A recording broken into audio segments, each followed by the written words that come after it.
Hello students, this lecture is all about paper 9 operations management marathon, and this I recorded in 2024 for 2024 examinations as per syllabus 2022 only, and there is no change in syllabus, so that's why I want to re-upload the same recorded lectures which would be helpful for upcoming examinations.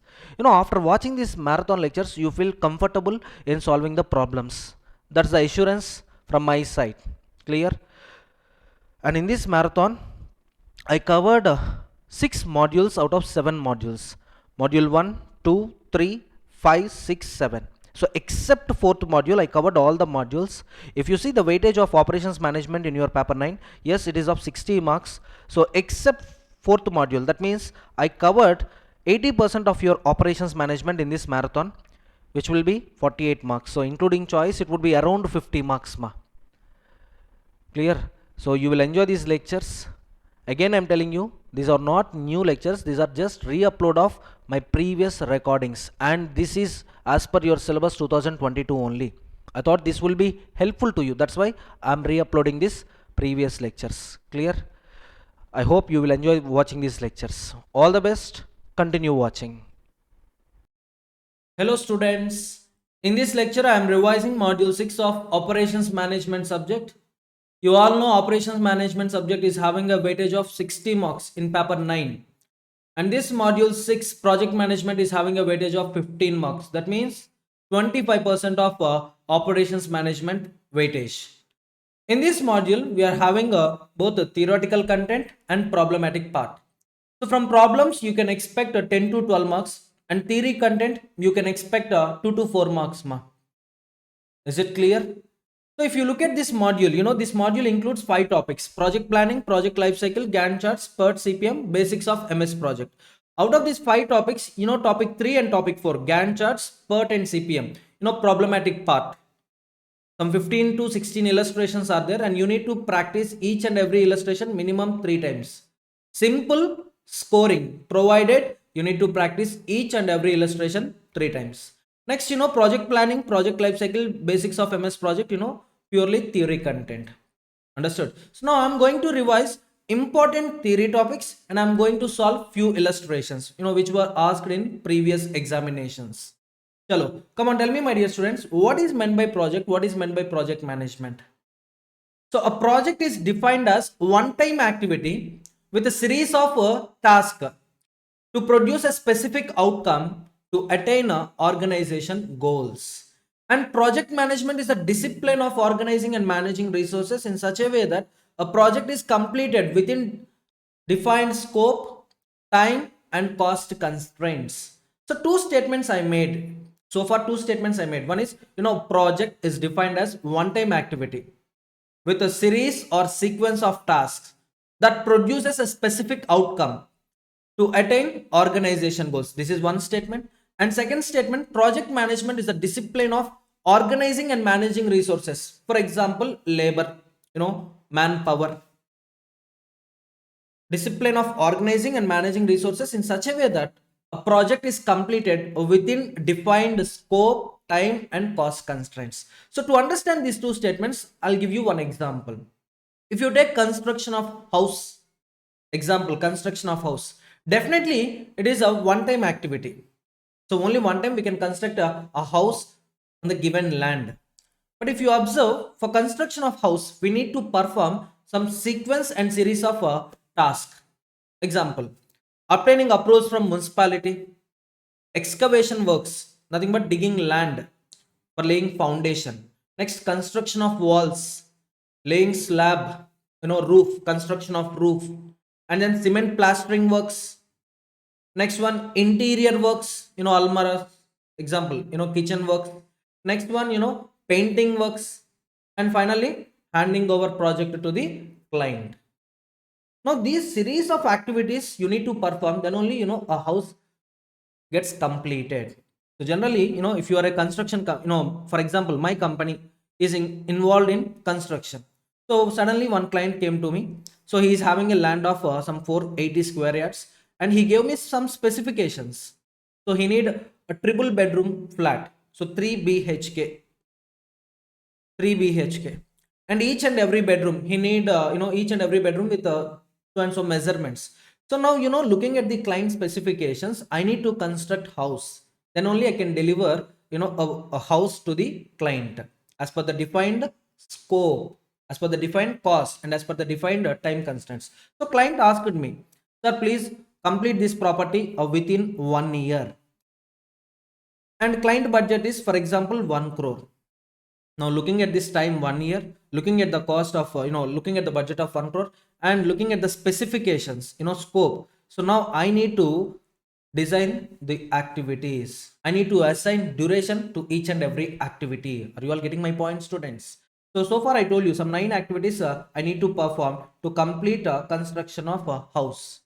So now I need to assign duration to each and every activity, I need to assign cost for each and every activity, so that I can finish the project within the defined time period, within the defined budget, and as per defined scope.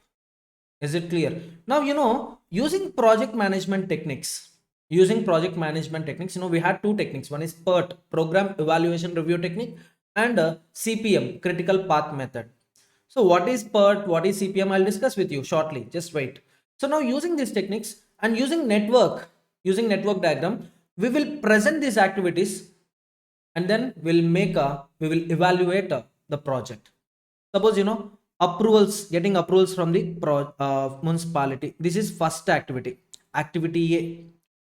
Understood? Next one, excavation works, activity B. Simultaneously, parallelly, yes, I'll procure materials from the suppliers.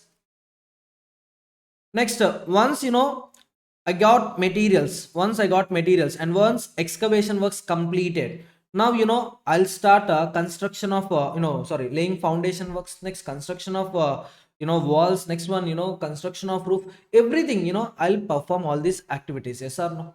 Now all these activities are presented using a network diagram. Understood, everyone? Now each and every activity will have two events. One is start event. We call it as tail. And that same activity will have a finish event. Start event, finish event. And finish event is also known as head event. So each and every activity will have two events. One is tail event, the other one is head event. Tail event is known as start event, start point. Understood?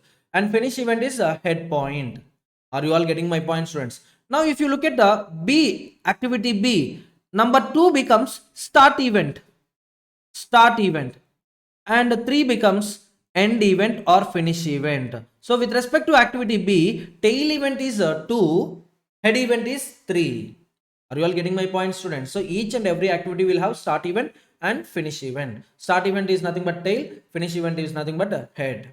And each and every activity, yes, definitely we will assign duration. Are you all getting my point, students? Now using this network diagram, we will evaluate, we will control, we will monitor the entire project. Understood? So only important theory content, I'll mark and I'll explain to you. I'll revise it to you. Is it clear? So based on the past examinations, yes, I prepared a notes and I'll mark it in the study material. I'll mark the same in the study material. So important content which can be asked for 2 to 4 marks. Clear? So project planning is a part of project management which relates to the use of schedules such as Gantt chart. This is the one project management technique to plan and subsequently report progress within the project environment. So project management is the discipline of organizing and managing resources in such a way that project is completed within defined scope, quality, time, and cost constraints. As I told you, a project is a temporary and one-time endeavor. Yes, once project is completed, we'll go to another project. That's what it's a one-time activity. It's a temporary. It's not permanent in nature. Once project is completed, once house construction is completed, we will go to another project. Yes or no? So this project is completed. That's what, temporary and one-time endeavor undertaken to create a unique product or service. So based on client specifications, we will create a unique product which brings about beneficial change or added value. This property of being a temporary and one-time undertaking contrasts with processes, operations which are permanent or semi-permanent ongoing functional works. Obviously, whenever you shift to new project, again you need to perform same activities: obtaining approvals from municipality, excavation works, procurement of raw materials, construction of walls, construction of roof, plastering works, painting works, interior works. These activities are permanent in nature, but the project is temporary. Once project is completed, we shift to another project. Again, we perform same activities, but another project, maybe it may be bigger than previous project or smaller than previous project. So depending on the client specifications, depending on the land area, yes, we need to change the duration. We need to increase the activities or we need to decrease the activities. Understood? So next time, if a client comes to you, no, he's having only 100 square yards land. Previous project 480. This is just 100 square yards land. Now, will you take only one? Will you take same time period to complete the project? And will you take same cost to complete the project? No. 480 square yards land, 1 year. And the project cost is 1 crore. 100 square yards land, maybe 6 months you can complete it within 6 months. Here the budget maybe maybe 30 to 40 lakhs. Are you getting my point, students? Next one, to create same product or service over and over again, the management of these two systems is often very different and requires varying technical skills and philosophy, hence requiring the development of project managements. Understood? Next one, Gantt chart. Gantt chart. So Gantt chart I'll discuss with you while solving a problem.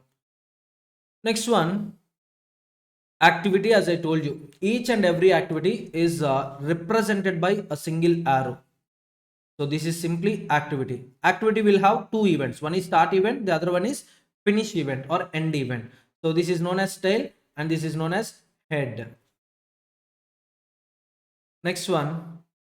So predecessor activity. First activity is definitely an independent activity. Next one, suppose if you observe this one. So 2, 3, this is I name it as B and I name it as A. Now A is a predecessor to B. A is a predecessor to B. That indicates you can't start B until you complete A. Only after completion of A you can start B. That is the significance of predecessor activity. Understood? Successor activity. So to activity A, B is the successor. That means after completion of A, you need to start B. Next one, concurrent activities. Suppose 2 to 3, 2 to 4, 3 to 5, 4 to 5. Suppose if you observe carefully, 2 to 3 B and 2 to 4, for example, activity C. Now B, C activities are concurrent activities.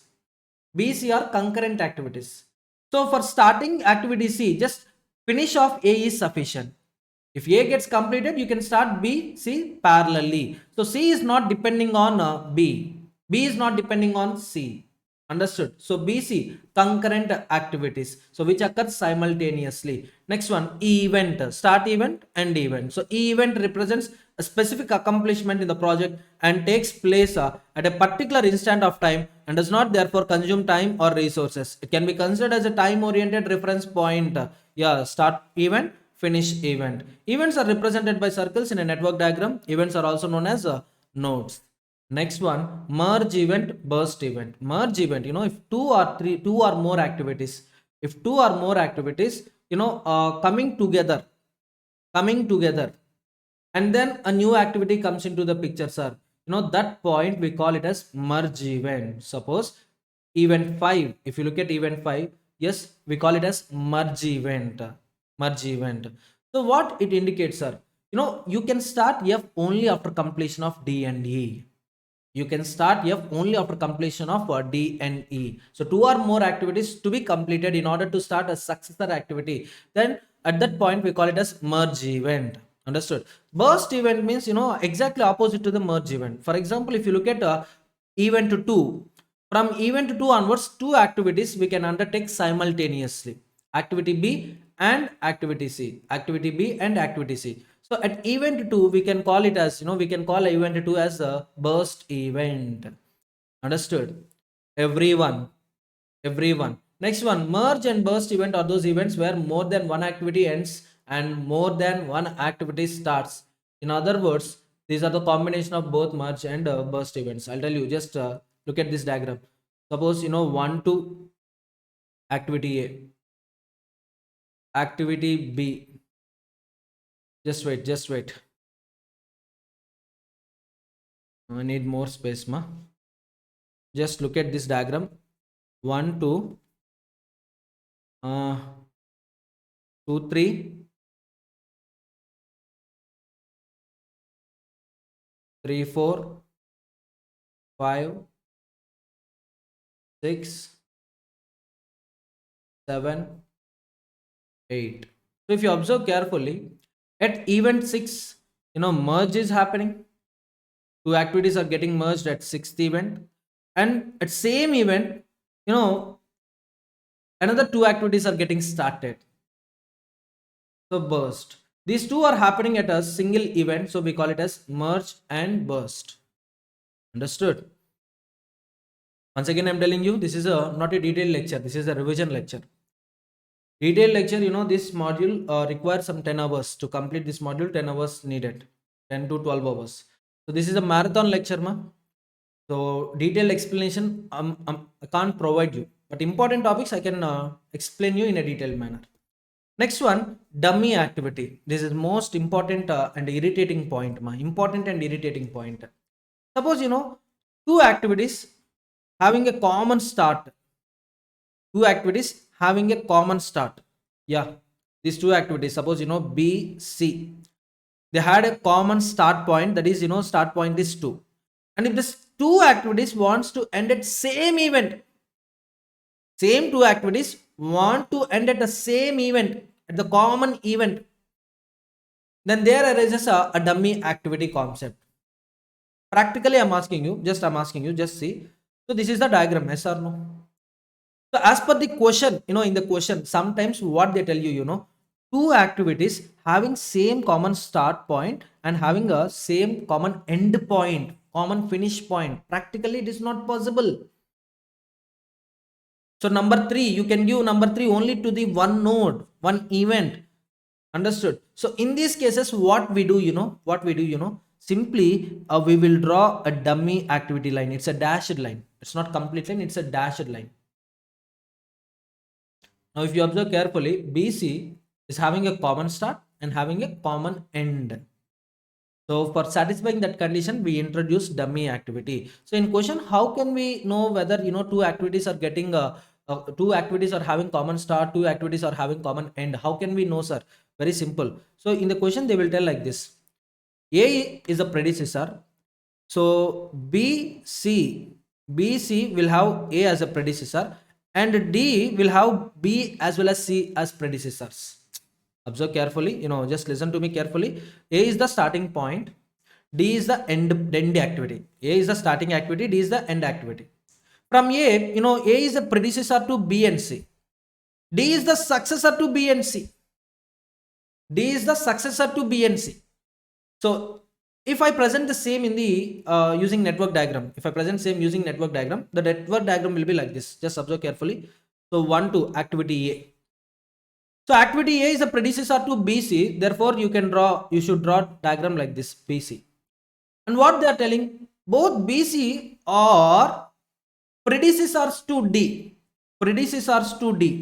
Suppose if I draw line like this and if I name this activity as D. Now observe carefully, only B is acting as a predecessor to D. But the point is C is also predecessor to D. So to satisfy this condition, we'll just draw a dummy dashed line and we'll name it as D1, dummy activity. Obviously, dummy activity duration will be 0. Now, if you observe carefully, so the numbering 3, for example, 4, 3. So this is a dummy dashed line. Definitely, this is not an activity. Now, if you observe carefully, so D can start only after completion of B and C. D can start only after completion of B and C. So this condition we are able to satisfy only with the help of dummy activity. Since this activity is dummy, no need to assign any resource here. No need to assign any duration here. Understood? So to make activities with common start and common endpoints distinguishable, we introduce a dummy activity. So in the diagram, you can observe it carefully, ma. Next one. So procedure for drawing a network diagram. I explained you. Slack and float. What is this slack and what is this float? I'll discuss it with you after completion of some 2 to 3 illustrations. Now it's time to discuss illustrations. So two illustrations I'll solve for understanding network diagram. Just look at this. A project consists of 7 activities. Activity P, Q are run simultaneously. Okay. So total 7 activities are there. P, Q, R. And the relationships among the various activities is as follows. Don't look at the solution. So activity P, Q, R run simultaneously, and this is the starting activities. So P, Q, R is not having any predecessor first of all. And activity P is having immediate successor. Yes. Activity Q is having immediate successor T. Activity R is having immediate successor U. That means yes, we can start yes only after completion of P. We can start T after completion of Q. We can start U after completion of R. Understood? Now activity V is the last operation of the project. It is also immediate successor to STU. That means after finishing of STU you can start V. So simply STU gets merged at one event. From that event you can observe activity V. So yes, look, fulfilling these conditions, let's draw a network diagram. So PQR runs simultaneously. They told PQR runs simultaneously from start point. So PQR.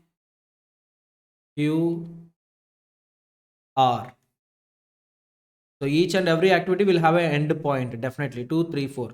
And what they told, Q is the PQR. Yes, S is the immediate successor to P. Yes, Q is Q is having immediate successor T, and U is the immediate successor to R. Once STU completed, we can start operation, activity V. Activity V. So this is the network diagram. Network diagram completed. Network diagram completed, ma. So relationship, based on the relationships, yes, I drawn a network diagram. Very simple. If this question comes, if they want to ask this question, they can ask this question for 3 to 4 marks, ma. 3 to 4 marks. Drawing a network diagram, obviously it will have a weightage of 3 to 4 marks. And in past examination, this question was asked one time, ma. One time this question was asked for 2 marks. 2 marks. But in that question, 2014 June attempt. 2014 June attempt, this question was asked for 2 marks, but there is no R and U activities. No R and U activities. Only they mention 5 activities. The project consists of 5 activities. Activity P and Q run simultaneously, and the relationship, P immediate successor R, Q immediate successor S, and T is the last operation of the project. So this is the past examination question. I'm having past examination questions in my hand. So that question was asked for 2 marks. And another time, same question, June 2016. So June 2014, this question was asked for 2 marks. Same question without any change. June 2016, this question was asked for 4 marks. No change at all. Same, P successor is R. Q successor is S. R and S is having a common successor, that is, T. Very, very simple. Very simple. Clear? So if they want to ask this question, definitely they can ask this question for some 4 to 6 marks. That's it. Next one. Next illustration 2. Illustration 2. So illustration 2. Yes, this question was also asked, one time for 6 marks. June 2017. June 2017. This question was asked for 6 marks. So let's solve this illustration. Okay, clear? So activity A, activity B, C, D, E, F. Predecessor A, B. A is the predecessor to C, B is predecessor to D, A and B are predecessors to E, E is the predecessor to F. So we got duration also. So let's find out the duration of the project. Let's find out the duration of the project. So duration of the project, for finding out the duration of the project, obviously we need to draw a network diagram. So let me copy this question, ma.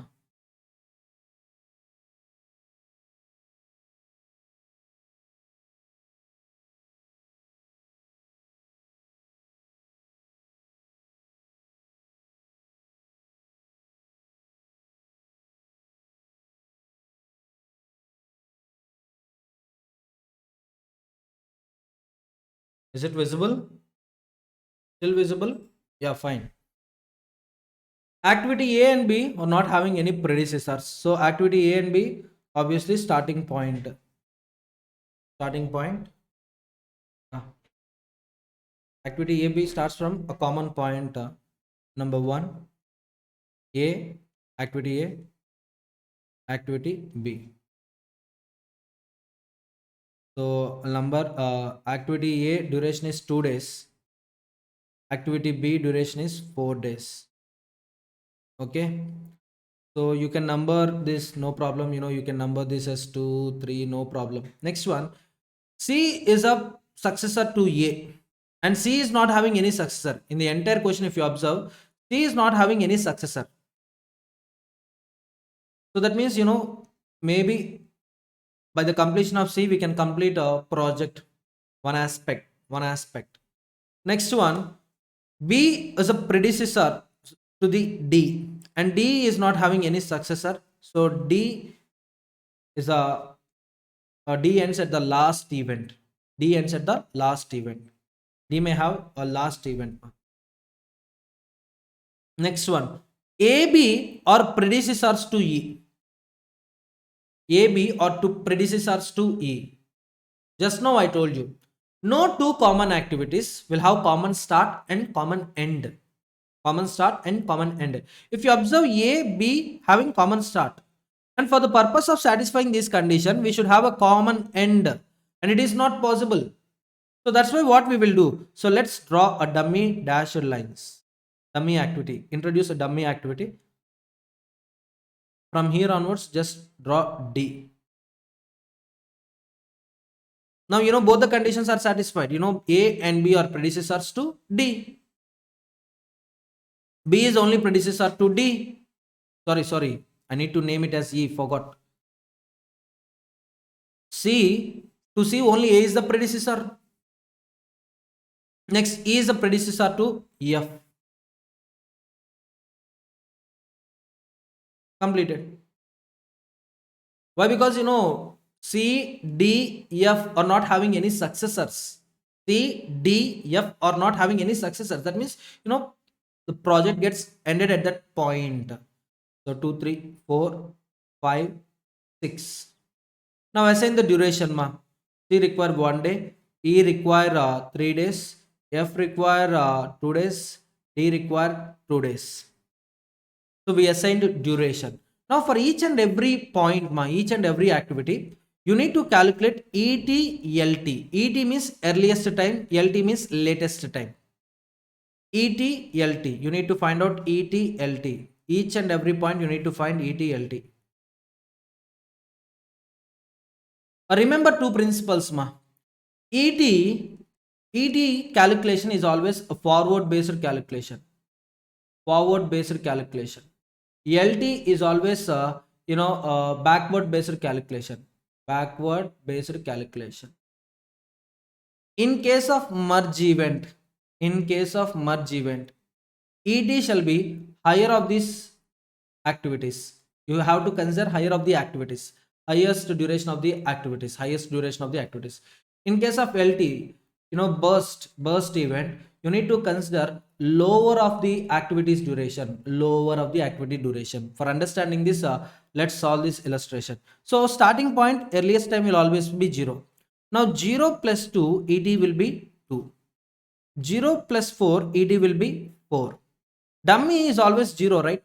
Okay. Now here ET 4 plus 0 or 2 plus 0, whichever is higher, you need to consider 4. Why? Because higher is 4.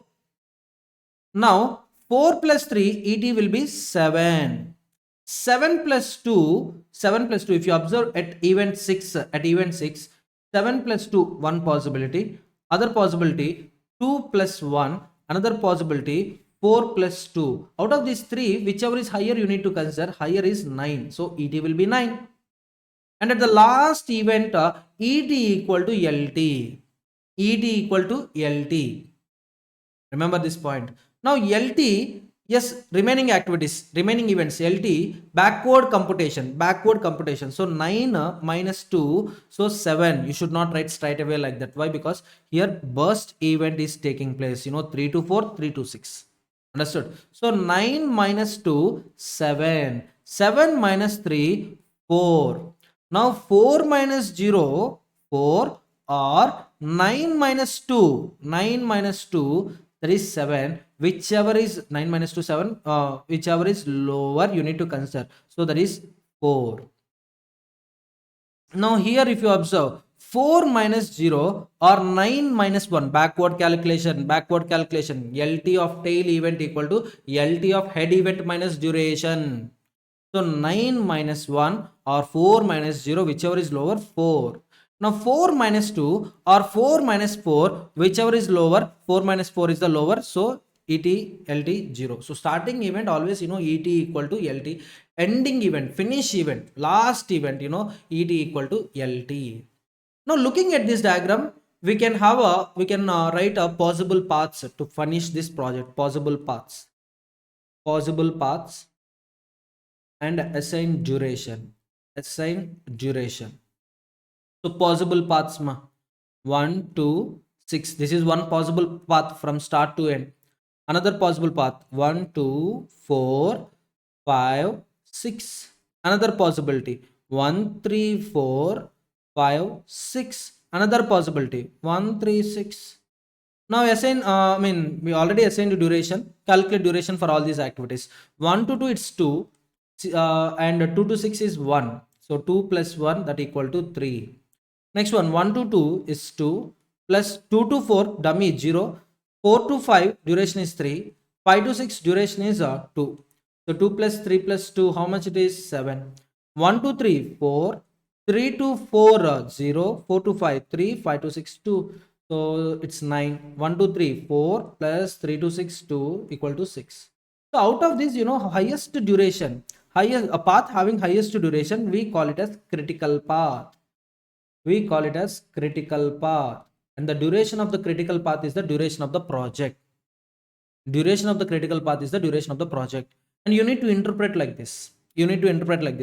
Activities falling on the critical path, you should not make any delay. If you delay any activity which is falling on the critical path, the entire duration of the project gets disturbed.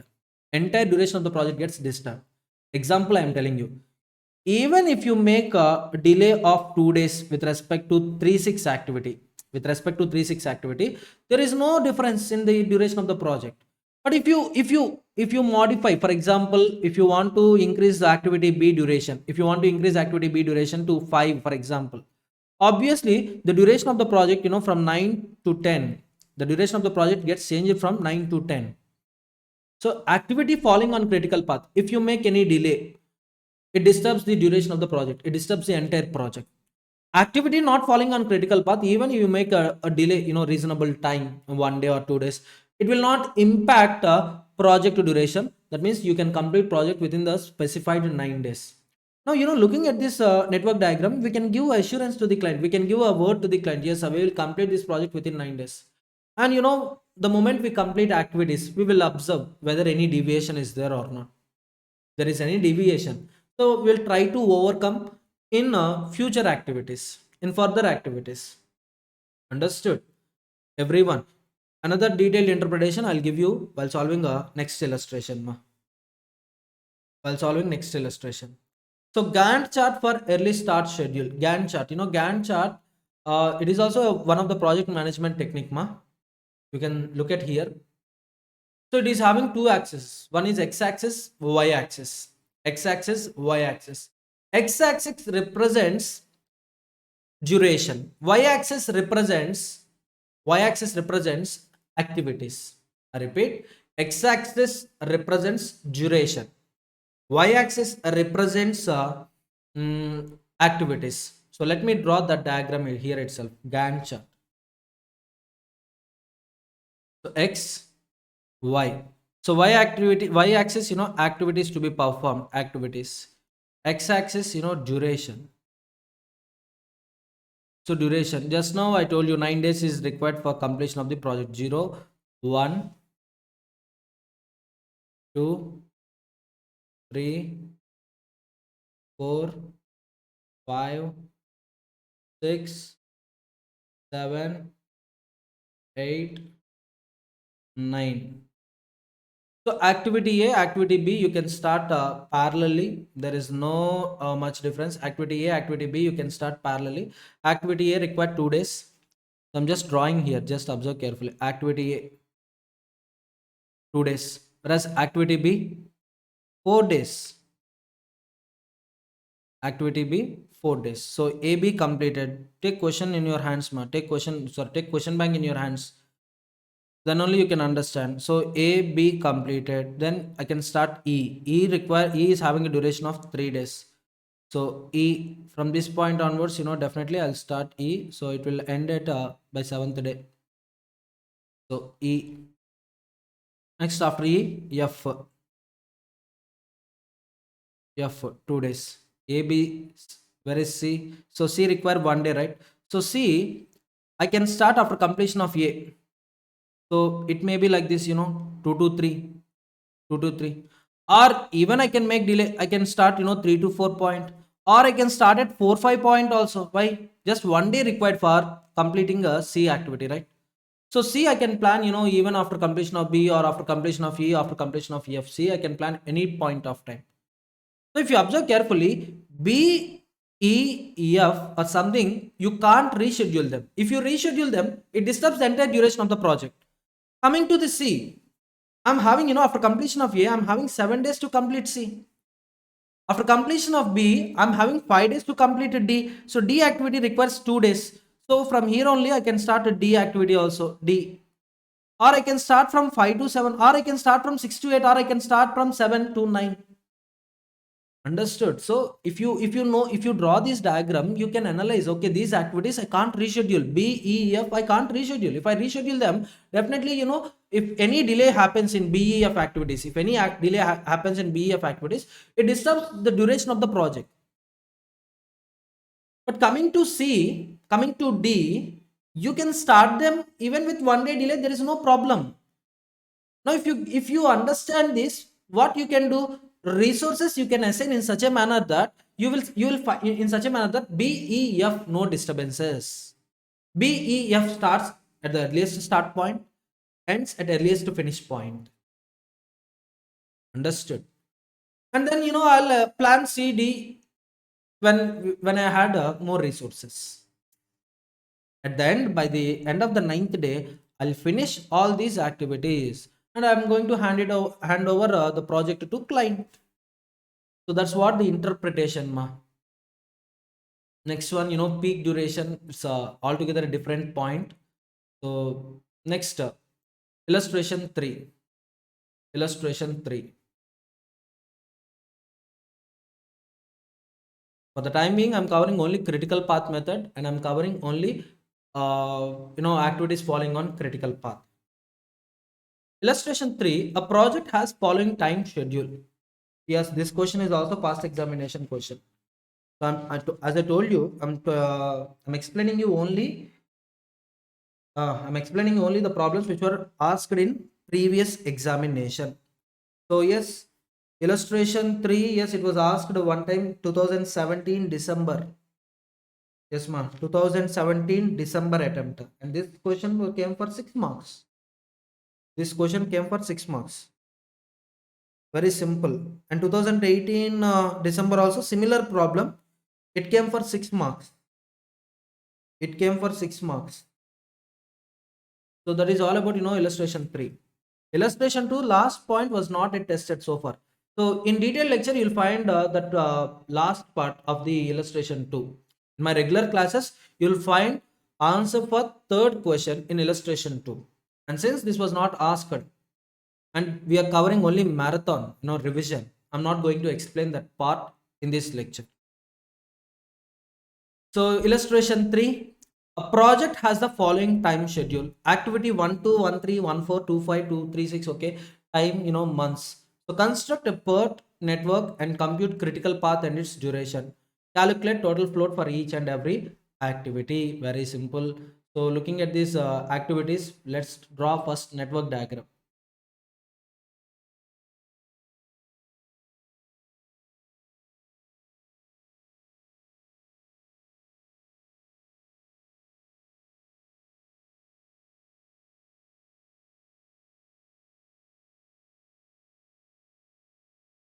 Yeah. First, we'll draw network diagram. Not that much complicated. Very simple. 1, 2, 1, 3, 1, 4. Three activities, having a common point. So 1, 2, 1, 3, 1, 4. So 2 completed. Sorry, 3 completed. 2 to 5 and then 5 to 8. Just half. Next one. 3 to 6, 6 to 9. After 3, 6, 6 to 9. And then 3 to 7, that means 3 is having a two successors. Event 3 is having two successors. Burst event is taking place. 3 to 6, 3 to 7. From 7, activity 7, 8. And 4 to 6. So this will be merged at 6 to 9 and finally 8 to 9. Okay, so considering these points, we need to draw a diagram. So 2 to 5 independent only. So 2 to 5. Next, so 3 to 6, 3 to 7. So 3 to 6, 3 to 7. Sir, why you draw like this? I'll tell you. I need to draw 4, 6 also. That's why. 4, 6, right? 4, 6 is also there. So 3, 6, 3, 7, 4, 6 completed. 2, 5 also completed. Next one, 5 to 8, 7 to 8. So 5 to 8, 7 to 8. And finally, 6 to 9 is there. And last, 8 to 9 is also there. So all these conditions satisfied. All these conditions satisfied. Now come on, assign duration ma. 2, 2, 1, 2, 5, 4, 3, 6, 8, 3, 7. This is 8. 3, 7, 3, 7 it is 5. 4, 6 it is 3. 6, 9 it is 5. 7, 8, 4. 8, 9, 3. And 5, 8, 1. So duration also completed. Now immediately you need to calculate ET, LT. ET, LT. ET.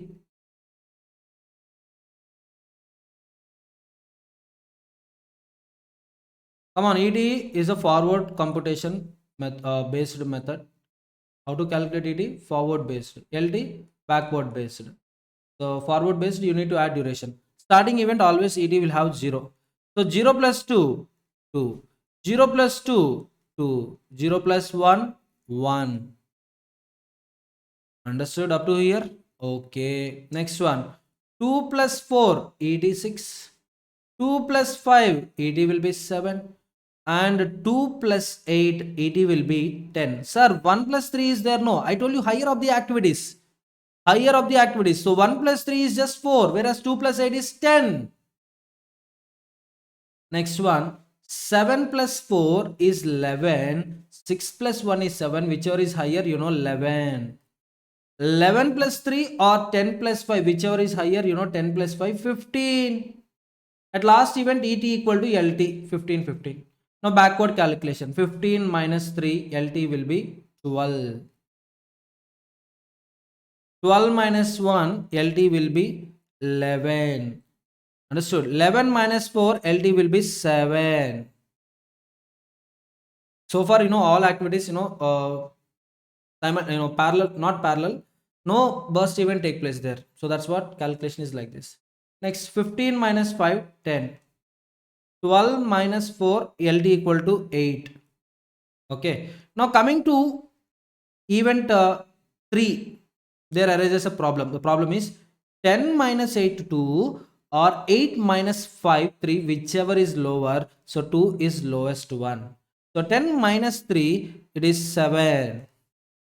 7 minus 1 or 2 minus 2 or 7 minus 2, whichever is lower means 2 minus 2, LT equal to 0. So each and every point ETLT completed. ETLT completed. So the next step is construction of a table activity relationship table. Activity relationship table. So very important. Activity, duration. Next one, EST. EST means ET of tail event. ET of tail event. Remember this point. Next, EFT. EFT means EST plus duration. Next one, LST, latest start time. LST means, let us start a LFT minus duration. Next, LFT. LFT means LT of head event. LT of head event. From here, we'll calculate total float.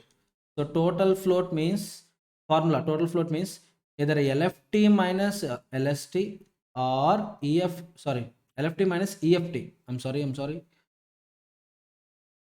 LFT minus EFT or sorry, LST minus EST. LST minus EST, both are same. If not same, that means you committed a mistake. You committed a mistake. So let me write all activity numbers first of all. So looking at the question only, 1 2 1 3 1 4 2 5 3 6 3 7 4 6 5 8 6 9 7 8 8 9. So duration 2 2 1 4 8 5 3 1 4 8 5 3 1 5 4 3.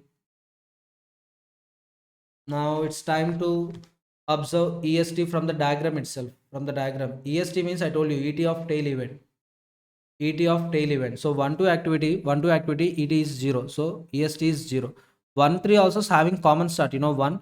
So at 1, ET is 0. So 0 0 0. Next 2 to 5, 2 to 5, 2 to 5. Tail event is 2. At 2, ET is 2. Just copy it, ma. Just copy it. That's it. Construction of diagram is important. If diagram is over, easily you can write remaining points. Next, 3 to 6. Where is 3 to 6? Yeah, 3 to 6 is this point. So 3 to 6, tail event is 3. 3 ET 2. 3 to 7 also 3 2. Next 4 to 6. If you observe 4 to 6, 4 at 4 ET is 1. 5 to 8. Where is 5 to 8? Yeah, 5 to 8. Tail is so 5 to 8. Tail is 5. At 5 ET is how much? ET is how much? 6. It's only, right? 6 only. Oh my god. Next 6 9. Tail is 6. At 6 ET is 10. 7 9. Tail is 7. Tail 7 ET equal to 7. Next 8 9. ET equal to 11. 8 11. So now add duration to these points, 2 0 plus 2 2 0 plus 1 1 2 plus 4 6 2 plus 8 10 2 plus 5 7 1 plus 3 4 6 plus 1 7 15 11 14. LFT means, LT of head event. 1 2 head is 2. 1 2 head is 2. Yes or no? Each activity 2 is the last event, is the head event. Yes or no? So 1 2 2 is the head event. At 2 LT is 7. LT is 7. And 1 3 LT is 2. 1 4 LT is 7. 2 5 LT is 11. 2 5 5 LT 11. 6 LT, where is 6 LT? 10. Next one 7 LT 7 LT 7 LT 8. Next one 4 6, right? 4 6 6 ka LT 10. Next one 5 to 8 8 LT 8 LT 12. 6 9 9 LT 15. 7 8 8 LT 12. 8 9 LT 9 LT 15. Now LFT minus duration. 7 minus 2 5. 2 minus 2 0. 7 minus 1 6. 11 minus 4 7. 10 minus 8 2. 8 minus 5 3. 10 minus 3 7. Next one 12 minus 1 11. 15 minus 5 10. 12 minus 4 8. 15 minus 3 12. Now calculate total float. The total float is difference of LFT, EFT. So just I'll find out difference between these two. Later you can find out the difference between EST, LST. Both will have common point only, or else your answer somewhere went wrong. 7 minus 2 5. 2 minus 2 0. 7 minus 1 6. 11 minus 6 it is 5. 10 minus 10, 0. 8 minus 7, 1. 10 minus 4, 6. 12 minus 7, 5. 15 minus 15, 0. 12 minus 11, 1. 15 minus 14, 1. So if you observe carefully, wherever total float is 0, wherever total float is 0, so there the resources are sufficient. Adequate resources are there. Adequate, not excess, not deficit. And if you observe carefully, these are the activities of falling on critical path. So critical path is a path which is having a highest duration. Yes or no? Critical path is a path having a highest duration. So let me write possible paths and let me calculate duration here itself. Possible paths, duration. So possible paths 1, 2, 5, 8, 9. So duration 2 plus 4 plus 1 plus 3. How much it is? 2, 4, 6, 6, 1, 7, 10. Next another possibility 1 to 3, 3 to 7, 7 to 8, 8 to 9. So duration 2 plus 5 plus 4 plus 3. So 7, 11, 14. Another possibility 1, 3, 3, 6, 6, 9. So duration 2 plus 8 plus 5. So 15. Another possibility 1 to 4, 4 to 6, 6 to 9. So possible duration 1 plus 3 plus 5, 8. So highest duration you will find third path 15. So let me draw a critical path line 1, 3, 3, 6, 6, 9. And if you observe carefully, total float is 0 only at 1, 3, next one 3, 6 and 6, 9. If resources, suppose if in these cases, if resources somewhere some delay happened, resources are not adequate, then total float becomes negative. So total float negative means what? The resources are not adequate, inadequate resources, insufficient resources. Definitely some delay will happen in that activity. Total float positive means what? Excess resources are there. Understood? Excess resources are there. Suppose for completing activity 1 to 2 days required. 2 days required. However, we can finish it by 7th day. That means maximum time available is 7 days. Maximum time available is 7 days. And time required to complete this activity is just 2 days. So time available is 7. Time required is 2. The difference is nothing but total float. Difference is nothing but total float. Are you all getting my point, students? So here resources are in excess of required. Excess resources simply. Even you make delay of this activity, even you reschedule these activities, the duration of the project, there will be no change. That's what that's what the significance of total float. Understood? So looking at total float, 3 points important. One is total float positive, excess resources. Total float 0, sufficient resources. Total float negative, shortage of resources. You need to increase these resources or else there will be delay in the project. Everyone getting my point, students? That's it, ma. Very simple, I told, right? Completed. Illustration completed. Illustration completed. Next, one more illustration. I'll solve it. One more illustration. And then I'll discuss with you crashing technique. The project consists of 5 activities. PQ run simultaneously. Relationship among the activities is as follows. Yeah, this question, I'm sorry, this question was asked 2 times. One is for 1 time 4 marks, 1 time 6 marks. Same this question only. Illustration 1 and 4 both are similar. In illustration 1, you will find 2 extra activities. So total 7 activities in illustration 1, whereas illustration 4 only 5 activities are there. Is it clear? Everyone. Next, PERT, CPM, all these points I'll explain you in the I'll explain you shortly.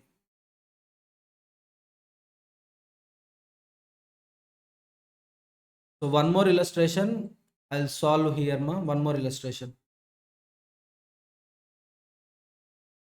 Let me check previous examination question. If that illustration falls in previous examination questions, definitely I'll explain. Mhm. So everything I covered. To here everything I covered. So crashing, I'll tell you. Crashing, I'll after completion of illustration 5, I'll discuss with you crashing ma. Okay.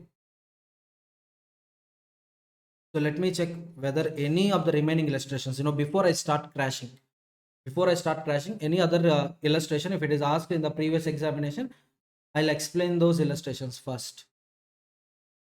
Whether 5 or 7. Let me check in previous examination papers.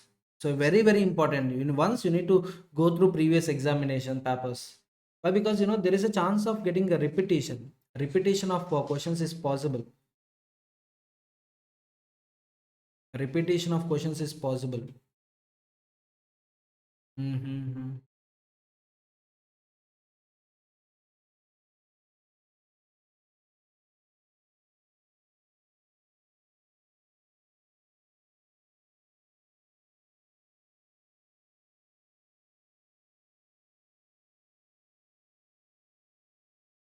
No. So all previous examination questions I discussed with you. So I'll solve illustration 5 and then I'll start crashing technique. Crashing. So crashing almost 1.5 hour, 1 to 1.5 hour time needed for crashing. Chalo, let's solve illustration 5 ma. Yeah, this is also a previous examination question ma. Attempt to not mention here, but this is also previous examination question. I think 2013 December attempt. So let's solve this illustration and then we'll discuss crashing. Clear? So XYZ Auto Manufacturing Company has to prepare a design of its latest model of motorcycle. The various activities to be performed to prepare design are as follows. So A, first activity, and 2A we are having successor activities, BC or successor. How can you tell, sir? To BC preceding activity is A, and to D preceding activity is C. To E, BC are preceding activities, F, DE are preceding activities, G, E is the preceding activity, H, G is the preceding activity, I, F is the preceding activity, J, I, H are the preceding activities, K, J is the preceding activities. Now let's construct the network diagram. That's it. Only construction of network diagram is sufficient. So for you, it will be a practice problem. Practice problem. So how to construct a network diagram?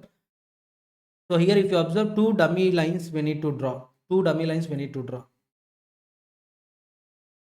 So let me copy this question, ma.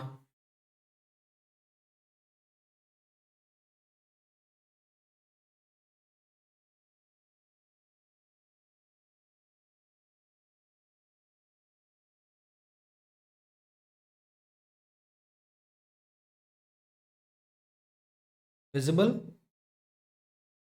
Visible only, right? Not visible. Problem is I need to draw diagram. Right?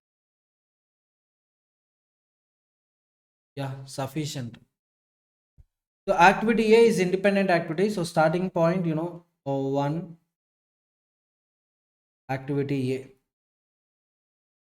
B, C are successors to A. So B, C. So I'll number it as 3. I'll number it as 4. Next one, D is having a C as a predecessor. Oh, sorry. D. B, C are predecessors to E. B, C already started at common point and they must set end as common point so that E comes into the picture, which is not possible. That's why what I'll do, I'll just include a dummy activity line, dummy line. So I'll name it as this activity as E.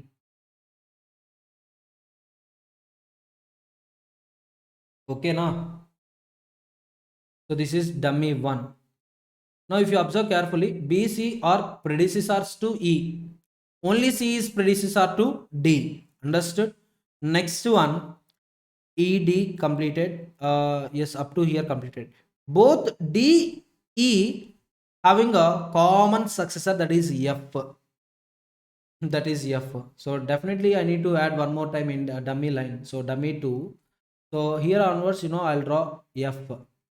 Now if you observe carefully, D, E both are predecessors to F. Sir, why like this only, sir? Can I draw like this? It's up to you. No problem. Dummy activity, you can draw, up arrow or down arrow. There is no problem. It's up to you. So F. Next one. This one also completed. Next, G is having E predecessor. So G is having E as a predecessor. 7, 8. Next one. H having G predecessor. H having G predecessor. Me number it as 9. And I is having F as a predecessor. And both I, H had a common successor, that is J. I, H both had common successor, that is J. So simply let me draw like this, J. So to satisfy this condition, obviously this is the only possibility. So I is having F as a predecessor, I is having F as a predecessor, condition satisfied.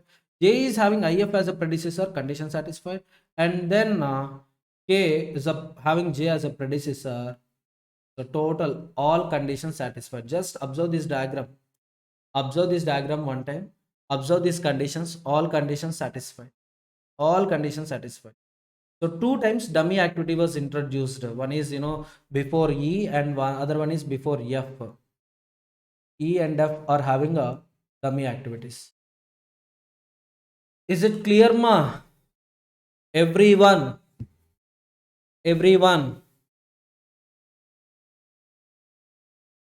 Our next topic for discussion is project crashing technique in project management. To understand project crashing technique, let's have general discussion for 2 minutes, ma.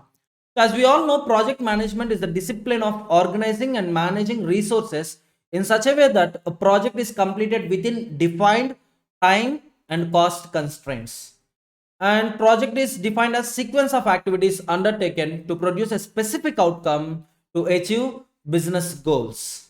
Yes or no? And this sequence of activities are presented using network diagram for the purpose of making decisions. So let's have one example, ma. So this is a project, and this project is divided into 5 activities, ma. A, B, C, D. Let me present all these 5 activities using network diagram. So activity A, activity B, activity C, activity D, and finally activity E. So let me number the events, ma. 1, 2, 3, 4, 5. And let me assign duration for each and every activity. So activity A, 3 days. B, 2 days. C, 2 days. D, 3 days. And finally E, 4 days. Next step, we need to calculate start time and finish time. Yes or no? ETLT, earliest time, latest time. So earliest time is always forward computation based. So earliest time at start point is 0. So earliest time, here it is 0 plus 3, 3. Here earliest time 3 plus 2, duration of the activity 3 plus 2, 5. And in the case of merge event, suppose if you observe at 4, number 4. So 2 activities, activity B and D are getting merged. So at merge event place, you need to take earliest time, higher of these activities, higher. So here 5 plus 3, 8, or 3 plus 2, 5, whichever is higher. So obviously earliest time is 5. Next one, here earliest time is 8 plus 4, 12. Understood? Last event, ET equal to LT. Now LT calculation is backward based one, backward computation. Understood? ET forward based, LT backward based. So now 12 minus 4, LT equal to 8. Next here, LT 8 minus 3 equal to 5. So here, at event 2, burst event is happening. So activity A is having 2 successors, B as well as C. So we call it as burst event. At burst event, you need to consider lower of latest time of these 2 activities. Lower. So simply 5 minus 2, 3, or 8 minus 2, 6, whichever is lower. So finally 3. And at one latest time, 3 minus 3, that equal to 0. So we calculated ET as well as LT. Understood? Now using this diagram, just calculate the critical path. So first of all, what is critical path, ma? Critical path is the duration of a project. Critical path is nothing but duration of the project. The duration of critical path is nothing but duration of the project. And we need to consider a critical path, the path which is having a longest duration. Suppose if you observe this diagram, network diagram, so we had two possible paths. One is 1 to 2, 4, 5. This is one possible path we are having. The another possible path is 1, 2, 3, 4 and 5. So let's calculate duration for each and every path. Duration for each and every path. 3 plus 2 plus 4. So 3 plus 2 plus 4, 9. And here it is 3 plus 2 plus 3 plus 4, 12. So path having longest duration, we call it as critical path. So minimum or simply 12 days time is required to complete this project. So if you plan carefully, you can complete this project within 12 days. Understood? So this is normal duration. This is what? Normal duration. Sometimes we need to reduce our duration in order to meet client expectations. Suppose client is facing some emergency situation, we need to deliver this project within reduced time. And that reduction is nothing but crashing technique. So project crashing is nothing but reducing the normal duration of the project. Sir, how can we reduce the duration of the project, sir? Very simple, by employing additional resources. By employing additional resources. Suppose for completing activity A, I need 3 days. If I employ additional labor, I can complete activity A within 2 days. If I complete activity A within 2 days, total project I can complete it within 11 days. Yes or no? So reducing by 1 day, reducing activity A by 1 day, I can reduce total project duration by 1 day. Yes or no? So for crashing, we need to employ additional resources. I'm asking you, employing additional resources, will it happen at zero cost? No. Definitely we need to incur additional cost. That cost is nothing but crashing cost. Are you all getting my point, students? Everyone. Now listen to me carefully. So we are having a a sequence of activities. In that I'll take one activity, activity A. Normal duration is 3 days. Crash duration, that means when we reduce it, we can reduce it to the extent of 2 days. Normal cost in case of 3 days is 600 rupees. Crash cost in case of reduction of days, crash cost is 800 rupees. That means if I complete activity A within 3 days, then 600 rupees I need to spend.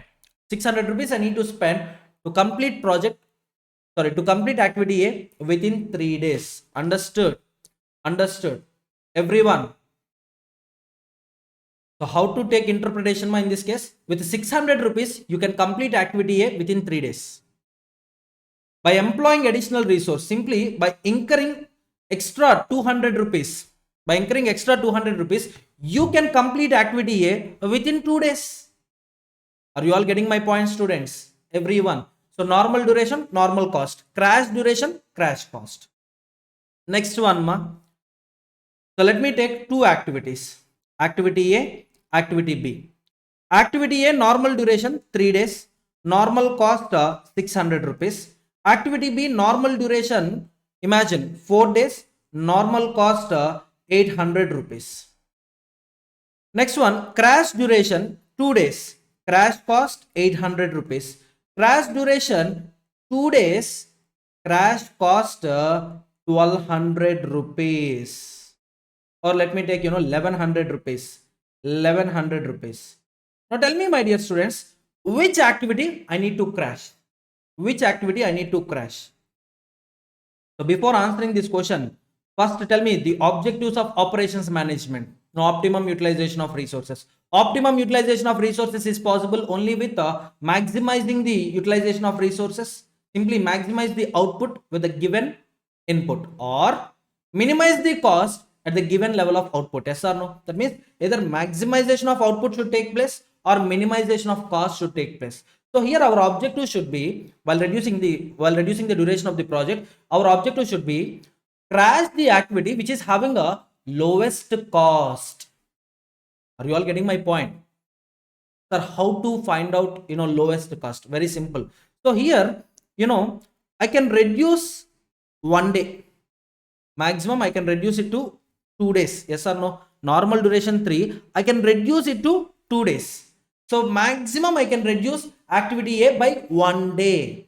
And for reducing this activity A 1 day, additional cost I spent is 200 rupees. 200 by 1. So 200 rupees. I need to spend 200 rupees to reduce 1 day with respect to activity A. Coming to activity B. Activity B. To reduce activity B by 1 day, how much cost I need to incur? Let's calculate. So crash cost is 1100. Normal cost is 800. Coming to the duration, crash duration is just 2, whereas normal duration is 4. Are you getting my point? Sima, 800 rupees for completing activity B in 4 days. Whereas 1100 rupees I need to complete activity B in 2 days. So for each day, for reducing 1 day, how much cost I need to incur extra? Understood? So variation per day, I'm making calculation variation per day. So 1100 minus 800, that is 300 by 2, so 150 rupees. Now I'm asking you, my dear students, which activity I should select for the purpose of crashing? Activity A or activity B? Come on, tell me, activity A or activity B? Sir, obviously activity B. Why? If you reduce 1 day in activity B, you need to spend only 150 extra. Suppose ignoring activity B, if you want to reduce activity A, then you need to spend 200 rupees extra. So which one is beneficial? Come on, tell me. Cost is nothing but money outflow. Money outflow. So outflow of 150 rupees is better, or outflow of 200 rupees is better. Sir, obviously minimization of cost means outflow of 150 rupees is better, sir. So we need to reduce activity B. Understood? Everyone getting my point, students? Everyone. So by reducing 1 day, yes, we can complete a project with a 1 day short. Are you all getting my point, students? Suppose 3 plus 4, so total project duration is 7 days. Now when you reduce activity B by 1 day, you can complete this project within 6 days. Is it clear, everyone? Now get back to the example. So here we are having a total how many paths? We are having 2 paths. And out of 2 paths, one is a critical path. Now crashing is applied on the activities falling on critical path. Why, sir? Why? So let me give you one example. Suppose if I reduce the duration of 2-4 activity, will it show any impact on the project? No. Why? The reason 2-4 is not falling on critical path. Duration of the project is nothing but duration of the critical path. So you need to reduce duration of the critical path. That means duration of the activities falling on the critical path. Are you all getting my point, students? Everyone. First of all, what is the objective of crashing? So reducing the duration of the project, delivering the project within a short time. Understood? So crashing will not happen at zero cost. Definitely, for making for implementing crashing technique, we need to spend extra money. We need to employ additional resources. We need to spend extra money. Now let's solve one illustration. So we are having only one illustration, that is illustration 6. So illustration 6 is with respect to project crashing technique. So follow me carefully. The following table gives data on normal time and normal cost, crash time and crash cost for a project. So we are having activities 1, 2, 1, 3, 2, 4, 2, 5, 3, 4, 4, 6, 5, 6, 6, 7. So first we'll draw a diagram. So draw the network diagram. So they are asking draw the network diagram. So let me draw network diagram. So in this case, take a question bank separately. So it is not possible for me, to keep on changing the page. So that's why I'm taking a question bank. You also take question bank. Now, yes, look at the question and draw the diagram simultaneously. So activity 1, 2 and 1, 3. Okay. Next 2, 4, 2, 5, 3, 4. Okay. So 2, 4. So that 3, 4 activity you can draw. Next one, yes, draw 2, 5. Next one, 4 6 5 6, 4 6 5 6, and finally 6 7. Okay, now assign the duration, ma, normal duration, just assign the duration. 1 to it's 6, 1 to 4 is 1 to 3 4. Next 2 to 4 5, 3 to 4 6, 2 to 5 3, 5 to 6 it's 4, 4 to 6 8, and 6 to 7 it's 3. Now come on, calculate ETLT at each and every event. ETLT, come on, come on, do calculation ETLT. So remember the rules for calculating ETLT. What are the rules for calculating ETLT? You know, ET at start point is always 0, and ET is forward based computation. So in case of merge event, ET will be the higher of activities which are getting merged at that point, higher. Next one, LT rules. LT calculation is always backward computation. And in case of burst event, LT will be the lower of the values, of these activities. Understood? So ET equal to 6, 0, 0 plus 6, you know, 6, 6 plus 3, 9. So here it is, here merge event is happening. Just wait. So here ET will be 4, 4 plus 6, 10, 10 plus 8, 18. So 18 or 13, whichever is higher, 18. Now next one, 18 plus 3 equal to 20. 22, but 1 point you missed out. 1 point you missed out. So you need to consider these two, right? So 6 plus 5, 11. So 11 or 10, whichever is higher means 11 only. 11 plus 8, 19. So here it is 19. 19 plus 3, 22. Understood? So like this, you know, in examination, you'll commit mistakes. And finally, you'll end up with writing wrong answers. Understood? So practice each and every problem minimum 3 times so that in examination, you can easily crack it. So before drawing a diagram in the examination, you know, in the answer sheet, first practice it using pencil and apply all the conditions. If everything is okay, then draw it using pen, or else erase it, make small modifications. Are you all getting my point, everyone? So last event, ET equal to LT. Now backward calculation, 22 minus 3, 19. 19 minus 4, 15. Next one, 19 minus 8, 11. 11 minus 6, 11 minus 6, 5. Next, 11 minus 5, 11 minus 5, or 15 minus 3, whichever is lower. So lower is 6, 11 minus 5. Next, 6 minus 6 or 5 minus 4, whichever is lower. You know, 6 minus 6 is the lower. So LT equal to 0. So understood, everyone? Understood?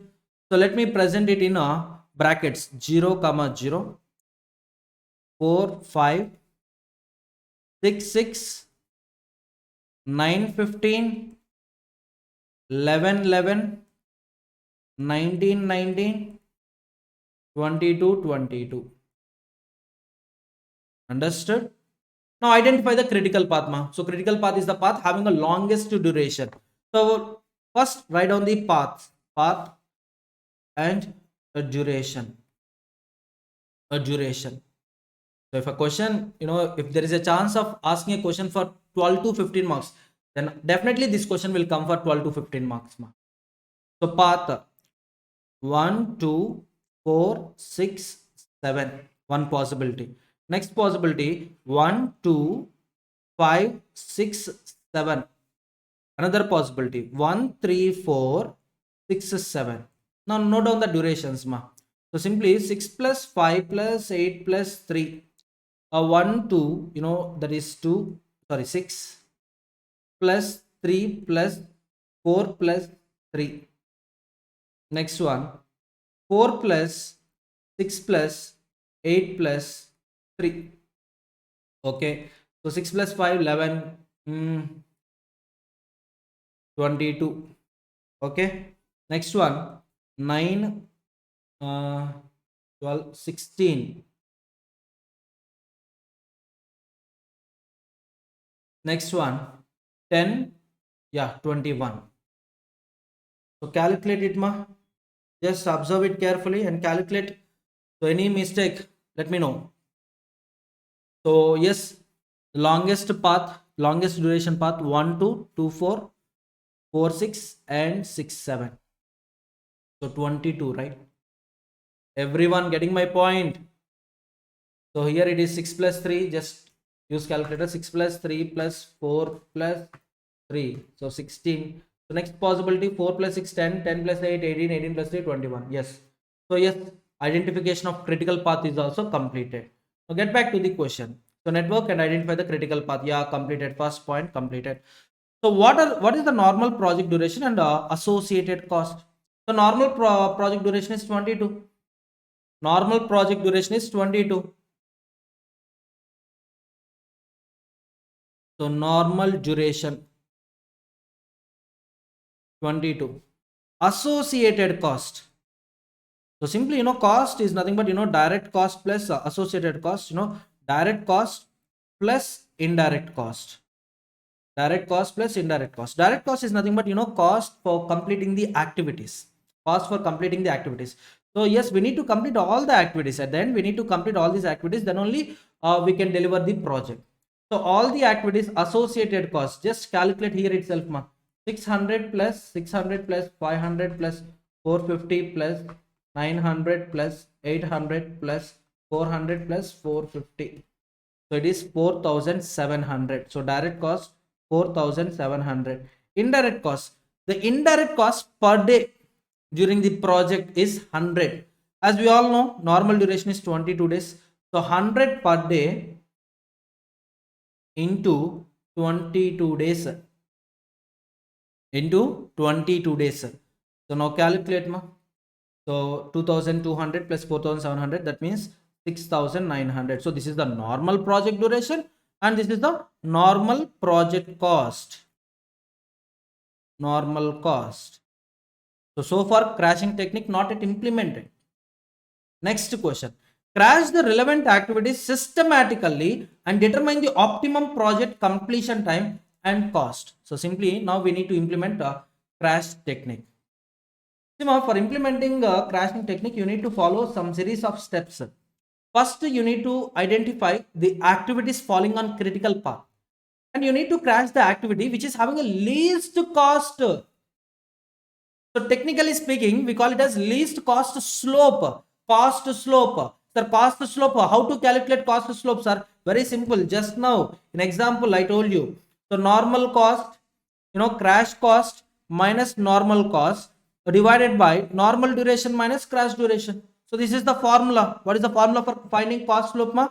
Crash cost minus normal cost divided by normal duration minus crash duration. Simply, variation per day. So if you want to reduce one day in an activity, how much additional costs I need to incur? Okay. So we'll calculate, cost slope for each and every activity, ma. So it will be useful. It will be useful. So just note it down, ma. Activity, normal, crash. I need to write all the things. Okay.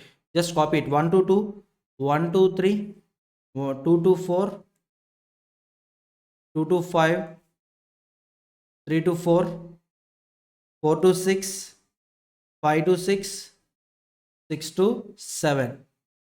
Next one, normal, a days as well as cost. Days as well as cost. So days, ma, 6, 4, 5, 3, 6, 5, 3, 6, 8, 4, 3. Crash duration, we can reduce this 6 to 4. Maximum we can reduce 6 to 4. 2, 3, 1, 4, 4, 2, 2.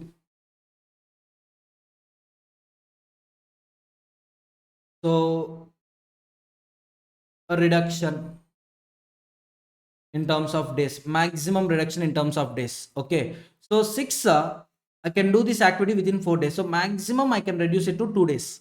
maximum 2 days. Understood? 4 to 2, that means maximum 2. 5 to 3, maximum 2. 5 minus 3. 3 to 1, maximum 2 days. 6 to 4, 6 minus 4, 2 days. 8 minus 4, 4 days. Here, crashing can be done up to 4 days. And 4, 2, crashing can be done up to 2 days. 3, 2, crashing can be done up to 1 day. 3 minus 2, understood, everyone? Everyone. So this is with respect to days. Now let's note down the cost also. Normal cost 600, 600, 500, 450, 900, 800, 400, 450. Crash cost 1000, 2000, 1500, 650, 2000, 3000, 1800. Let's find out cost slope for each and every activity. What is the formula for cost slope? Come on, crash cost minus normal cost divided by normal duration minus crash duration. Understood, everyone? So here, it is 1000 minus 600 divided by, so reduction is by 2. So that will be 200 per one crash day. One crash day, 200 rupees extra for activity 1, 2. Next one here, 2000 minus 600 divided by 2. How much it is? 700. Activity 1 and 3. Activity 1 and 3, how much it is? 700.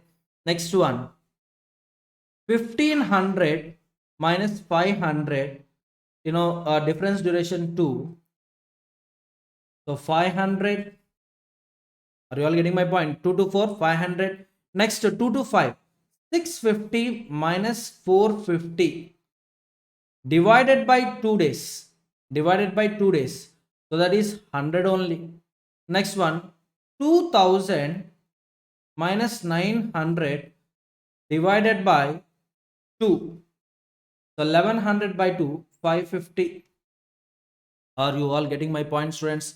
Each and every calculation is very, very, very, very, very critical, very, very critical. One place if you commit any mistake, at any place, 1 point if you commit mistake, total sum wrong, 12 marks. So you need to pay lot of attention. Nothing will be free in this universe. Yes or no? Nothing is free. Even knowledge is also not at free of cost. You need to pay attention. Understood? Here, 3000 minus 800, crash days, 4. So 3000 minus 800 divided by 4. So it is 550. Next one, 5 to 6. Crash cost 1000 minus 400 divided by 2. So 600 by 2, 300. Next, 6 to 7. 800 minus 450 divided by 2. So 350 by 2, right? 350. Just wait. It's not 2 here. Here it is 1, right? 1. So 350 rupees. Is it clear up to here? Sir, that denominator 2, where you got it, sir? See, 2, 4, 2, 1. How you got it, sir? Crash duration minus, normal duration minus crash duration. Normal duration minus crash duration. Sir, out of these, activities, the least cost slope is 100 rupees, no, sir. So can we crash activity 2 to 5 first? No. Why? Activity 2 to 5 is not falling on critical path, Activity 2 to 5 is not falling on critical path. Just observe here carefully. Activities falling on critical path is 1, 2, 2, 4, 4, 6, 6, 7. So 2, 5 is not falling on critical path. So you should not touch activities that are not falling on critical path. You need to reduce the duration only with respect to activities falling on critical path. Everyone. So first, let me write activities falling on critical path. Activities falling on critical path. So 1, 2, 4, 6, 7. Yes or no? 1, 2, 4, 6, 7. So 1, 2, 4, 6, 7. Now, just write cost slope and crash, reduction. Total duration is 22 days, right? So 1, 2, so 200 rupees is the cost slope. 2, 4, cost slope is 500. 4, 6, 4, 6, cost slope is 550. 6, 7, cost slope is 350. Out of this 4, which one is the least one? 200 is the least one. So select a 1, 2 activity. Sir, in 1, 2 activity, crashing can be done up to 2 days. No, sir. So can I reduce it by 2 days? No. So why? The reason is immediately the next path is having 21 days duration. So if you reduce 1, 2 activity by 2 days, what happens? 22 minus 2, it falls to 20, whereas it is not a critical path. The critical path becomes, the third path becomes critical path. So here, reduction of up to 2 days is not possible. You reduce it by 1 day only. You reduce it by 1 day only. Now 22 minus 1, 21. So in this case, you will find 2 critical paths. Now we need to apply crashing technique with respect to these 2 paths. Understood? You will get clarity. Just follow me carefully. So now, crashing, apply crashing technique with respect to 1, 2 activity. So actually duration for 1, 2 activity is, 6. 2, 4 activity. Come on, tell me. 2, 4 activity, 5. Next, 4, 6 activity, 8. 6, 7 activity, 3. Clear? Now I'm reducing, 1 day from activity 1, 2. So the result will be 5, 5, 8, 3. So after crashing, what is the duration of the project? 21 days. After crashing, the duration of the project is 21 days. Coming to the cost, we need to calculate cost also. Yes or no? Come on, tell me, yes or no? Cost very simple, ma. Normal cost plus the crash cost. Normal cost plus crash cost. Normal cost already calculated, 6,900. 6,900. Yes or no? Yes or no? Then plus crash cost. How much crash cost per day? 200 rupees. Sir, total 7,100. Again wrong. Why wrong, sir? In normal cost, we had direct cost plus indirect cost. Yes or no? Indirect cost is based on number of days of the duration of the project. Yes or no? Indirect cost is based on duration of the project. When duration is getting reduced, indirect cost will also fall. Now, if you take 6,900 straight away, then it gives you wrong answer. It gives you wrong answer. So instead of doing like this, let's calculate like this. Direct cost plus crash cost plus indirect cost. Indirect cost. So direct cost 4,700, there is no change. Crash cost, 200 rupees extra we are spending in order to reduce activity 1, 2. And indirect cost, duration of the project is 21 days into 100 per day. So 4,700 plus 2,100 plus 200, 4,700 plus 2,100 plus 200. So now the total cost after crashing 1, 2 activity by 1 day is 7,000 rupees. So come on, my dear students, tell me, for completing project within 21 days, by 21st day, the cost I need to spend is 7,000 rupees. Understood?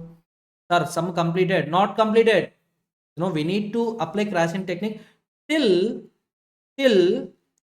no further crashing is possible. Until then, you need to apply crashing technique. Just one part completed. One part completed. Now, a recompute a critical path. Recompute critical path. So same diagram, 1, 2, 1, 3, 2, 5, 2, 4, 3, 4, 4, 6, 5, 6, 6, 7. So after crashing, 1, 2 activity, 5 days it is. So remaining, no change, 4, 3, 5, 6, 4, 8, 3. Now once again, come on, calculate ETLT. ETLT. This time no need to write ETLT. So 0. So 0 plus 4. 4 plus 6, wait. 4 plus 6, wait, in case of merge event, you need to consider higher. Yes or no? So here it is 5, 0. Sorry, wait. 5. Next, here it is 5 plus 3, 8. So here, 5 plus 5 or 4 plus 6, both, 10 only. Next one, 10 plus 8, 18. 8 plus 4, 12, or 18, whichever is higher, 18. 18 plus 3, 21. So last event, ET equal to LT, 21, 21, 18. 18 minus 4, it will be 14. Okay, 18 minus 8, 10. 10 minus 6, 4. 10 minus 5, 5. 4 minus 4, 0. 14 minus 3, or 10 minus 5, whichever is lower, 5. 5 minus 5, 0. So ETLT completed. So now if you observe, two critical paths we are having. This is one critical path, and this is another critical path. Very simple to identify critical path. It's not only longest duration, and you can compare like this, where ET equal to LT. Simply slack time, if slack time is 0, where ET equal to LT. So if you observe ET equal to LT, ET equal to LT. So wherever ET equal to LT happens, that also becomes a critical path only. Are you all getting my point, students? Everyone? Now, chalo. So yes, we are having two critical paths. Note down those two critical paths, ma. Note down those two critical paths. 1, 2, 4, 6, 7. 1, 3, 4, 6, 7. Okay. Duration, possible duration, obviously 21 days. 21 days. You can calculate 21 days. Now we need to apply crashing technique, ma. We need to apply crashing technique. So if you observe it carefully, total 1, 2, 3, 4. In each and every path, we are having 4 activities. Yes or no? In each and every path, we are having 4 activities. 1, 2, 2, 4, 4, 6, 6, 7. 4 activities. 1, 3, 3, 4, 4, 6, 6, 7. 4 activities. 4 activities are there. Now you need to select, you need to reduce it by 1 day. In 2 paths, you need to reduce 1 day. So simply when you reduce 1 day from first path, obviously second path becomes critical path. What is our objective? So critical path duration should come down. Critical path duration should come down. So now here, if you observe carefully, I need to reduce 1 day from 2 paths. So it is possible in the following combinations. Suppose if you select 6, 7, if you select 6, 7, 6, 7 is common here. So when you reduce 1 day in 6, 7 activity, obviously 2 paths activities, obviously 2 paths duration will come down equally. And 4, 6 also common. If you observe, 4, 6 also common. 4, 6 also common. So out of 4 activities in path A, and in first path, and 4 activities in second path, 2 activities are common. What are those common activities? 4, 6. Excuse me. 4, 6 and 6, 7 common activities. Understood? So if you reduce 4, 6 by 1 day or 6, 7 by 1 day, obviously 2 paths duration will come down. Are you all getting my point, students? Automatically duration will come down. But if you observe carefully, 1, 2, 2, 4, 1, 3, 3, 4 are different activities. Not same activities coming to these 2 paths. Everyone getting my point? So now, for reducing 1 day in each and every path, these following combinations are possible. What are those following combinations, sir?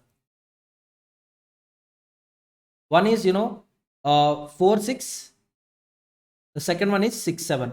So this is one possibility, and this is another possibility. One possibility 4, 6. Second possibility 6, 7.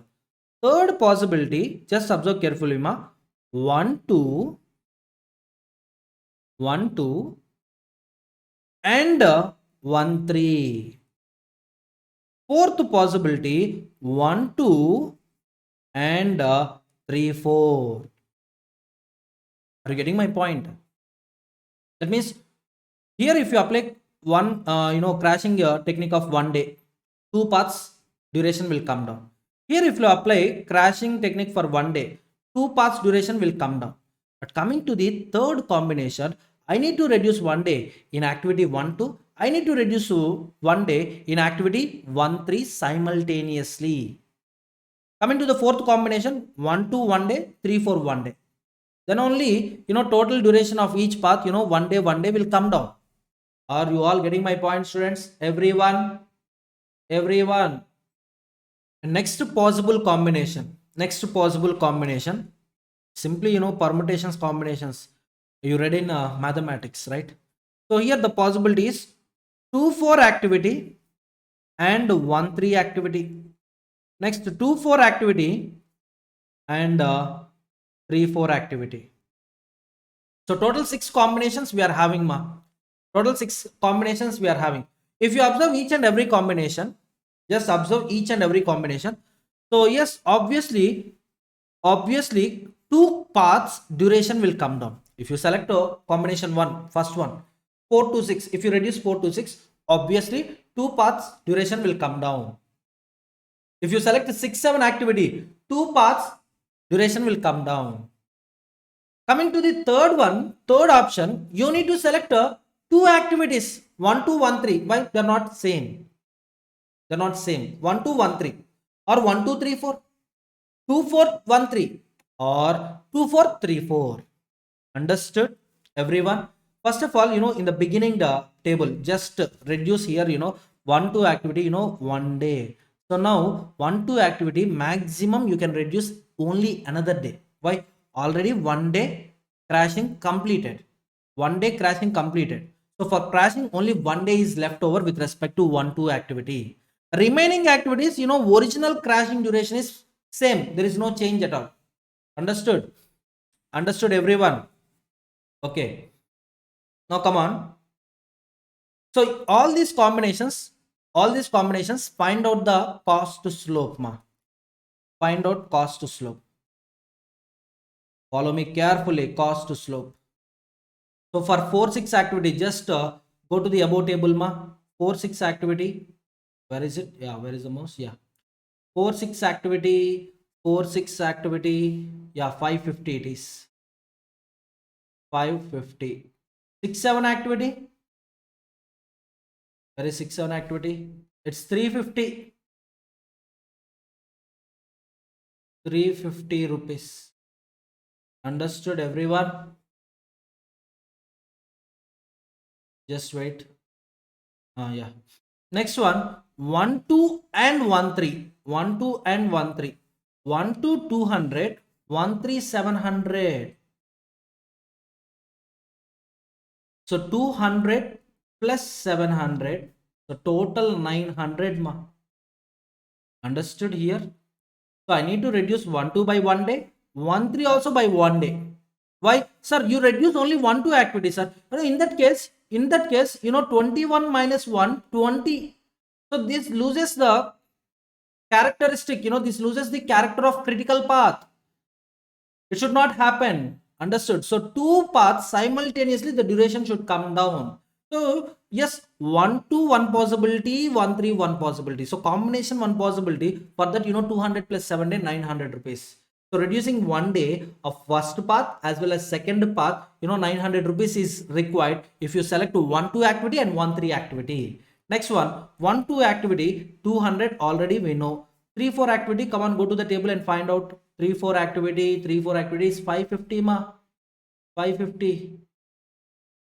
So 550. So total how much? 750. Next one, 2 4 activity, you need to find it out. 2 4 activity, yes, 2 4 activity, the cost slope is 500 rupees. 500 rupees. So 500, 500. 2 4, 500, 500 plus 1 3 already calculated. 1 3 700. 3 4 it is 550. So 1200, 1050. Come on, my dear students. Select the cost slope. Which cost slope I need to select? Least cost slope. So 350, sir. 350. So 6 to 7, if you observe crashing, 6 to 7 crashing, 6 to 7, only 1 day I can reduce, Only 1 day I can reduce. Are you getting my point? So reduction is possible only for one day, one single day. So obviously for one day 350 rupees I need to spend. So now actually duration, total duration of the project after 1 2 crashing is 21.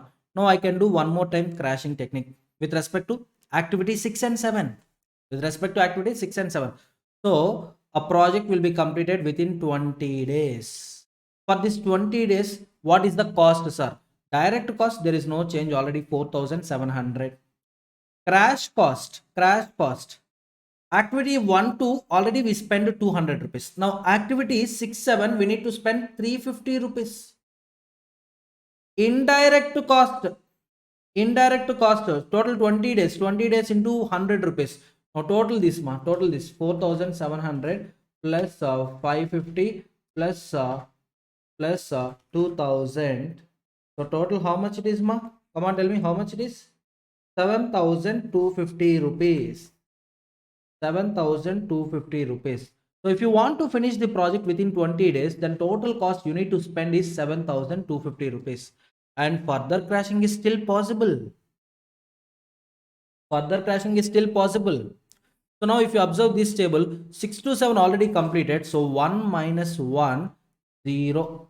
1 minus 1, 0. That means crashing with respect to 6, 7 already completed. So close it. Understood? Close it. Everyone. So crashing with respect to 6 7 activities completed. Now crashing technique with respect to 6 7 activities is not possible. Only one day is possible, and that one day I reduced. Understood? Next one. So with this this combination, this option is closed, ma. This option is closed, and still we are having only two critical paths. Still we are having same two critical paths with a modified duration of 20 days and 20 days. Sir, third path is also there, no sir? Yes, third path already it is, if you observe third path, it is 16 days, right? Third path is just 16 days. Now if you observe, path 1 came to 20, path 2 same duration 20. No more new critical path. Yes or no? No more new critical path. And 16 is still there. So we can reduce it. We can reduce it further also. Sir, to what extent we can reduce, sir? Let's see.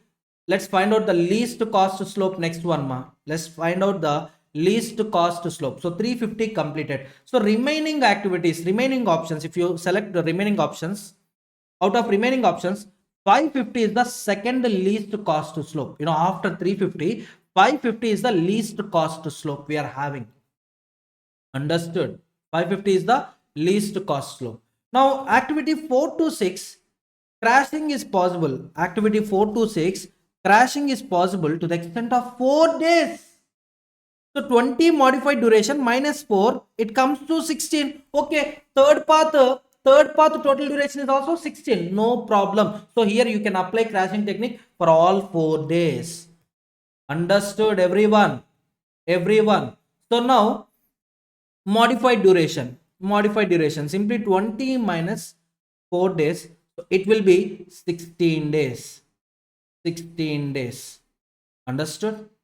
Now direct cost, there will be no change in direct cost, ma. 4700. All activities direct cost 4700.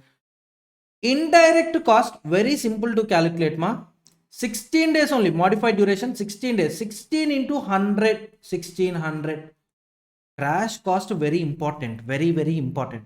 Originally 200, right? First time crashing 200, activity 1 2. Next second time crashing 350 rupees I spent extra, plus this time 4 days I'm making I'm applying crashing technique. So each day 4 days into each day 550 rupees. Cost slope is nothing but per day calculation. Yes or no? Cost slope, if you observe above calculation table also, if you observe it, I calculated cost slope, it is per day basis, per day.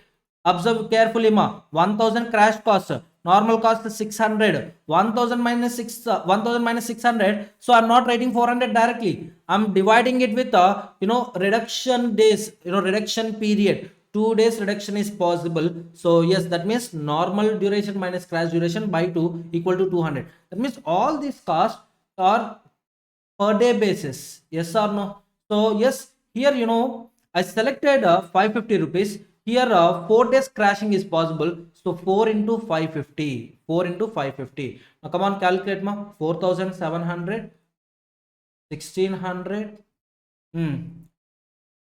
4 into 550 plus 350 plus 200, so 2750.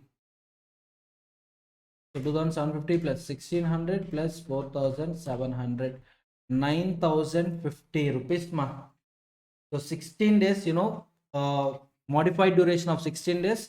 So total cost is 9050 rupees. So here I am writing, if you want to complete project within 16 days, then minimum cost you need to spend on this project is 9050.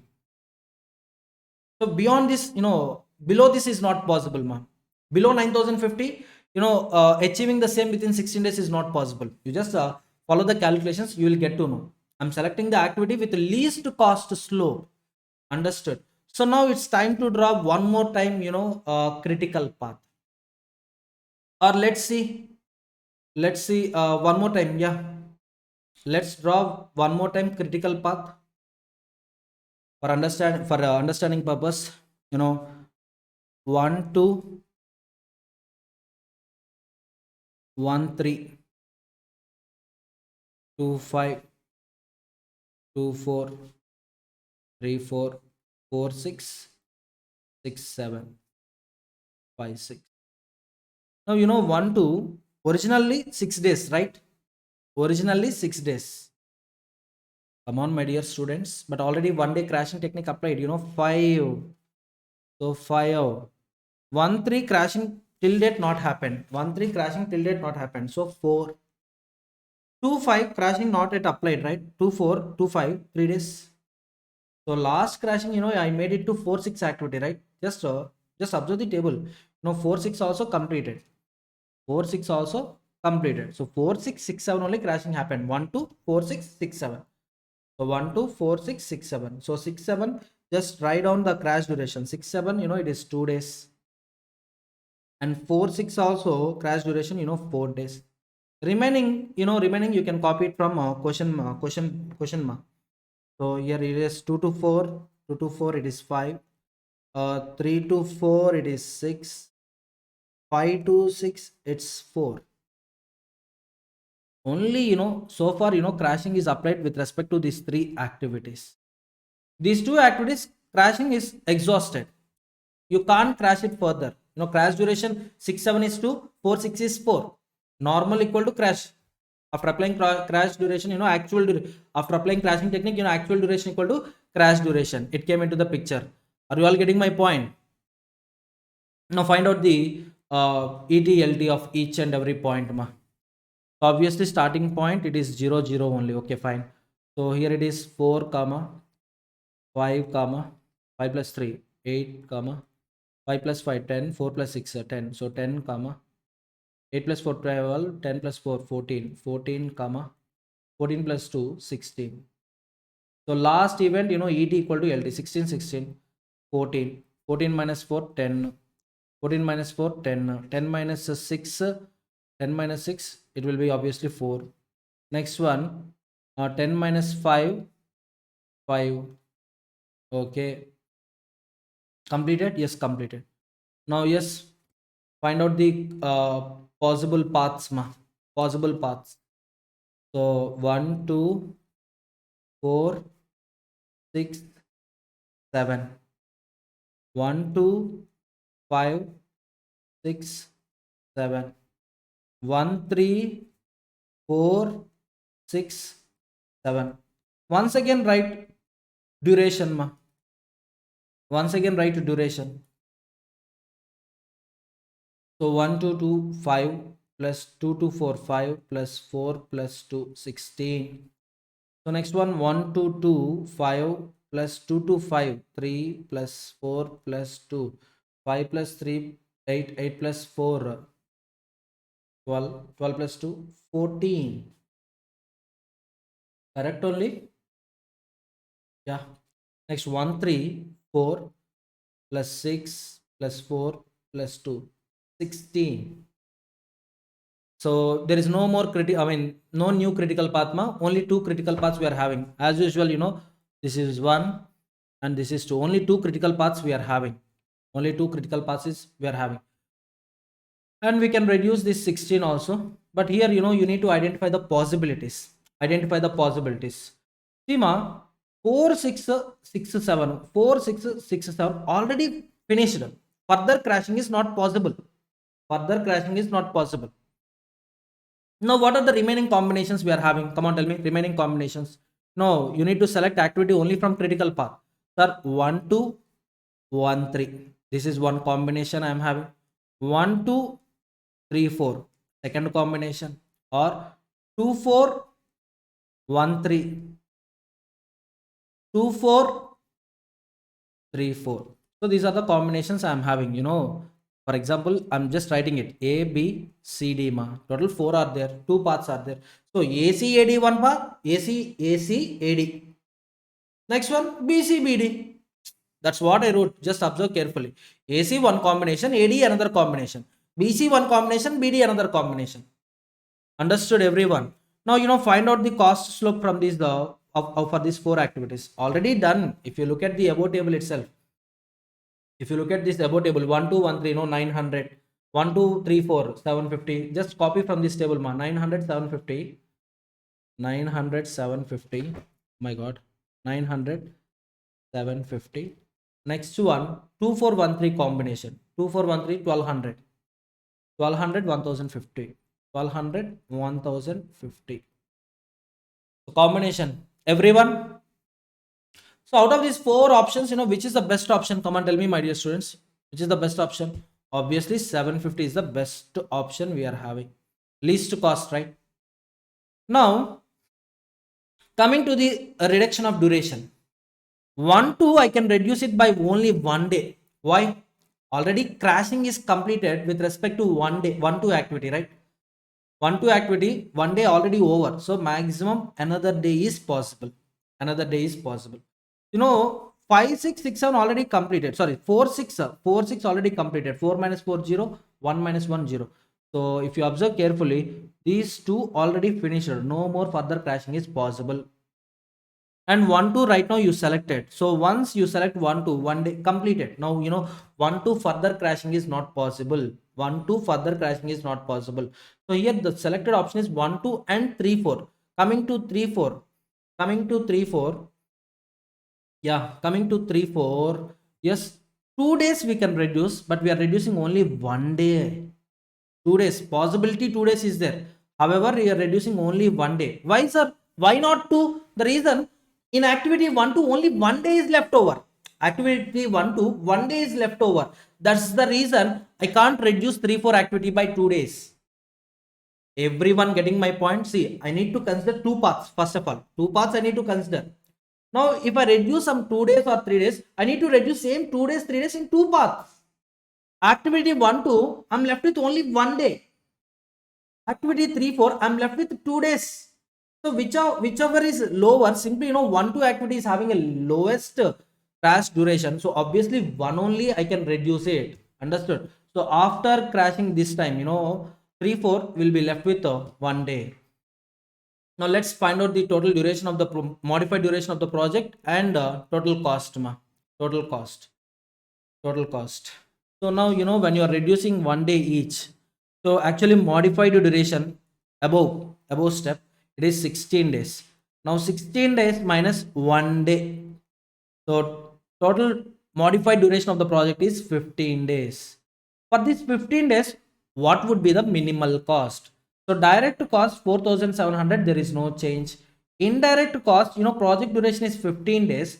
15 days into 100, so 1500 rupees. Now crash cost. So far, this is the 4th time of crashing. 3 times already completed. 3 times already completed. So about 3 times, just to check here ma. First time crashing happened to 1 2 activity, right? First time crashing happened to 1 2 activity, so that is 200 rupees.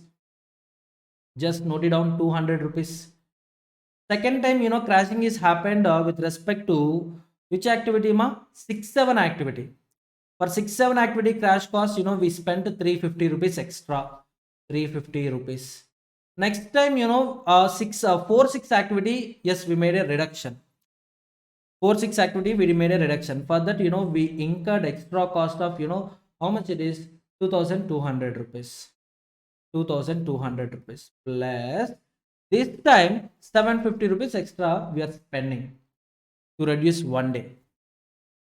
So 200 plus 350 plus 2200 plus 750. So calculations, you need to be attentive while making calculations. So 3500. Even you can calculate like this, crash cost of above step is 2750, right? 2750. To this add was 750. To this just add 750 rupees. 3500. You can take crash cost from step 1, step 2, step 3, or else step 3 crash cost. What is the crash cost of step 3 plus crash cost of step 4? 3500. So total it will be 9700 rupees. For 15 days, total cost we need to spend is 9700 rupees. Understood? Everyone. Now, if you look here, so what happened in this case? 1-2 activity we reduced it by 1 day, and next one activity 3-4 by 1 day. 3-4 by 1 day. So 1-2 here 1 day reduced, here 1 day reduced. 3-4 here 1 day reduced. So -1, -1, -1. So 15, 13, 15. So there is no new critical path. Old critical path still continuing. But already crashing is completed with respect to 1-2 activity. So that means this option closed. 1-2 further crashing is not possible. 1-2 further crashing is not possible, as 1-2 you can crash to 4 days already completed. Original duration 6 days. You can reduce it to 4 days. That means you had 2 days. First step 1 day already completed. This step already another day completed. So 1-2 option is closed. Literally 1-2 option is closed. So we are left with only two options: 2-4, 1-3, and 2-4, 3-4. So out of these two, whichever is least, obviously 1050 is the least one. 1050 is the least one. So 2-4-3-4. Just observe 2-4-3-4 in the table. Observe 2-4 and 3-4. Observe 2-4 and 3-4. 3-4 only 1 day possibility is there. So you can reduce it by 1 day. Obviously 2-4 also you can reduce it by only 1 day. So the moment 3-4 crashing is completed, obviously 3-4 option will also be closed. 3-4 option will also be closed. So come on, my dear students, come on. So next step, crashing 2-4 and 3-5. What is the next step? Crashing 2-4 and 3-4. 2-4, 3-4. So for this additional crash cost is 1050 rupees. Now let's find out the duration, duration of the project. A duration equal to above step duration 15 days minus 1 day. So 14 days. How many days? 14 days. Coming to the cost. Direct cost already 4700, no change. Indirect cost, how much? 14 days, right? 14 days into 100, 1400. Next one, crash cost equal to above step it is 3500, right? So 3500 plus additional cost 1050. So 4550. Now total it 4700 plus 1400 plus 4550. So 10650. So with respect to 14 days, 10,650. And still crashing is possible. How? So if you observe 3-4 already closed, right? 3-4 if you observe from this table, 3-4 already closed. Now, so 3-4 option is also closed here. The only possibility for the next crashing will be, so there is no other alternative, 2-4 and 1-3. 2-4 and 1-3. If you observe 2 to 4 and 1 to 3, 2 to 4 and 1 to 3, yes, 2 to 4 already one time crashing completed. So this time, one more time we are applying crashing technique. So finally it becomes 0. So after applying crashing technique to 2 4 activity, 2 4 activity will also gets closed. 1 3 2 days is there. If you observe 1 3 2 days is there. So just deduct from 2 1. Deduct 1 from 2. Now simply the last time I think crashing last step of crashing technique in this problem, 2 to 4 1 to 3, 2 to 4 1 to 3. So crashing each one by 1 day.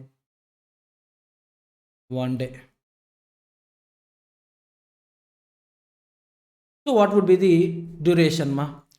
Duration of above step is 14. 14 minus 1. 14 minus 1. Sir, here 1 plus 1, 2 you need to take, no sir. Right? 2 to 4 is one activity. 2 to 4 is falling in one path. 1 to 3 is falling in another path. 2 to 4 is falling in one path. 1 to 3 is falling in another path. Understood? Yes, sir. So 14 minus 1, that will be 13. Cost important, ma. Cost. Direct cost, no change, 4,700. Step 1. Indirect cost, total 13 days. 13 into 100, 1,300 rupees. Crash cost of above technique is 4,550. Less. Here the crash cost will be, here the crash cost is 1,200 rupees, right? 1,200 rupees. Just add 1,200 rupees. So 5,750. 4,700 plus 1,300 plus 5,750. 11,750 with 13 days duration. And from here onwards, crashing is not possible. From here onwards, crashing is not possible. All options already closed. If you observe, possibility, combinations. So 2 to 4 already closed. With this, 2 to 4 already closed. With this, obviously all options closed. Now, if you ask me to draw network diagram with the considering crash duration, so I'll draw for you original diagram. 1 to 2. I think this is fourth time I'm drawing this diagram. So little bit faster I can draw it. 2 to 5, 2 to 4, 3 to 4, 4 to 6, 5 to 6, and 6 to 7. 1 to 2 already crashing is completed. Just observe this table, ma. Observe this table. 1 to 2. 1 to 2 crashing totally completed. That means, actual duration will be crash duration. Actual duration will be crash duration. Accordingly, here I need to write 4. And 1 3, only one time crashing is over. Original duration 4 minus 1 3. 2 5, coming to 2 5, no crashing. 2 5. 5 6, 5 6, 4 days. Sir, how you are getting these days, sir? See, just apply, just whatever I solved here, so wherever it is becoming 0, in green lines, if you take green lines, so crash duration will be the actual duration. Normal lines, normal duration, or modified duration.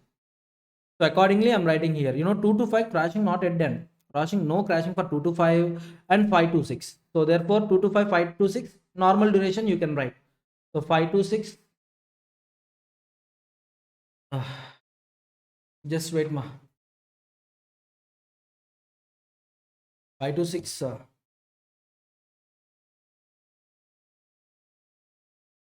If you observe here, 5 to 6, no crashing happened. So the normal duration will be the actual duration. No crashing, right? No crashing technique in 5 to 6 activities. So that's why 4 I wrote here. So 4 I wrote here. Next one, 2 to 4. Crashing just now done. 4 to 6 crashing already completed. 6 to 7 one time crashing completed, so 2. Next one, 3 to 4 one time crashing completed, so 4. Now come on, find out earliest time and latest time of all these events. Starting event obviously 0 comma 0. So 0 plus 4 4, 0 plus 3 3, next 4 plus 3 7, 3 plus 4 and then 4 plus 3 7, 3 plus 4 7, yes 7. 7 plus 4 11, 7 plus 4 11, 11 plus 2 13. Okay, okay, yes sir. Last event ED equal to LT, 13 13. 13 minus 2 11, 11 minus 4 7, 11 minus 4 7, 7 minus 4 3, 7 minus 3 4, 7 minus 3 4, 4 minus 4 0, 3 minus 3 0. So if you observe, all these three paths are critical paths only. If you observe all these three paths, each and every path, now it become a critical path. Yeah, if you have no trust, you can I can prove it. Sima, possibilities 1 2 4 6 7. So duration 4 plus 3 plus 4 plus 2 13. Next possibility 1 to 2, 2 to 5, 5 to 6, 6 to 7. So 4 plus 3 plus 4 plus 2 13 only. Next one 1 2 3 4 6 7. So 3 plus 4 plus 4 plus 2. Okay. So here also 13 only. So no crashing is possible. No further crashing is possible. And for 13 days, the total duration is 11. Sorry, for 13 days duration, the total cost will be 11,750 rupees. So with this crashing concept completed. Very, very simple concept. Provided practice it 3 to 4 times. Understood? Understood? Everyone. Okay. So with this crashing concept also completed. So next concept is floating. Floating. So crashing and floating both are different. How they are different, sir? I'll tell you. In crashing, our objective is a reduction of project duration. Yes or no? So reducing the project duration with a minimum additional cost. But coming to the floating, here without disturbing the duration of the project, we can reschedule some other activities. That means the activities which are not falling on critical path, you can reschedule them, you can delay them. Even though you make delay in such activities, the duration of the project will not get disturbed. Are you all getting my point, students? So let me give you one example with respect to floating, ma. One small example with respect to floating. Just observe carefully, ma. Yeah.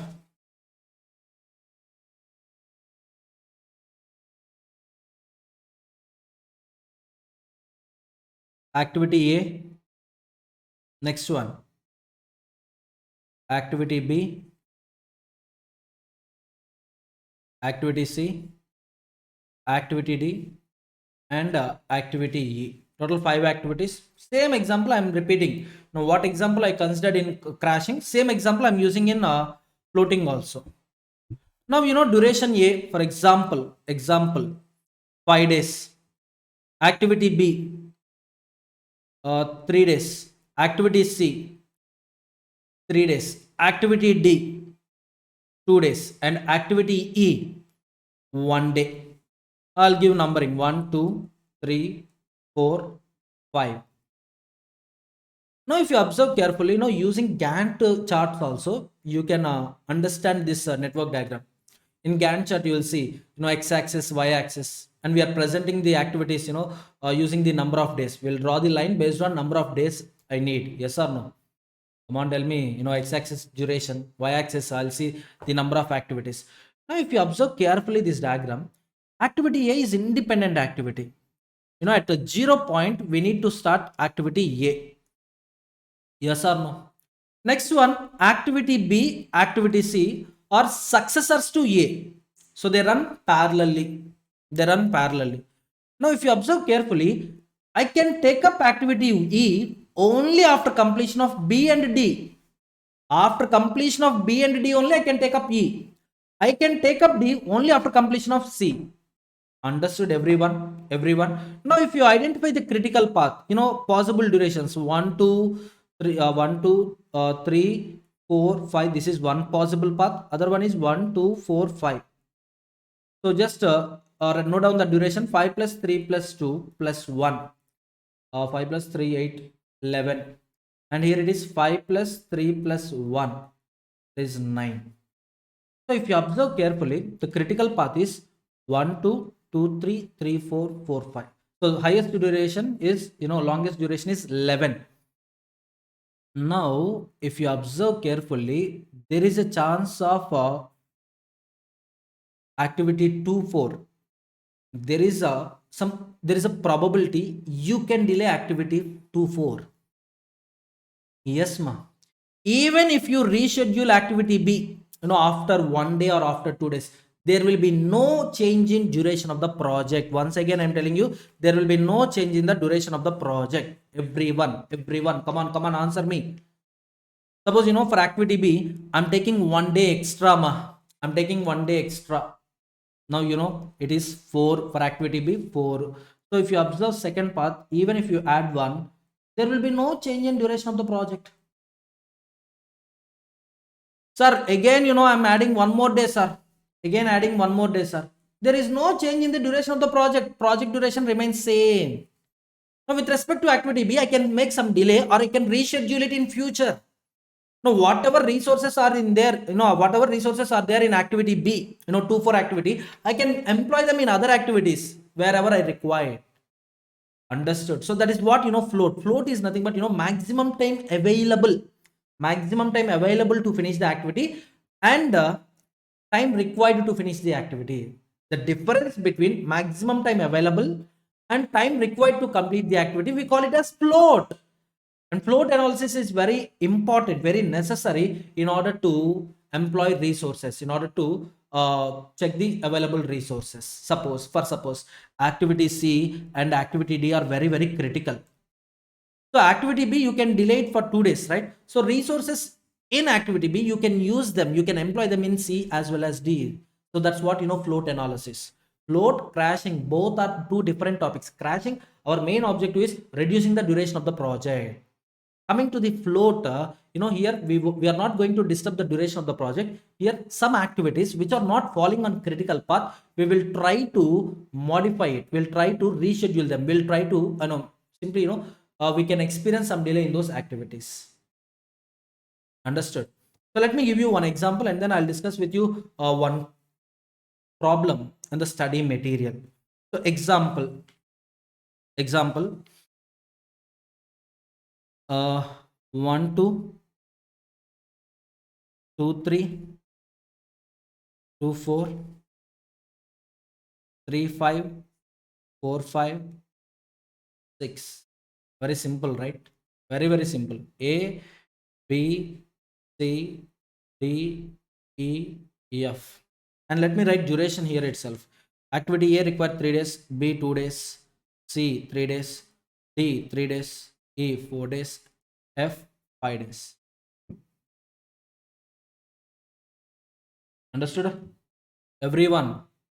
Okay. Now let me write, possible paths here itself. Paths, duration. I think only two paths are possible. 1, 2, 3, 5, 6. Next one, 1, 2, 4, 5, 6. Okay, sir. Okay, right, duration 3 plus 2 plus 3 plus 5. How much it is? 5, 13 days. Yes or no? Just wait, ma. Next, 3 plus 3 plus 4 plus 5.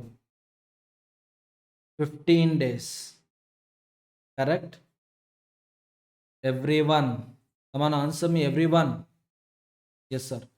Now just identify the critical path, ma. Path with longest duration is the critical path.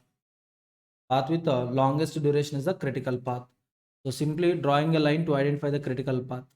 So in crashing, what we will do, we'll reduce the activity duration, which is having a least cost flow. But floating, the activities which are not falling on critical path, we are going to reschedule them.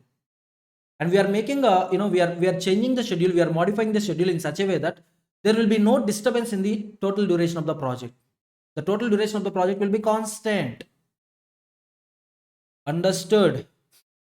Now let's calculate, ETLT. ETLT at a starting point is 0, 0 only. Here it is 3, comma. Here it is 5, comma. Here it is 6, comma. And 10, whichever is higher. Next one, 15. 15, comma 15. 15 minus 10, 6. 6 minus 3, 3.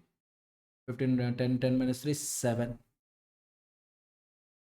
7 minus 2, 5, or 6 minus 3, 3, whichever is lower, 3. 3 minus 3, 0. Understood? Everyone.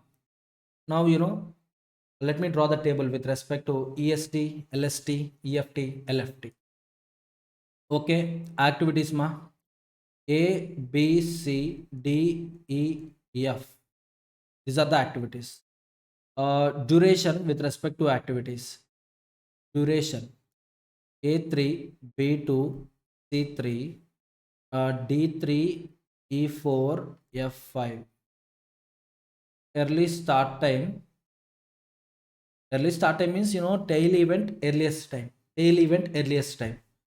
So A earliest time 0, B earliest time 3, C earliest time is also 3 only, and D earliest time is 5, E earliest time is 6, F earliest time is 10. Once again I'm telling you EST is nothing but ET of tail event. Sir, first of all, tail event, told you many times. If you take any activity, the start event is a tail event, and finish event is nothing but a head event. Finish event is nothing but head event. Understood? Understood, everyone? Come on, tell me. Okay, fine. Next one, EFT. Formula very simple. EFT equal to EST plus duration. EST plus duration. Yes or no? Now just add it, ma. 0 plus 3, 3, 3 plus 2, 5, 3 plus 3, 6, 5 plus 3, 8, 6 plus 4, 10, 10 plus 5, 15. Next one, latest finish time, latest start time. So latest finish time is nothing but LT of head event. LT of head event. Latest finish time, LT of head event. Now if you take activity A, activity A, head event is 2. Here LT, that is 3. So 3. Next, activity B, head event LT 7. Activity C, head event LT 6. Next, activity D LT 10. Activity E LT 10. Activity F, head event LT 15. Now 15 minus LST is nothing but LST equal to LFT minus the duration. So 3 minus 3 0, 7 minus 2 5, 6 minus 3 3, 10 minus 3 7, 10 minus 4 10 minus 4 6, 15 minus 5 10. Now we need to calculate a total float here, ma. So just observe this table. Total float. So total float, what it indicates? Total float, what it indicates? Just follow me carefully. Total float.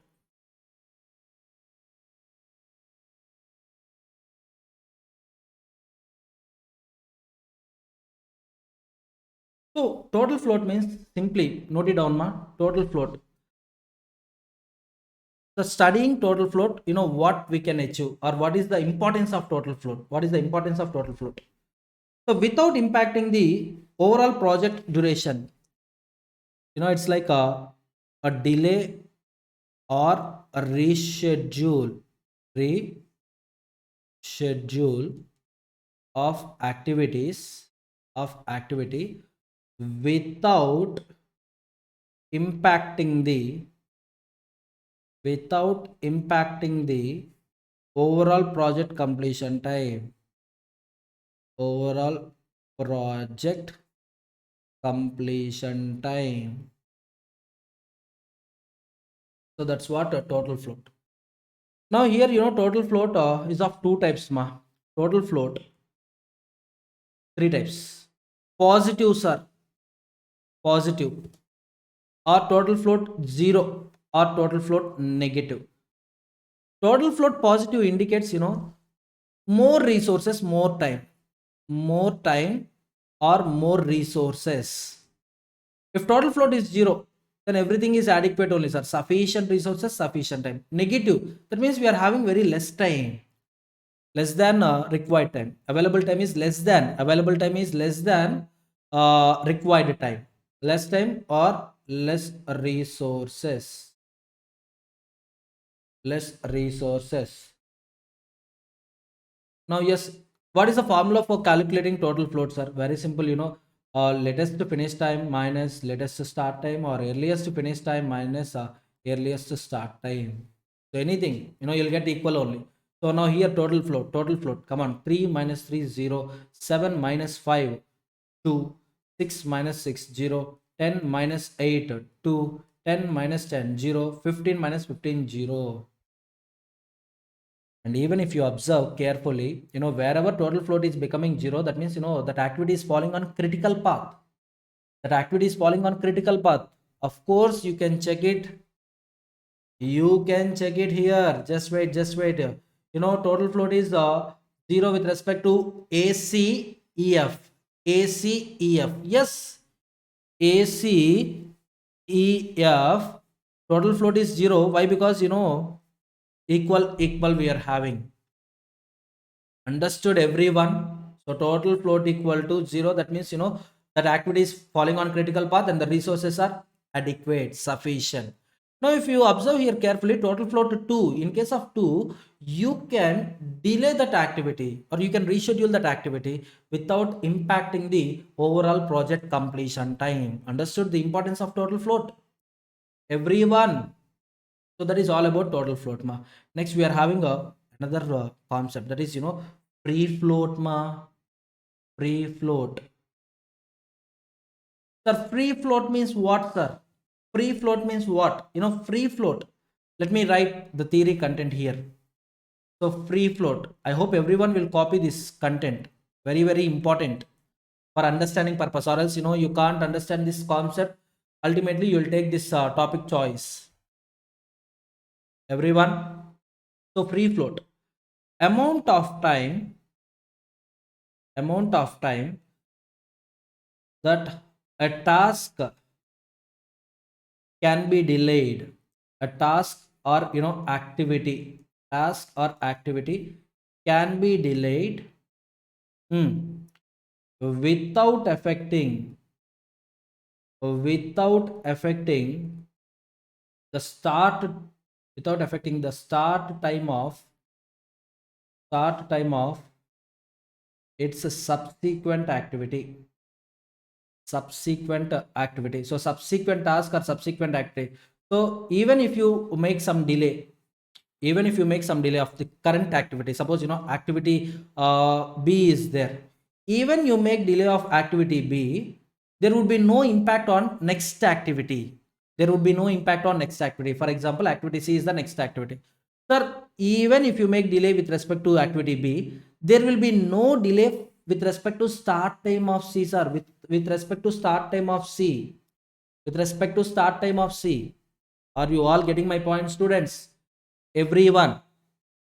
So again, once again, I'm reading it. What I wrote, I'm reading it. Just observe carefully. Amount of time that an activity can be delayed. Activity B can be delayed without affecting start time of its subsequent activity. So subsequent activity, as per schedule only it should start, sir. As per schedule only it should start. Once again, I repeat, as per schedule only it should start. But I want to make some delay in activity B, sir. That is what free float. And formula for free float is it yeah, yes, total float minus slack of head event. Sir, why I wrote a head event? The reason is head event indicates finish point. Only when I finish activity B, I can start activity C. So there should be no delay in activity C. What I'm telling you, there should be no delay in activity C. So activity C earliest start time is nothing but is nothing but finish time of activity B.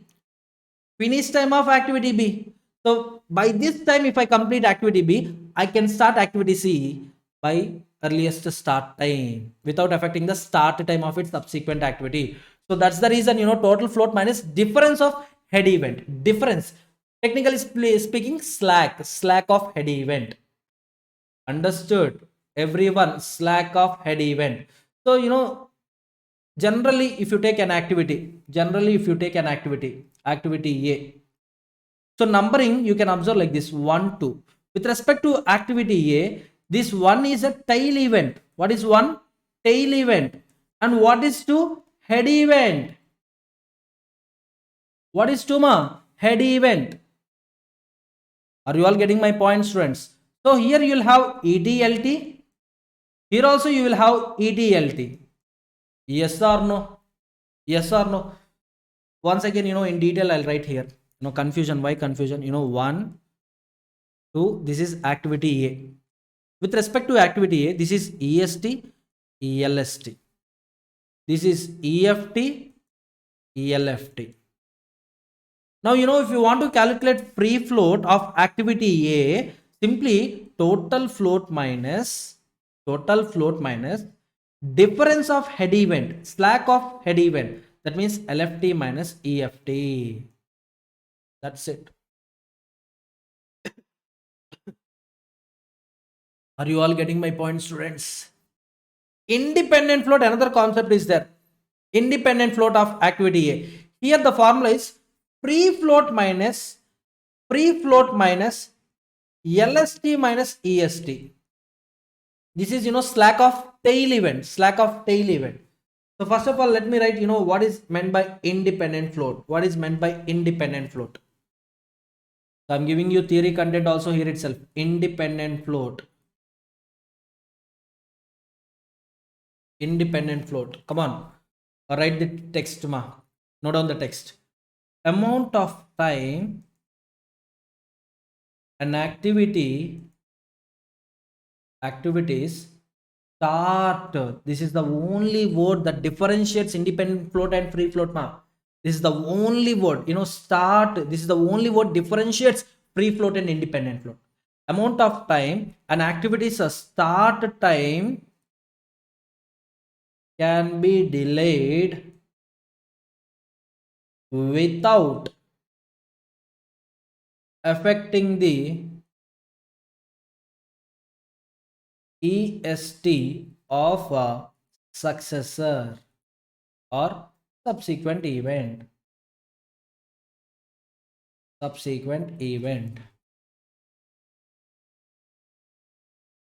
Understood?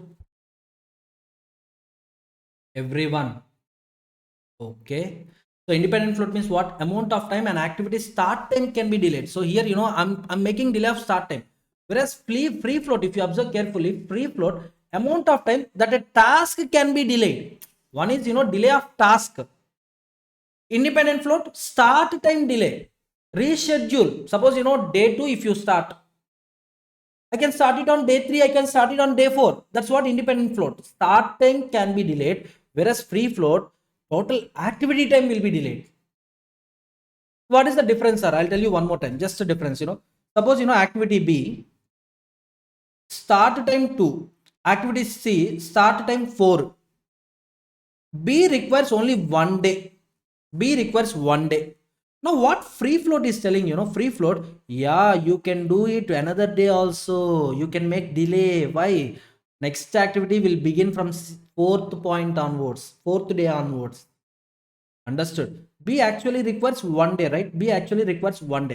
Start day is 2, end day is 4, whereas activity time, it's 1. That means, what is the maximum time? 2 days. Available time 2 days. Required time 1 day. Now you can delay it by 1 more day. So activity B, you can implement activity B for 2 days, no problem. That is free float. What is independent float? There will be no change in duration of the activity. It is telling you by what time if you start, you can reach 4th day. So instead of starting from second day, I can start from third day, sir. So start time I'll make delay of 1 day. Start time I'll make delay of 1 day. Are you all getting my point, students? Critical point. Critical point. But very simple point. Very, very simple point. Once again, I'm telling you, critical point, very simple point. Free float, activity can be delayed. Independent float, start time of activity can be delayed. Formula already I given to you. So free float here refers to total float minus this one, 0. If total float is 0, obviously free float as well as independent float is obviously 0. So these floats can never be negative. So 0 is there, just write 0, 0. Now here coming to 2. 2 minus a difference of a head event. Difference of a head event. So 2 minus 2 free float equal to 0. Here independent float, a 0 obviously. Now coming to here, 2 total float minus head event 10 minus 8. Head event 10 minus 8, 2 equal to 0. Here obviously it is 0. So free float, that means activity B, activity D, you can extend activity B and you can extend activity D. Whereas delay, delay start time not possible. Free float only we are doing, right? Free float, in free float. So obviously activity B, you can increase it by 2 days. Activity, oh just wait activity D, you can increase it by 2 days. Just observe this diagram carefully. So activity B, even if you increase 2 days, no problem. There will be no change in duration of the project. There will be no change in the duration of the project. So same. Or without activity B, without increasing activity B, suppose if you want to increase activity D by 2 days, then also there will be no change in the duration of the project. Project duration remains same. Understood? Everyone? Okay, let's solve problem on this. We are having one problem on this, so let's solve that problem. Illustration 9. Given is the following information regarding a project. Activity ABC, no dependency. So ABC or independent activities. So D is having a predecessor, E, F, G, everyone, rest of them having a predecessors. So let's copy this question and then, we'll have a network diagram and then I'm going to discuss with you total float, independent float as well as free float. Clear?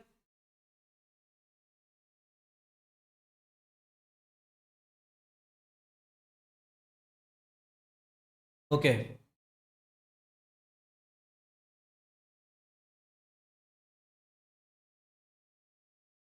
So this is the question, So drawing network diagram is very, very critical in this question. So only after practice, you'll become expert in drawing network diagrams, or else you may end up with losing 10 to 12 marks. It's in your hands only. So particularly activity K, very, very crucial. So why? Because it is having 4 predecessors, C, D, F, J. Understood? C, D, F, J. Okay, fine. So let me draw the diagram. So A, B, C starts from one point. That's why they are not having any predecessors. So start point. So A, next one, B, next one, C. A, B are predecessors to D. A, B predecessors to D. I told you no two activities will have common start and common end. No two activities will have same common start and common end, common finish. So if you want, to draw activity D here, for example, I'm drawing activity D here. The problem is only A is acting as a predecessor to D, not B. Are you getting my point? So that's the reason here I need to introduce a dummy activity, a dashed line, dummy activity. Is it clear, everyone? So dummy activity. So I'll name it this one as D1. So finally, 4 conditions, 4 activities completed. So activity E, B is the predecessor, and B is the predecessor to F also. B is the predecessor to H also. So from B onwards, if you observe, burst event is taking place from B activity, from activity B, you need to observe E, F, H. E, F, H. So I'm drawing it carefully, just observe me carefully, ma. So E, and then F, H.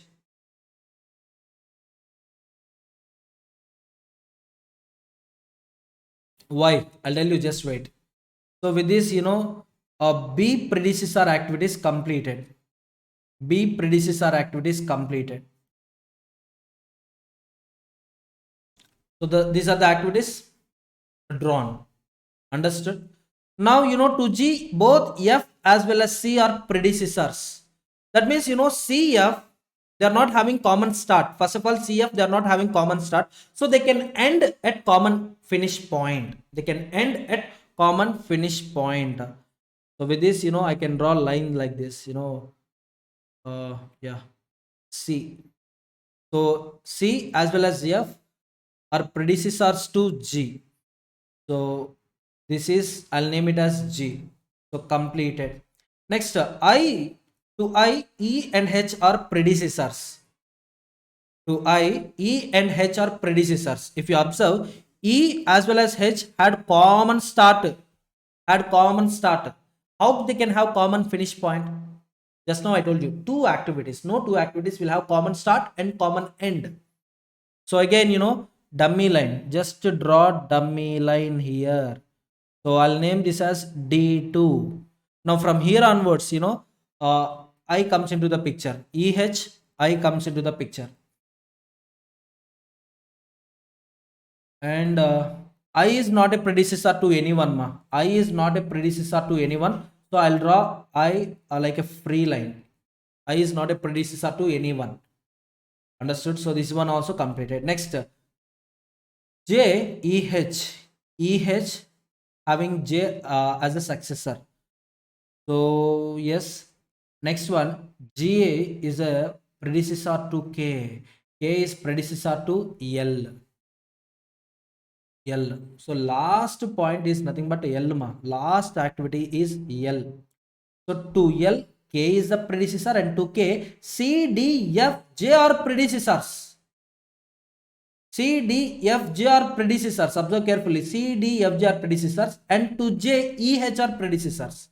Suppose if I draw like this, J, I name it as J. Now, this condition satisfied. EHJ condition satisfied. But coming to K, if you observe K, K had common finish with respect to D as well as J. D as well as J. D and J had a common successor, that is K. That means D and J, here some merge event should take place. Merge event should take place. So that's why, I'm changing it. Just observe it carefully. So why I'm making a merge? So D and J had a common finish point. A little bit tricky, but you need to understand. So D, J, K completed. CF. So if you observe, F, yeah, F is here, it is there. F, here it is there. CF, thank God, CF common endpoint is there. CF common endpoint is there. But from here onwards, you need to draw a line to this event, and you should not name that activity. Why? Because, if you name any activity, suppose, if you draw a line, for example, I'm telling you, example sake, I'm telling you, if you draw a line like this, oh my God. If you draw a line like this, and if you name something, for example, X, then FC are predecessors to X. But here the question is, FC or predecessor to K? FC or predecessors to K? So first of all, we need to draw K, right? So yes, I'm drawing K here. For example, K. Now, if you draw line like this, for example, if you draw a line like this, and if you name some event, X, so definitely FC will act as predecessor to X, not FC will act as a predecessor to K. So that's why here I need to draw a dummy line from this event onwards. And dummy line, some adjustments is required. Some adjustments. Why some adjustments are? Why? Because there is no space. So that's why the line looks like this ma. Just observe carefully. So some jump, again jump. So this is dummy 3 line, D3, D3. And if you observe it carefully, all the conditions are satisfied with respect to K. Can I show you? Yes sir. See, K predecessor D, condition satisfied. D, condition satisfied. K predecessor J, condition satisfied. And CF. So dummy line is drawn from a point where CF got merged. Dummy line is drawn from where CF got merged. So with this, all conditions are satisfied. And K is a predecessor to L. K is a predecessor to L. And with this, network diagram is over L. So this is the last point. So you need to merge all the activities here itself.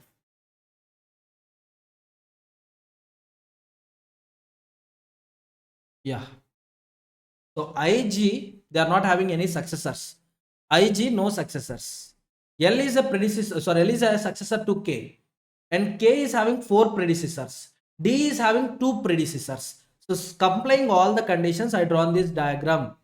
And let me number these diagrams, ma. Let me number this, 1, 2, 3, 4, 5, 6, next is 7, 8, and 9. So yes, with this, diagram is over. Once again, I'll draw for you. Once again, I'll draw this diagram for you, ma. Just 2 minutes time. That's it. Nothing extra. So observe me carefully, ma. So activity A, B, C, no predecessors, no dependency. So all these three activities will have common start. So number 1, activity A, activity B, and activity C. Next one, AB or predecessors to D. So from B, first I'm drawing a dummy line, dummy activity D1. So with this, 4 activities completed. And B is the predecessor to E, F, H. So 3 activities will commence after completion of B activity. So E, next one, F, and then H, and then H. Okay, so E, F, H completed. Next, G is the successor to FC. So that's why, FC will end at one point. From here onwards, activity G will start. Activity G will start. So G also completed. Next, I, E and H. E and H to I. And I is not having any successor at all. So I can draw like this. So this is dummy activity 2. And this is I. I is not having any successor, ma. I is not having any successor. So I also completed. Next, J, coming to J, E as well as H. E as well as H. Okay. So just I'm drawing line like this. Just observe it carefully. J. Now condition E, condition H already completed. So simply if you observe, E, H are predecessor to IJ. Yes or no? E, H are predecessors to IJ. Next one, DJ having a common successor. So that's why what I'm doing, I'm just merging these 2 activities at one event. Understood here? And moreover, FC also had common successor. That's why from here onwards, I'm just drawing a dummy line. So in between one line is there. That's why, just I'm going up here. Here also one line is there. Just I'm going down like this here. So just observe carefully. This is dummy 3. Dummy 3. Now all these conditions are satisfied. Case and condition satisfied. L. So since I and G are not having any successors, so I also ends here. G also ends here. Now this is what the diagram, network diagram of illustration 9. Understood everyone? So 1, 2, 3, 4, 5, 6, 7. Just wait.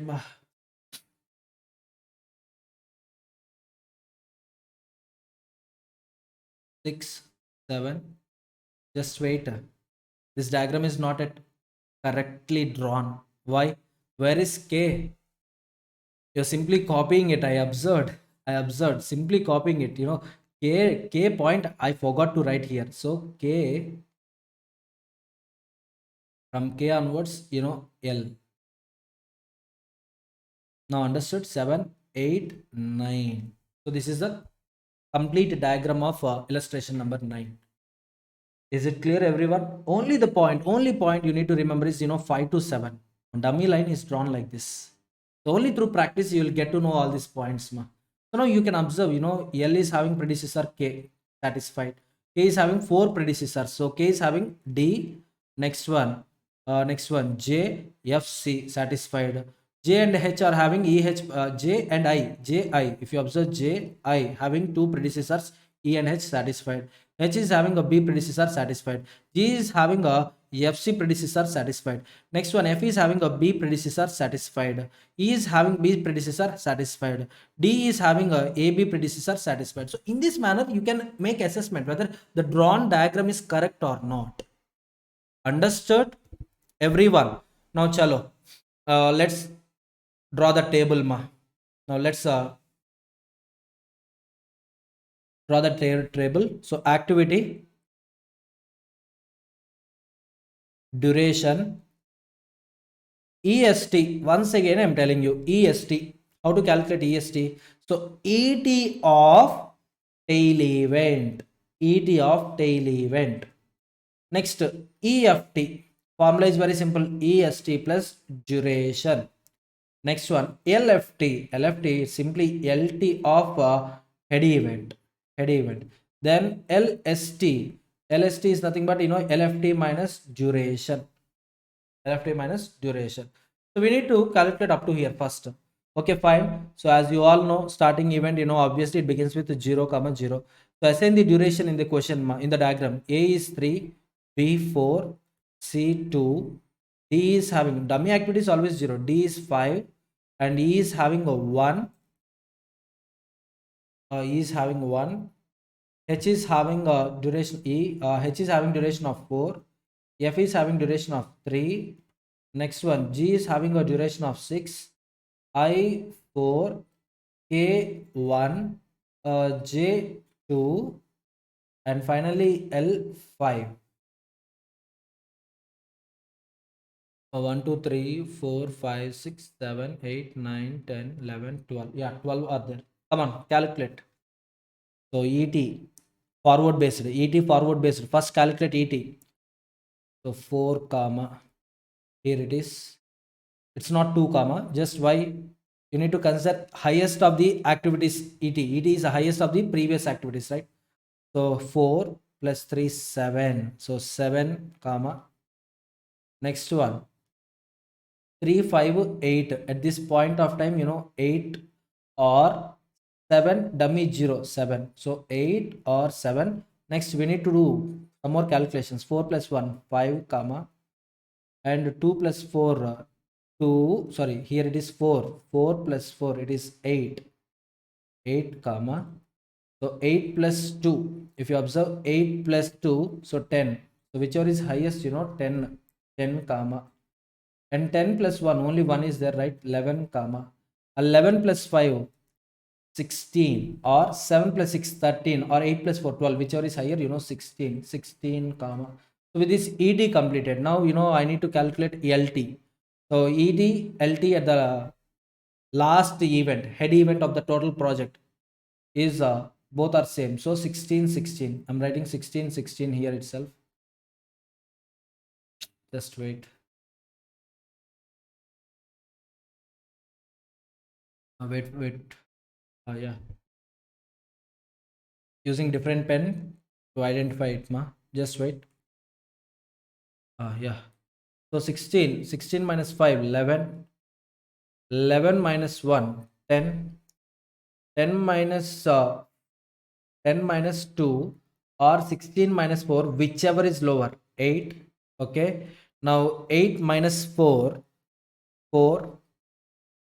Next one. 16 minus 6, 10. Here it is. Now coming to here, 10 minus 5, 5. Okay. Now 10 minus 2, 8. 4 minus 4, 0. 5 minus 3, 2. So whichever is lower, 0. So completed, ma, with this.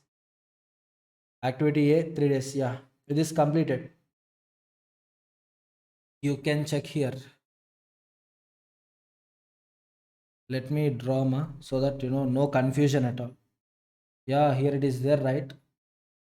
8 8 minus 0, here it is 8. 8 minus, yeah, completed here also.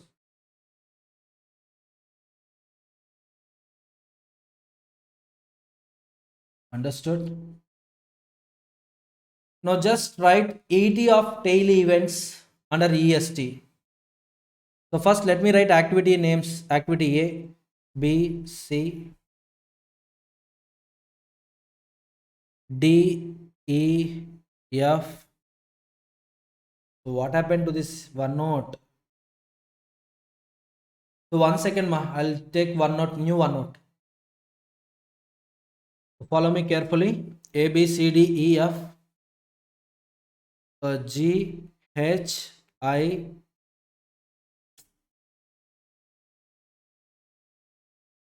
J, K.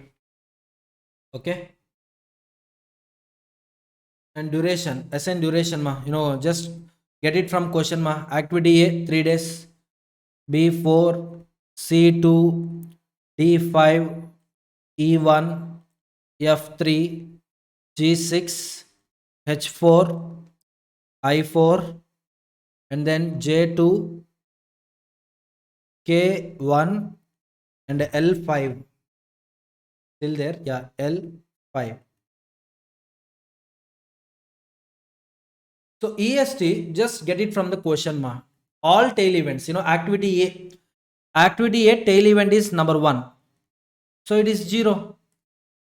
No need of any stress, ma. If you draw diagram perfectly, tail event ET equal to EST. Next one, activity B, common start, so 0. Activity C, common start, so 0. Next, activity D, where is activity D? Yeah, activity D is there. So what is the ET of activity D? Tail event. Tail event is number 3. Tail event ET 3. Just write 3 here. Next one, E, where is E? Yeah, E, tail event is 2. 2 ET 4. Yeah, come on. Next, F, where is F? F. So here F, tail event is 2. So ET is 4. Understood? Next one, G. Next one, G, tail event is 5. At event 5, tail event ET is 7. Are you all getting my point, students? Next one, H. Come on, H. Yeah, H. Tail event is 2. 2 ka ET 4. I. I ka tail event 6. 6 ka ET 8. Next one, J. Where is J? Identify J. Yeah, J. J ka tail event 6. 6 ka ET 8. Next, where is K? K. K ka tail event 7. 7 ka ET 10.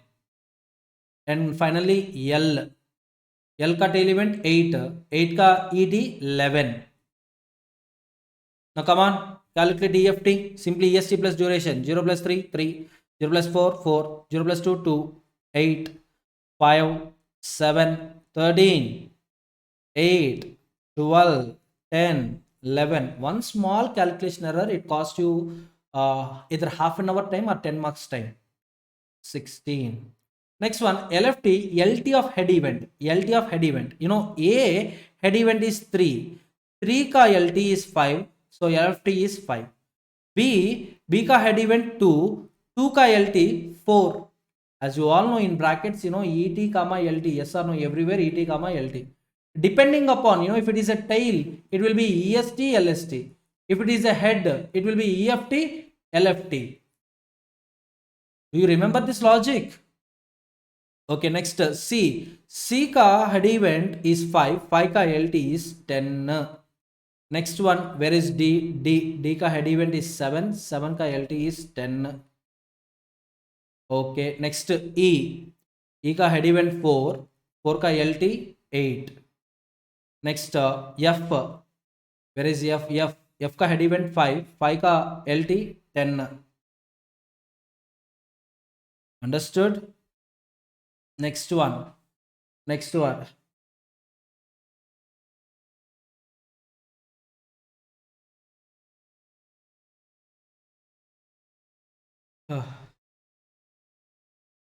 Old ma actually. Next one, G. Where is G ma? Come on, come on. G. Yeah, G ka head event 9. 9 ka LT 16. 16. Clear? Next one, H. H ka head event 6. 6 ka LT 8. 8. Next one, I. 16. J. Where is J? Yeah, J ka head event 7. 7 ka LT 10. Next one, K. K का head event 8, 8 का LT 11. Understood everyone? Next one, last one, L. L का head event 9, 16. Up to here, is it clear ma? Everyone? Everyone? But there is one small clerical error. I don't know how many of you noticed here. So what is that clerical error? Just observe carefully here at this point. Yes, sir. At this point, if you observe it carefully, there is a dummy event from B, yes or no? So now 4 plus 0, 4 or 0 plus 3, 3, whichever is higher, we need to consider accordingly. Here it is not 3, here it is 4. I'm practicing what kind of mistakes you can commit in examination. I'm showing you each and every mistake possibility that you may commit in examination. So this is, this small mistake, it will definitely affect your problem. There is no change in duration of the project, ma. Even if you observe carefully, 4 plus 5, it is 9. But here it is 10. 4 plus 5, 9 or 10, whichever is higher, 10 you need to consider. So 10 came. There is no issue at all. But the point is, at this point, if you observe, mistake happened. This mistake, it will not impact a critical path. It will not impact the duration of the project. Why? Because this activity is not falling on critical path. Luckily, fortunately, this activity is not falling on critical path. So therefore, the duration of the project, there is no change. But this is a small mistake, yes or no? This is a mistake, yes or no? Now, accordingly, you need to change it, ma. So wherever activity D, ET is not 4. Activity E, ET is not 4. It's not 3. It's 4. So 4 plus 5, it is 9 actually.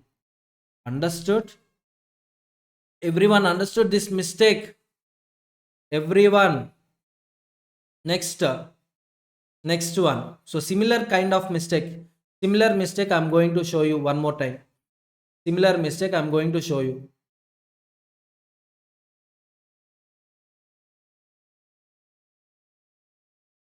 Yeah. Yes. Next one. LFT. If you take LFT, activity A. If you take LFT of activity A. So there is no problem with respect to activity A LFT. Why? Because I changed ET of 3, not LT. Yes or no? So now calculate LST, ma. Now calculate LST. 5 minus duration, 2. This kind of mistakes you can identify even after solving this table also. How, sir? I'll tell you.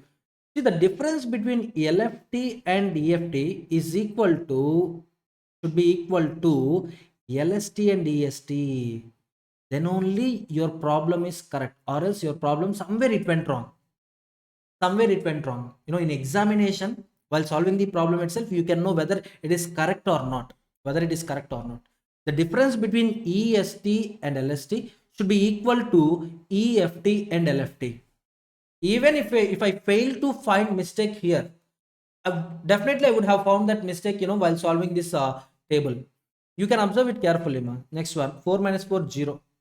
10 minus 2, 10 minus 2, it is 8.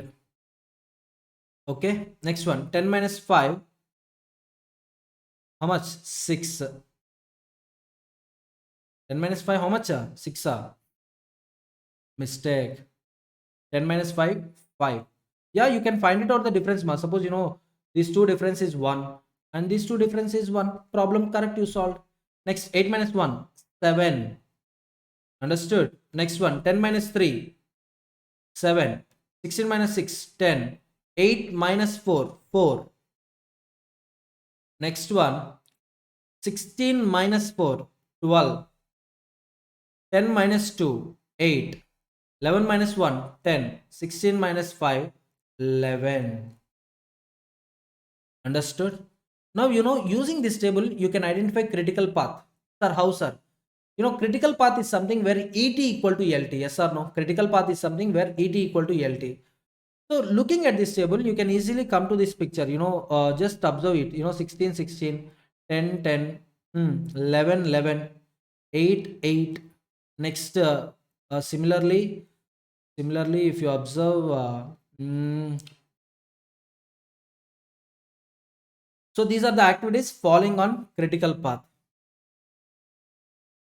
And then you can see here, 0, 0.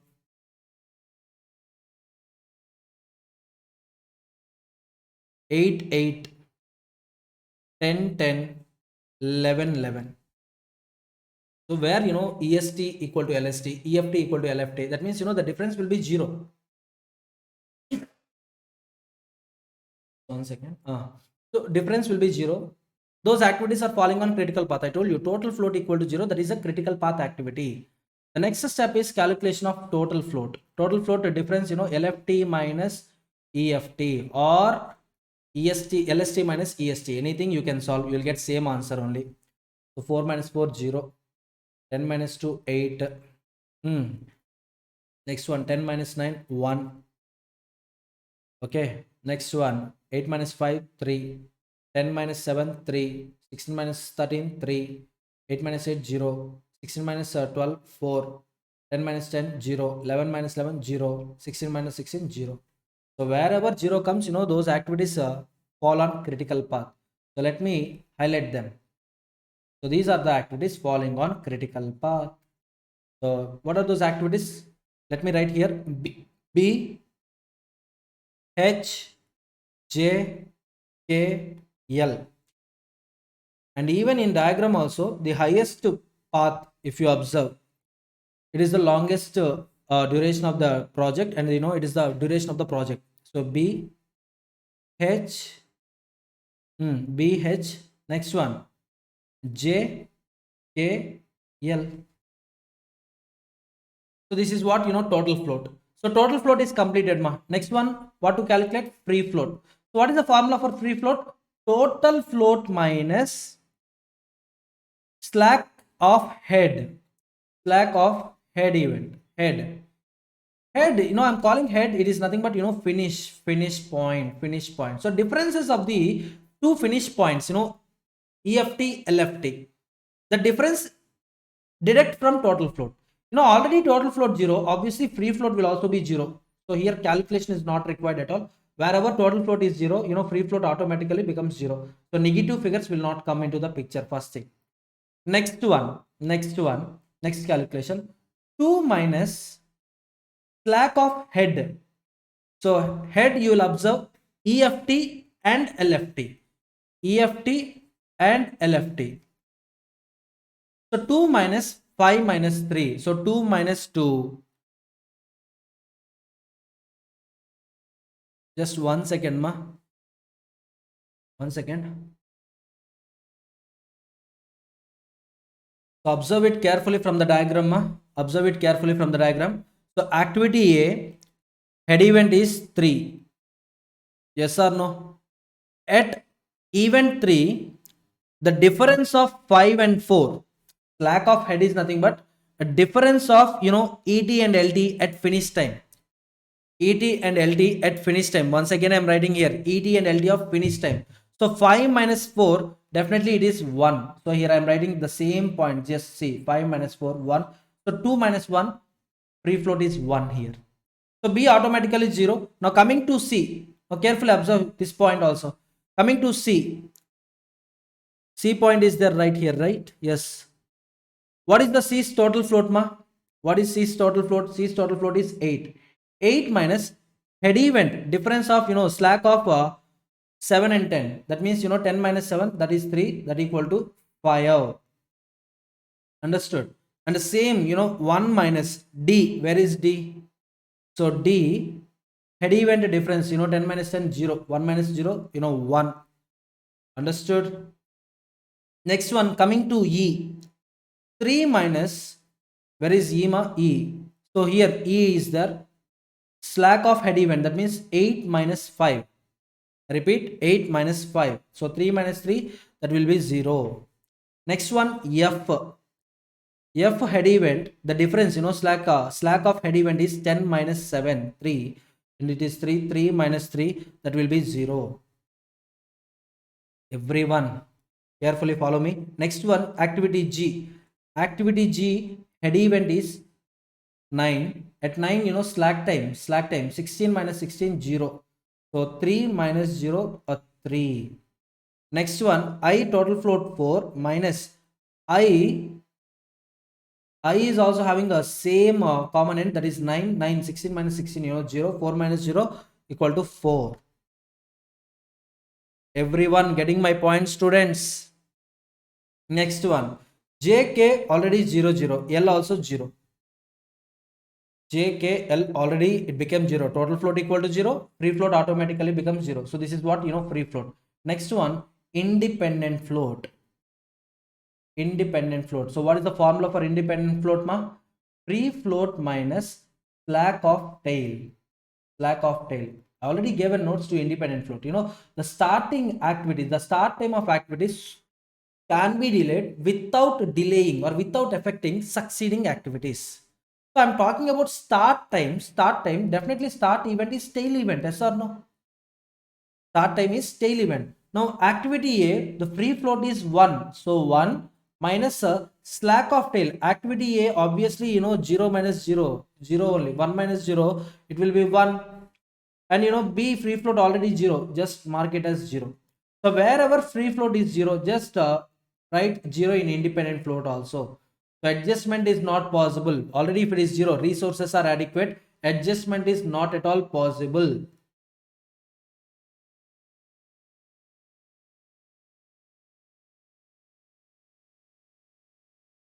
So remaining activities, 5, free float 5, 5 minus slack of tail. So which one it is? C, right? So to C, tail event 0 minus 0. Okay, 0. That is 5 only here also. Next one, here 1 minus to activity D. If you observe activity D, tail event 3, slack means 5 minus 4, 1, that equal to 0. Next one here 3 minus, now which activity is G? G activity tail event, slack time, the difference between ET and LT. So 3 minus 10 minus 7, so 3 minus 3 equal to 0. Next one, I, activity I, it is having, ET, LT same. ET, LT both are same, 8, right? So 4 minus 0, that equal to 4. Remaining I completed. So this is the complete table with respect to illustration 9. So what total float is telling us? Total float, you can delay these activities without impacting the duration of the project.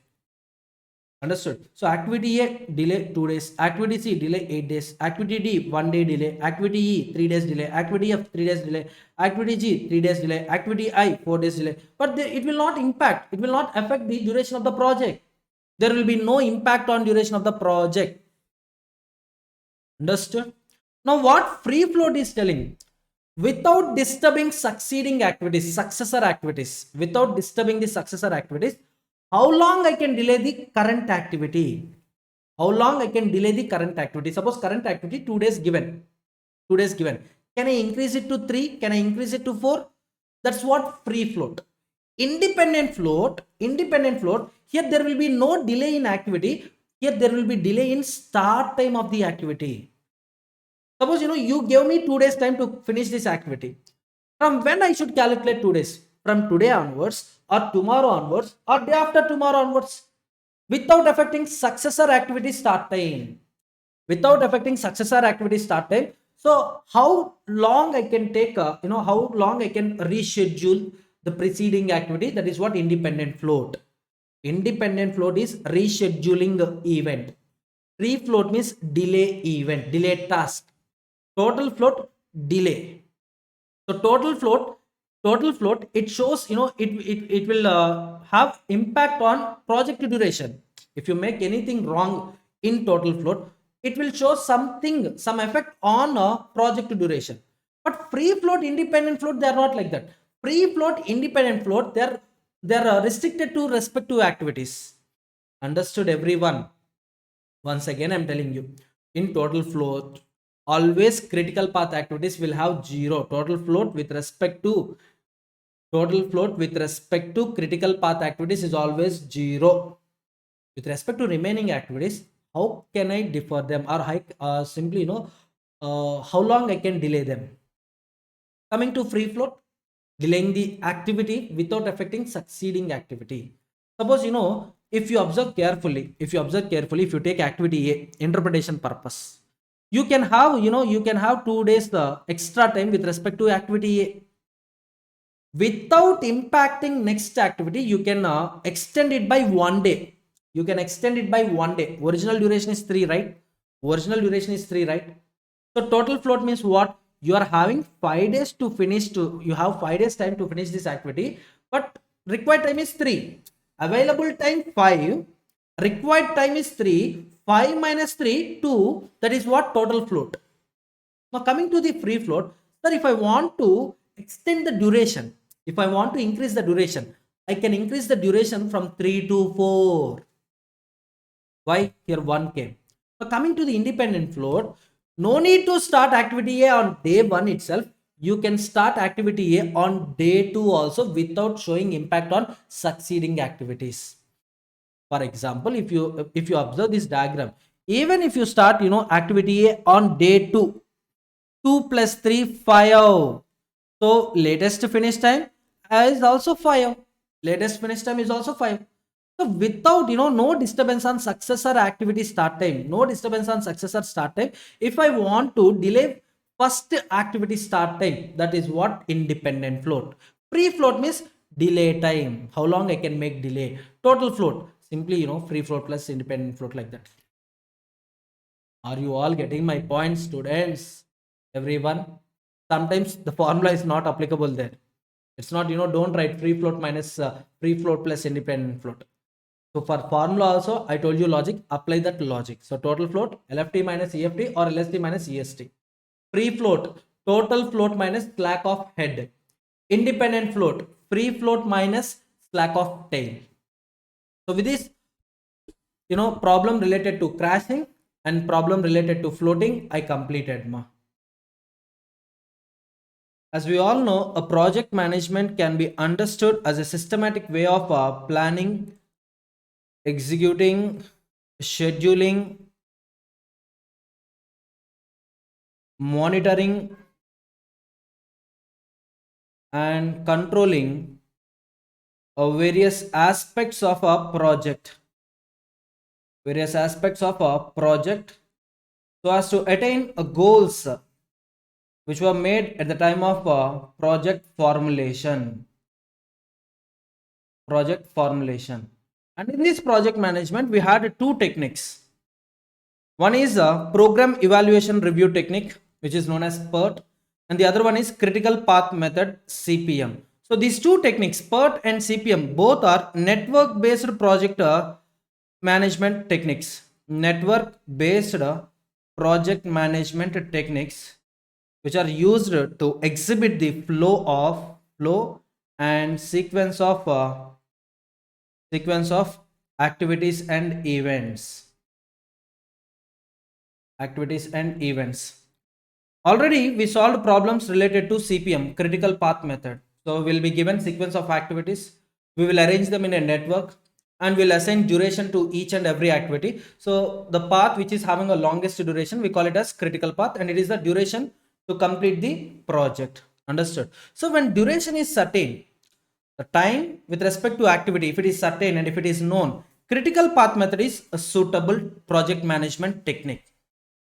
The same time element is not certain, if we don't know, if we are not sure with respect to time of each and every activity, then program evaluation review technique is appropriate. So under PERT, we'll be given three time limits. One is pessimistic time, most likely time, and optimistic time.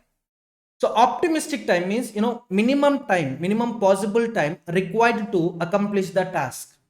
Minimum time required to complete the activity, optimistic time. Maximum time required to complete the activity is pessimistic time. Understood? And most likely time, it is a normal time required to complete the activity. Now, when these three time amounts were given, we need to calculate expected time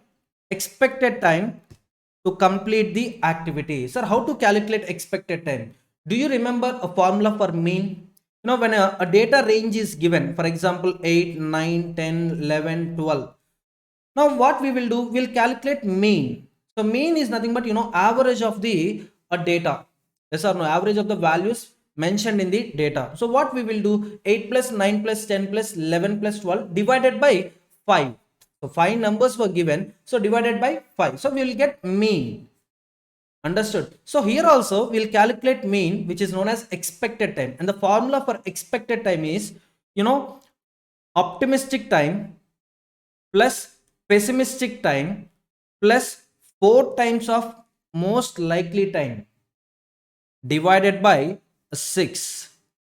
So actually formula for calculating mean is, or data, each and every number in the data set, you just aggregate it, sum of all the numbers divided by average. That means number of items in that list. Yes or no? But coming to here, we should give more weightage to the most likely time to happen.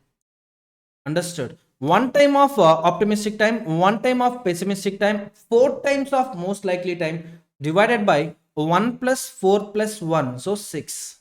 So using this formula, we calculate expected time to complete the activity. Understood? Everyone. And since time is not certain, here you need to calculate variance and standard deviation. A formula for variance, very simple, summation of pessimistic time minus optimistic time divided by 6 whole square. And standard deviation, very simple, square root of variance.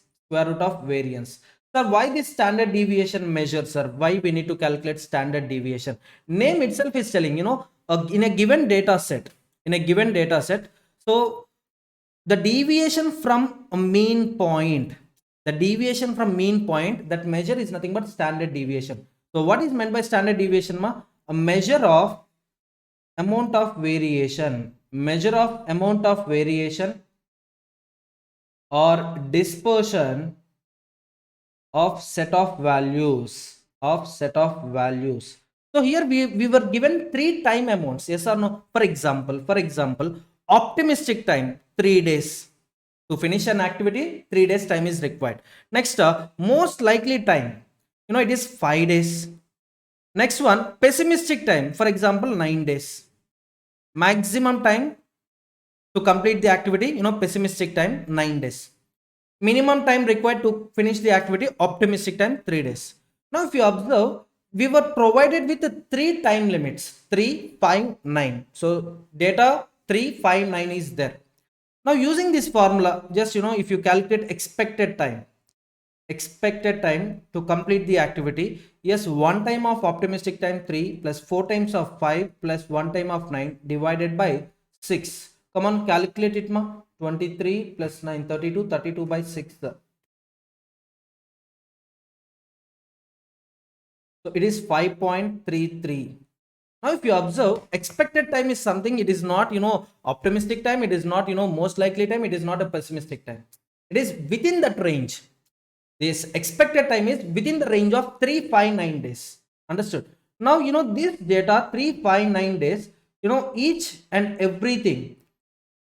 If you want to measure a deviation from the expected time, we call it as a standard deviation. And lower standard deviation is always a best measure. Lower standard deviation is too much deviation. That means too much diversion. That means that mean is not representing population appropriately.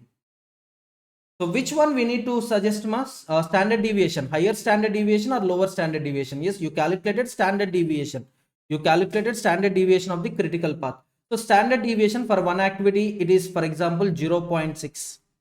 For same activity, imagine for same activity on different path or different path, for example different path, if the standard deviation is 0.4, now which one we should choose, sir? Standard deviation 0.4. Why? Because standard deviation, if it is less, then values are very close to mean. Lower standard deviation, let me write, lower standard deviation indicates that values in the data, values are close to mean. Close to mean. Mean here refers to expected value, expected time. Expected time. If standard deviation is high, in that case, values are spread out. Values are spread out over a wider range. Over a wider range. Understood? So which one is most appropriate one, sir? A path which is having lower standard deviation, we need to select it.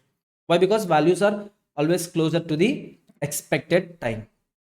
Understood? So two formulas are very, very important, for solving problems under PERT.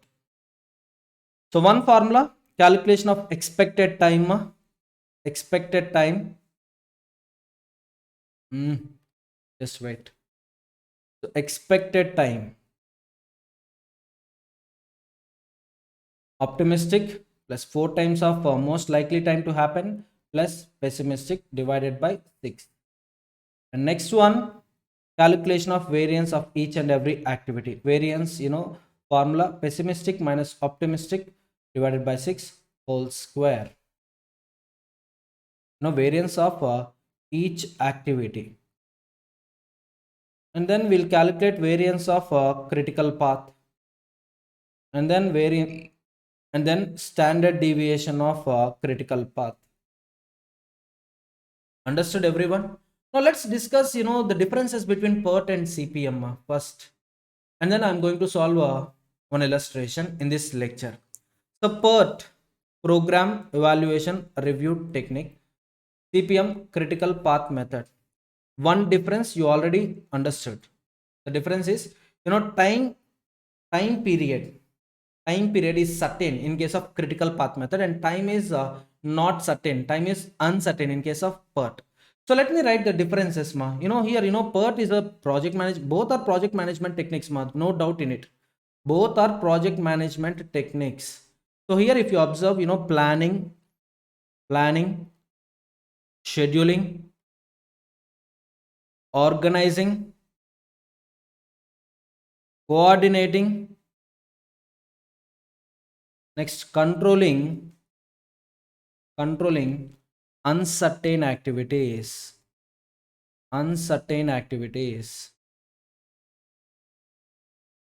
Coming to CPM, certain activities. Simply, I can tell like this, well-defined activities. Well-defined activities takes place under critical, in the project under critical path method. Next one, PERT always main objective. The main objective of PERT is simply, planning and controlling of time. Planning and controlling of time. Coming to critical path method, it focuses on, or its objective is controlling both cost and time. Crashing, do you remember crashing? So crashing technique is possible only under critical path method. Yes, this is also one more difference. Let me write here, crashing is possible here, whereas no crashing. Why? Because it always speaks about the time. In PERT, it always focus on the time. Coming to CPM, it focus on both cost and time. So cost reduction or time reduction. So time reduction with at increasing cost. At increasing cost, it is possible in case of crashing. Understood? So crashing, do you remember? Just now we discussed crashing is a technique used to reduce the duration of the project. Yes or no? So crashing is not possible in case of PERT. And next one, PERT is more suitable with respect to research and development activities. Research and development activities. More suitable for research and development activities. Coming to the CPM, it is suitable for non R&D projects, non research and development projects. For example, construction projects. Construction. Next one.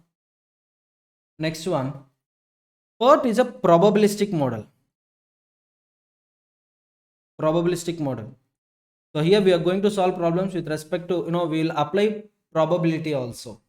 But coming to the CPM, it is not a probabilistic model, it is a deterministic model. So here we'll find duration of the project, duration of the activity with certainty. Understood? Next one, in case of PERT, we will be given three time estimates. Can you name them? One is optimistic, most likely time to happen. Next one, pessimistic. So here only one time estimate will be provided. Next one, PERT is suitable for unpredictable activities with respect to time. Unpredictable.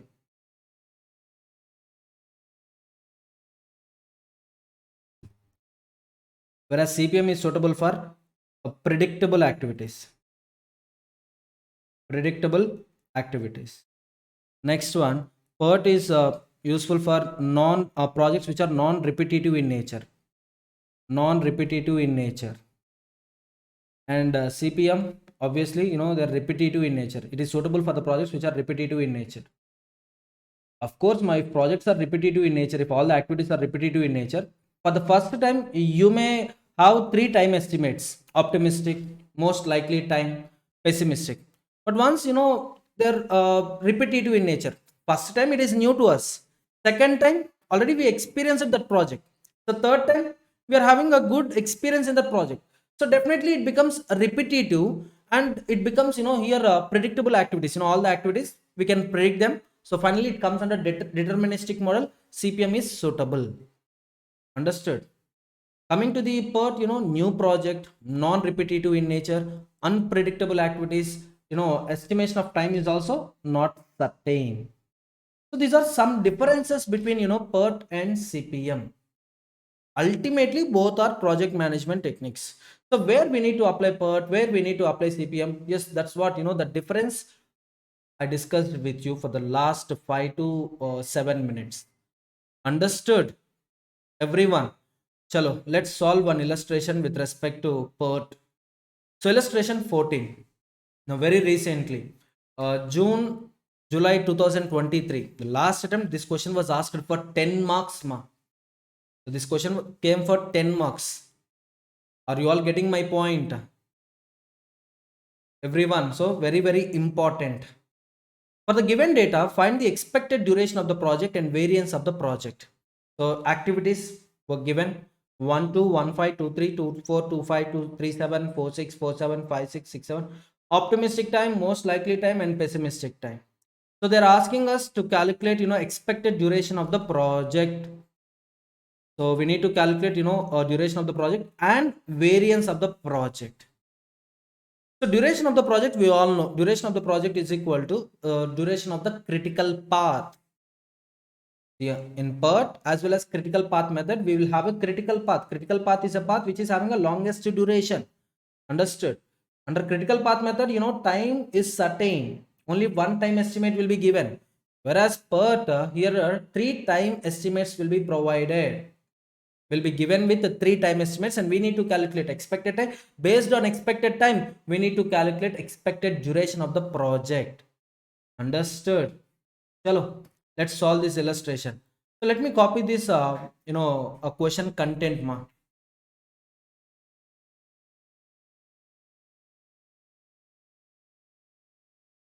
Yes.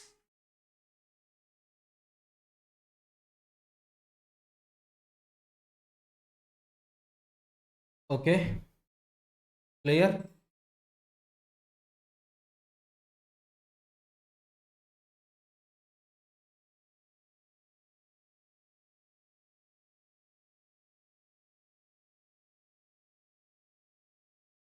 Yeah.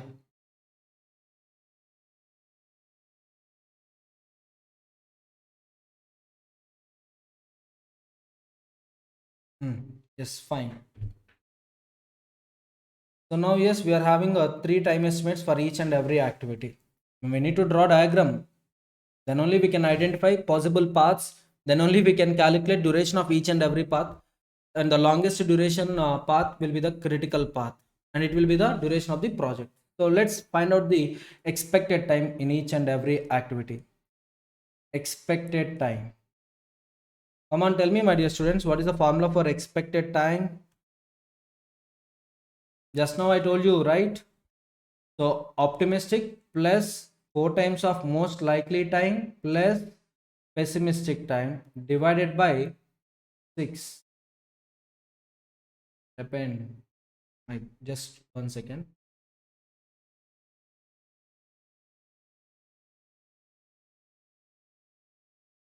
So this is the formula for expected time.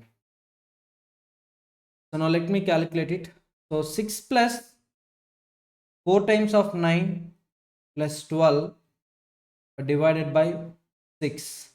So calculate and tell me the value. 36 plus 6 plus 12 divided by 6. So here expected time is 9 days.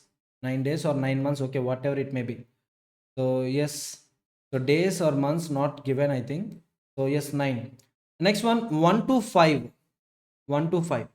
4 plus 4 times of 7 plus 8 divided by 6. So, so 6.67. 6.67. Next one, 2 to 3 activity. 2 to 3 activity.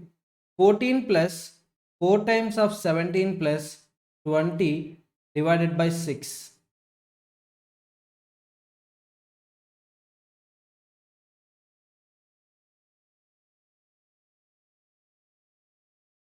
So it is 17 ma. Next one, 7 plus 4 times of 10 plus 13 by 6. So 40, 53, 60, 60 by 6. So 10. This is 17. Next one, 3 plus, just wait ma. So let me you know,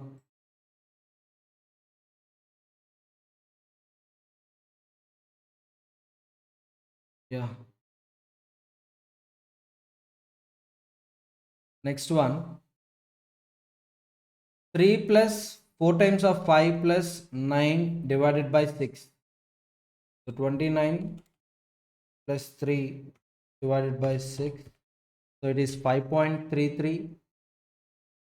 Next one, 13 plus 4 times of 18 plus 25 divided by 6. 18 into 4 plus 13 plus 25 divided by 6. So 18.33. Next one, 10 plus 4 times of 14 plus 16 divided by 6. So 14 into 4 plus 10 plus 16 divided by 6. 13.67. And next one, 12 plus 4 times of 15 plus 18 divided by 6. 15 into 4, 60. 60 plus 12 plus 18 divided by 6. So it will be 15. Next, last but one, 9 plus 4 times of 11 plus 12 divided by 6. So 44 plus 12 plus 9 divided by 6. So 10.83. 3. And last one, 17 plus 4 times of 20 plus 25 divided by 6.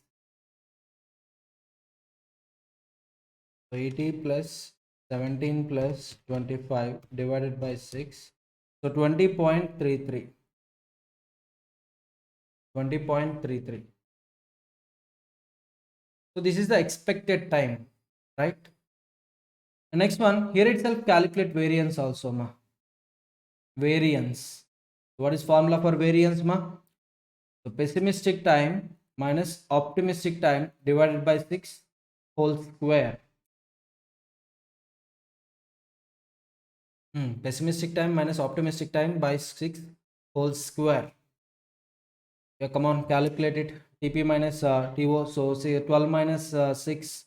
Fine. So 12 minus 6 divided by 6 whole square. Obviously 1.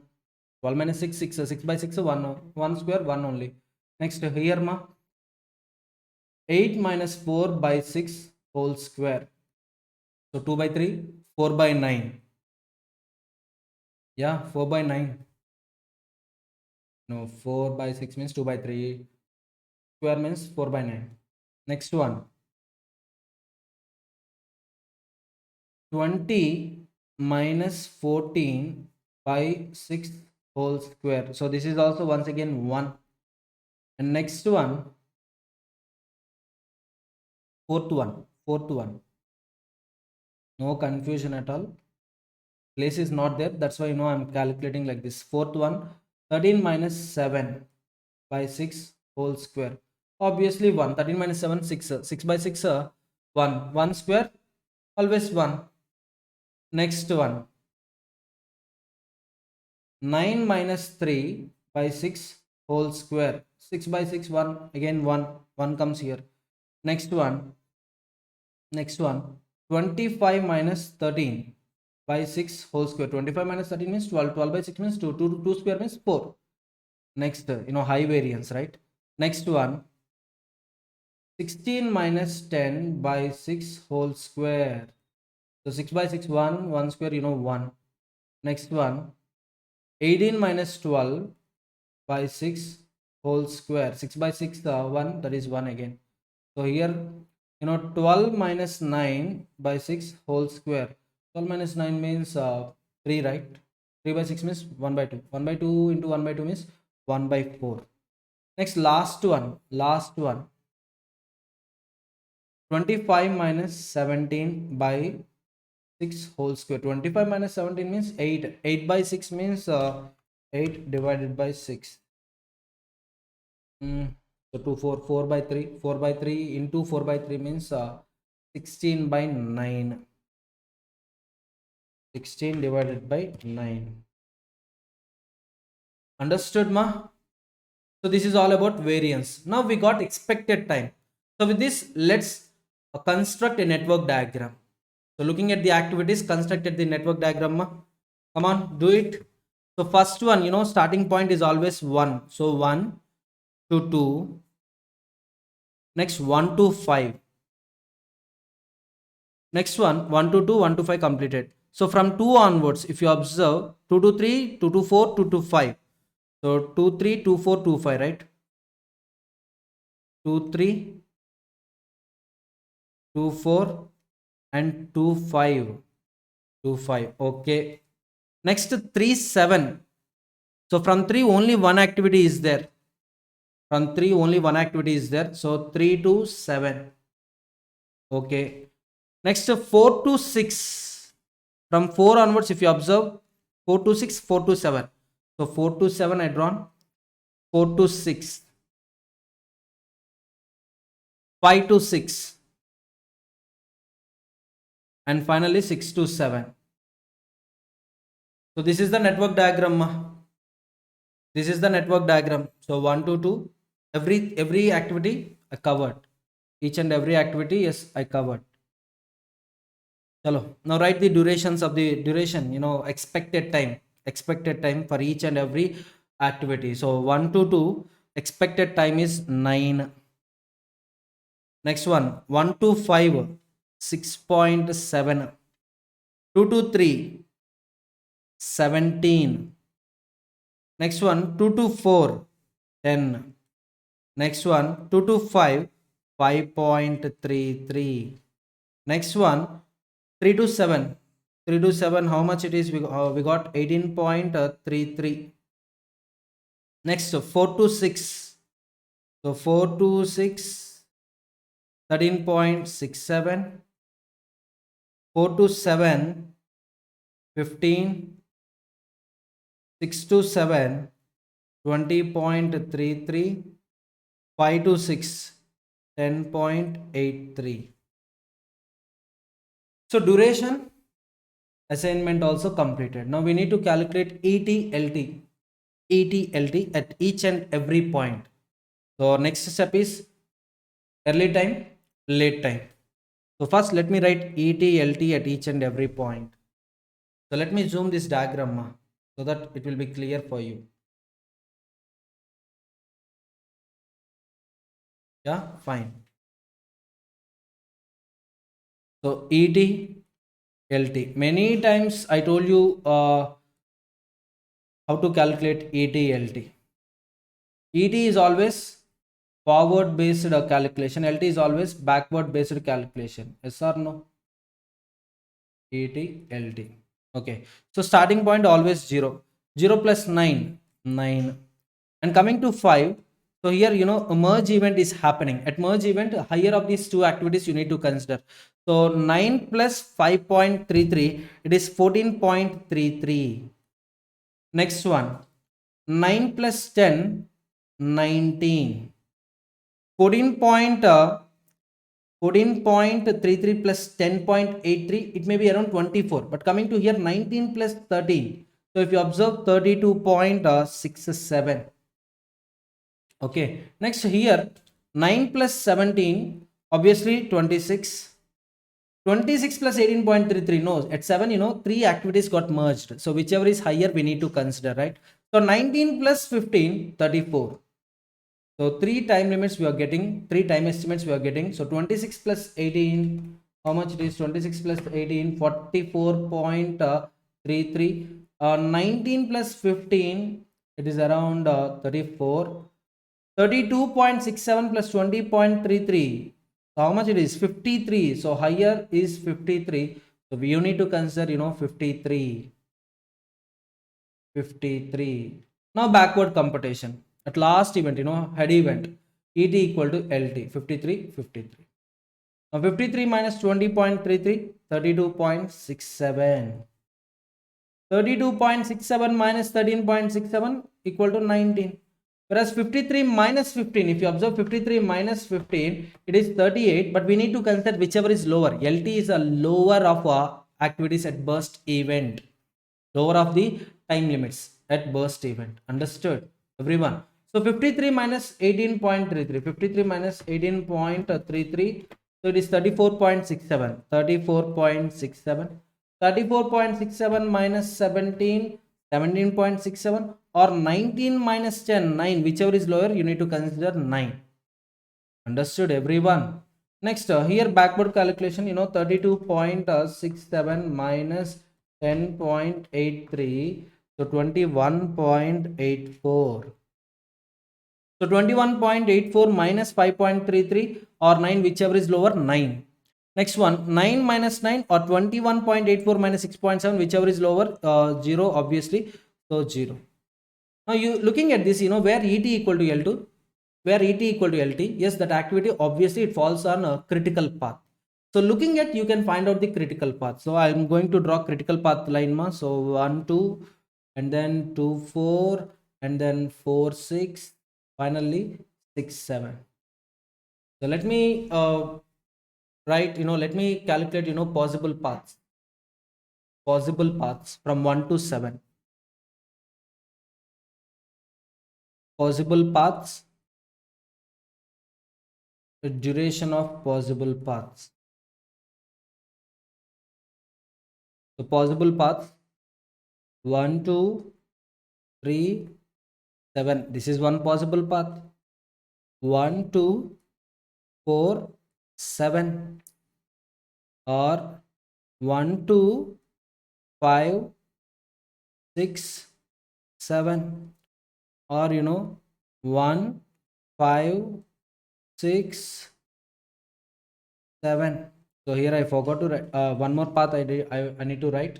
So that is 1, 2, just wait, 1, 2, 2 to 4, yeah, 2 to 4, 4 to 7 I wrote, then 4 to 6, where is 4 to 6? 4 to 6 and 6 to 7. So these are the possible paths we are having, possible paths.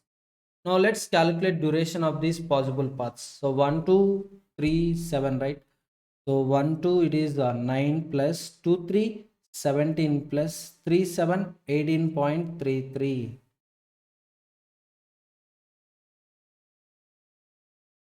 44.33. Next one, 1, 2, 9 plus 2, 4, 10 plus 15. So 34. Next one, 1, 2, 9, 2, 5, 5.33 plus 5, 6, 10.83 plus 6, 7, 20.33. So 9 plus 5.33 plus 10.83 plus 20.33. This is approximately 45 point some 5 and 1 5 directly 1 5 6.7 plus 5 6 10.83 plus actually 6.67, right? Okay, nothing is no issue ma, 6.67, no issue. There will be no change in answer. 6.67 plus 10.83 plus 20.33. 0.67 plus 10.83 plus 20.33. So 37.83. Last one, 1 to 9 plus 10 plus 13.67 plus 20.33. Already it is on critical path, so obviously you can calculate it 53. But let me calculate one more time. 19 plus 13.67 plus 20.33, so 53. Come on, tell me the longest duration path. 1, 2, 4, 6, 7. And to this path we need to calculate variance. To this path we need to calculate standard deviation. Are you all getting my point, students? Chalo, let's calculate variance for 1, 2, 4, 6, 7. So 1, 2 variance for 1, 2, just now I calculated, it is 1 plus 2, 4 variance. If you look at above table, let me show you. So this is variance, right? So 1, 2 variance is 1. Next 2, 4, 2, 4, yeah, 2, 4 is also 1 only. 2, 4 is also 1. Next 4, 6 variance is also 1. And 6, 7 variance is 1.78. So that equal to 1 plus 1, 2, 3, 4.78. 4.78 is the variance. And to this path, standard deviation. Standard deviation is nothing but, variance is nothing but, I told you, right? Summation of, TP minus TO. Pessimistic minus optimistic divided by 6 square. Summation of all the activities falling on the critical path. It is a variance. Standard deviation is nothing but square root of variance. So that means square root of 4.78. So 4.78 square root 2.186, 2.18 or 2.19. So this is the standard deviation of this project. Now you can look at this answer also. You can look at this answer. So activity, optimistic time, most likely time, pessimistic time, and then a square is nothing but variance. Next one, TE, expected time. So I need to show you the answer. Wait. So the critical path is 1, 2, 2, 4, 4, 6, 6, 7. And variance of the critical path is 1 plus 1 plus 1.78 plus 1. 1 is missing. Actually, see, if you observe, this is 1, 2, 3, 4. 4 activities were specified. Yes or no? 4 activities were given. I'm asking you 4 activities were given. Yes or no? Yes, sir. 4 activities were given. In that case, variance of critical path, you need to find 4 numbers. So that's what, 1 plus 1 plus 1 plus 1.78. It will be 4.78. So there is a mistake in the study material. Next one, standard deviation of the critical path. SD of the network diagram, square root of 4.78, it will be 2.186. So don't get worried, after looking at the study material answer, sir told wrong. No, no, no, no. I told correct only. Told correct one only. There is a mistake in the study material and I rectified that error. Understood, everyone? Everyone, tell me. So students, you can see on the screen, recent examination question paper, June 2023, syllabus 2022, right? So in this question paper, I'll show you a project management related problem. So you can see, 5B, you can observe here, 5B. P Limited, a publisher, is preparing to produce second edition of the project management textbook. The activities required and their estimated times are as follows. The activity and identification 1 2 1 3 1 4 2 5 3 5 4 6 5 6. So very simple to draw diagram, right? So from 1 onwards, 3 activities will start 1 2 1 3 1 4. Now 2 to 5, 3 to 5 merge event is happening. Next one, 1 to 4, 4 to 6, finally 5 to 6. So very simple diagram, you can draw it, ma. Very simple problem. Estimated duration in days, optimistic, most likely, and pessimistic. Clear. So required, draw the project network and identify all the paths through it and access the expected duration and variance of each activity and also project length. So these two items I solved in this illustration, in the study material illustration. Third one, you can easily calculate, identify the critical path and assess the EST, EFT, LST, LFT and total float for each and every activity. So 3 plus 3 plus 4, total 10 marks problem. Total 10 marks problem. So here itself, we had suggested answers. We had suggested answers. You can see here, I told you, right, from 1 onwards, 3 activities getting initiated, 1 2 1 3 1 4. So 3 and 2 are getting merged at 5th at event 5. Understood? So 4 to 6 and 5 to 6. So from 5 and from 4, these activities getting merged at event 6. So easily you can calculate early time and latest time, earliest time and latest time. So based on that, you can calculate, a critical path, duration of the project, and you can easily calculate, EST, EFT, LST, LFT. So total float you can also calculate. So project length 17 days, critical path, 1 to 3, 3 to 5, 5 to 6.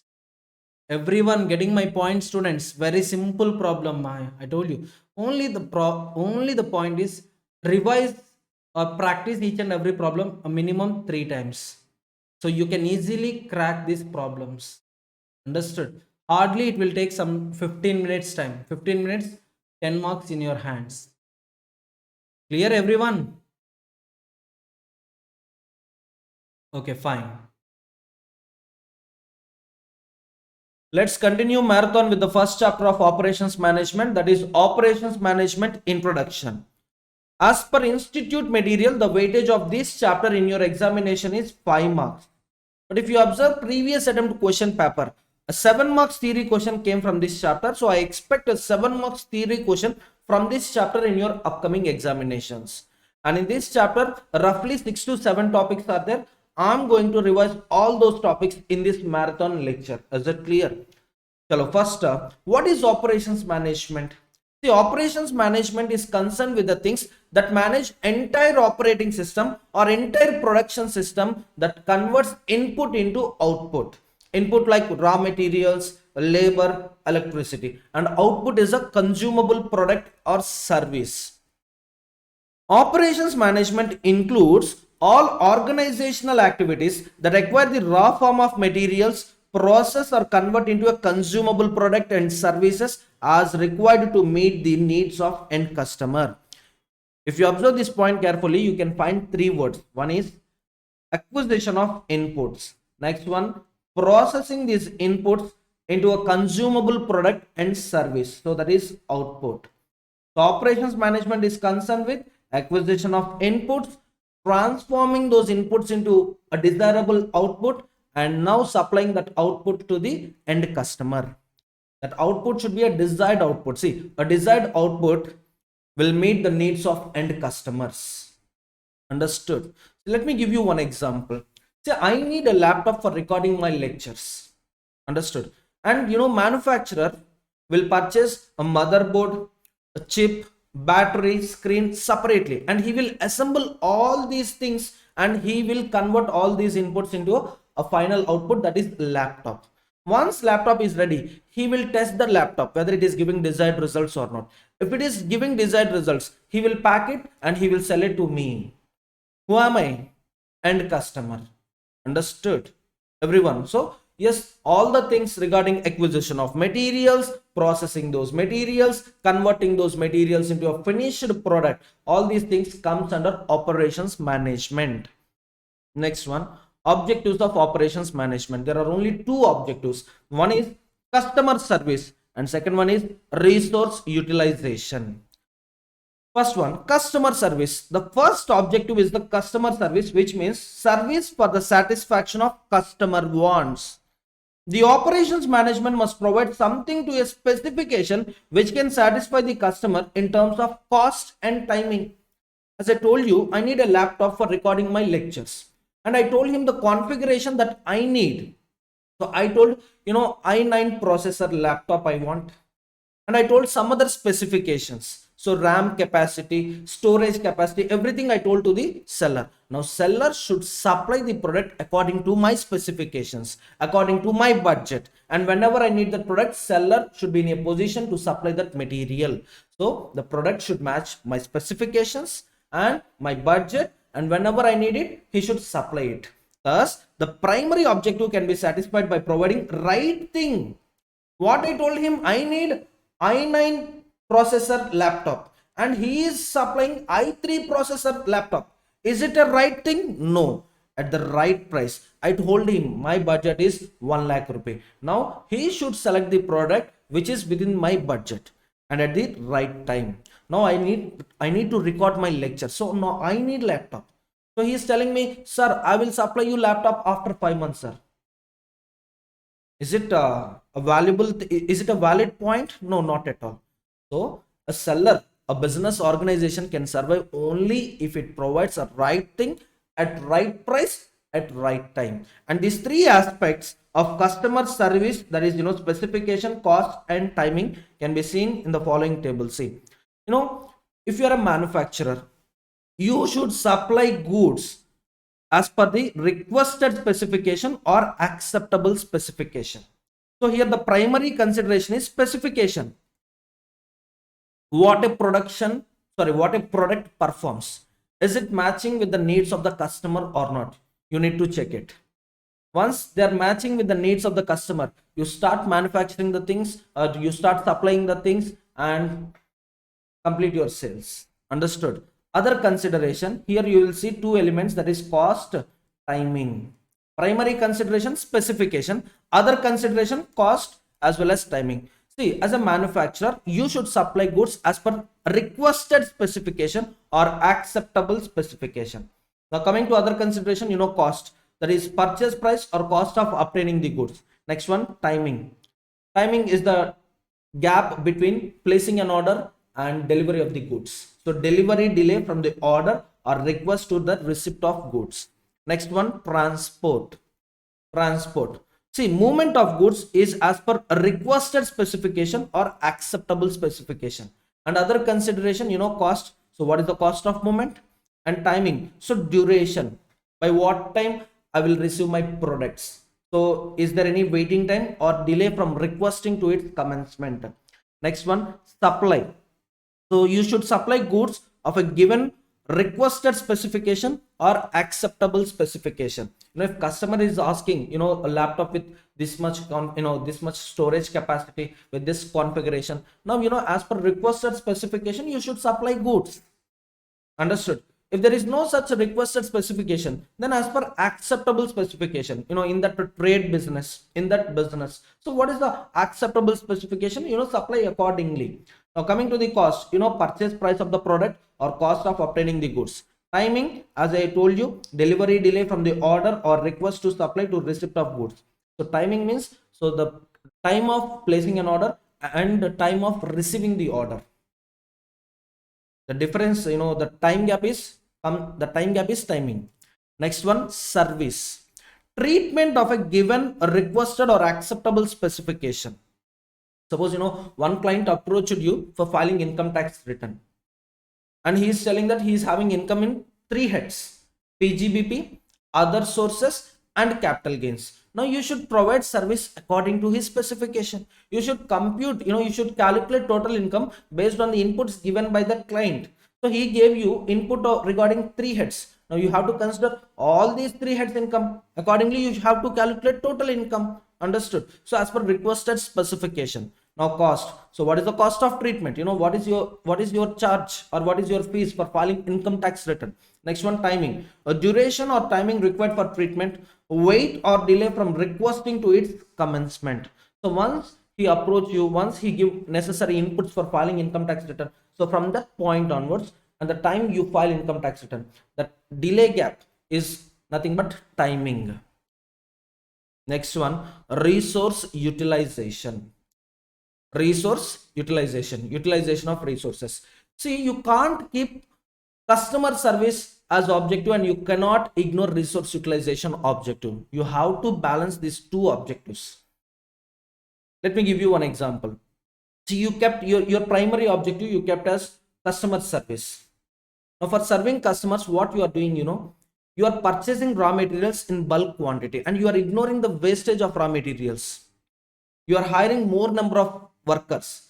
With this more number of workers and with this raw material, you started production and you ignored wastage of resources. Now what happens, your cost of production will go up if you are not utilizing your resources properly. So what happens? It leads to wastage of resources and your cost of production will go up. Adding some margin, the price will go up. At increased price, if you start selling products to the customer, one point of time our competitor will enter into the market and he will supply materials at reasonable prices. Now what happens? Customers easily will shift from you. Customers will shift from this organization to that organization. In long run, you cannot survive. Maybe initially you can survive. With better customer services, you can survive in short run, but you can't run in long run. If you want to run in long run, you have to maintain profits. The profit is nothing but a difference between sales and cost of production. Yes or no? If your cost of production is optimum, if your cost of production is reasonable, then your selling price is reasonable. You can attract customers, you can retain customers in long run, and you can earn profits in long run. So with wastage of resources, you cannot minimize your cost of production. It leads to increased selling prices. Are you all getting my point, students? So another important objective is resource utilization. Another major objective is utilize resources for satisfaction of customer wants effectively. Customer service must be provided with the achievement of effective operations through efficient use of resources. So efficient use of resources means minimum wastage or zero wastage.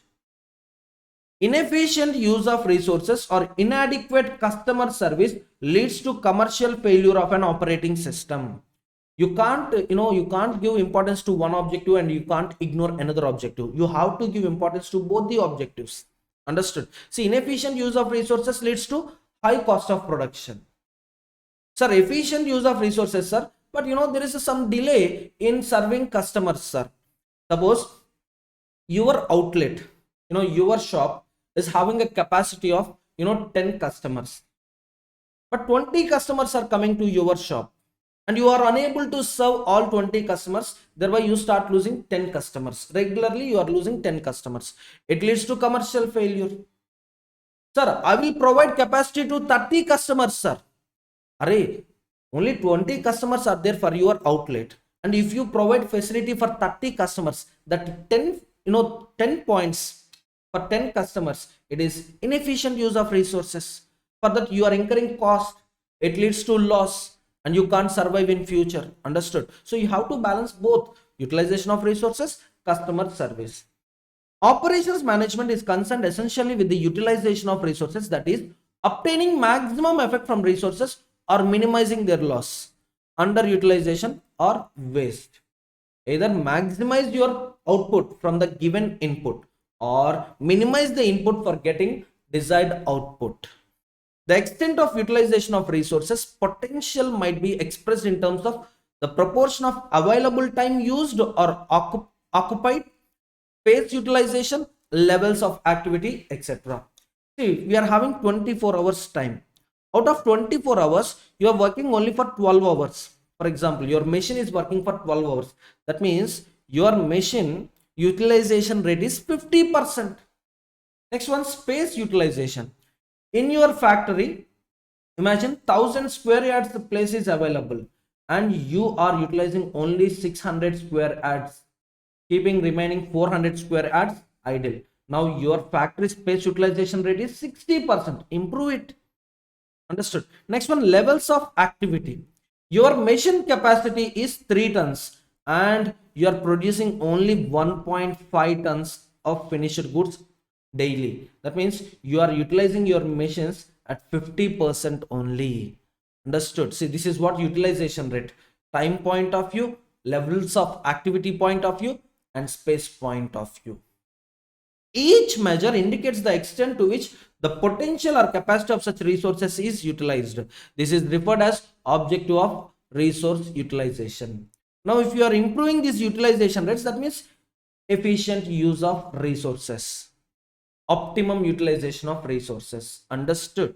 Everyone, either increase your production to 3 tons or reduce the capacity to 1.5 tons by selling unwanted machinery. Understood? If some machines are not required, then sell it off. So this is also a saving. This is also efficient utilization of resources. Next one, operations management is also concerned with achievement of both satisfactory customer service and resource utilization. Just now I told you, right? See, your shop is having a capacity of 20 customers.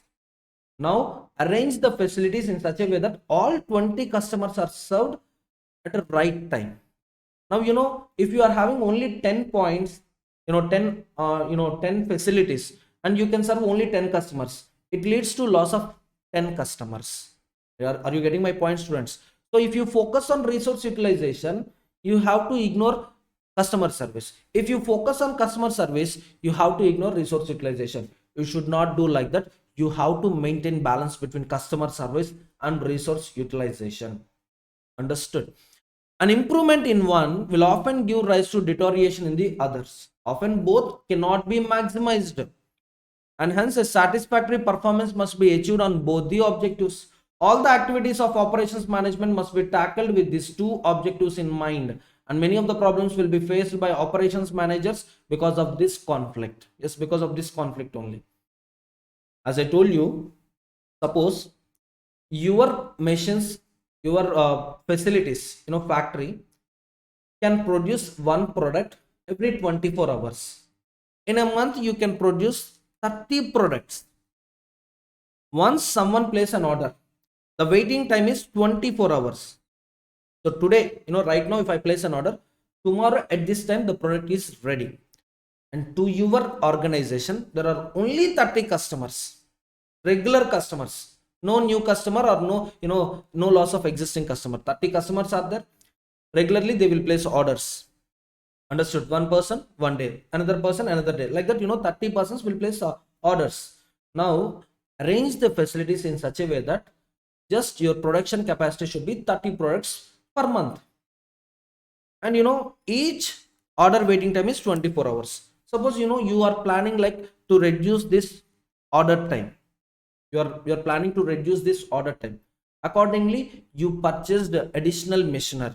You hired additional labor. Now what happens? You can reduce this time to, for example, 12 hours.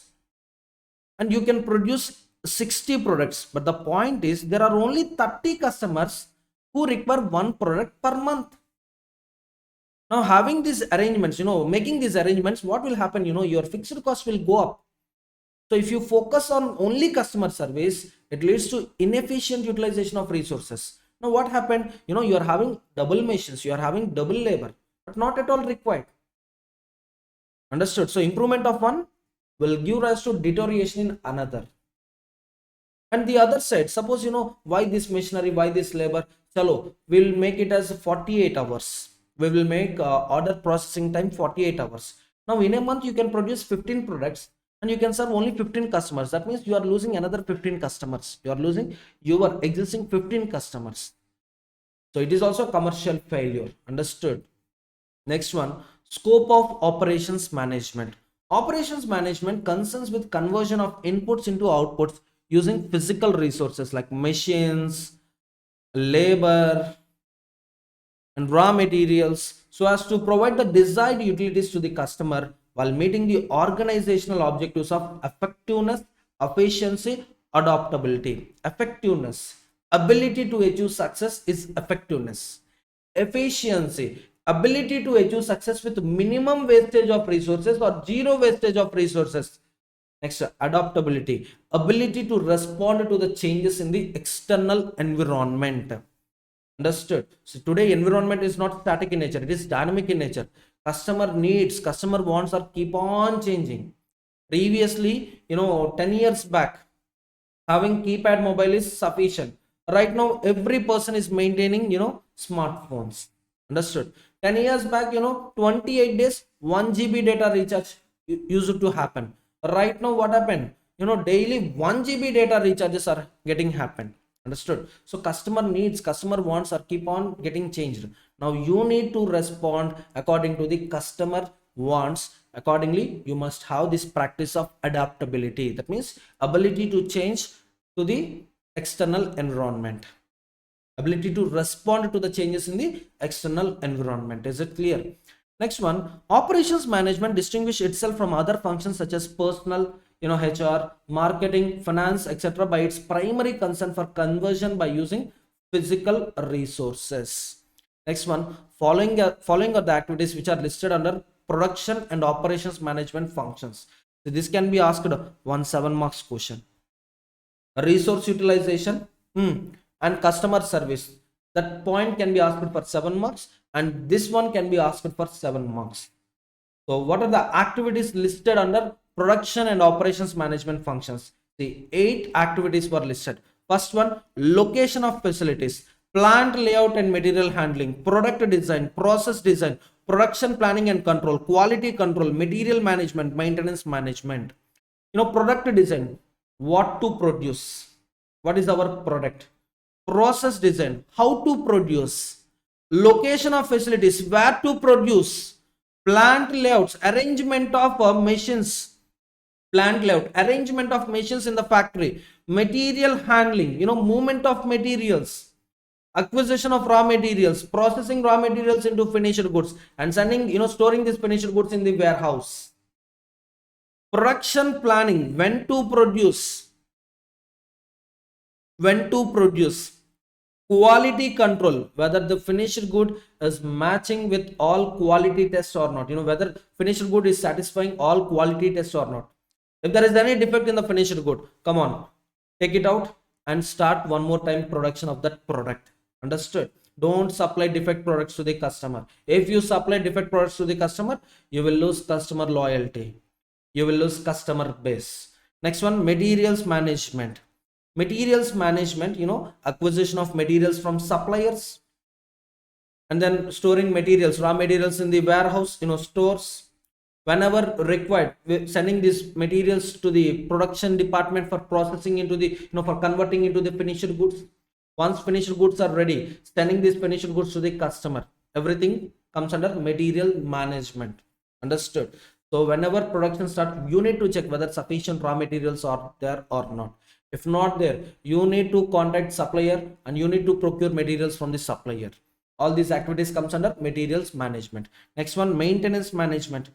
Periodically or regularly, yes, check your machines, are they running in good condition or not. Maintenance management. So these are the 8 activities listed under production and operations management functions. Next one, major decision areas under production and operations management. So this can be asked for 7 marks. 2 topics already completed. One is objectives of operations management. Next one, activities listed under production and operations management. Now third topic, major decision areas under production and operations management. So product selection, what is our product, facility location selection, so where to produce, This is what to produce and this is where to produce. Demand forecasting, how much to produce. No, how many customers are waiting for our products, so how many products we need to produce. Demand forecasting. Process selection and layout decision. As I told you, arrangement of machines in the factory. So where I need to install machines in the factory and in which manner. It depends on process focus or it depends on product focus. So these 2 points I'll explain in the next chapter, don't worry. Next one, capacity planning, how much to produce, whether we are having a capacity, whether our machines are having capacity to meet that demand from the markets or not. Yes sir, we are having sufficient capacity to meet a customer expectations or to meet customer demands sir. Okay, fine. Or else go with outsourcing. Suppose every year you need to supply 1 lakh products to the market and you are having capacity of 80,000 products. Then for balance 20,000 products, either install additional machinery, additional plant and machinery, hire additional labor, or go with outsourcing. So find out the factories which can produce products according to your specifications and just outsource 20,000 products. So capacity planning. Are you getting my point? Demand forecasting, how much to produce. Capacity planning, whether you are capable to produce that many units or not. Next, aggregate planning, master production schedule. So when to produce. The production selection, what to produce. Facility location, where to produce. Demand forecasting, how much to produce. Process selection, arrangement of machines. Capacity planning, capabilities. Aggregate planning and master production schedule, when to produce. Next, material requirement planning, procurement of materials from suppliers. Manufacturing resource planning, now sending these materials to the production department or to the production wing. Distribution resource planning, once finished goods were produced, now distribute in the markets, sell to the customers. Enterprise resource planning, enterprise resource planning covers all these three elements: MRP, MRP1 and DRP. Next one, inventory management. So periodically observe the materials in the stores, whether these materials are sufficient for running production or not. If not sufficient, place an order with supplier. Understood? Place an order with supplier. Next one, supplier selection, sourcing of materials. Next, process management, quality management. The quality management, here we will check the raw materials quality and we will check finished goods quality and we'll make analysis. So to improve quality, what are the things we can do? Everything take care of everything is taken care by quality management. Next, maintenance, machines maintenance. Next, warehousing or transportation. So once finished goods are produced, either store them in warehouse or send them to the customers. Next one, reverse logistics. Suppose if our product is not according to the specification of the customer and customer wants to return the product, now accept that sales returns, get back your products from the customer. Understood? So these are the major decision areas under production and operation management. So first of all, there is a difference between production management and operations management. Both look similar, but they're not similar. I'll tell you, just wait. So we completed one more topic.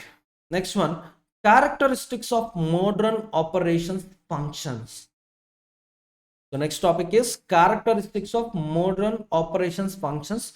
This topic can be asked for 7 marks. This is another topic. And we are having only 4 points. So today, operations functions are having following characteristics. Following are the features of modern operation functions. First one, manufacturing as competitive advantage.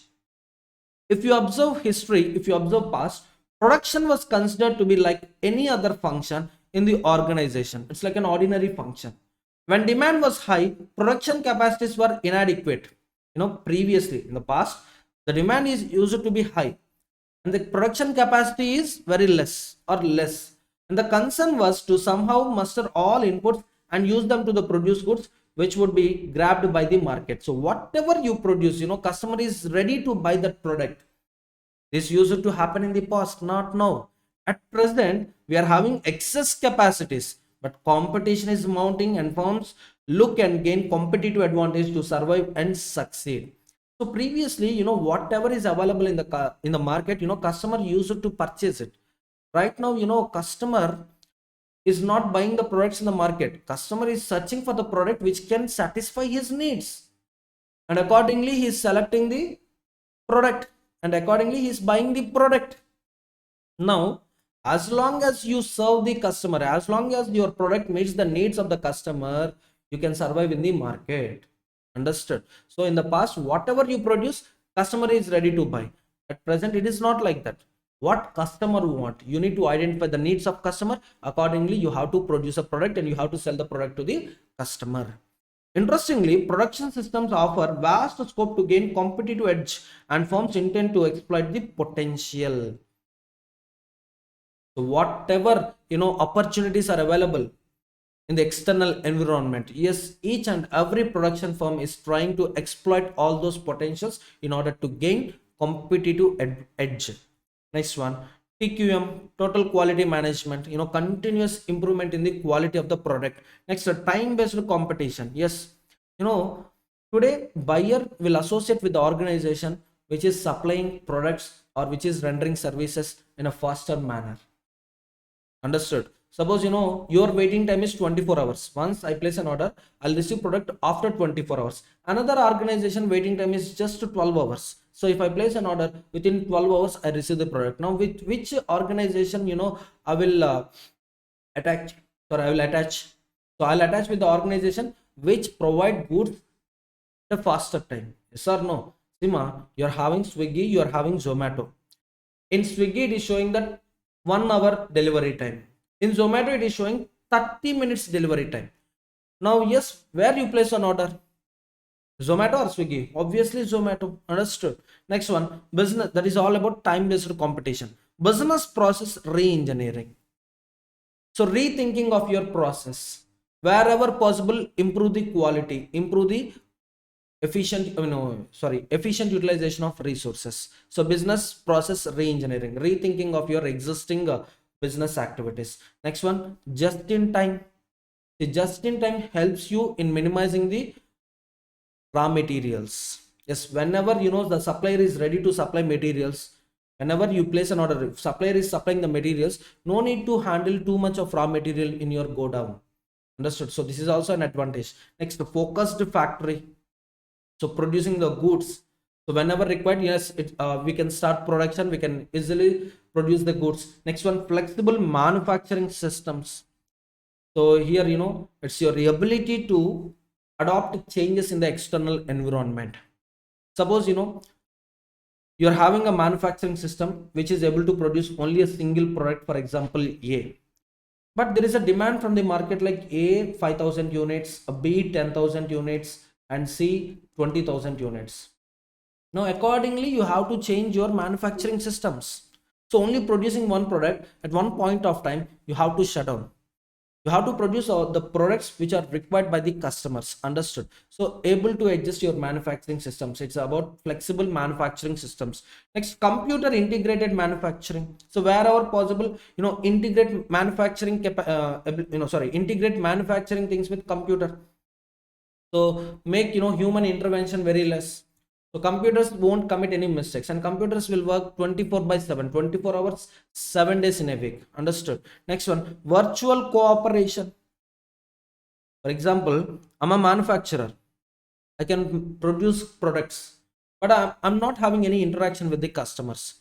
However, Amazon is having interaction with customers. Now what I'll do, so I will enter into an agreement with Amazon. So whatever I produce, I will sell it to the Amazon, and Amazon will sell it to the customers. So it's all about cooperation between me and a distribution partner, manufacturing partner, distribution partner, entering into an agreement, virtual cooperation. Now both will grow.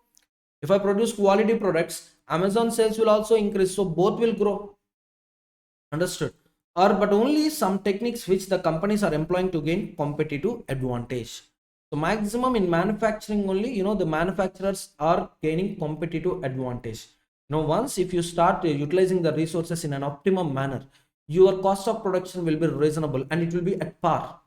Adding margin to the cost of production, your selling price is reasonable to the customer. So you can retain existing customers, you can attract more customers. Understood?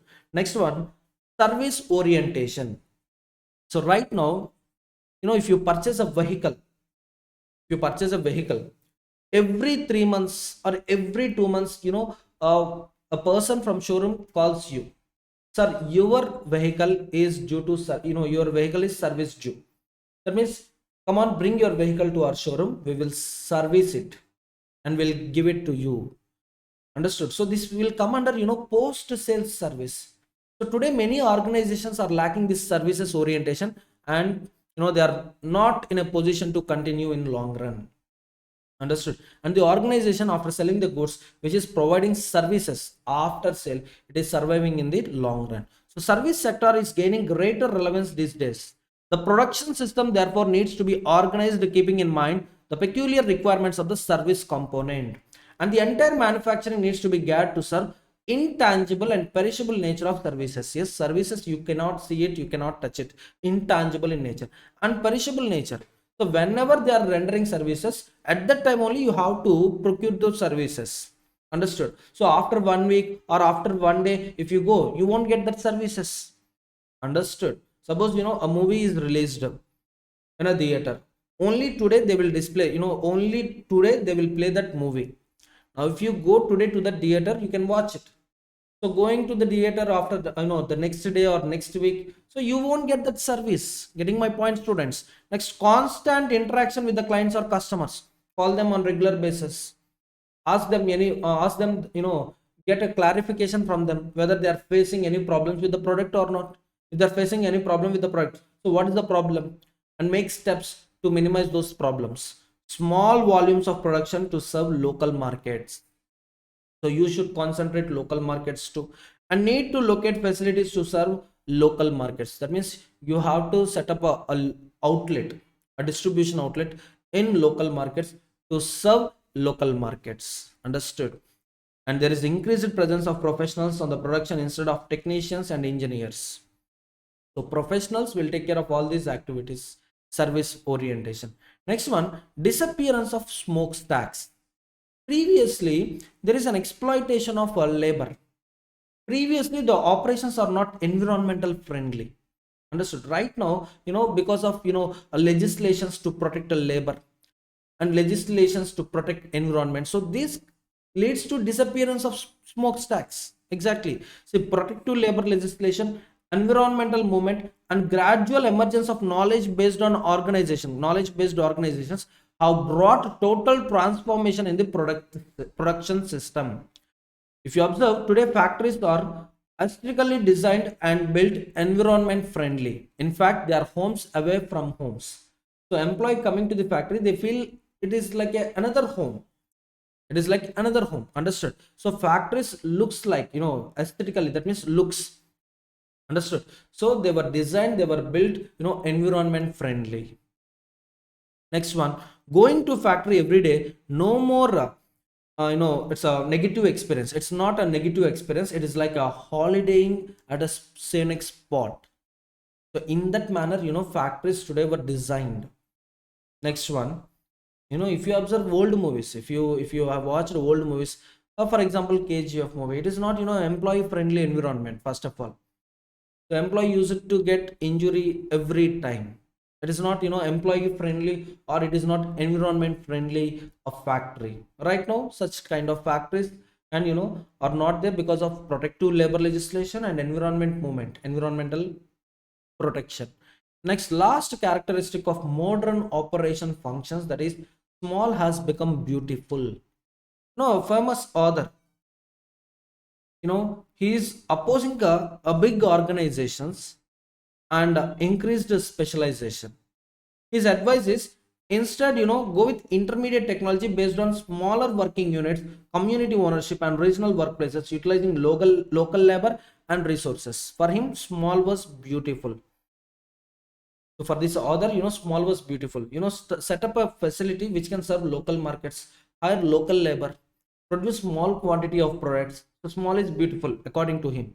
But as a businessman, I can't agree with his advice, because if I run operations, on a large number of machines with a highly skilled labor, with a large number of labors, so definitely there is a benefit like economies of scale. Economies of scale.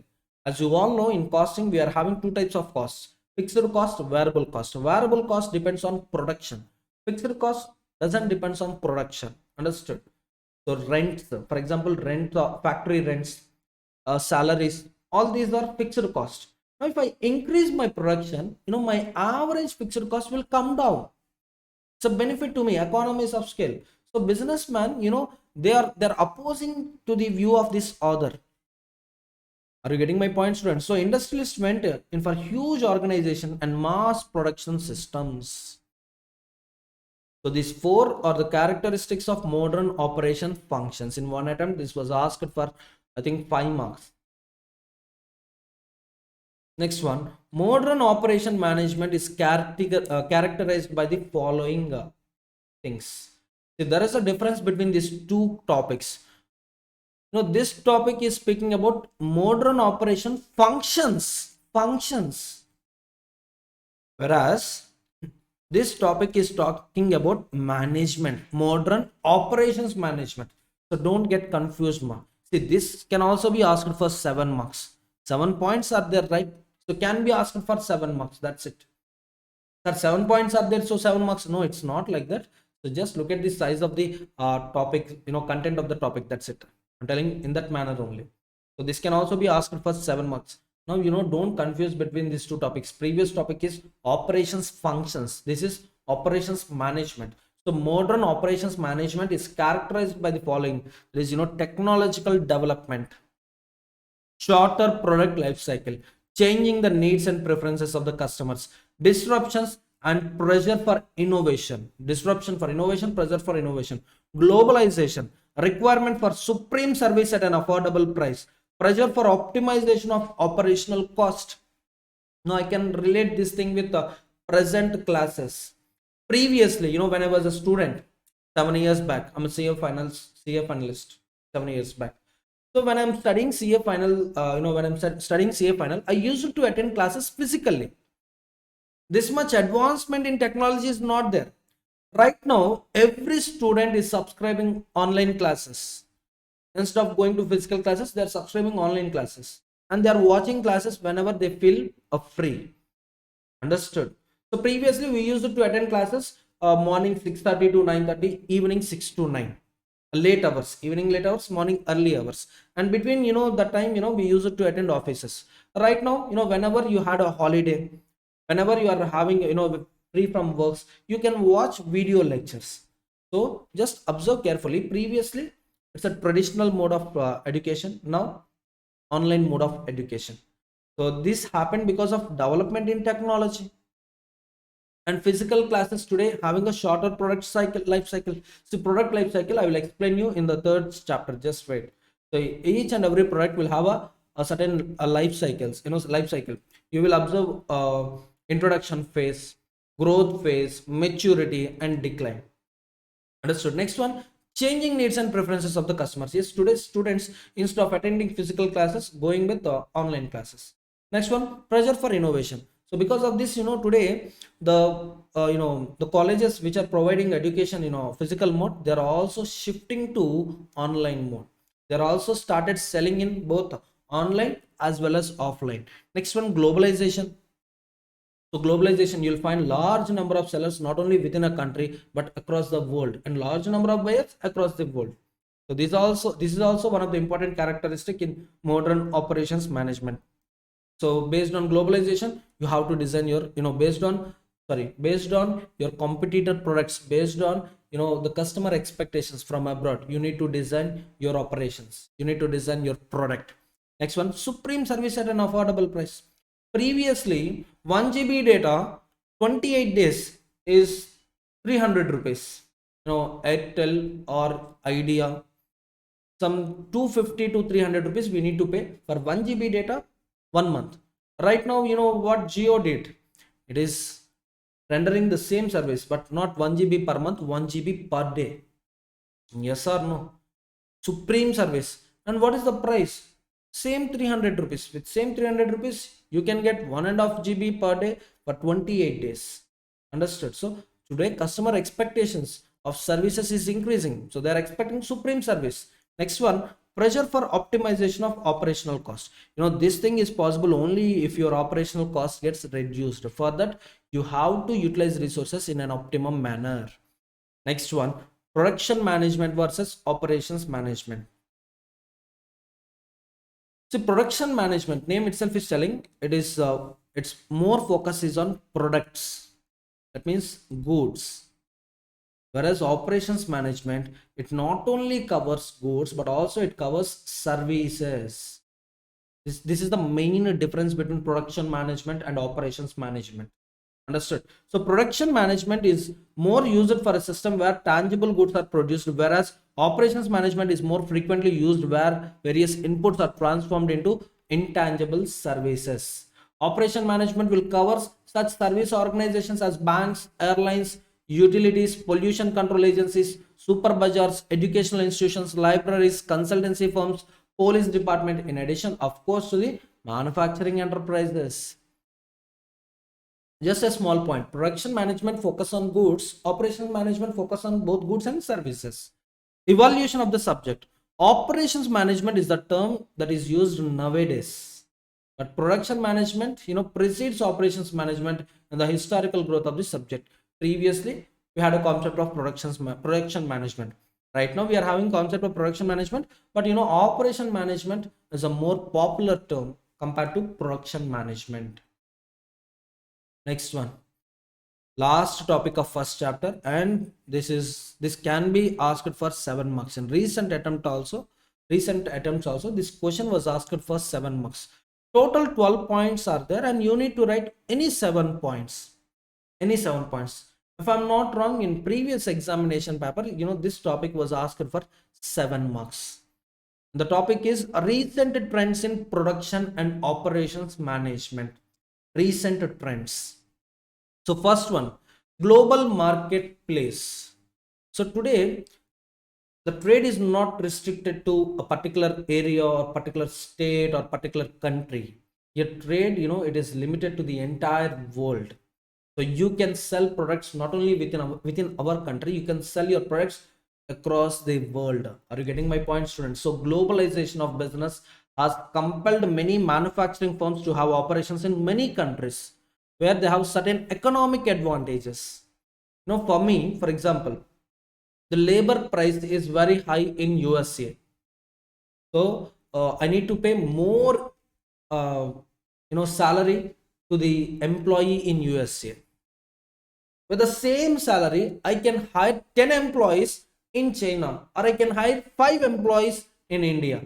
Now what service organizations will do? They will come to India, or they will go to China, they will set up their offices in these countries, and they will recruit more number of employees at the same salary levels. Are you getting my point, students? Suppose 1 crore is a salary limit in the USA.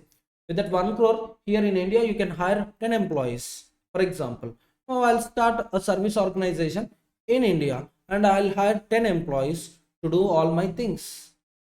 So it's a competitive advantage. So wherever resources are available, there I will set up a factory, or I'll set up an office. I'll start manufacturing the things, or I'll start rendering these services. This has resulted in a steep increase in the level of competition among manufacturing firms throughout the world. Next one, production or operations strategy. So more and more firms are recognizing the importance of production or operation strategy for the overall success of their business and necessity for relating it to the overall business strategy. So today, business strategy, you can achieve business strategy only if you are able to achieve your productions and operations strategy. That's it. Understood? So if your production or operation strategy is perfect, then you can easily achieve your business goals. Next one, total quality management, continuous improvement in your products. Next one, flexibility, ability to adapt quickly to the changes in the volume of demand. Sometimes 5,000 products are needed, sometimes only 50 products are needed, sometimes 50,000 products are needed. Now your manufacturing system should be flexible to meet all these orders. Best example, beverages companies. In summer their sales are very peak, in winter they have nominal sales. Now accordingly your manufacturing system should be designed. Understood? Next one, time reduction. So reduce the waiting time. So once I place an order, immediately I should receive the product. That's it. So immediately you should serve me. That means immediately you should serve customer. So thereby you can gain a competitive edge over other competitors. When companies can provide products at same price, quality, quicker delivery, that is short lead times, provide one firm competitive advantage over the other. Next one, technology. Wherever possible, integrate your manufacturing systems with the technology. Understood. Suppose you want to know how much raw material is there in godown. Now going to go down, checking the records, manual records. So it consumes a lot of time. So create a one system, whenever material inward happen or whenever material outward happen, immediately update in the or in the system. No need to go to the stores, no need to go down. So simply sitting in your office, you can check the level of the level of raw materials in your factory. Understood. So that is what automation, computerization, information and communication technologies. So because of this, whenever you feel that raw material level is very less, place an order with supplier. Understood. Next one, worker involvement in all strategic decisions. Make workers to involve in the decision making. Assign responsibilities to the workers. If worker is performing well, pay him incentives. If worker is not performing well, either provide training or terminate him. Next one, re-engineering. So re-engineering, it's all about rethinking. Simply a breakthrough improvements to improve the performance of a firm. So you just what you have to do in re-engineering. So just dismantle your product. Observe the things in your product, observe the raw materials in your product to improve the quality of the product or to improve the performance of the product. What are the things you can do? Just do it. Next one, environmental issues. You can carry manufacturing operations and it should not cause any damage to the environment. Next, corporate downsizing. It's nothing but reducing manpower. At present, you are having 100 orders and you are having 10 employees. 10 employees can help you to meet 200 orders actually. Whereas your capacity, the market demand is 100 orders only. With the existing number of employees, you can meet 200 orders, but the point is, since demand is very less, so instead of hiring all these 10, instead of continuing with all these 10 employees, reduce these employees, downsize it, make it 5 employees. As a result, what happens? Salary expenditure will come down, expenses will come down, profit will go up. So improved profits are for higher dividend payment to the shareholders. Understood. So this has become necessary because of high competition. So more number of competitors are there in the market. Everyone is having a share in the market. Now what is your share in the market? If you want to improve that share, okay, do the things. Unable to improve the share, sir, no sir, whatever right now we are having, we will continue with that only. In that case, wherever possible, just downsize it. Next, supply chain management. It is concerned with acquisition of materials from supplier and distribution of finished goods among the customers. So supply chain management will take care of all the activities starting from acquisition of raw materials, processing those materials, warehousing and distribution. Next one, a lean production. Lean production talks about minimum utilization of resources to produce high volume of high quality goods with some varieties.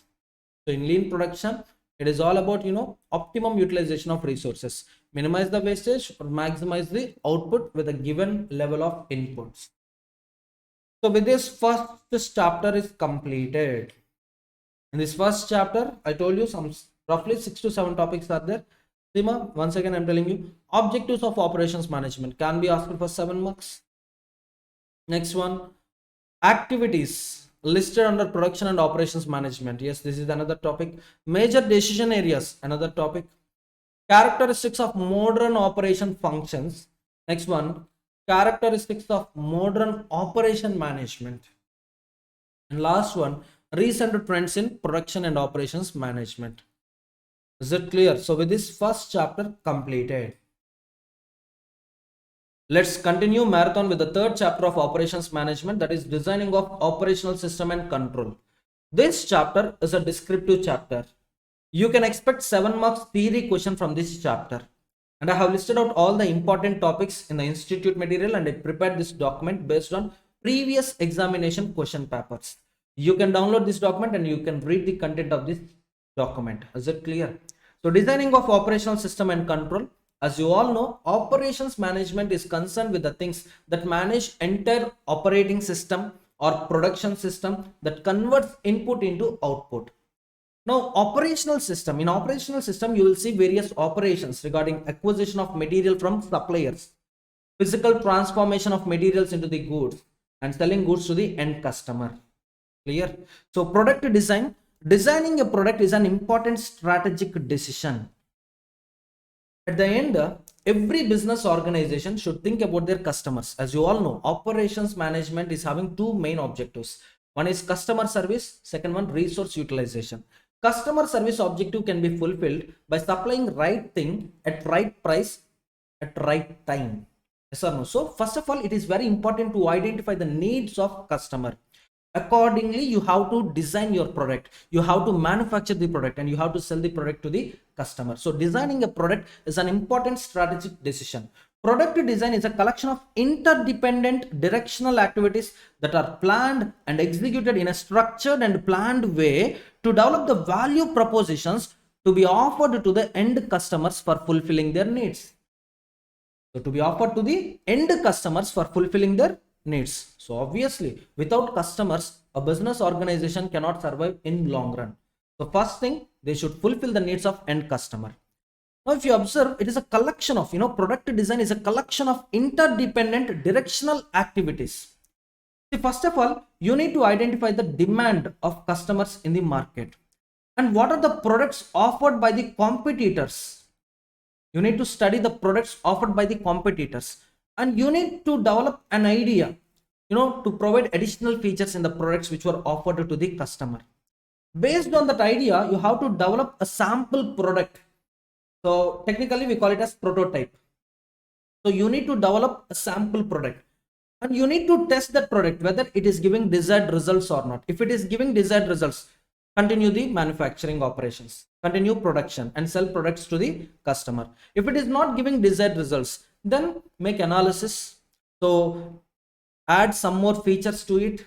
So wherever improvisation is required, improve the facilities and then produce finished goods, sell finished goods to the end customer. So all these are interdependent activities and they should be executed in a structured and planned way so that you can offer a product which can fulfill the needs of the end customer. The basic objectives of product design must include basic objectives. Each and every organization's product design must include these objectives. First one, develop the products as per the needs of the end customer. So first identify the wants of the customer. Next one, with an objective to provide optimum value. So you must serve customer in a better manner, best manner. Minimize the cost. Yes, minimization of cost is possible only with optimum utilization of resources. If there is zero wastage or if there is minimum wastage, then your cost of production is minimum. If your cost is minimum, then your selling price is reasonable. Understood? So minimize the cost of production, maximize resource utilization and minimize the lead time. So once your customer place order, so you must deliver the product in a faster manner. So waiting period should be minimum or nominal. Understood? Next one, importance of product design. Sir, why we need product design, sir? See, product design establish detailed characteristics of the products in line with market demand and competitions. So, once you develop product design, at the time of developing product design, you will consider the demands of the customers and you will consider the products being offered by the competitors. So your product design will contain detailed characteristics of the product. So how the product should function, what are the functions it will perform, what services it can provide. Understood? Next, to provide the technical requirements for defining the technological requirements and process, to produce that product. So what are the machineries we require and what type of labor we require, high skilled labor or semi skilled labor or unskilled labor. So convert the wants of customers into technical requirements. So for manufacturing the product, what machines we should possess, what kind of labor we should hire. Next, to provide a guideline for production system design and to provide necessary value additions or impetus to production and operation strategy. So because of these reasons, we need product design. Product design is important because of these reasons. Next one, what does product design do? So simply, I can call it as advantages or benefits of having a product design. See, the activities and responsibilities of product design include the following. First, understand and translate the requirements of the customers into a set of technical requirements for design and execution planning and process. First, we will identify the wants of the customer. We will understand the wants of the customer. Understood? And then based on that, we will convert it into technical requirements. It's like back end work. It's not forward work. It's like a back end work. First, we will identify the customer. We will note the requirements of the customer. Based on that, we are going to modify our production system. We may purchase additional plant and machinery. We may hire additional labor. Understood? Next one, differentiate the existing products to stretch the product life cycle. Each and every product will have a certain lifetime. Once that lifetime is over, that product becomes outdated one and no one will purchase that product. For example, once upon a time we are having a 2G mobiles. Right now everyone is shifting to 5G mobiles. Yes or no? That means 2G mobiles had limited lifetime, 3G mobiles have limited lifetime, 4G mobiles have limited lifetime. So do something so that your existing products can be extended. Your existing products life cycle can be extended. Next one, developing new products. Next, providing inputs required for the formulation of quality goals, helps in cost optimization, building and testing model prototypes, documentation of design specifications. So I can give you one more example. Take Activa, Honda Activa scooty.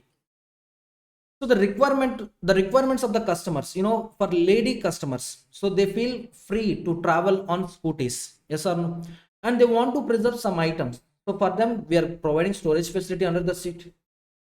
You're getting my point. And this scooty is not only meant for women in the society. This scooty is meant for children. Not for less than 18 years.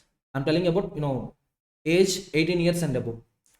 So simply students. Next, grandparents, old age people can also use this kind of vehicles. Yes or no?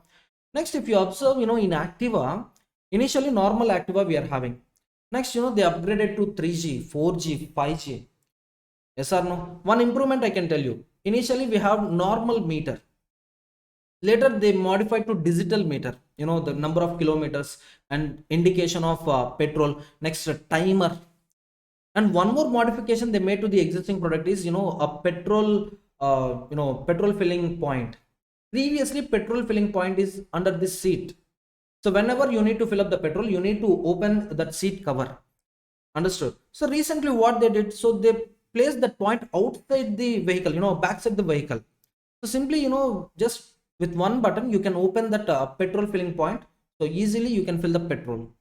So all these are differentiating features in order to extend the existing products life cycle.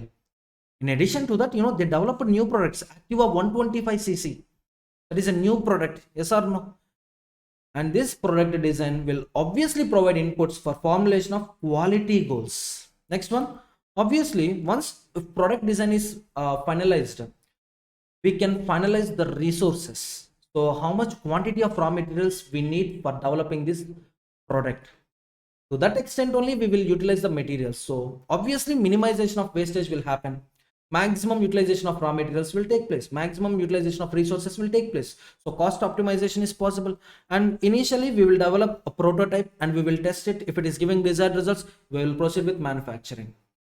Or else we will make some modifications to the existing design and then we will develop a finished good. Yes or no? So whatever we are doing, we will document all the specifications. Next one, factors affecting the product design.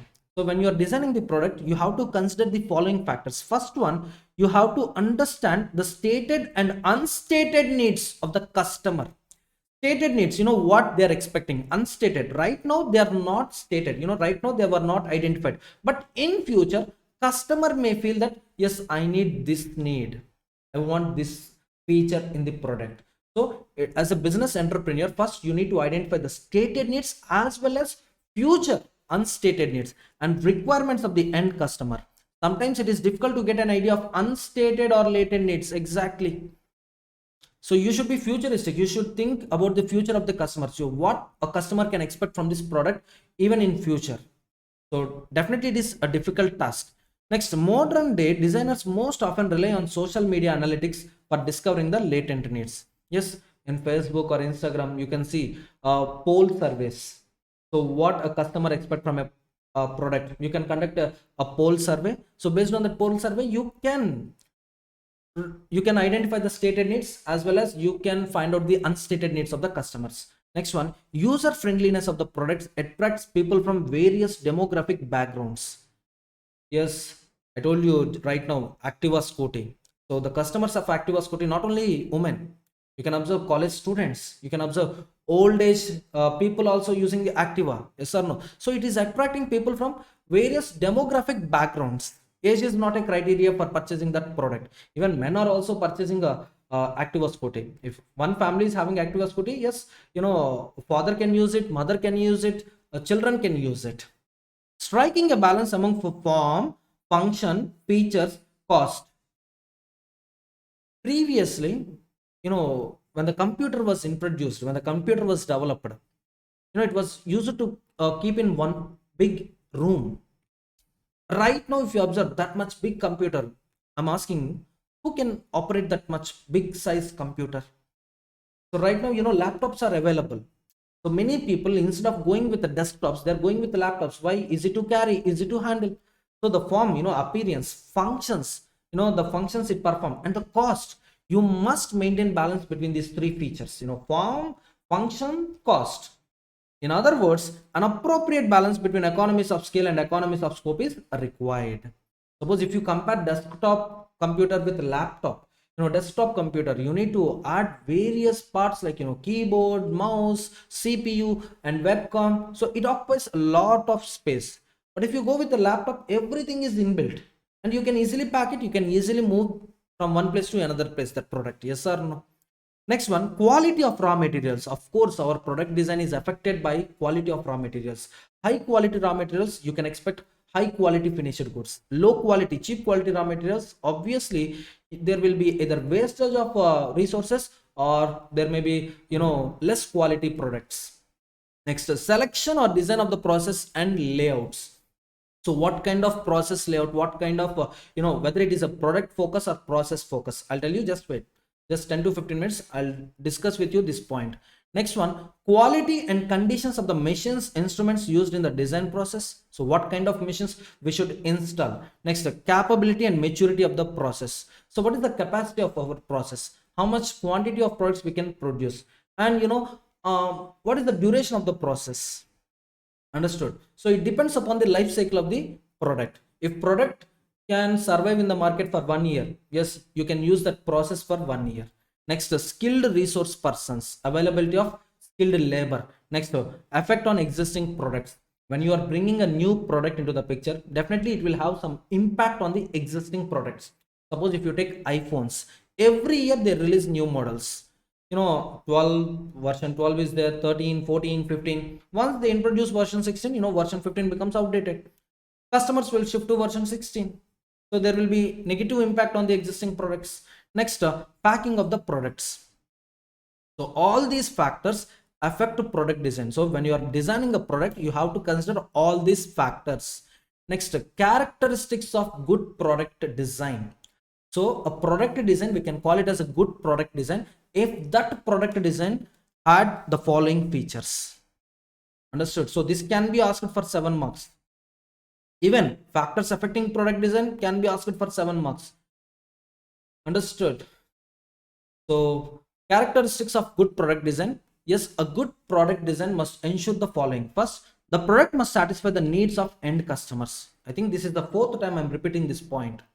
While providing optimum value, the performance should be at par with the expectation. See, when customer is paying 1 lakh rupees, he expects the same worth from the product.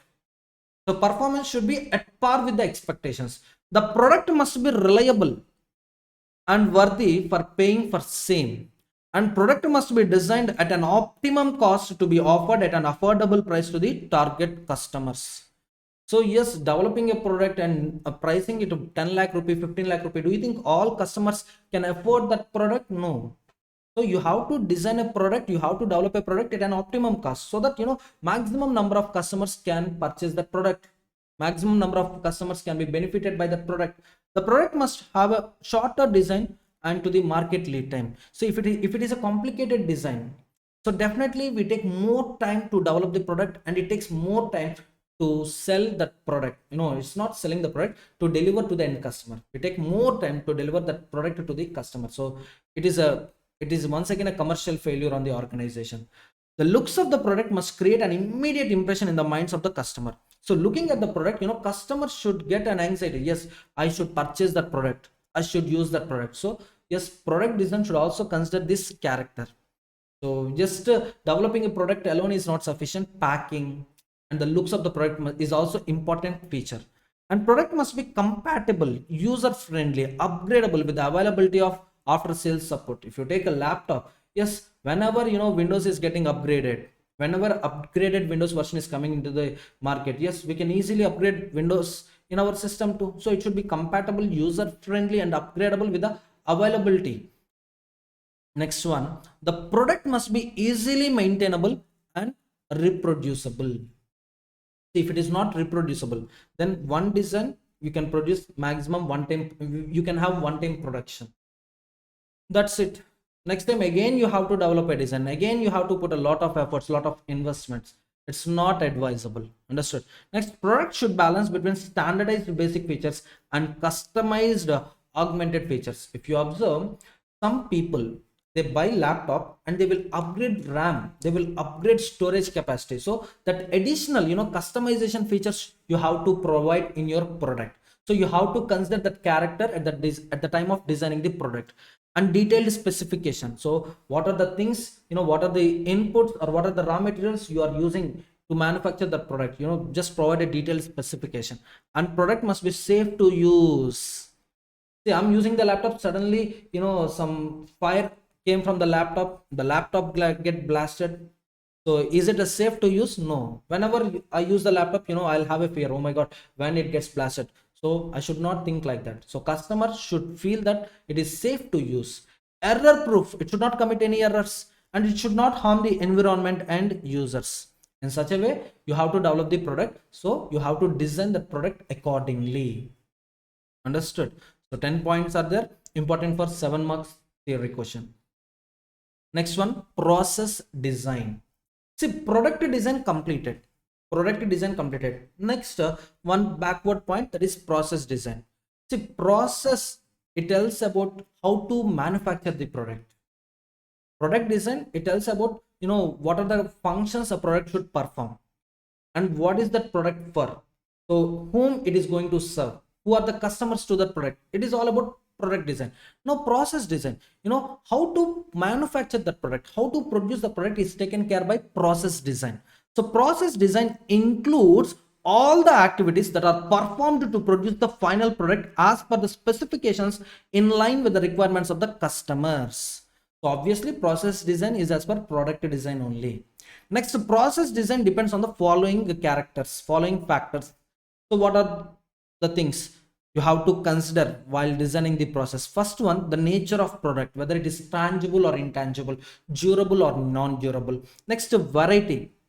So whether the product is customized product or standardized product. Customized product, according to the directions, according to the specifications of the customer, if you are providing the product, it is a customized product. No, we are making a product, sir, standardized products. So the customers who are willing to purchase the product, they will come and they will purchase the products. So they are standardized products. One example I can give you, standardized products, in coming to the automobiles. Standardized products, take any company car, Hyundai cars. Next one, Honda cars, MG cars. All these are standardized cars. They will manufacture the car, and if you are willing to purchase it, you can purchase it. If you want that car, you can purchase it. Coming to the Rolls Royce, it is highly customized car. The color, the interiors, everything according to your specifications only they are going to manufacture. And they takes minimum 6 months time to deliver car once you place an order, once you pay advance money. Understood. So what type of product is yours? Customized product or standardized products? Next one, volume. The amount to be produced and size of the lot. Sir, the volume is very less, sir. Then, the facilities, arrangements, plant and machineries, the quantity of plant and machineries, the quantity of raw materials, obviously less. Accordingly, we will design the process. If volume is very high, accordingly, we will purchase more number of machines, will hire more labor. Understood. Next one, level of involvement of human resources. So accordingly, the process may be automatic, fully automatic without involvement of labor. Semi-automatic, you can see machines as well as labor. Manual, this is purely labor intensive. Here you will not find machines, or even if you find machines, very less number of machines, or and the machines may be for nominal purposes. So major operations were carried out by labor only. Understood. So based on your automation, that is automatic or semi-automatic or manual, the process design will also gets affected. Next, resource requirements. So what are the machines available right now, and how much capital we are having? What is the space? How much space is available in the factory? And energy, power consumption. So are we having adequate power capacity or not? To carry manufacturing activities 24/7, we should have power.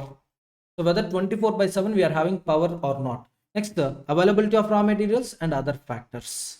Next one, expenditure, the cost of operations, fixed cost how much, overhead cost how much. Next, the decision on the extent of in-house or outsource.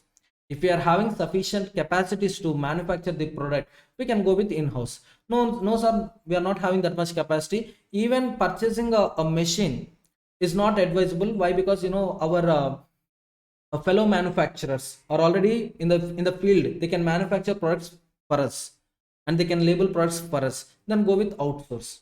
So in-house or outsource. In-house means you are going to make the product. Outsource means you are giving that contract to some other, contract for producing the products. They will produce products and you will buy the products from them. You will supply the products to the market. You will sell the products to the end customer. So both the options are available. So now these factors will definitely affect the design of process. Next, to process choice. Process choice determines whether resources are organized around products process to implement the flow strategy. See here, you can have either product focused strategy or process focused strategy. In product focus, what happens, when you give raw material to machine 1, automatically it will be transferred to machine 2, machine 3 and machine 4, and you will get a finished good. So this is standardized product. When you give raw material to the first machine, so the process, the output of machine 1 automatically transferred to machine 2, then next to machine 3, next to machine 4, and you'll get a finished good. For example, if you take manufacturing of sugar, at the starting point, we will place sugar canes. We'll place sugar cane. So what happens first? Grinding of sugarcane will happen. Extraction of juice from sugarcane will happen. Now, whatever juice we extracted from sugarcane, it will be stored in a separate tanker. There, what happens? Adding chemicals will take place. Next, crystallization will take place in another machine. Once crystallization is completed, then we will get a finished goods, a sugar. Understood. So highly standardized product. So this is a product focus strategy. Process focus. Here, what happens? We will give raw material to machine 1 or a department 1, and the output of this department 1 can be used for multiple purposes. You can send that to a department 2. At the same time, you can send it to department 3, or even you can send it to department 4. Suppose there are some customers who will purchase intermediate goods, or there are another manufacturers who can purchase intermediate goods and who will finish their who will prepare finished goods from intermediate goods. For example, take trees, wood. Take wood, or take cut trees. So from cut trees, we can produce, we can manufacture furnitures. All this furniture and fittings comes from wood only, yes or no? Next, paper comes from wood only. So now what we are doing, first we are cutting the trees. One department is taking care of cutting the trees. Another department, they're cleaning that wood. Another department, yes, they are extracting wood from that cut trees, which we can use it for making furniture. Another department, making papers from that wood. Are you all getting my point, students? So one particular raw material having wide variety of goods, One raw material can be used for variety of products. In that case, we will go with the process focused strategy. I'll give you one more example in the following points. Just wait. So process choice determines whether resources are organized around products or process to implement the flow strategy, in which flow our raw material is getting is going. So if you observe product to focus, the moment you keep raw material at start point, after some time you will get finished good at the end point. Whereas in process focus, it is not like that. You need to handle intermediate goods, you need to handle work in progress. Clear? Next one, major process decisions. First one, job shop process. Best example to job shop process is tailoring. Tailoring, yes. There you can see various departments, like one department, they will take measurements of the person. They will take measurements of the person. Another department, according to the measurements, they will cut the cloth. Another department, they're going to stitch the cloths. Another department, they're going to iron that cloth. I'm sorry. So they're going to make finishing works to the clothes. So finally, another department will deliver that item to the customer and they will collect the money. If you observe, this is not a standardized product, because do you think all people on this earth will be with same measurements? Not at all. Not at all. You can see the sizes, M, S, L, XL, double XL, like that, depending upon person measurements, yes, the size of the clothes will either increase or reduce. Are you getting my point, students? So tailoring is a best example for job shop process. According to your customizations, according to your specifications, they will produce the product and they will sell product to you. It is used in job shops when a low volume of high variety goods are needed. Low volume, high variety. Suppose I am going to a tailoring shop and I am giving some two pairs of clothes. Understood? So volume is low. They will convert this clothes into dress. So by stitching, by cutting, by stitching, and by finishing works, they will convert this cloth into what they will do. They will convert the cloth into dress. So low volume but high variety. So for me, two pairs. Another person, one pair. Another person, two pairs, like that. Processing is intermittent. Each job requires somewhat different processing requirements. A job shop is characterized by high customization, high flexibility of equipment, skilled labor, and low volume. Obviously, for taking measurements and for cutting the cloth, and next one for stitching, next finishing works, definitely we need high skilled labor in each and every department, but very less number. Next one, example, a tool and die shop. Tailoring is also best example for job shop process. Next, batch process. Batch processing is used when a moderate volume of goods or services is required, and also a moderate variety in the products or services. Compared to job process, here a variety will come down, volume will go up. In job shop, high variety, low volume. In batch process, moderate volume, moderate variety. Best example, beverages manufacturing units. In batches, they will produce beverages like that. For example, morning 8 to 12. So they will add a formula. They will add that, what we call it is, inputs, like, obviously in all beverages, water is a common thing. Next, gas is a common thing. Chemicals, it changes. For Maaza, one chemical. For Coca-Cola, another chemical. For Thumbs Up, another chemical. For Sprite, another chemical. So that mixture, that ingredient mixture. So morning 8 to 12, yes, it's time to produce Maaza. Next, afternoon 12 to 4, time to produce Sprite. Evening 4 to 8, time to produce Thumbs Up. So what we will do, we will carry production in batch wise. So morning shift, what we will do, we will give ingredient mixture for Maaza. Afternoon for Thumbs Up, evening for Coca-Cola or Sprite, like that. In batch wise production will take place. So a batch process differs from job process with respect to volume and variety. So here you can observe moderate variety, Maaza, Sprite, with same equipment only. There is no change in equipment, just ingredient mixture is getting changed, that's it. So moderate variety, moderate volume. Volumes are higher compared to job process because same or similar products or services are repeatedly provided. Example, paint, ice cream, soft drinks, books and magazines. Next one, repetitive process. See, repetitive process, continuous process looks similar. There is only a small variation. I'll tell you. A repetitive process. This is used when higher volume of more standardized goods or services are needed. Example, automobiles, home appliances, television sets, computers, toys, etc. If you observe Hyundai manufacturing company or Kia manufacturing company, The engine they use for Sonet, the engine they use for Seltos is common, but the outer, the capacity, the storage facility in terms of the freeness in Seltos compared to Sonet, it is just different. Now what happens, engine, tires, other parts, some parts will differ, some parts look similar. Now here we repetitively carry manufacturing operations, so we will carry assembling operations, but we will get more standardized products. That means less variety but higher volume. Less variety, higher volume. Compared to batch process, here the variety will come down, volume will go up. Next, repetitive process is also referred to as a line process, as it includes production lines and assembly lines in mass production. Resources are organized around a product or service, and materials move in a line flow from one operation to next according to the fixed sequence with a little work in progress inventory. Next, if you look at continuous process, it is similar to repetitive process, but it is continuously, it is 24/7 running. The manufacturing operations will run 24/7, 24 hours, 7 days in a week. This is used when a very highly standardized product is designed in high volumes, and these systems have almost no variety in output, and hence there is no need for equipment flexibility. Once you install machines, once you fix machines, operations will start. Best example, already told you, sugar, steel, flour, paper, cement, fertilizers, etc. Just input of materials at starting end is required, that's it. So everything, machines will take care of it. The best strategy for continuous process is product focused strategy, whereas job process, the best strategy is process focused strategy. Next one, project process.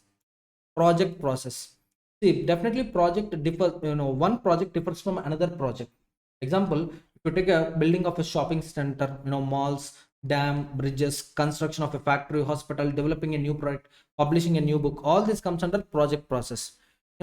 This construction of a dam or bridge, it depends upon area, and it depends on specifications of the people, yes or no. So based on specifications, based on the area, we will design the project and we will construct and we will complete the project. So one project will obviously differ from another project. So the strategy, the focus here you are making, it is useful only for that particular project. Once it is finished, for new project, again you have to do all these things once again. It is characterized by high degree of job customization. Only one variety you can observe here, and only one product you can observe here. So large scope for each project and need for substantial resources to complete the project. Project obviously complex, take a long time and consists a large number of complex activities. Equipment flexibility, labor skills can range from low to high depending on type of projects. If project is too complicated, you need to hire skilled laborers and you need to have advanced equipments. Next, product life cycle, another important area, very important area. You can expect a 7 marks theory question. Understood? In this entire chapter, first priority I'll give to product life cycle, next product design, and next types of process, job shop process, batch process, or continuous process, repetitive process. Clear? So repetitive process, if you are running repetitive process 24/7, it becomes a continuous process. Okay, product life cycle. See, each and every product will have a certain life. Of course, basic necessaries will never have a product life. Clear? But normal things, if you take a mobile, next if you take a vehicle, anything, laptops, electronic items, particularly electronic items, all these items will have a limited or short product life cycle. So in this product life cycle, you will observe 4 cycles. One is you will observe 4 things. One is introduction. At the time you are introducing the product to the market, slowly you will enter into growth phase. The sales will increase and you will reach maturity. Beyond this, you cannot grow. After this point of time, you will decline. Now let's see each and every phase. So introduction phase. Product life cycle, first phase is introduction phase. During this phase, the product gets introduced in the market for the first time. So no one knows about this product. So you need to advertise about this product. So lot of promotional expenses you are going to incur at this stage. And the pricing depends on the innovativeness of the product, nature of the target customer segment, and most often discounts given to the potential customers. If you give more discounts, if you offer more discounts, obviously you can attract customers. If you observe Geo, initially I think 4 months or 6 months they give free subscription. If you take that SIM card, you can use that services, daily 4 GB unlimited internet, but high speed you can observe up to 4 GB, like that, they offered you. And slowly they started pricing the service. Understood? So initially high promotional expenses, low sales. Next, growth phase. In this stage, the company focus on rapid revenue generation and market growth. So the share of the market share of the organization will increase initially in the growth phase. During this phase, the product sales intend to cover up fixed cost and break down the overhead cost while utilizing the learning in the previous stage.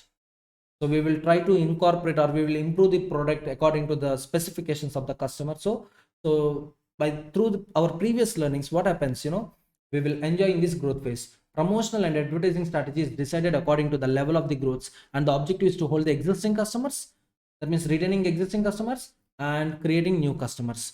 Maturity phase. This phase is characterized by saturation in the marketplace. This is a critical phase for the organization.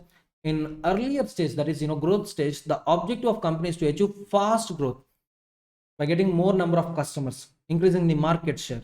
While in this stage, the company wants to flatten the curve to slow down the moment towards fall down. So before we get decline, so the organization should prepare a strategy, should implement a strategy so that the product life cycle, the life cycle of a product can be enhanced. It is possible, when you add additional features, when you differentiate the existing products, when you incorporate differentiation features in the existing products.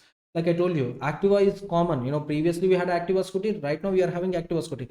But the way they added features like, digital meter and petrol filling point, everything, it is an added advantage so that the product can survive in long run.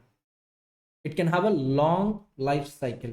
Further, at this stage, organizations infuse variety and differentiation. Just now I told you, in the products, most often to start a new PLC from here on for finding out a niche market. At this stage, organizations get engaged in aggressive promotional and pricing programs. Profit margin is comparatively lower at this stage when compared to growth phase. Next, decline phase, almost ready to die. After maturity, the products start losing their attractiveness in the market and sales gets falling down. Profit margin becomes increasingly narrower. The organizations take a call to scrap the product, that means discontinue the manufacturing operations of the product and focus on cost consolidation. Sometimes organization come up with revival planning with product differentiation and promotional strategy to improve the sales. So these are the steps organization will take to revive the existing product. Next one, process planning. Process planning refers to all decisions regarding facility selection, layout planning, designing of work systems, and defining operating procedures. Capacity planning, arrangement of equipment and resources, human resources planning, etc., which are necessary to facilitate the smooth execution of activities to produce the intended products as required by the customers. First, you design the product. First, we will design the product. Yes or no? According to that product, we need to plan our process. In process planning, you will take steps to install machines. So where to install machines? We are having a factory. Where to set up a factory? First of all, so sir, at one place we are having abundant availability of raw materials, sir. There is no power cut, sir, and that place is near to the market, sir. Yes, that is a nice location. Now in that location, construct factory. In that factory, sir, where to set up our machines and where to set up a labor. So how labor will carry materials from go down to machines. Once goods are finished, once finished goods are produced, how to handle them. So everything, simply developing a blueprint. Process planning is all about, developing a blueprint. You have to develop a blueprint in such a way that, once productions get started, the product should meet the needs of the customers. Understood? So what is the need of a customer? He need a right thing at right price at right time. So right time is you should be faster in carrying production operations. Right price means it should be reasonable price. That means your cost of production should be either minimum or it should be reasonable. It is reasonable only when optimum utilization of resources objective is achieved. Optimum utilization of resources means utilization of time, utilization of machines, utilization of space in the factory, everything. So accordingly, you have to plan the process. Process planning depends on the variety and volume of products volume of the output of the products, degree of equipment flexibility, and flow of activities. Next one, process strategy. Actually, first step is process strategy. Next, process design. Next, process planning. So in process strategy, first we will make a decisions which will help to achieve business goals.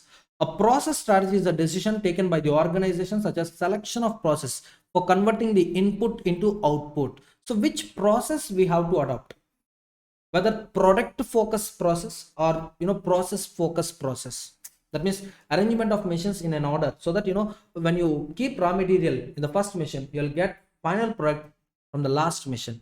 This is product focus strategy. No, sir, our products are highly customized products, sir, and we are going to sell variety of products, sir. Variety of products. We will sell intermediate goods, we will also sell final goods, sir. That means process focus is important in this at this point. So here the selection of process is very, very important. A typical process strategy depends on long-term efficiency and productivity, resources availability, flexibility, cost and benefits, quality of the products, and lead time. Once customer place order and what time we need to complete the production and to deliver the product to the customer. So you have to keep all these factors in mind before you select the process. So the process strategy stands on the following premises. Three key premises. What are the trade-off between make or buy?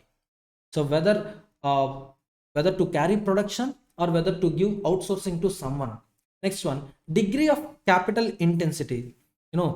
Whether we need to invest a lot of money on the machines or whether we need to hire labor. Is it a capital intensive operations or labor intensive operations? Next one, extent of flexibility required in the process. Sometimes we may receive bulk orders, sometimes we may receive small orders. Whether our manufacturing system is in a position to produce small quantity products or whether to produce large number of products. So you have to question all these questions. Accordingly, you have to select the process. And the facilities are designed while having the three focus areas such as process focus, product focus, repetitive focus. Process focus, it is similar to job shop process. Here the facility is designed in a process centric way. Accordingly, the equipment, machines, workstations are organized. Each process is capable of carrying a wide range of activities. And this type of arrangement allows high level of customization, that is product flexibility. Next one, this type of system is also known as job shop production. Example of products, aircraft, tailoring, tool and die. Next, product focused. The facility is planned in a product centric way to allow higher level of standardization. Here the variety is either minimum or one. Here you won't find a wide variety of products. Here you'll find only one variety or less number of variety of products. That's it. Higher level of standardized product, but the volume is very, very high. In process focus, volume less, variety high. Here volume is high, variety is low. Produced to give economies of scale, learning benefits for better facility utilization rate. So you're going to utilize the space in the factory, utilize the machines. Now to what extent we can produce in a machine? For example, the machine capacity is 3 tons per day. So are you utilizing complete 3 tons capacity or not? Utilization rate. Example of products, steel, glass, paper, electric bulbs, chemicals, pharmaceutical products, sugar, etc. And this type of arrangement is suited for continuous flow and batch production. However, this type of structure incurs a higher amount of fixed costs. Why? Because you need to invest a lot of amounts on machines. So investments in plant and machinery will be very, very high. Next one, repetitive focus. This structure utilizes the benefits of above mentioned arrangements. That means it's a combination of product and process focus. It uses modular production. So here the volume is moderate and variety is also moderate.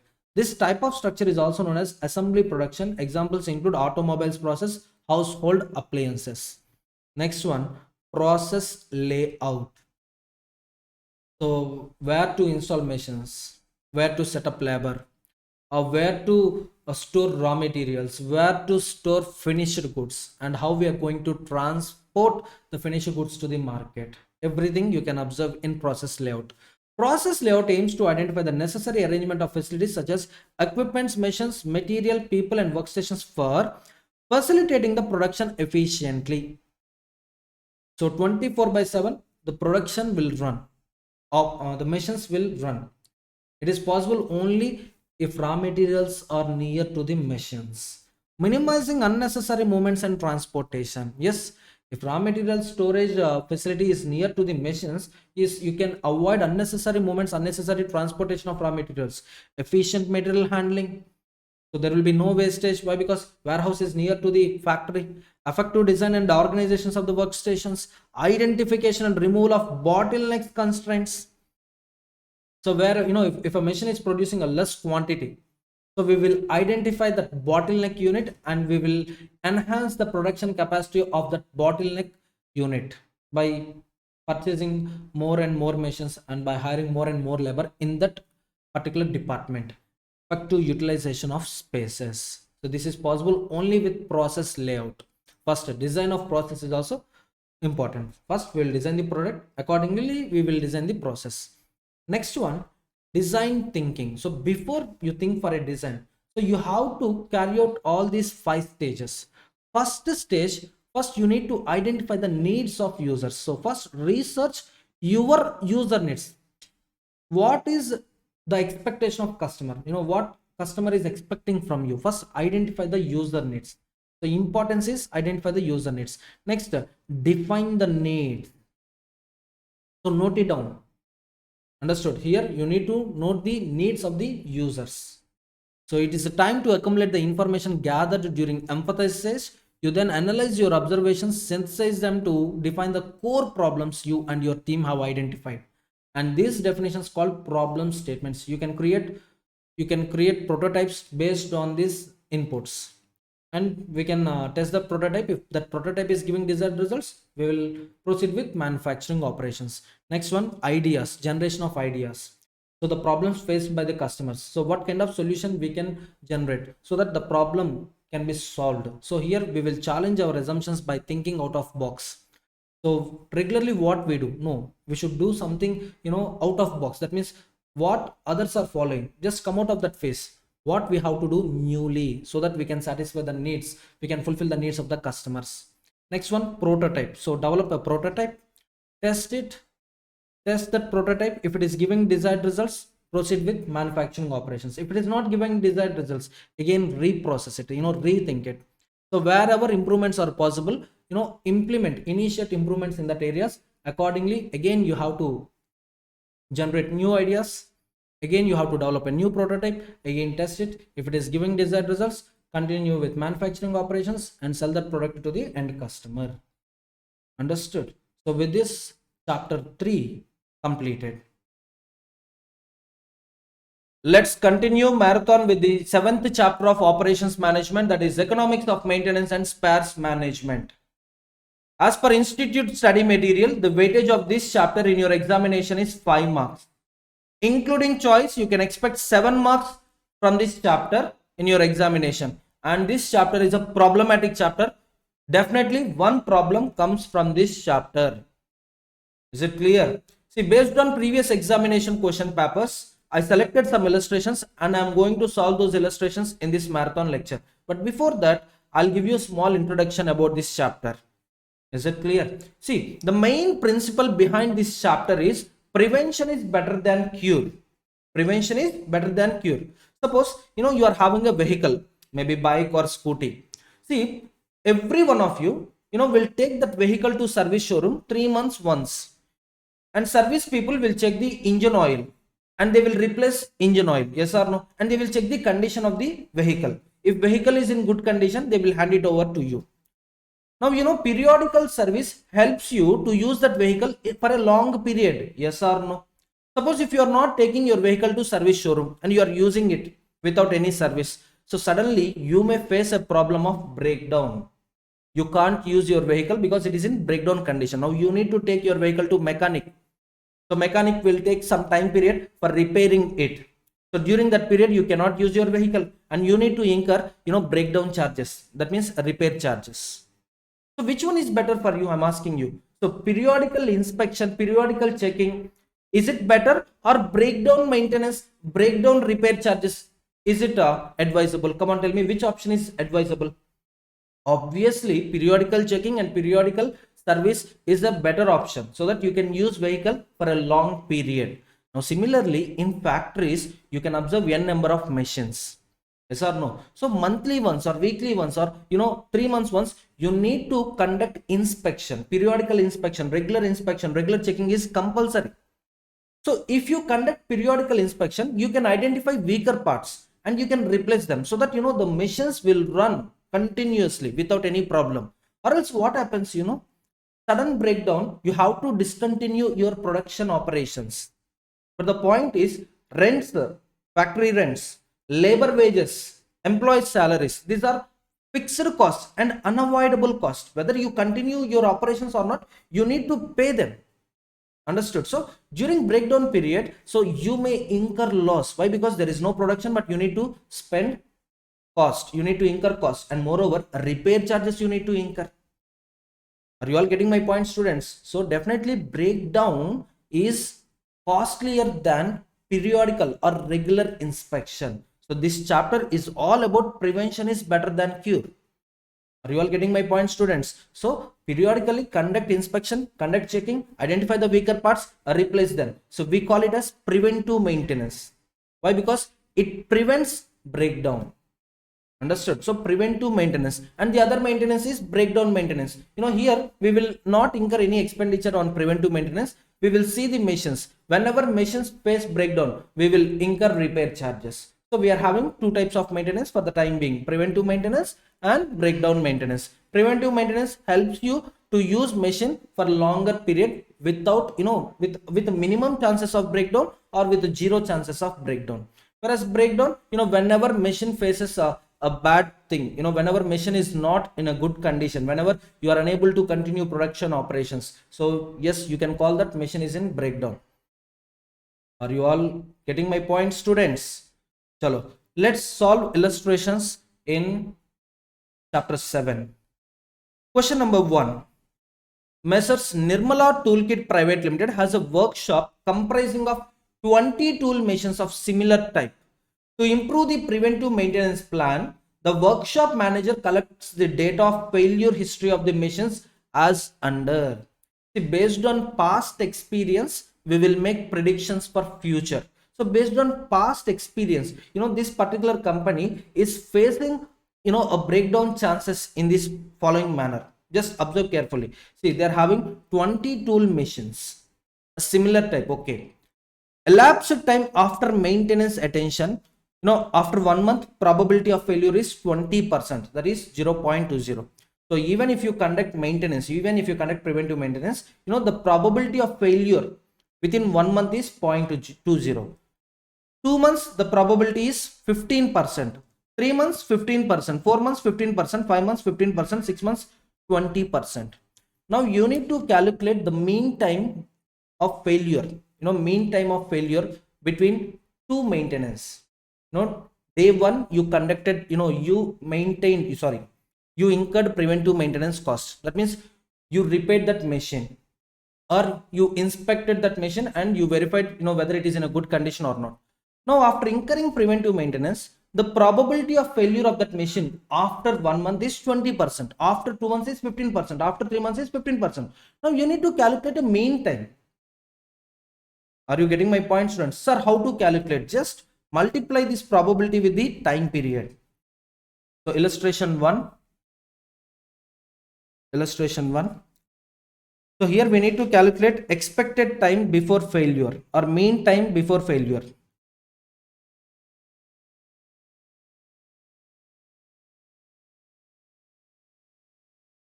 Expected time before failure, or I can call it as mean time before failure. So how to calculate it, sir? Just observe the table ma. So months after failure, months elapsed time after maintenance attention, number of months 1 2 3 4 5 6.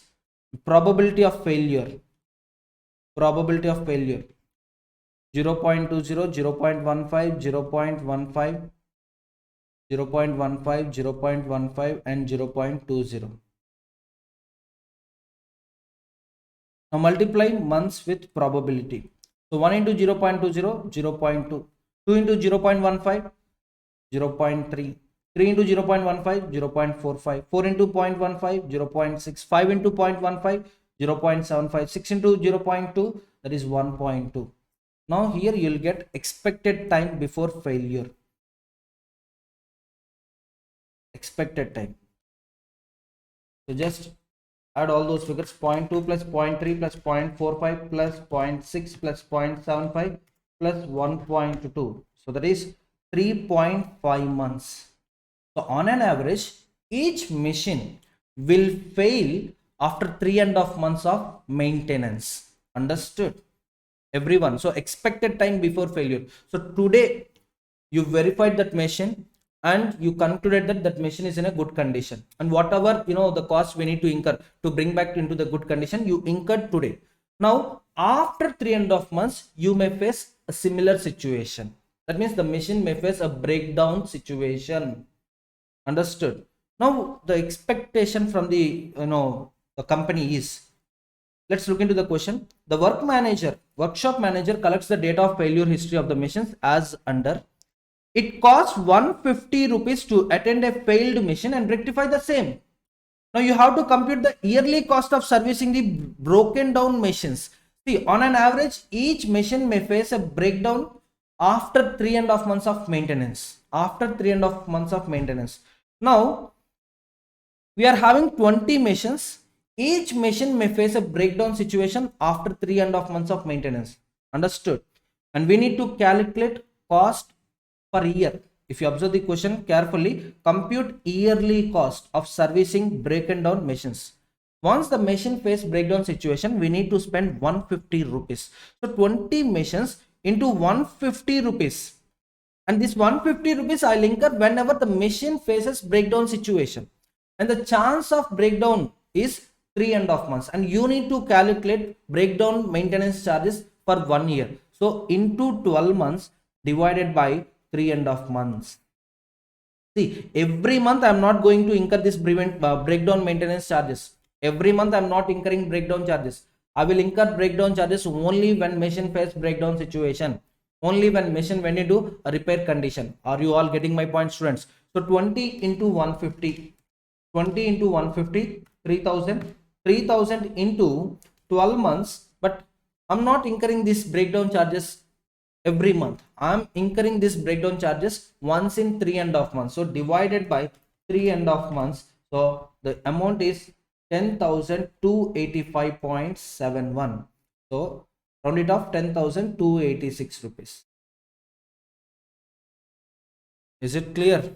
So the answer for first question is 10,286 rupees. Next, second illustration. A public transport system is experiencing the following number of breakdowns per month over the past 2 years in their new fleet of vehicles. So number of breakdowns, for the past 2 years they are facing a breakdown situation. So number of breakdowns, that is 0. How many months they faced the breakdowns? 0 is 2 months. So for 2 months, in the past 2 years, for 2 months there is no breakdown. And for 8 months they encountered one breakdown. On an average, one breakdown in 8 months. On an average, 2 breakdowns in 10 months. So 2 years means 2 into 12 months, that means 24 months. Out of 24 months, for 2 months, number of breakdowns is 0. For 8 months, number of breakdowns is 1. For 10 months, number of breakdowns is 2. And for 3 months, the number of breakdown is 3. And for 1 month, number of breakdowns is 4. Understood? Each breakdown costs firm an average of 2,800 rupees. For a cost of 1,500 per month, the preventive maintenance can be carried out to limit the breakdowns to an average of 1 per month. See, if you incur preventive maintenance, if you go with preventive maintenance option, you can reduce number of breakdowns to 1. Even with preventive maintenance, you will face breakdown, but you can reduce number of breakdowns to 1. Understood. Now, which policy is suitable for the firm? So, two options are there. One option, no preventive maintenance. Another option, yes, we need preventive maintenance. So, just identify the total cost, in both of these two options. Wherever the cost is less, that option is advisable. Is it clear? Let's solve this illustration. Illustration 2. Illustration 2.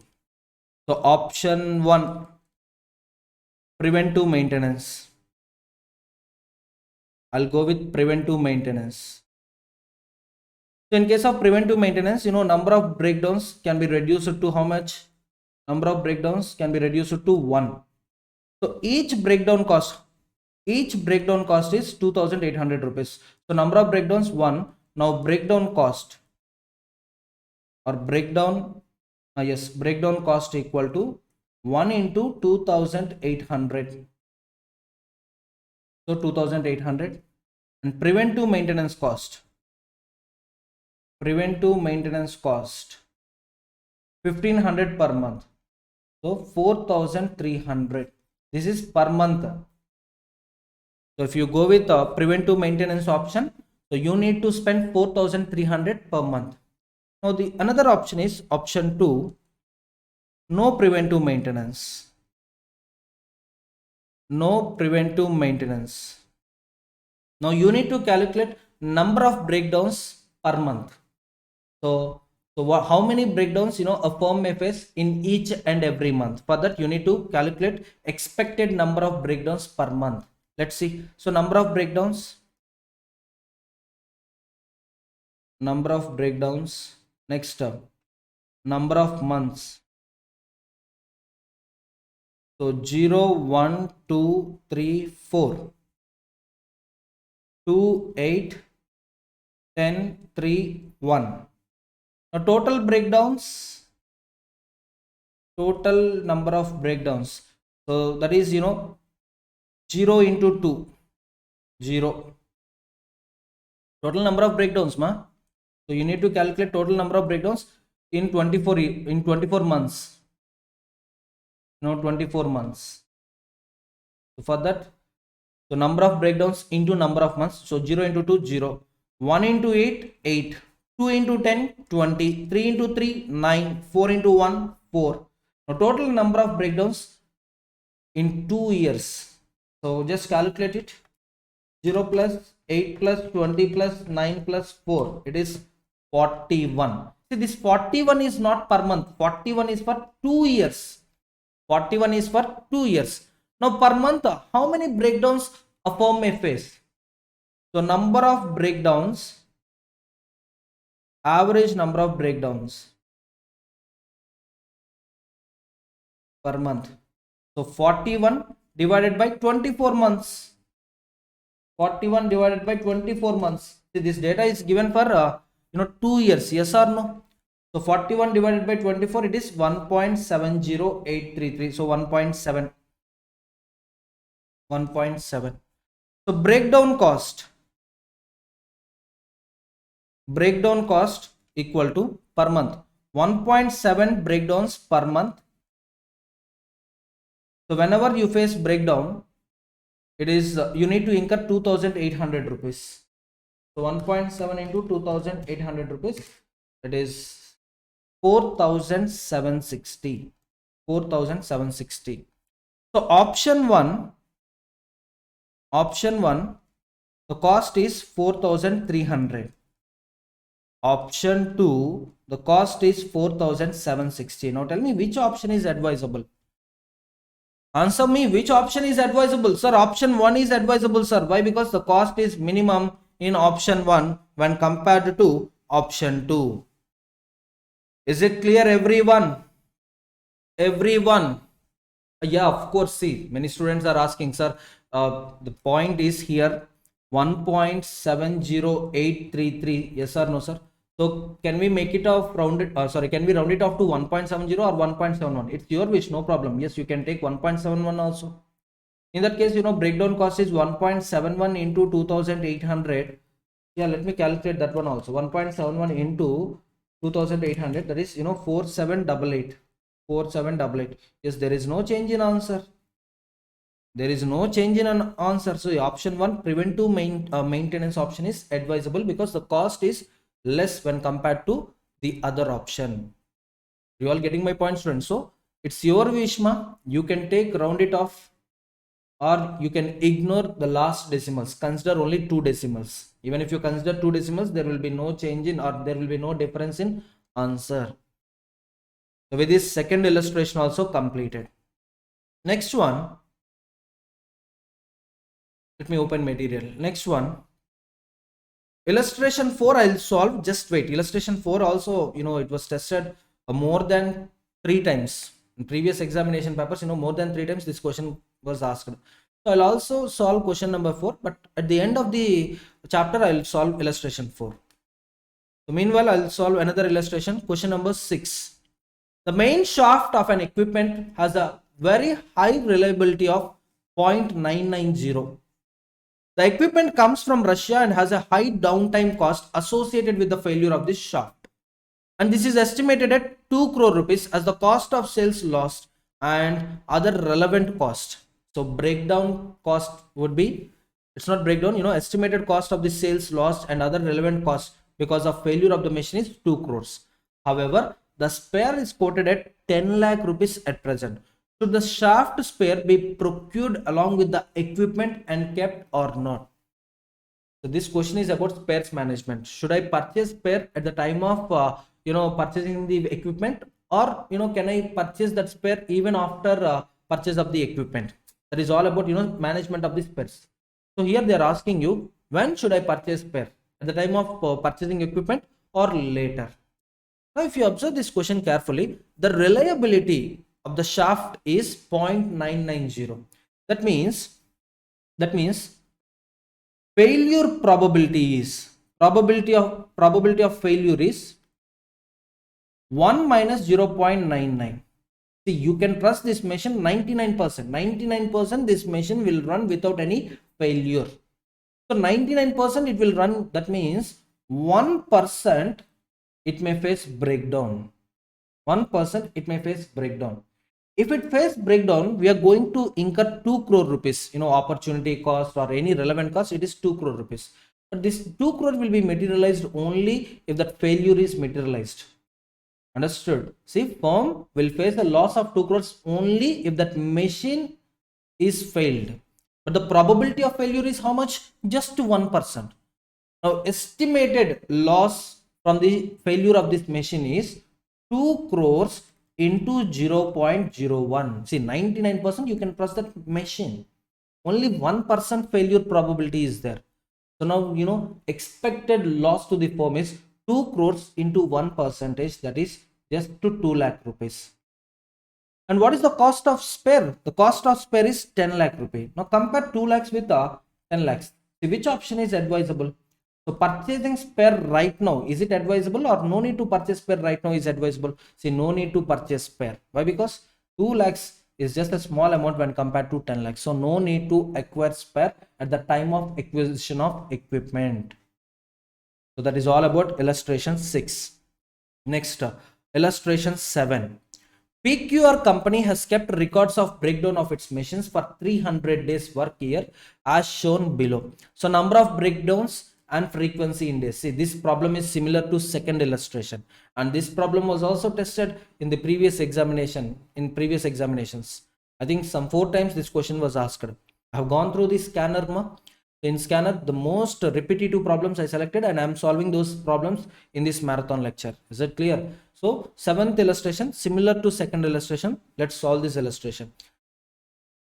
So here, the given time period is 300 days. Number of breakdowns, 0 breakdowns was observed in 40 days. 1 breakdown was observed in 150 days. 2 breakdowns was observed in 70 days. 3 breakdowns was observed in 30 days. 4 breakdowns was observed in 10 days. So total number of days is 300.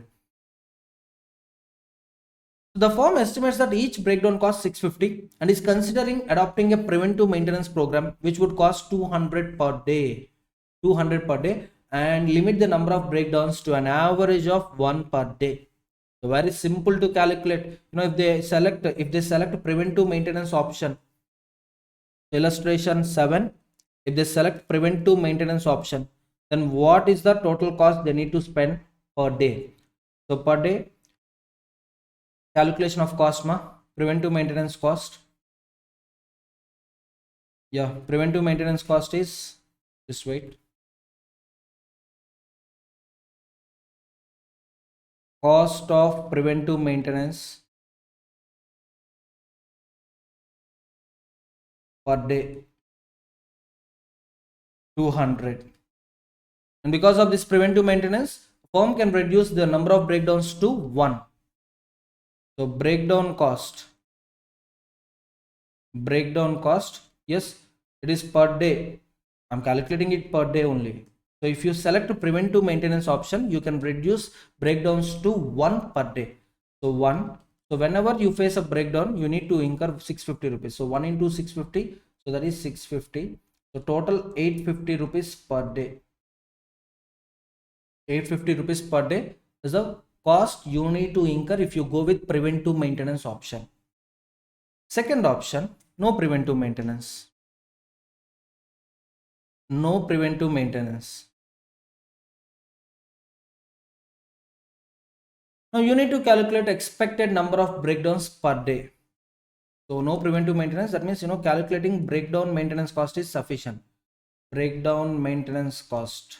So for that you need to calculate number of breakdowns per day. Number of breakdowns per day. Multiply it with 650 rupees.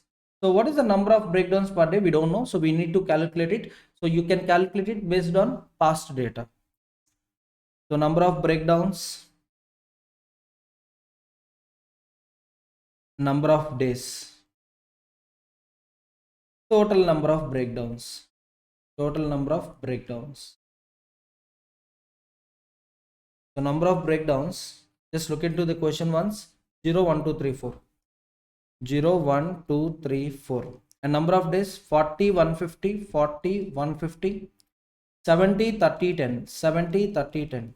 Now just multiply you will get total number of breakdowns. So 0 into 40, 0, 1 into 150, 150, 2 into 70, 140, 2 into 70, how much? 140. Next one, 3 into 30, 90, 4 into 10, 40. So now total it. Come on, total it. 150 plus 140 plus 90 plus 40, that is 420. This 420 is for 300 days. Out of 300 days, you may face 420 times breakdowns. Now per day, how much? How many? Per day. Calculate it per day. 420 divided by 300. It is 1.4. So on an average, you may face 1.4 breakdown per day. Now just now I told you, so breakdown cost when you are not going with preventive maintenance, that is number of breakdowns per day into 650 rupees. So it is 1.4. Just now we calculated 1.4 into 650 into 650. It is 910. Now just compare the cost of option 1 and option 2. What happened? Now just compare cost of first option and cost of second option. So which option is preferable? Obviously 850 rupees is less than 910 rupees. So option 1 is preferable. Everyone, if you go with first option, you can save 60 rupees. Yes or no? If you are going with second option, you have to spend 910 rupees. If you go with first option, you need to spend only 850 rupees. That means you can save 60 rupees by selecting first option. Everyone. So continuing the question. So what is expected annual savings from preventive maintenance program? So what they need is expected annual savings. So now solving the problem up to here, definitely you will lose 2 to 3 marks. Why? Because I told you which option is better, and accordingly you told me that we solved 80% of the problem. I asked you which option is better and you told me, sir, first option is better. You can save 60 rupees per day. But what they are asking, what is expected annual savings from preventive maintenance program? So for that you need to multiply 60 with number of working days in that year. And in the question it is very clear that it operates machines for 300 days in a year. How many days they operate machines? 300 days in a year. And the expected savings per day is 60 rupees. So 60 into 300 days. So 18,000 rupees is the annual savings if they go with preventive maintenance option. Is it clear, everyone? Everyone. So read the question. Read the question till the end. Identify the, identify the examiner requirement. So here the examiner requirement is annual savings. It's not per day savings, or it's not, select the best option. If they ask you select the best option, just write the conclusion. Option 1, preventive maintenance is best compared to breakdown maintenance. Like that you write. If they ask you annual savings, just calculate savings into 300 days. If they ask you daily savings, just write 60 rupees. So read the question till the end and identify the requirement of the examiner. Is it clear, everyone? So with this 7th illustration completed. Next, 8th illustration. Yes, this was also asked many times. I'll read the question. A firm is using a machine whose purchase price is 15,000. Installation charges amount 3,500 and machine has a scrap value of only 1,500 rupees. Because the firm has a monopoly of this type of work, the maintenance cost in various years is given in the following table. Year 1 to 9 on maintenance cost. So life of the machine, there is no point on it. So how long you can use that machine, there is no point in the question. Next, the firm wants to determine after how many years should the machine be replaced on economic considerations. Assuming that the machine replacement can be done only at the end of the year. So at the beginning of the year, replacement is not possible. Only at the end of the year, replacement of machine is possible. So if you observe this table carefully, if you want to use machine for 1 year, you need to incur maintenance cost of 260 rupees. For second year, you need to incur maintenance cost of 760 rupees. For third year, maintenance charge is 1100. For fourth year, 1600. Fifth year, 2200. Sixth year, 3000. So like that, if you want to use machine in the ninth year, you need to spend 6100 rupees on maintenance. Understood? So it is like preventive maintenance only. So every year you need to incur these charges as a part of preventive maintenance. This is one option. The other option, instead of incurring maintenance charges, instead of going with preventive maintenance, replace the machine. Either maintenance or replace. Now they are asking you after how many years should the machine be replaced. Understood? Now we will calculate the cost. We will calculate cost per year. So wherever the cost is less, select that year. After that year, you just change the machine. You just replace the machine. So illustration 8. Yeah. Illustration 8. So cost of machine is 15,000 rupees. Installation charges 3,500. Scrap at the end of the year when you replace that machine, the old machine will give you 1,500 rupees. So net cost, if you observe, net cost 15,000 plus installation charges. Yes, whenever you purchase a machine, you need to install it. For that, you have to incur 3,500. And whenever you replace it, the old machine, it will give you 1,500 rupees scrap amount. So the net cost is 15,000 plus 3,500, 18,500 minus 1,500, that is 17,000 rupees. So whenever you select a replacement option, the additional burden on you is 17,000. The burden on you is 17,000. Now, here I can change machine at the end of first year or second year, or I may change machine at the end of third year or fourth year or fifth year or sixth year, 7, 8, 9. So I'm having 9 options. I can replace machine at the end of first year or second year or third year. But which is the best option? I need to find it out. Just follow me here. Annual maintenance cost, AMC. Annual maintenance cost for first year it is 260 rupees. For second year it is 760. For third year 1100. For fourth year, like that, just take question booklet and observe the figures. So for fourth year it is 1600. Fifth year 2200. Sixth year, oh god, Annual maintenance cost is 3000. 7th year 4100. 8th year 4900. 9th year 6100. When you are copying figures from the question, just pay attention. Even a small mistake, even a small mistake, it will cost you answer. It will cost you some 6 to 7 marks. Understood? The annual maintenance cost for first year, for second year, for third year. Okay. Next one. So total cumulative maintenance cost. Cumulative maintenance cost. If you desire to replace machine at the end of first year, so you need to spend just 260 rupees on maintenance cost. If you select a second year option, that means if you want to replace machine at the end of second year, so first year you already spent 260, and for second year you need to spend 260. So total 260 plus 760, it is 1020 rupees cumulative maintenance cost. If you go with the third year option, sir, I'll replace machine at the end of third year, sir. That means for 3 years you need to incur annual maintenance cost, that is 260 plus 760 plus 1100. So 2120. If you go with fourth year option, that means I'll replace machine at the end of fourth year. That means 4 years annual maintenance charges you have to incur. So that is, just add 1600 to the above amount, ma. So it is 3720. Sir, how you got it?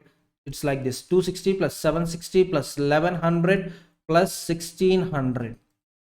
Next, no sir, I'll replace machine at the end of fifth year, sir. That means 5 years you need to incur AMC. 5 years you need to incur AMC.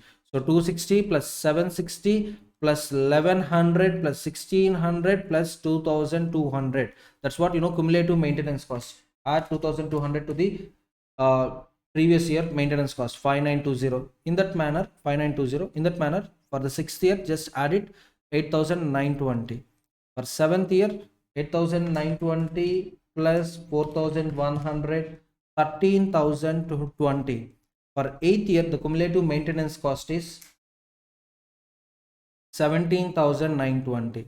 And for ninth year, the cumulative maintenance cost is 24,020 rupees.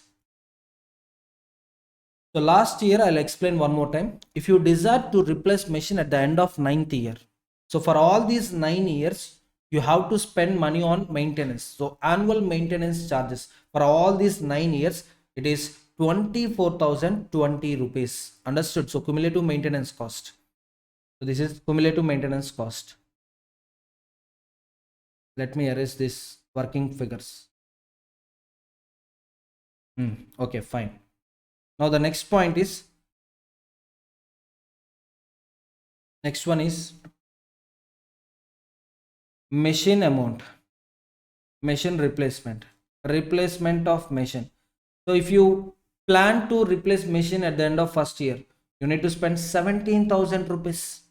At the end of second year, 17,000 only. At the end of third year, 17,000 only. That means, for all these 9 years, the replacement value of the replacement cost of the machine is 17,000 only. Sir, why 17,000 is common in all options? See, if you desire to replace machine at the end of fourth year, at the end of fourth year, you need to spend 17,000. Sir, at the end of sixth year, I want to replace it, sir. At the end of sixth year, you need to spend 17,000. Understood? Now find out the total cost. Total cost, if you use that machine for 1 year, just add this 17,260. Total cost, if you replace machine at the end of second year, then you need to spend 18,020 rupees for these 2 years. See, here interpretation is very, very important. Understood? Problem you can solve, but if you understand that problem, then only you can solve it. Sir, I'll use that machine for 3 years, sir. At the end of third year, 17,000 rupees you have to spend, and cumulative maintenance charges is 2,120. So total it is 19,120. So similarly, you just calculate it, ma. 20,720, 22,920. Next one, 17 plus 8, it is 25. 25,920, 30,020. Next, 34,920, and last one 41,020. Cost per annum. Last step is cost per annum. Sir, why per annum? See, this is the total cost at the end of first year. If you go with replacement at the end of first year, this is the total cost.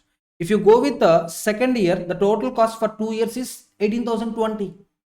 Total cost for 3 years is 19,120. Total cost for 4 years is 20,720. Total cost for 5 years is 22,920. Total cost for 6 years is 25,920. For 7 years 30,020. For 8 years 34,020. 920, and for 9 years 41,020. Now you need to average it. You need to calculate per annum cost.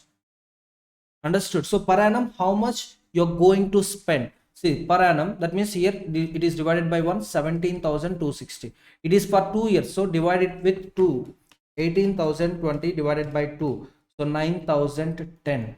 And 19,120 is for 3 years. So per annum, 19,120 divided by 3, it is 6,373.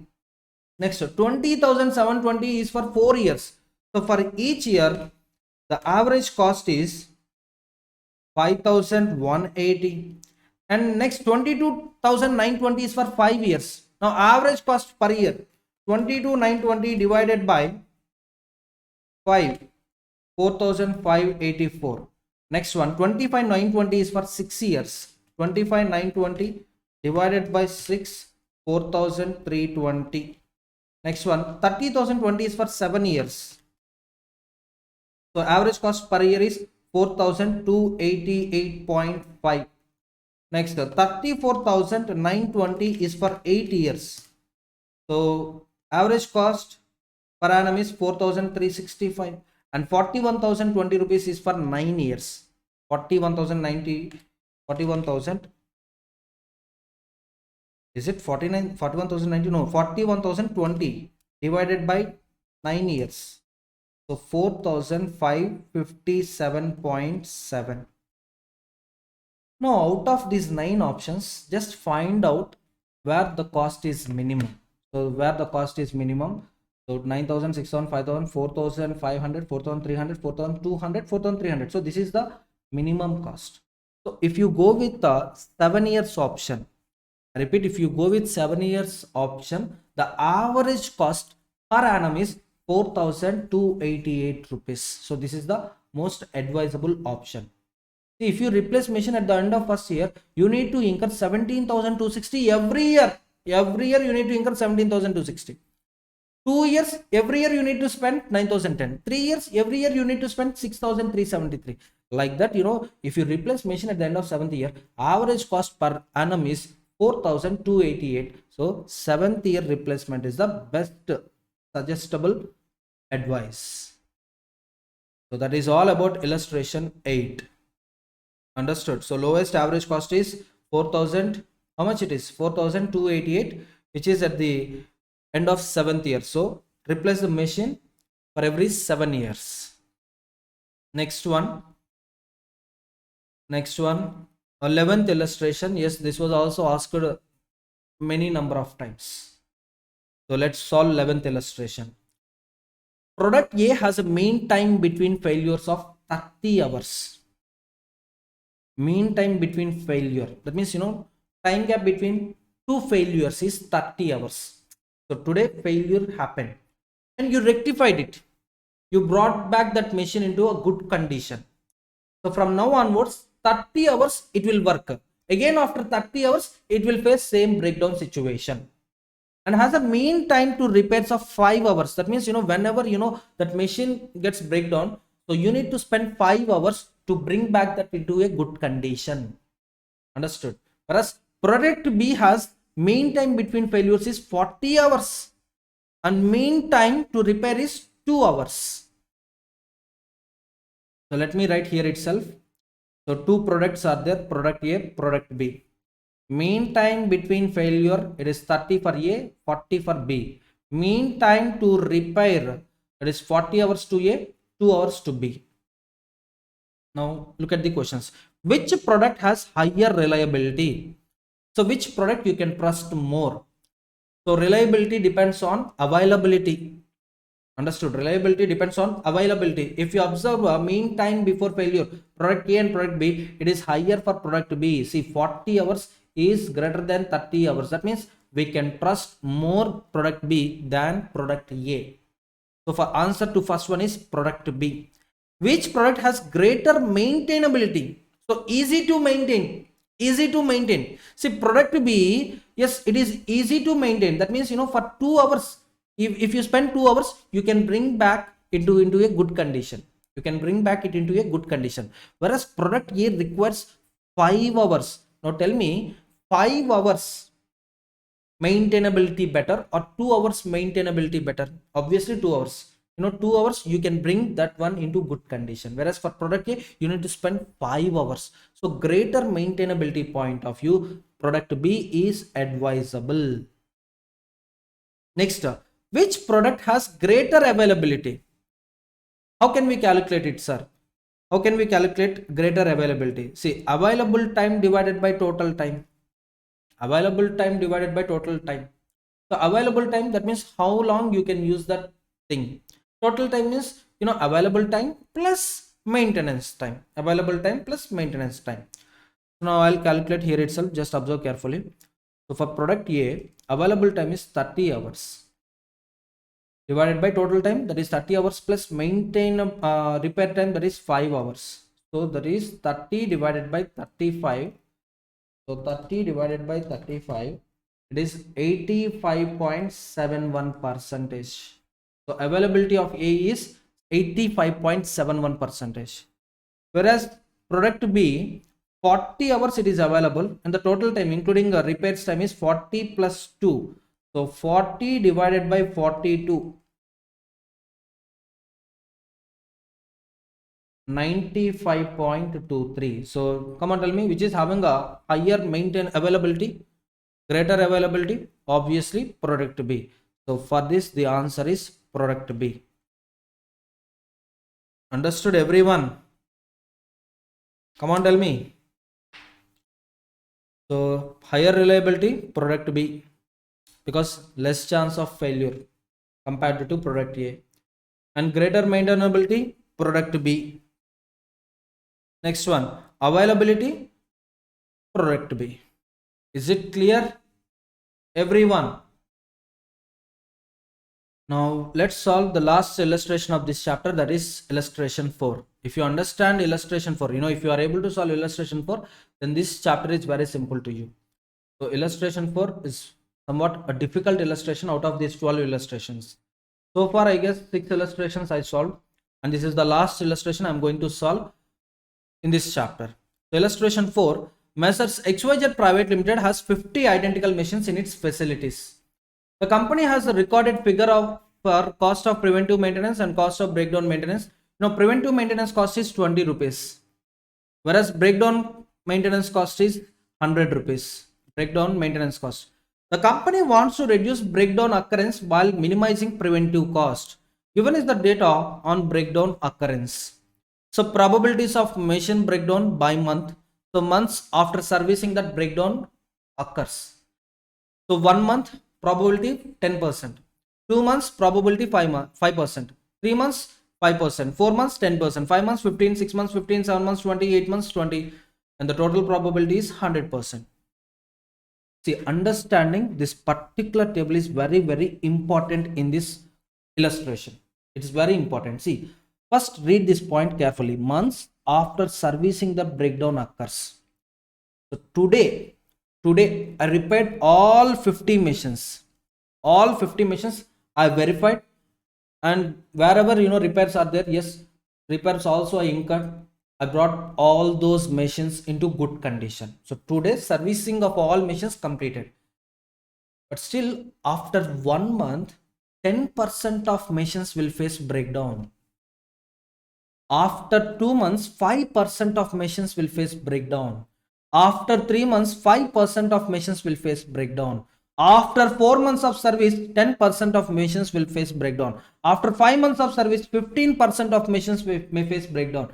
After 6 months of service, 15% machines may face breakdown. 7 months after service, 20% machines may face breakdown. 8 months after service, 20% machines may face breakdown. Now, each and every month, how many machines we may face breakdown? Let's calculate. Illustration 4. Illustration 4. So, number of months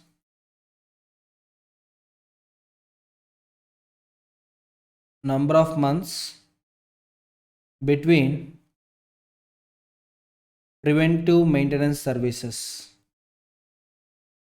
So 1, 2, 3, 4, 5. Just wait, I'll zoom it.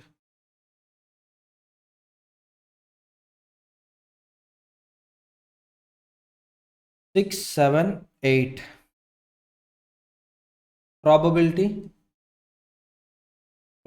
it is in the question. Just so 0.10, 0.05, 0.05, 0.10, next 0.15, 0.15, 0.20, 0.20. Now expected number of breakdowns, expected total number of breakdowns. Just multiply all these things and add it. So 1 into 0.1, 0.1, 2 into 0.05, that is 0.1, this is 1, 0.15, 0.4, 0.6, 0.9, 1.4, 1.6. Now total it. 0.1 plus 0.1 plus 0.15 plus 0.4 plus 0.6 plus 0.9 plus 1.4 plus 1.6.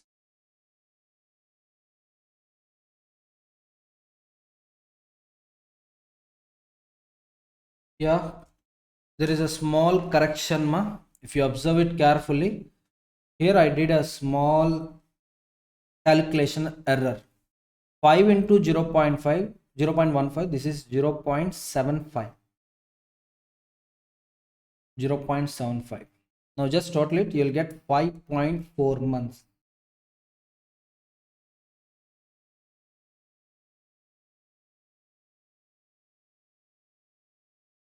So how we should interpret this? Sir, how we should interpret this one? See, if you look at the question one more time, so what they are telling, ma, months after serving that breakdown occurs. Months after serving. So today, if you serve the machine, if you service the machine, so after how many months it may face breakdown? So after 1 month, 10% probability is there. After 2 months, 5% probability is there. After 3 months, 5%. After 4 months, 10% probability. Like that, at the end of 8th month, 20% probability is there. So today, if you service the machine, it may run for 8 months. It may run for 8 months, but every month there is a probability that it may face breakdown. Like that, if you calculate expected breakdown between two preventive maintenance, expected time period of breakdown, expected time period is 5.4 months. So each and every machine on an average, it may face breakdown situation at the end of 5.4 month. Are you all getting my point, students? See, probability is just assumption. It is just an assumption. So based on probability, we will calculate expected time period between two breakdowns or between two maintenance points. So based on this calculation, the expected time before failure is 5.4 months. That means on day 1, so today if you service that machine, again you may face same situation at 5.4 month. 5.4 month. Now we are having 50 machines, right? 50 machines. Breakdown cost, how much it is? In the question it is very clear. Breakdown cost is 100 rupees. And this 100 rupees I'm not going to spend every month. I'm not going to spend this 100 rupees not for every month. This 100 rupees is for 5.4 months. So I'll divide it with 5.4. Now I'll get per month. See, If you observe 50 machines into 100, this is 5,000. 5,000 rupees is the total breakdown maintenance cost. But this 5,000 rupees I am not going to incur every month. I'll incur it for 5.4 months. Now I'll average it per month. So 5,000 divided by 5.4, it is 926 rupees approximately. 926 per month. So this is my breakdown cost. If I'm not choosing preventive maintenance, then I need to spend 926 rupees every month on breakdown. Is it clear? Now if you select preventive maintenance option, preventive maintenance, and here the problem is, sir, when I choose preventive maintenance, when I have to choose preventive maintenance, is it after 8 months, or is it after 1 month or 2 months or 3 months? See, here you are having 8 options. So when I should choose preventive maintenance, at the end of first month or second month or third month or fourth month, fifth, sixth, seventh, eighth. So like that you are having 8 options. In 8 options you have to calculate cost per month. Wherever the cost is minimum, you need to compare that cost with breakdown maintenance cost. I told you this is somewhat tricky only. This is somewhat tricky, but you have to analyze it. You have to understand it. Then only you can solve it. So based on this problem, another 3 illustrations are there. So try to understand this illustration and solve other illustrations. Clear? Sir, 5.4 is there in the material itself. No, sir. See, this is also part of answer. This is a part of solution. I hope this won't come in the examination. If it comes, okay, well and good. So 5.4, no need to calculate. So just calculate it, right? 5.4, no need to calculate. So you can easily take it from question. Fine. Now you need to evaluate 8 options. So working notes, working notes 1. So number of months after service we may encounter breakdown. 1 month, 2, 3, 4, 5, 6,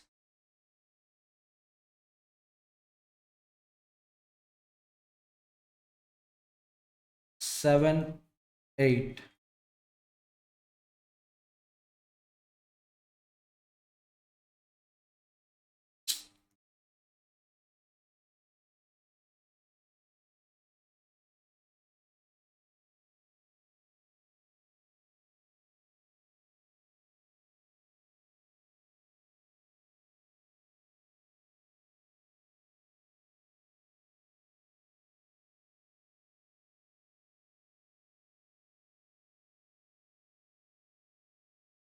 Okay, fine. So total we are having how many missions, 50 missions. 50 missions. So probability that these 50 missions may face breakdown after 1 month of services, it is 0.10. I'll write probabilities 0.05, 0.05, 0.10, 0.15, 0.15. Now calculate number of missions. Just calculate number of missions you may face breakdown at the end of 1 month. 50 into 0.1, 5, 50 into 0.05, 2.5. Here it is 2.5, 50 into 0.1, 5, 50 into 0.15, that is 7.5. Next one, 50 into 0.15, 7.5, and here it is 10, here it is 10. So the interpretation is, once you service 50 machines, at the end of first month, 5 machines may face breakdown. At the end of second month, 2.5 machines may face breakdown. At the end of third month, 2.5 machines. At the end of fourth month, 5 machines. Fifth month, 7.5. Sixth month, 7.5. Seventh month, 10 machines. Eighth month, 10 machines may face breakdown. So for first month, expected number of breakdowns is 5. So this is option, first option. No, sir, I'll go with second option. Second option, preventive maintenance is for 2 months. Preventive maintenance is for 2 months. So at the end of second month, how many breakdowns I will face? at the end of second month, how many breakdowns I will face? So many of you will think that, sir, 2.5 is the answer. No, no, no, no, no. The answer is not 2.5. The answer is something other than 2.5. Sir, why? See, the 5 machines which you serviced in the first month, yes, these machines may also face breakdown at the end of the next month, at the end of the next second month or third month, fourth month, like that. You have to consider the same. So the 5 machines which you serviced in the first year, they may also face breakdown chances in the future. And what is the probability, sir? What is the probability? See, these 5 machines which was serviced in the first month, for them the second month is first month. For them, here comes, expiry of first month, yes or no? That means the probability they may face breakdown is 0.10.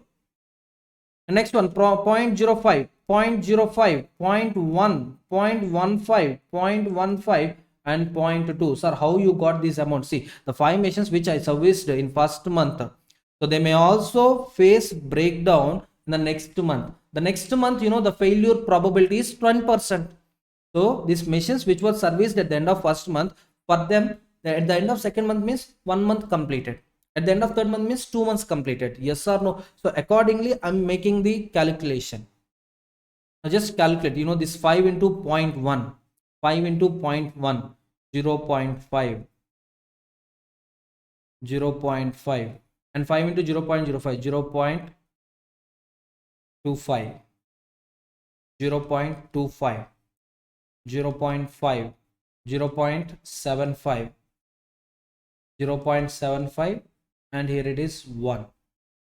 So at the end of a second month, the expected, for the second month, I'm telling, for the second month, expected number of breakdowns is 3. Understood? Everyone. And cumulative, it is 8. Okay, cumulative breakdowns for 2 months is 8. I think I'll get back to you. Just wait. So next one, if I go with the third option, that is at the end of third month, so preventive maintenance for every 3 months, in that case, so what would be the total expected number of breakdowns?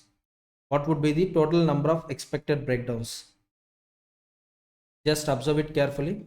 So here also, just 2.5 plus 0.25 sufficient or no. The 3 machines which was serviced in the second month, they also face a breakdown chances subsequently. So for that, probability is 0.10, 0.05, 0.05, 0.1, 0.15 and 0.15. Sir, how you got these figures? If you look at the question, probability that a machine will fail after 1 month of service is 10%. The 3 machines which were serviced in the second month, for them after 1 month means at the end of third month only. So that's what I wrote here. Now calculate the expected number of breakdowns, expected number of machines that may face breakdown at the end of the third month. So 3 into 0.1, 0.3. Here it is 0.15, 0.15, 0.3 and 0.45, 0.45. Is it? Just calculate. Just 3 into 0.15. Yeah. Now at the end of the third month, just total it 2. It is 2.5 plus 0.25 plus 0.3. 2.5 plus 0.25 plus 0.3. It is 3.05. 3.05. Next one, these 3.05 machines may also face a breakdown subsequently, and the probability that they may face breakdown subsequent months is 0.1, 0.05, 0.05, 0.1 and 0.15. Now calculate. So it is 0.305,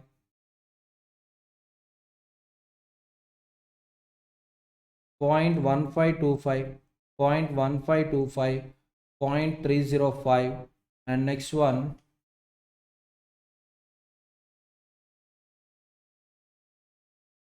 0.4575. Yeah, understood. It's a little bit tough only. So if you go with fourth option, that is, preventive maintenance for every 4 months, then total number of breakdowns is at the fourth month. Total number of breakdowns for fourth month is 5 plus 0.25, 0.25 plus 5 plus 0.25 plus 0.15 plus 0.305, so 5.705. Next, similarly for the fifth month, you have to do same calculation. 0 0.1, 0 0.05, 0 0.05 and 0.1. So calculate it. It is 0.5705. Next one, 0.28525, 0.28525 and 0.5705.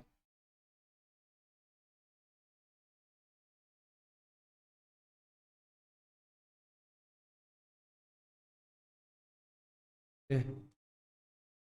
So now calculate number of breakdowns in the fifth month. 0.5705 plus 0.1525 plus 0.15 plus 0.5 plus 7.5 is 8.873. And these 8.873 machines may also face breakdown in the subsequent months. And what is the probability? See, for them the next month is first month, and the next month is second month, the next month is third month. So probability for first 1 month is 1.1, probability for second month failure is 0.05, probability that third month failure is 0.05. Just calculate it, 0.8873. And next 8.873 into 0.05. So here it is 0.44365, 0.44365. Of course, you can restrict it to 3 or 4 decimals, no problem, but I'm taking complete thing. Now calculate number of expected breakdowns in sixth month. So 0.8873 plus 0.28525 plus 0.1525 plus 0.3 plus 0.75 plus 7.5 is 9.875. 9.875. And these machines may face breakdown in subsequent months. For the first month the failure rate is 0.1, for the next month the failure rate is 0.05. Accordingly calculate, so here it is 0.9875. Here it is 0.4938. Now number of breakdowns for seventh month, 0.9875 plus 0.44365 plus 0.28525 plus 0.305 plus 0.45 plus seventh month 0.75 plus 10, it is 13.2214. 13.2214. And this 13.2214 machines which were served in seventh month may also face a breakdown, and the probability of the breakdown for the next month is 0.1. 0.1. And if you calculate it, the amount will be 1. Just wait. Colors 1.32214. Now calculate number of breakdowns for eighth month.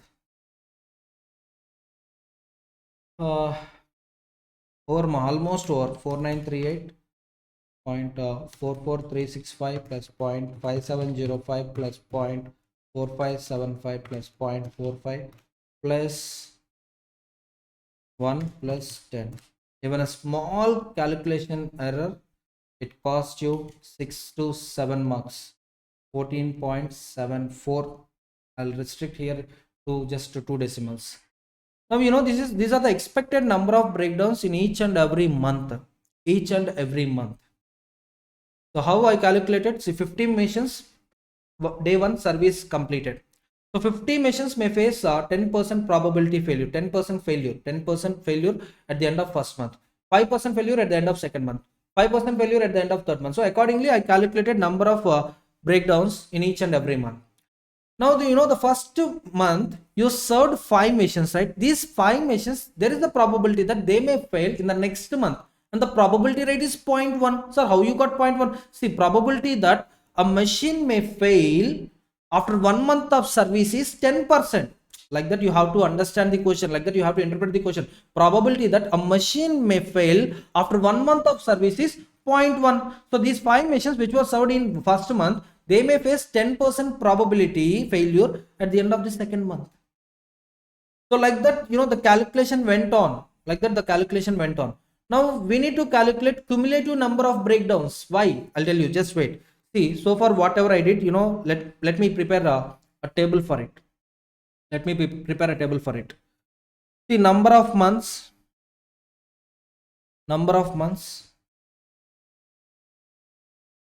Okay, I'll make my point thicker. Yeah, number of months, expected number of breakdowns. Next, cumulative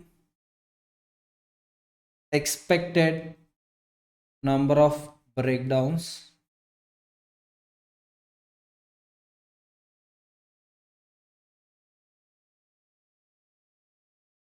Yeah. Next one, expected cost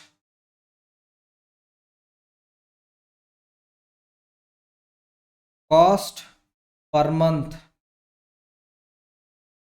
for preventive maintenance. This is for preventive maintenance and this is for breakdown maintenance. And total cost, that is breakdown maintenance plus preventive maintenance. So number of months, 1, 2, 3, 4, 5, 6, 7, 8. Expected number of breakdowns. So just now we calculated 5. Just copy the above figures, 5, 3, 3.05, 3, 3.05. Next, 5.705. Next, 8.873.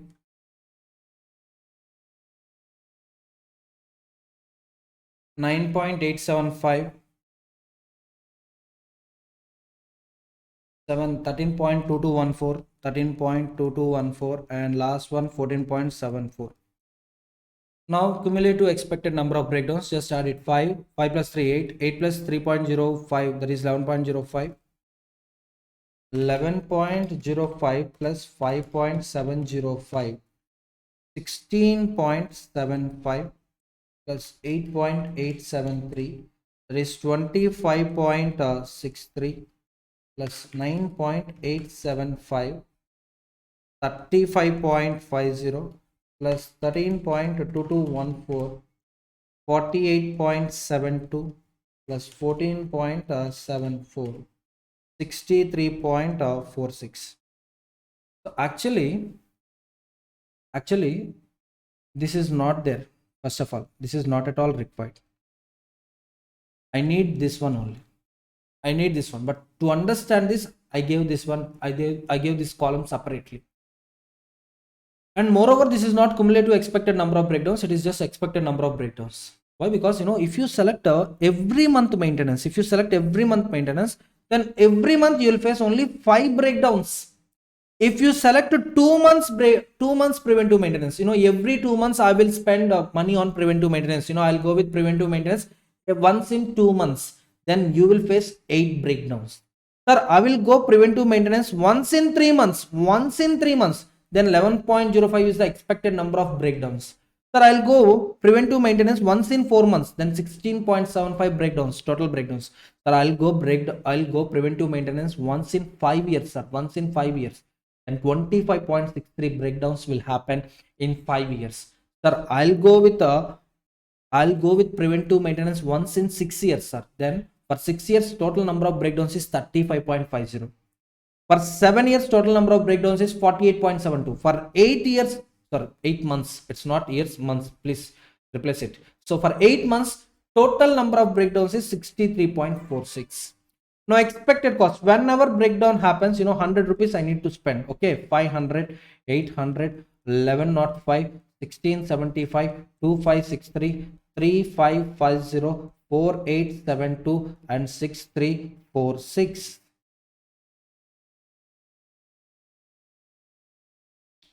Next one, preventive maintenance. Preventive maintenance. Preventive maintenance. Just listen to me carefully. Almost over. Cost for preventive maintenance. So in each and every option, the preventive maintenance is 20 rupees per mission. So 50 into 20, 1000, 1000, 1000, 1000, 1000, 1000. So whenever you choose preventive maintenance, you need to spend 1000 rupees. 50 missions, 20 rupees each mission. So 50 into 20,000.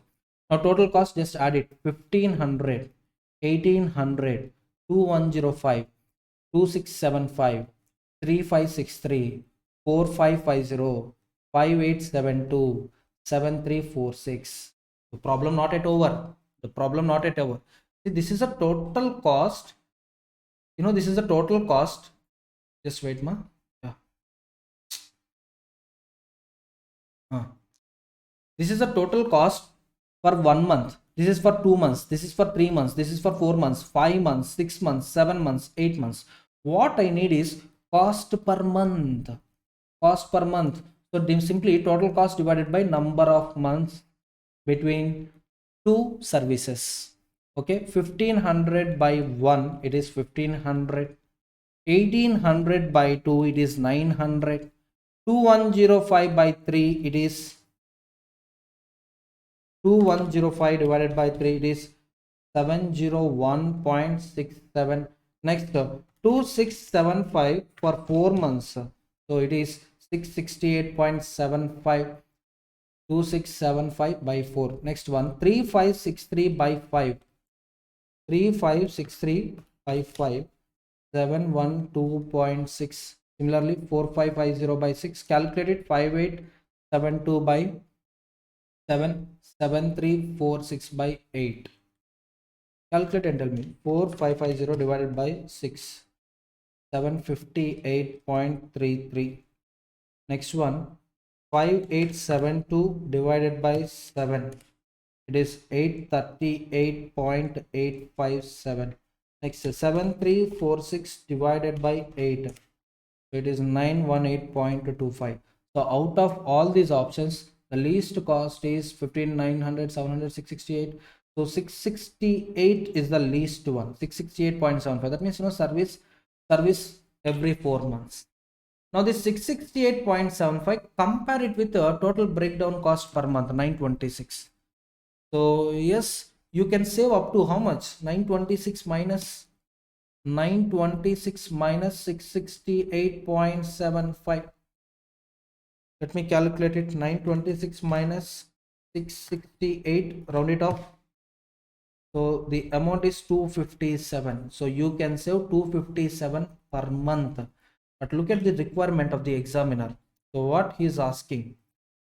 So minimizing. So the company wants to reduce the breakdown occurrence while minimizing preventive cost given is the breakdown occurrence. So here you can save 257 rupees per month if you go with preventive maintenance once in 4 months. Once in 4 months. If you go with preventive maintenance once in 4 months, the least cost is 668 rupees per month and you can save up to 257 rupees per month. Understood? So in this entire illustration, it is very hard to find out the number of breakdowns in each and every option. So this table is very, very important. So practice this table 2 times so that in examination you won't commit any mistake.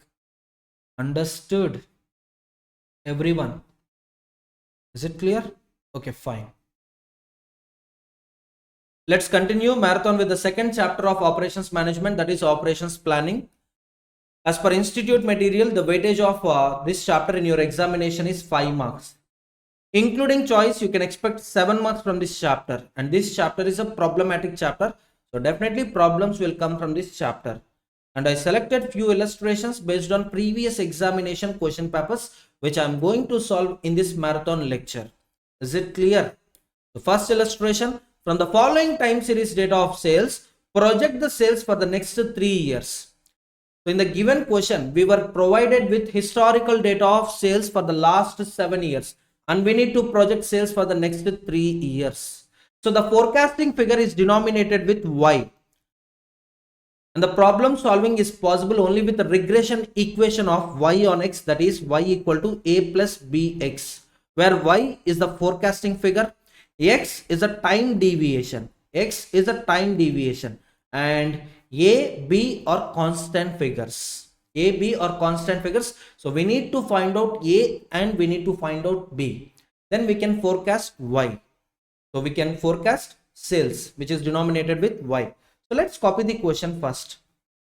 So illustration 1, year 2015, 16, 17, 18, 19, 20, 21. Next one, sales expressed in thousands, denominated with Y. So sales here 80,000 units, 90,000 units, 92,000 units, 83,000 units, 94,000 units, 99,000 units, and 92,000 units. Understood? See, for solving this problem, it is very important to remember this equation. The equation is Y equal to A plus BX. As I already told you, Y is a forecasting figure, A, B are constant figures, X is a time deviation. Understood? And we need to remember two more equations in order to find out A and B. Sir, what are those equations? See, summation Y equal to N into A plus B into summation X. This is one equation. Another equation, summation XY equal to A into summation X plus B into summation X square. If you remember these two equations, then you can easily solve this illustration.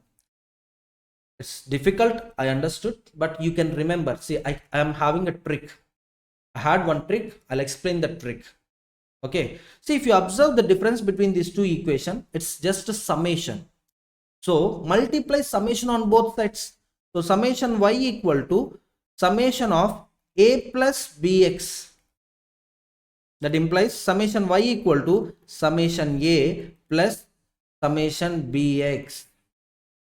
That implies summation Y equal to summation A is nothing but number of years into A, N into A, plus B is a constant figure, so B into summation X. So observe carefully. So we got this equation. Understood? Now observe the difference between these two things. Observe the difference between these two equations. It's just X. X is the difference factor between these two equations. Now multiply X on both sides. So summation XY equal to summation AX plus summation BX square. So take out constant figures. So summation XY equal to A into summation X plus B into summation X square. Both are same. So what I did, first I multiplied summation on both sides. Next I multiplied X on both sides. Now you can easily remember these equations. Understood? So through these equations, we are going to find out what is A and what is B. Once we get A and B, we can easily forecast the requirements. We can easily forecast the sales for the next 3 years. Understood? As I told you, X is a deviation, time deviation. So deviation, whenever you heard a word deviation, so here we will measure the difference between the given point and mean point, average point. Understood? So here the sales data is given for 7 years, N equal to 7. So mean here is a middlemost year, that is 2018. At mean, the time deviation is obviously 0. At mean, at center point, at average point, the deviation is obviously 0. So X means time deviation. Now when you are going back 2017, so 2017 minus 2018 minus 1, 2016 minus 2018 minus 2, 2015 minus 2018 minus 3, next 2019 minus 2018 1, 2, 3. So this is time deviation. Now just calculate summation Y, summation X. We need these figures, right? Summation Y and summation X. So summation Y, just add all the figures, 80,000 plus 90,000 plus 92,000 plus 83,000 plus 94,000 plus 99,000 plus 92,000. That is 630. That means 6,30,000 units. And summation x is always 0. Remember this rule also. Summation of all time deviation. Summation of time deviation must be 0. Next one, square of time deviations. Square of time deviations.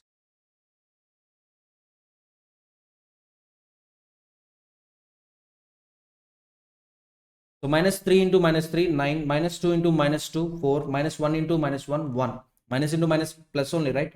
So 0 into 0, 0, 1 into 1, 1, 2 into 2, 4, 3 into 3, 9. So summation x square equal to, calculate it, 9 plus 4 plus 1 plus 0 plus 1 plus 4 plus 9. So summation x square equal to 28. And we need summation xy.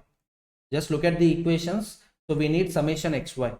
So multiply x with y. So product of time deviation and sales.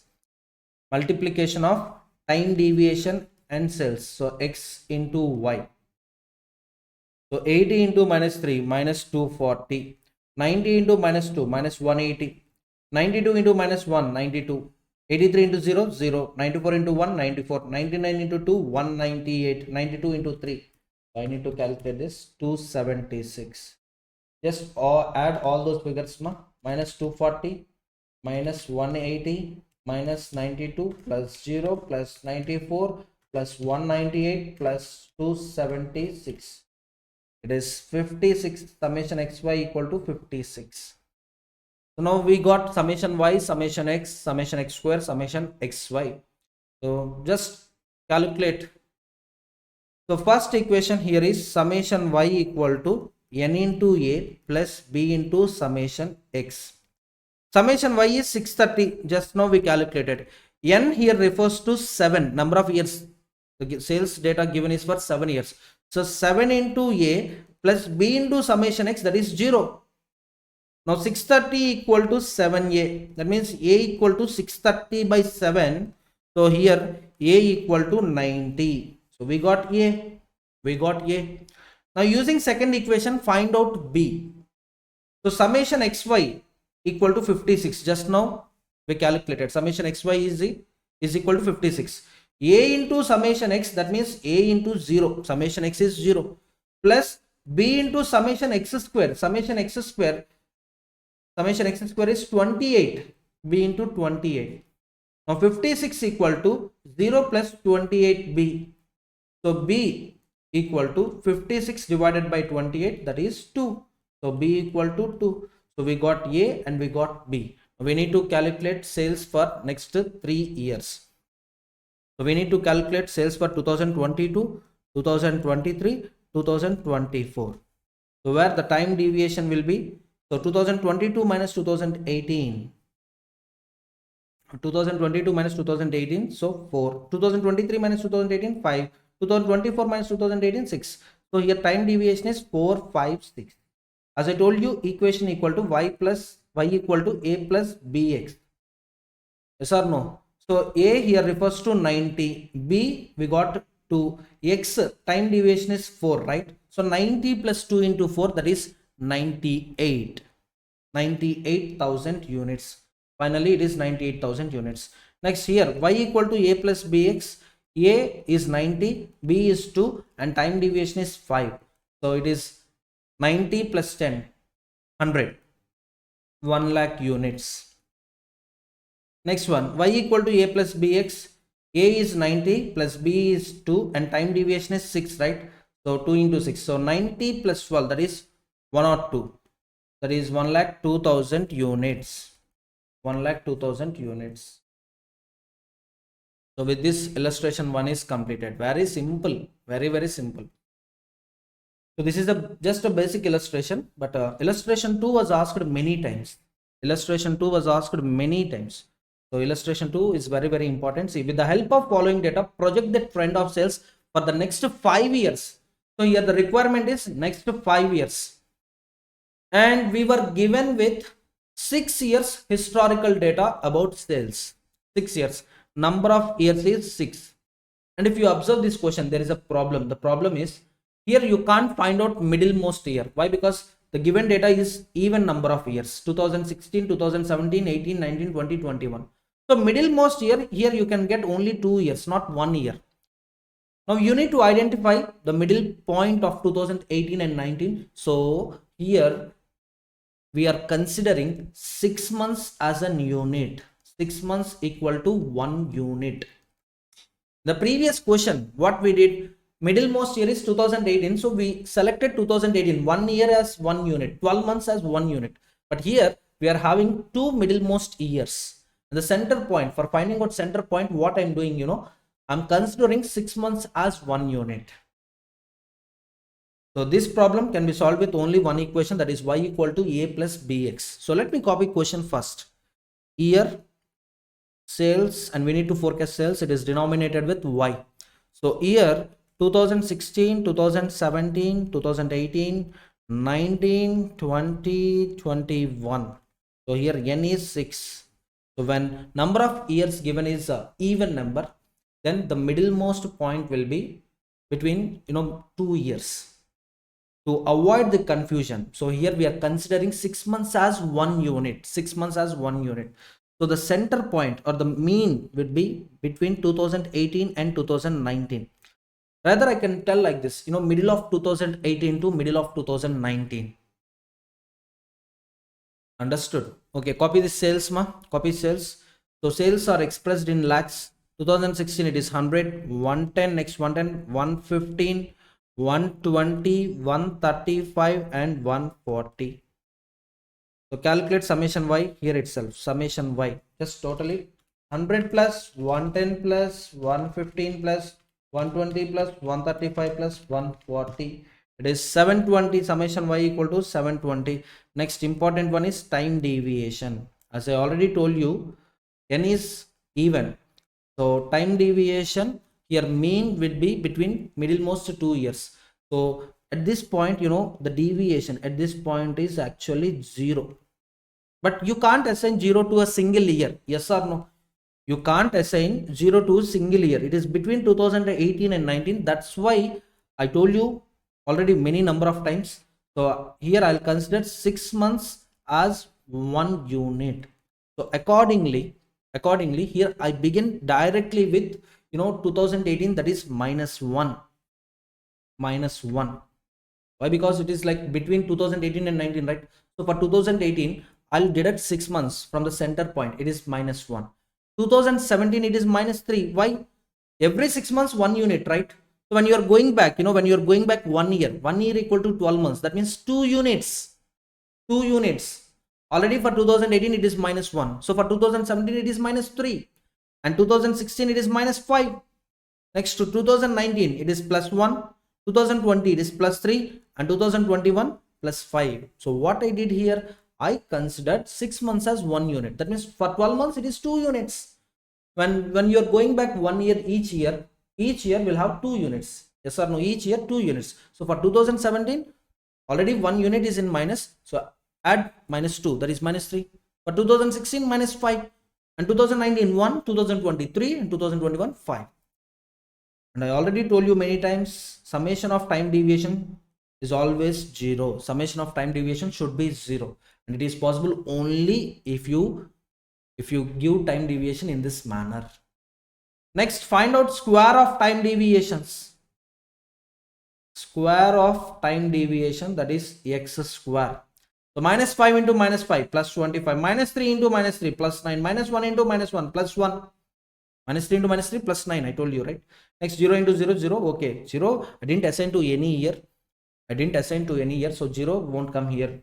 Next one, 1 into 1 plus 1, 3 into 3 plus 9, 5 into 5 plus 25. So find out summation x square, summation of square of deviations. So 25 plus 9 plus 1 plus 0 plus 1 plus 9 plus 25, that is 70. Next one, find out summation xy, that is product of time deviation and sales. Product of time deviation and sales. So x into y, 100 into -5, -500, 110 into -3, -330, 115 into minus 1, minus 115, 120 into 1, 120, 135 into 3, 135 into 3, 405, 140 into 5, 140 into 5, 700. No, total it, minus 500, minus 330, minus 115, plus 120, plus 405, plus 700. So it is 280. 280.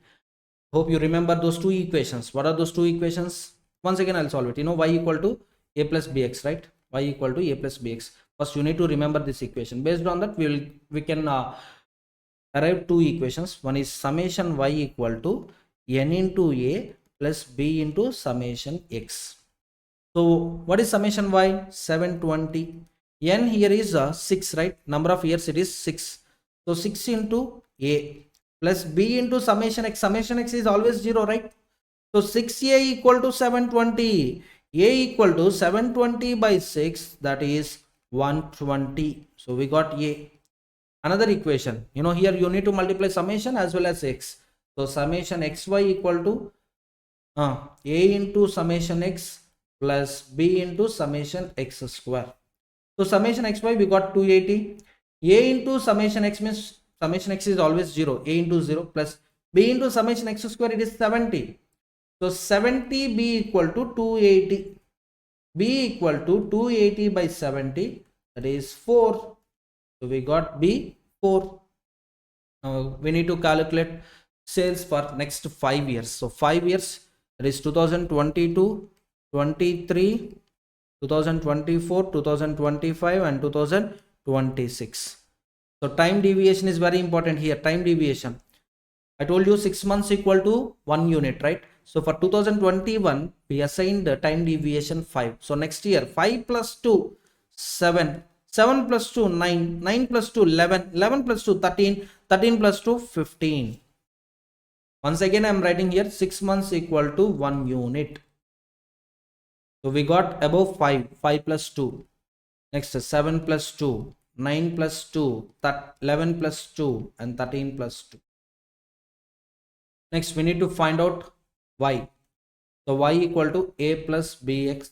Here a is 120 plus b we got 4. Time deviation is 7.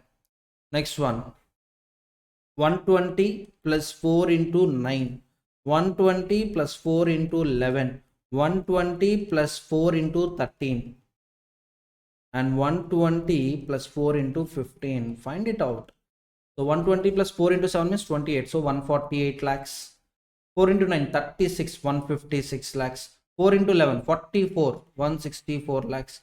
4 into 13, 52, 172 lakhs. 4 into 15, 60. 60 plus 120, 180 lakhs. So I told you lakhs is a common figure. So 148, 156, 164, 172 and 180. With this second illustration also completed. Very simple. The only point you need to remember is regression equation of y on x, y equal to a plus bx, and you need to remember those two equations. And I told you the trick how to remember those two equations. Is that clear? Can I continue? Everyone. So with this, you know, the problems related to demand forecasting completed.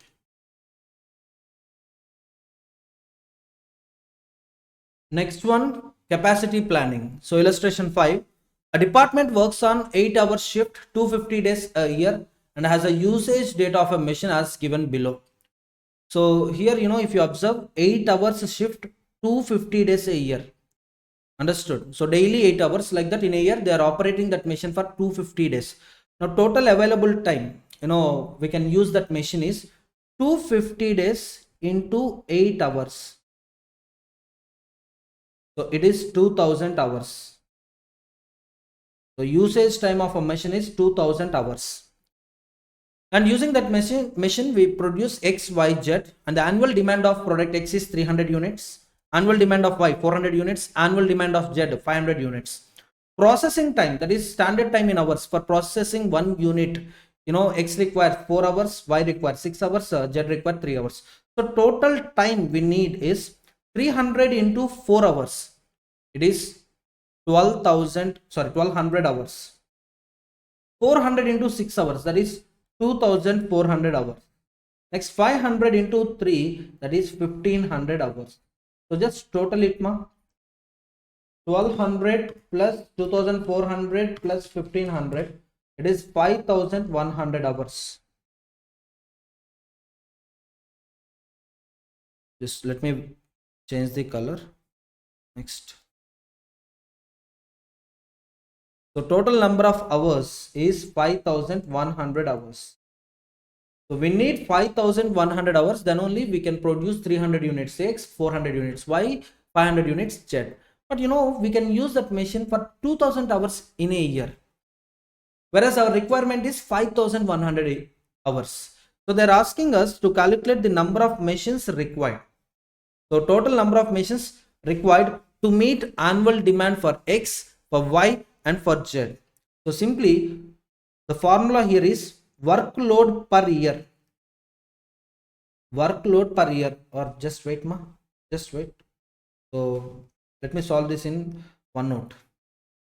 So number of machines required. Number of machines required equal to workload per year, total workload per year divided by machine production capacity. Machine production capacity. So workload per year, just now I calculated 5100 hours, whereas machine production capacity is 2000 hours. So 5100 divided by 2000, that is 2.55 machines. But 2.55 machine is not possible. Machines are available in numbers, 1, 2, 3, 4, 5, 6 like that. So 2.55 machines is not possible. So I need 3 machines. When I have 3 machines, I can produce sufficient number of X, sufficient number of Y and sufficient number of Z. Understood? So this is simple illustration, illustration 5. So this was also asked repetitively in previous examinations. Next one, 7th illustration. A firm has 4 work centers A, B, C, D in series with individual capacities in units per day shown in the following figure. So when you give raw materials to work center A, the output of A is transferred to B. It is input to B. And output of B is sent to C as input. Output of C is sent to D as input. And whatever we are getting from D, it is the actual output. It is actual output. Understood? Now, raw materials, when you send raw materials to A. So A is having a capacity of 380 units. 380 units per day. You can produce 380 units in work center A. And when you send these 380 units to B, B can process only 360 units. So if you produce 380 units, 20 units remain idle. Only 360 units, work center B will process. So 20 will be at stock continuously. If you do 380 units production in A, so every day 20 units remains idle in the go down. So like that, if you take for 1 month, 20 into 30 days, 600 units you need to keep idle. And they gets accumulated. So don't produce 380 units in production A, just produce 360 only, because B capacity is 360. Now from B, we will provide input to C. Output of B is input to C, where C can process only 340. That means if you send 360 to C, C can process only 340, keeping the 20 units idle. Each day 20 units gets accumulated. Like that, just take for 1 month, 600 units remain idle. 600 units you have to store in the warehouse. You need to plan for work center C. Understood? So don't send 360 to C, just send 340 only to C. Just send 340 only to C. Now output of C 340 will be sent to D, where D is having a capacity of 400, but the output of C is just 340 only, right? So D is having capacity 400. Okay, we can't increase C. Right now C capacity is 340 only. So 340 units from C will be sent to D. So you will get output of 340 only. Understood? So out of these 4 work centers, the minimum capacity of each work center you need to consider. Out of 4 centers, which is having a least capacity, we will call it as bottleneck center. We will call it as bottleneck center. Actually, A is processing 380 units, but you can't produce 380 units at the end. Why? Because C is having a least capacity. It can take only 340 units at a time. It can process only 340 units per day. So you need to input, or you need to send only 340 units of raw materials to product A. So identify the bottleneck center. See, bottleneck center is a work center having a least capacity. So out of 4 work centers, C is the bottleneck center. Appropriate action should be taken to enhance the capacity of C. So purchase additional machineries, hire additional labor in work center C, so that you can produce more number of units, or you can process more number of units. So here the bottleneck center is C. And what is the system capacity? Just now I calculated 340 units. See, capacity, bottleneck center capacity is nothing but system capacity. If you increase bottleneck center capacity, the system capacity can be enhanced. Okay, so system capacity is 340 units. And system efficiency, yes, it is the just actual output divided by standard output. So here my actual output is 300 units, right? Whereas my system capacity is 340 units. My system is supporting me to produce 340 units where I'm producing only 300 units. So my efficiency is not at par. Why? System is allowing me to produce 340 units, but I'm producing only 300 units. So my efficiency is 300 divided by 340. It is just 88.235%. That means 88.24%. So this is my efficiency. I'm not 100% efficient. I'm just 88.24% efficient. Are you getting my point, students? Everyone. So with this 7th illustration also completed. Next one, 8th illustration. 8th illustration was also asked more number of times.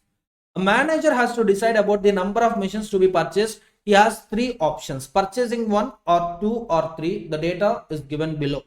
One machine, annual fixed cost 12,000, corresponding range of output 300 units. So for every 300 units of output, we need one machine. If you observe this table, for every 300 units of output, we need one machine. So next one, 301 to 600, 2 machines. 601 to 900, 3 machines. Annual fixed cost, it is increasing 12,000 to 15,000 to 21,000. Variable cost is 20 per unit and revenue is 60 per unit. So that you can calculate contribution. Contribution equal to selling price minus variable cost. Selling price is 50 minus variable cost 20. So contribution is 30 rupees. Okay. Determine break-even point for each range. Did you remember formula for break-even point? See, break-even point formula is annual fixed cost divided by contribution. Now let's calculate contribution. Let's calculate break-even point in these 3 options. So illustration 8. Options available to us: 1 machine, 2 machines, 3 machines. Annual fixed cost 12,000, 15,000, 21,000.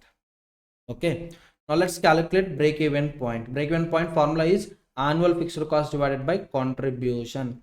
So here 12,000 divided by 30, it is 400 units.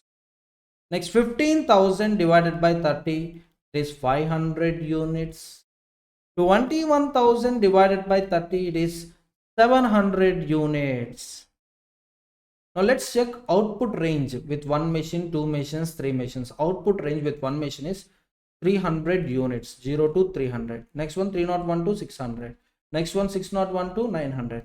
And if you observe it carefully, the first option, the break-even point is 400 units, whereas maximum output you can produce with 1 machine is 300 units. That is, break-even point is not within the range. Break-even point is outside the range. The range is maximum 300 units, but we require 400 units to get a break-even point. So first option is not at all feasible. Second option, if you are able to produce 500 units, yes, you will be at no loss, no profit situation. Third option, if you are able to produce 700 units, there will be no loss, no profit situation. Break even point means no loss, no profit. That's it. Anything above break even point is surplus to you. Now, accordingly, you have to make a suggestion. So, option 1 is not feasible. Why? Because break even point is not within the range. Option 2 is feasible with 500 units. Option 3 is possible with 700 units. Next one. So, first point is completed. First point completed. Next one, if projected demand is between 600 and 650 units, how many machines should the manager should purchase?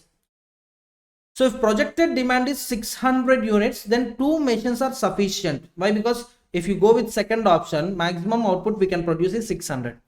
If you go with 650 units, anything above 600 and 650 units, for 650 units, 3 machines are required, but this is not advisable. Why? Because if you are going with 3 machines, the break even point is 700 units. The break even point is 700 units. If your demand is for 650 units, you will be at loss. You will be definitely at loss. See, I can calculate it. Just follow me carefully. I can calculate. Suppose at 650 units, at 650 units, 650 units. So my selling revenue will be selling revenue. So 650 into 50, right? 650 into 50, it is 32,500. And my cost, no, this is revenue. And my cost, variable cost plus fixed cost. Variable cost 650 units into 20 rupees plus fixed cost. Third option, it is 21,000 rupees. So 650 into 20 is 13,000 plus 21,000 fixed cost, total 34,000.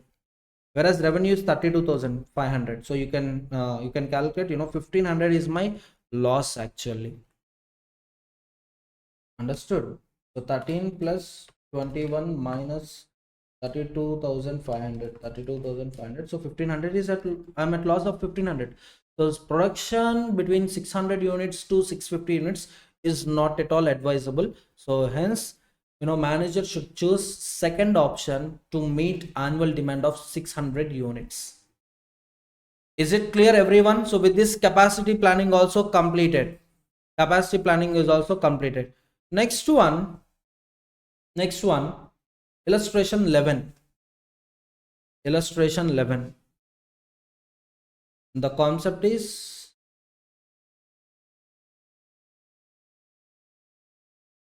facility location. So 11 and 12 illustrations are similar. So even one illustration, if you solve, other illustration is very easy. So I'll take 12th illustration. A defense contractor is evaluating its machine shop's current process layout. The figure below shows the current layout and the table shows the trip matrix for the facility. Health and safety regulations require departments E and F to remain at the current positions. So as of now, the layout is like this: A, B, F, A, C, D. Suppose if you want to send materials from A to B, it will be like this. So A to C, C to B. You can see here from A to B, 8 trips are there. So I'll send, A to C, C to B. Or else I'll do like this. I'll send materials to E, E will send materials to B. Understood? So here, the load is, the load distance is 2 units. From A to E, 1, E to B, 2. Understood? Next one, B to D. B to D. So first I'll send to C and C will send to D. So 1, 1. That means 2. B to D, 2. Next one, C to E is there. C to E. So first I'll send C to B and B to F. So 1, 1, 2 is there. So location, facility layout was planned in this manner. So from one department to another department, we will transfer goods. We will send goods. Understood? And from one department to another department, we will consider it as one. Suppose the department is far away, in between we are having 2 departments, then you can see 3 times transportation is required. 1 to A to B, B to C, C to D, like that. So 3 times transportation is required. So their distance I'll consider it as 3. So here I assume that the distance between each and every department is like a 1 unit or 1 kilometer. Understood? And what they're asking, so change the layout so that the maximum the distance we need to travel should be minimized. The distance we need to travel should be minimized. So first let's calculate the existing layout distance. Plan as per existing layout distance. So what is the distance we need to travel with the current layout? Understood? So here, backward moment is not there. Like, A to B is there, A to C is there, but B to A, B to C, C to B is not there. A to B, A to C, A to E, and A to F is there. From A, we are sending goods to 4 departments: B, C, E, F. B, C, B, C, E, F. Next, from B to D. Next, from C to E and F. From D to F. From E to F. F to F is not there. Understood? So based on this, we'll make a distance as per current layout. Distance as per current layout. So illustration 12. So what is the existing layout? Copy the existing layout. E, B, F, A, C, D, and trips.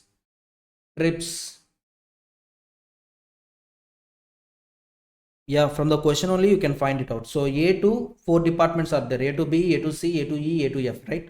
So let me copy it first. A to B, A to C, A to E, A to F. Next, B to D only is there. B to D is there. Okay. So B to E, B to F not there. Next, C to E, C to F. C to E, C to F. C to E completed, C to F completed. Next, D to F, E to F. D to F, E to F. Okay, fine. Now, number of trips. Just copy it from the question. A to B 8, A to C 3, A to E 9, A to F 5. So 8395. 8395. Next, B to D, it is 3. Next, C to E 8, C to F 9, E to F 3, E to F also 3. So distance I'm traveling. So A to B, if you observe question carefully, just wait. Yeah. If you observe this one, this current layout, A to B, first I'll send goods to E, and from E to B. So it's 2 times, 2 times transportation is there. So 2 units. So 2 units distance. Next one, just trips into distance. So 2 into 8, it is 16. Next one, A to C. How many trips? 3, right? 3. So distance, if you observe carefully, A to C, just one department only. One department. A and C, neighbor department. So just distance 1. 3 into 1, 3. Next one, A to E. Just one upward movement is sufficient. So A to E is just 1. So 9 into 1, 9. Next one, A to F. So for sending goods A to F, so first I'll transport it to E to B, and B to F. So total, if you observe, 1, 2, 3. So distance here it is 3. 5 into 3, 15. Next, B to D. So cross is not possible. Don't think, sir, cross is there. No, sir, B to D 1. No. So I'll send it to C. C will send it to D. So total 2. So 2 into number of trips 3. So that is 6. Next, C to E. So for C to E, what I'll do? I'll send goods to B, and B will send goods to E. So 2. So 2 into 8, 16. Next, C to F. So C to D and D to F, 2 units. So 9 into 2, 18. Next, D to F. Neighbor departments only. So just one movement is sufficient. 1. So 3 into 1, 3. E to F. Where is E? Yeah, E is here. So from E to B, one moment. B to F, second moment. So into 2. 3 into 2, 6. So just calculate the total. So calculate the total. 16 plus 3 plus 9 plus 15 plus 6 plus 16 plus 18 plus 3 plus 6. It is 92. As per current layout, it is a total of trips and distance is 92. Now we need to change the layout, and we were given an instruction. The instruction is, don't change E and F. E and F should remain constant. E and F remain at current positions only. So don't change EF. So EF same. Now we need to look at, now we need to revise the layouts of remaining 4 work centers. Sir, in what way or in which way we can change it, sir? Just observe carefully. From A to B, we are having 8 trips. More number of trips are from A to B. And A to E, 9 trips. No problem. Why? Because A and E are just, nearby departments only. So now you have to keep A closer to E and B. If you keep A closer to E and B, then you can reduce the distance of transportation. Understood? So I'm not going to change A. I'm going to change B. I'm bringing B closer to A. So I'm just interchanging B and C. I'm interchanging B and C. Next one, if you observe carefully, C and E. Sir, I'm interchanging B and C. I told you, right? Sir, why you are placing C between E and F, sir? Just observe it carefully. From C to E and C to F, we are having a more number of trips, 8 and 9. So C should be placed between E and F so that the transport distance can be reduced. Are you getting my point? See, I'm keeping A closer to E and B, and I'm keeping C closer to E and F, so that the distance can be reduced. Next one. So obviously D should remain at the same location. So this is my proposed layout. My proposed layout is ECFABD. Understood? Everyone. Now calculate distance as per proposed layout. Distance as per proposed layout. So A to B just one only. Next A to C, okay, A to E, E to C, so 2. A to E just one point. A to E is the next point, so A to E 1. A to F, so first A to E, E to C, and C to F, so 3. Next B to D just 1 unit. C to E just 1. C to F only 1. D to F only 1 upward, and E to F first E to C and C to F, so 2. Now calculate number of trips with the distance. Calculate number of trips with the distance. So number of trips with distance, 8 into 1 8, 3 into 2 6, 9 into 1 9, 5 into 3 15, 3 into 1 3, 8 into 1 8, 9 into 1 9, 3 into 1 3, 3 into 2 6.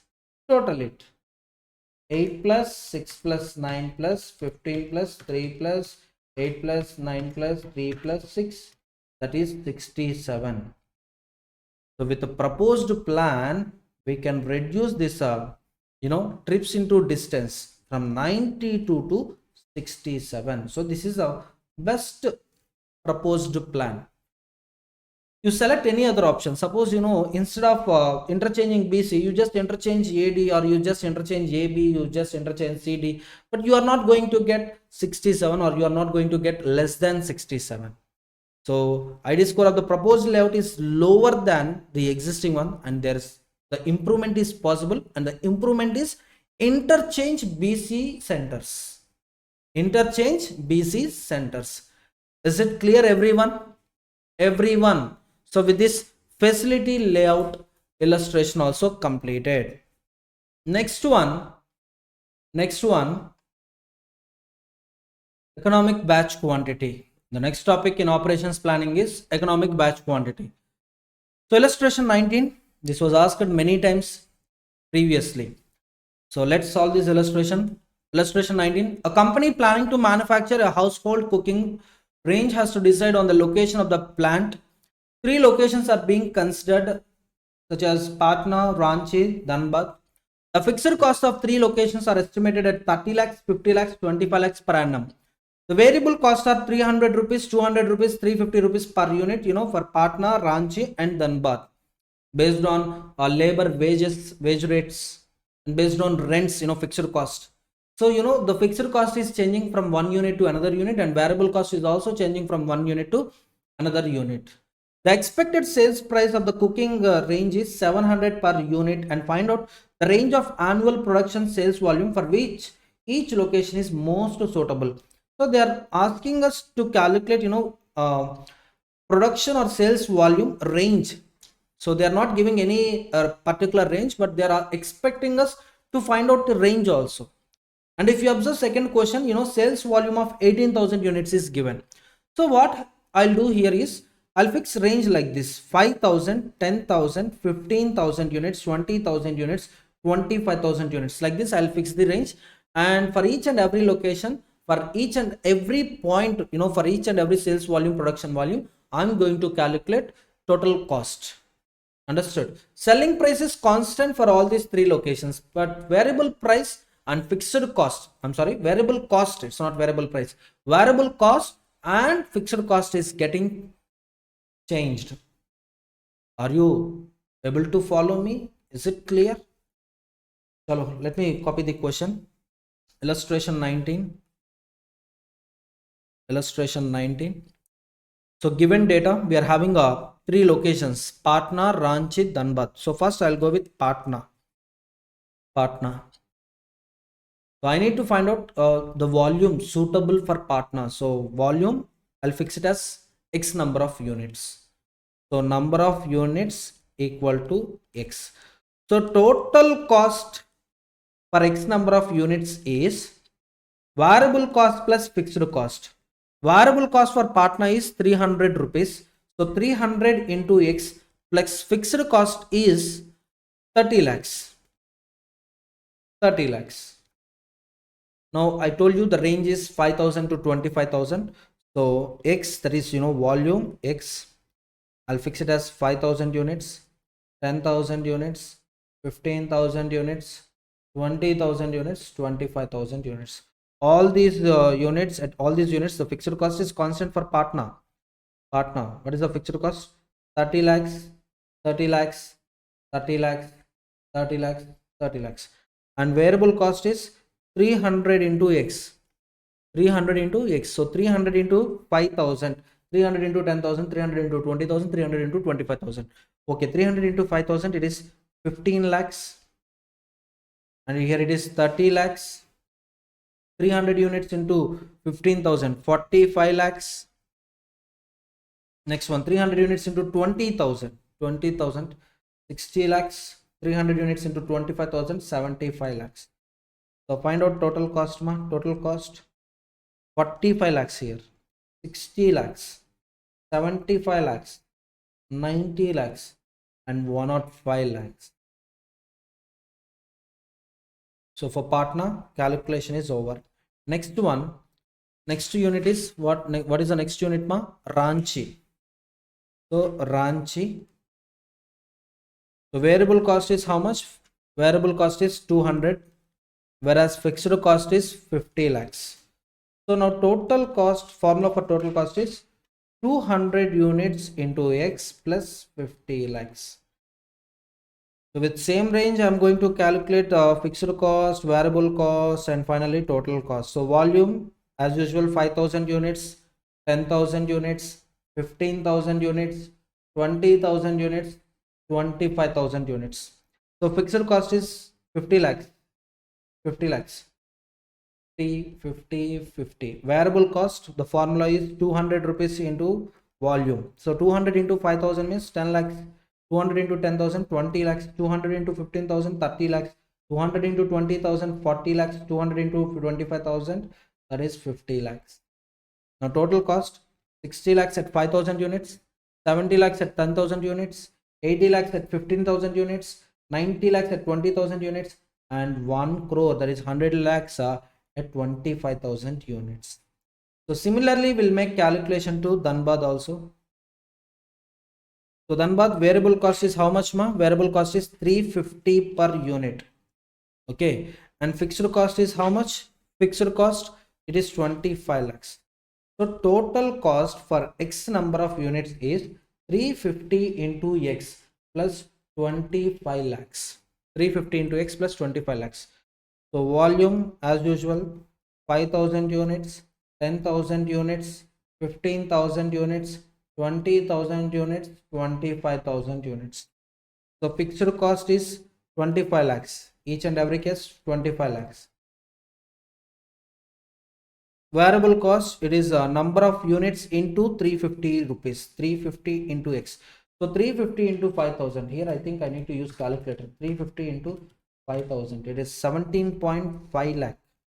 350 into 10,000 units, 35 lakhs. 350 into 15,000. 350 into 15,000 is 52.5 lakhs. 350 into 20,000, it is 70 lakhs. 350 into 25,000. 350 into 25,000, it is 87.5 lakh. So total cost, variable cost plus fixed cost, right? Variable cost plus fixed cost. So total it is 42.5 lakh, 60 lakhs. Next 77.5 lakhs, 95 lakhs, and 112, right? 112.5 lakhs. Now out of these three, just make a summary. So I'm making a summary. Just observe 5,000 units, 10,000 units, 15,000 units, 20,000 units, 25,000 units. So I'm just incorporating 3 units total cost. So first Patna, next Ranchi, Dhanbad. So for Patna it is 45 lakhs at 5,000. Just copy it, just copy it from the workings. So it is 60 lakhs, 75 lakhs, 90 lakhs, 105 lakhs. Whereas for Ranchi 60 lakhs, 70 lakhs, 80 lakhs, 90 lakhs, 100 lakhs. For Dhanbad 42.5 lakhs, 60 lakhs, 77.5 lakhs. Next one 95 lakhs and 112.5 lakhs.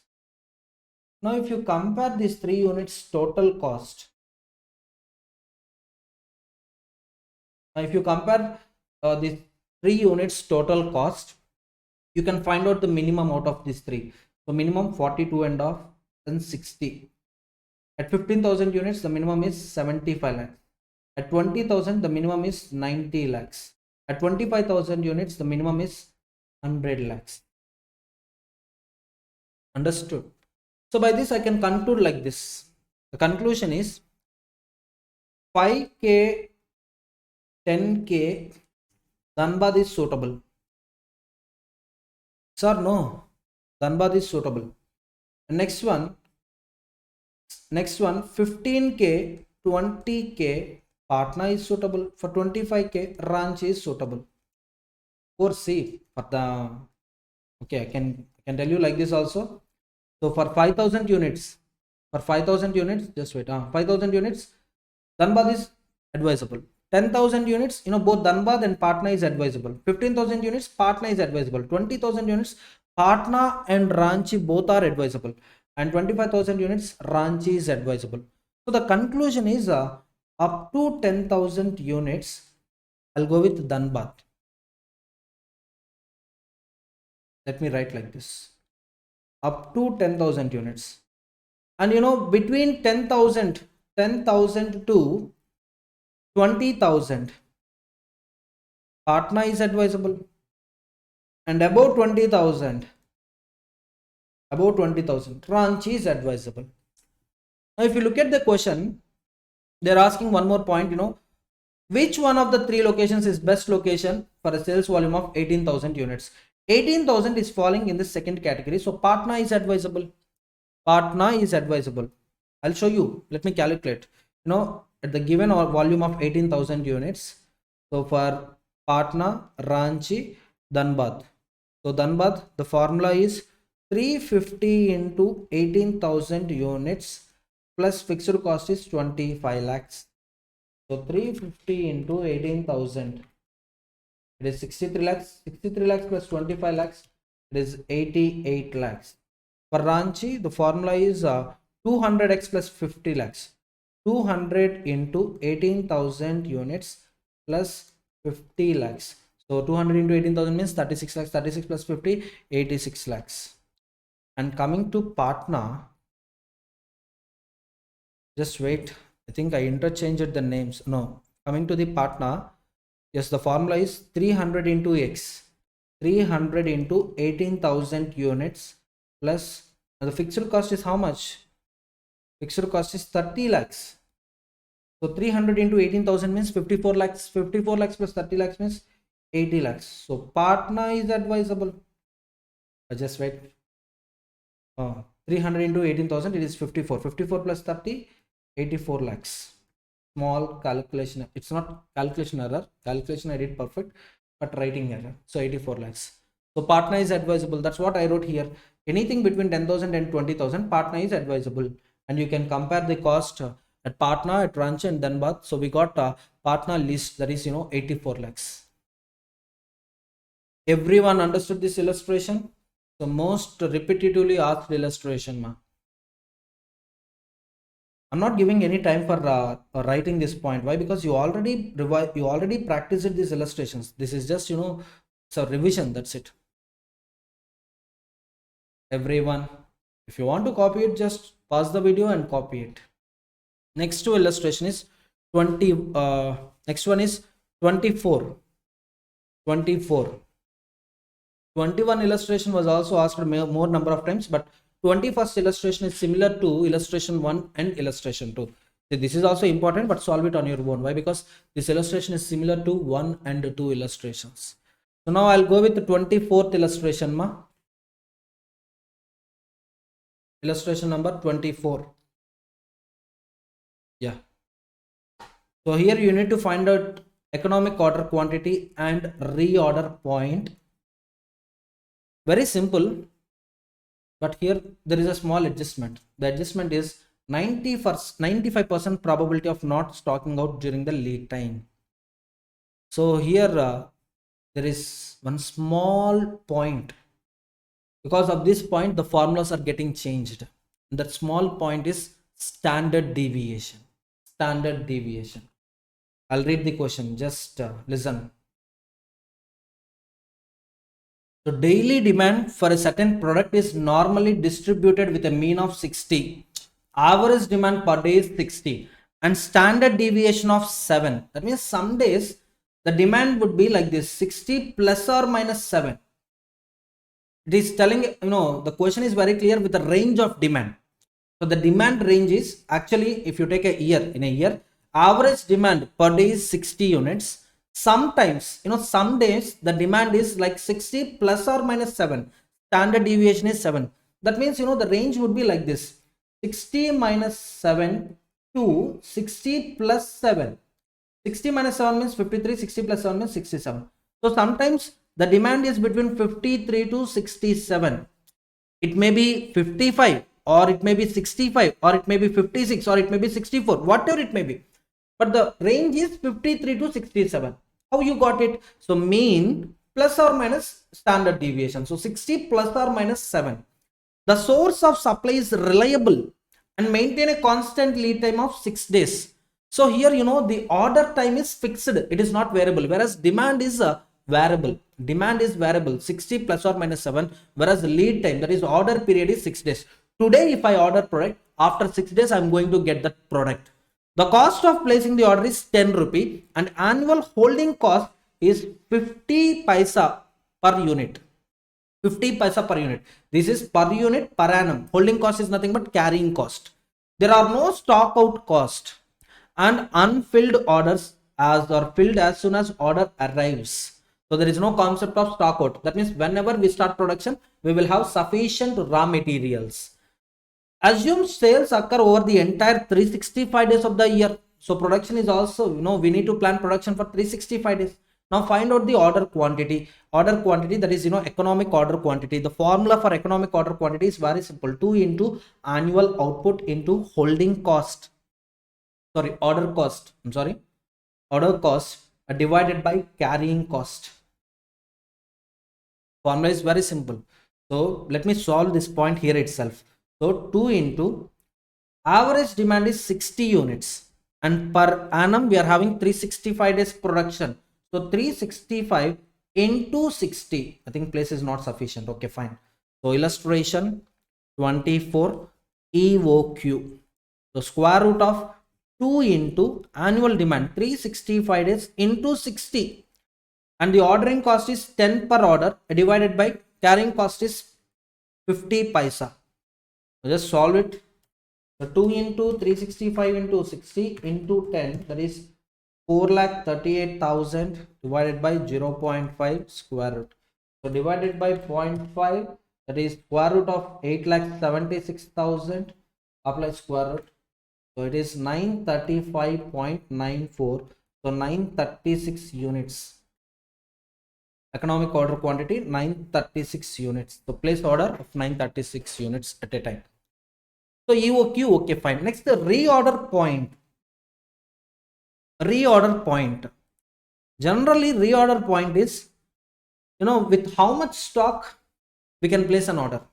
Suppose today the stock is 10 units. So can I place order now, or can I wait till next day or till next week or till next month? Understood? So if stock touches safety stock levels, then I need to reorder. I need to order the product. So generally reorder point formula is lead time into average demand into demand.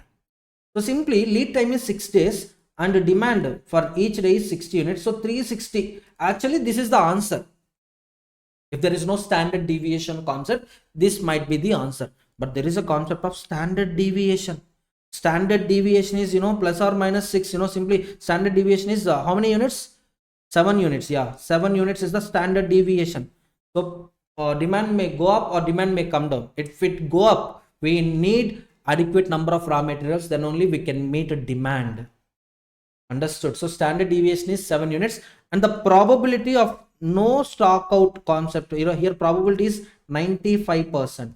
So value of Z at probability 95% is 1.64. You have to remember this number. Actually, this number will be given in question itself. So probability, where Z value where probability of 95% no failure concept is 1.64. In the question itself they will give, or else just remember this number. There is no other alternative. So 1.64. Now listen to me carefully. At this concept, in this concept, the reorder point formula is lead time into demand. This is as usual. But I need to consider that deviation, right? Since the demand is not constant, it is not fixed, it is variable in nature. If demand goes up, I need to maintain more stock. If demand goes up suddenly to 7 units, to 67 units, I need to maintain adequate stock. So for this, what I'm doing, I'm adding standard deviation of demand. Lead time into demand. So simply, what is the demand? Average demand. What is the demand? Average demand into lead time. So into LT plus, for standard deviation, the formula is Z into standard deviation. You all know the symbol D square root of L in T. So demand into, square root of demand lead time. So now accordingly I'm making calculation. Just observe me carefully. So D into LT, average demand 60 units, lead time is 6, plus Z, just now I told you, Z at 95% probability is 1.64, and for this I need to calculate now.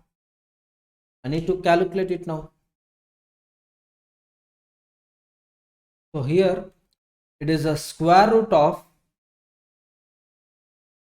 1.64, and next one 1.64 into square root of standard deviation is 7, right? Square root of squares of standard deviation. Like that, you need to make summation.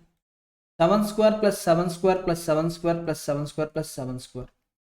How many times? 6 times. Sir, why 6 times? Our lead time is 6 days, right? So that's what. So 60 into 6, 360 plus 1.64 into, let me write it like this. Lead time Lead time, how many days? Lead time is how many days? 6 days. And what is the standard deviation? 7. So square of standard deviation 7 square. That's what I wrote here. The formula to remember is like this. Standard deviation. So 360 plus 1.64 into square root of 6 into 7 square. Calculate it. 7 into 7, 49. 49 into 6 is 294. 294. To this apply square root. So 360 plus 1.64 into 17.146. So into 1.64 add 360. You're going to get 388 units approximately. 388 units. Understood?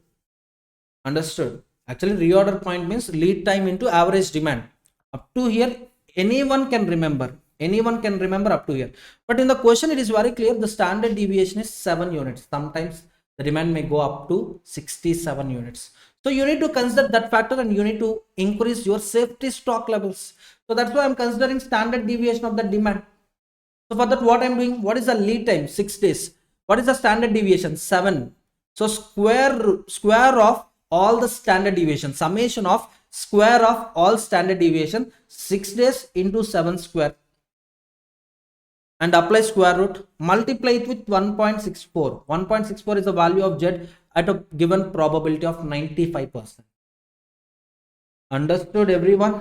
So with this 24th illustration also completed. Next one, last illustration of second chapter, 29. See, these are the problems most repetitively asked and I selected those problems only. Illustration 29. A product is priced to sell at 100 per unit and its cost is constant at 70 per unit. Selling price 100, cost 70. Each unsold unit has a salvage value of 20 rupees. So salvage value of unsold unit is 20 rupees. So for every product which was sold, the profit per sold product is 100 minus 70, that is 30. Whereas loss per unsold unit, it is 20 minus 70 equal to minus 50. That means loss is 50 rupees. Understood? Demand is expected to range between 35 and 40 units. Minimum demand 35 units, maximum demand 40 units for the period. 35 definitely can be sold and no units over 40 will be sold. That means there is no demand for 41st unit.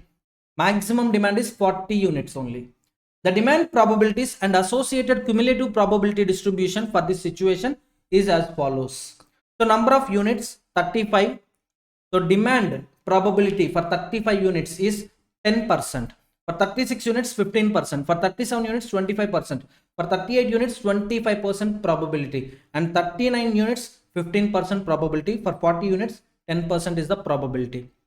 How many units should be ordered? So after reading this question, three things are very clear. If your demand is equal to production,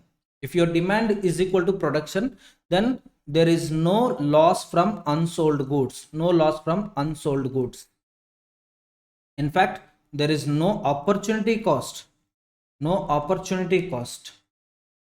Suppose if demand is greater than production, for example, demand is 36 units, whereas production is 35 units.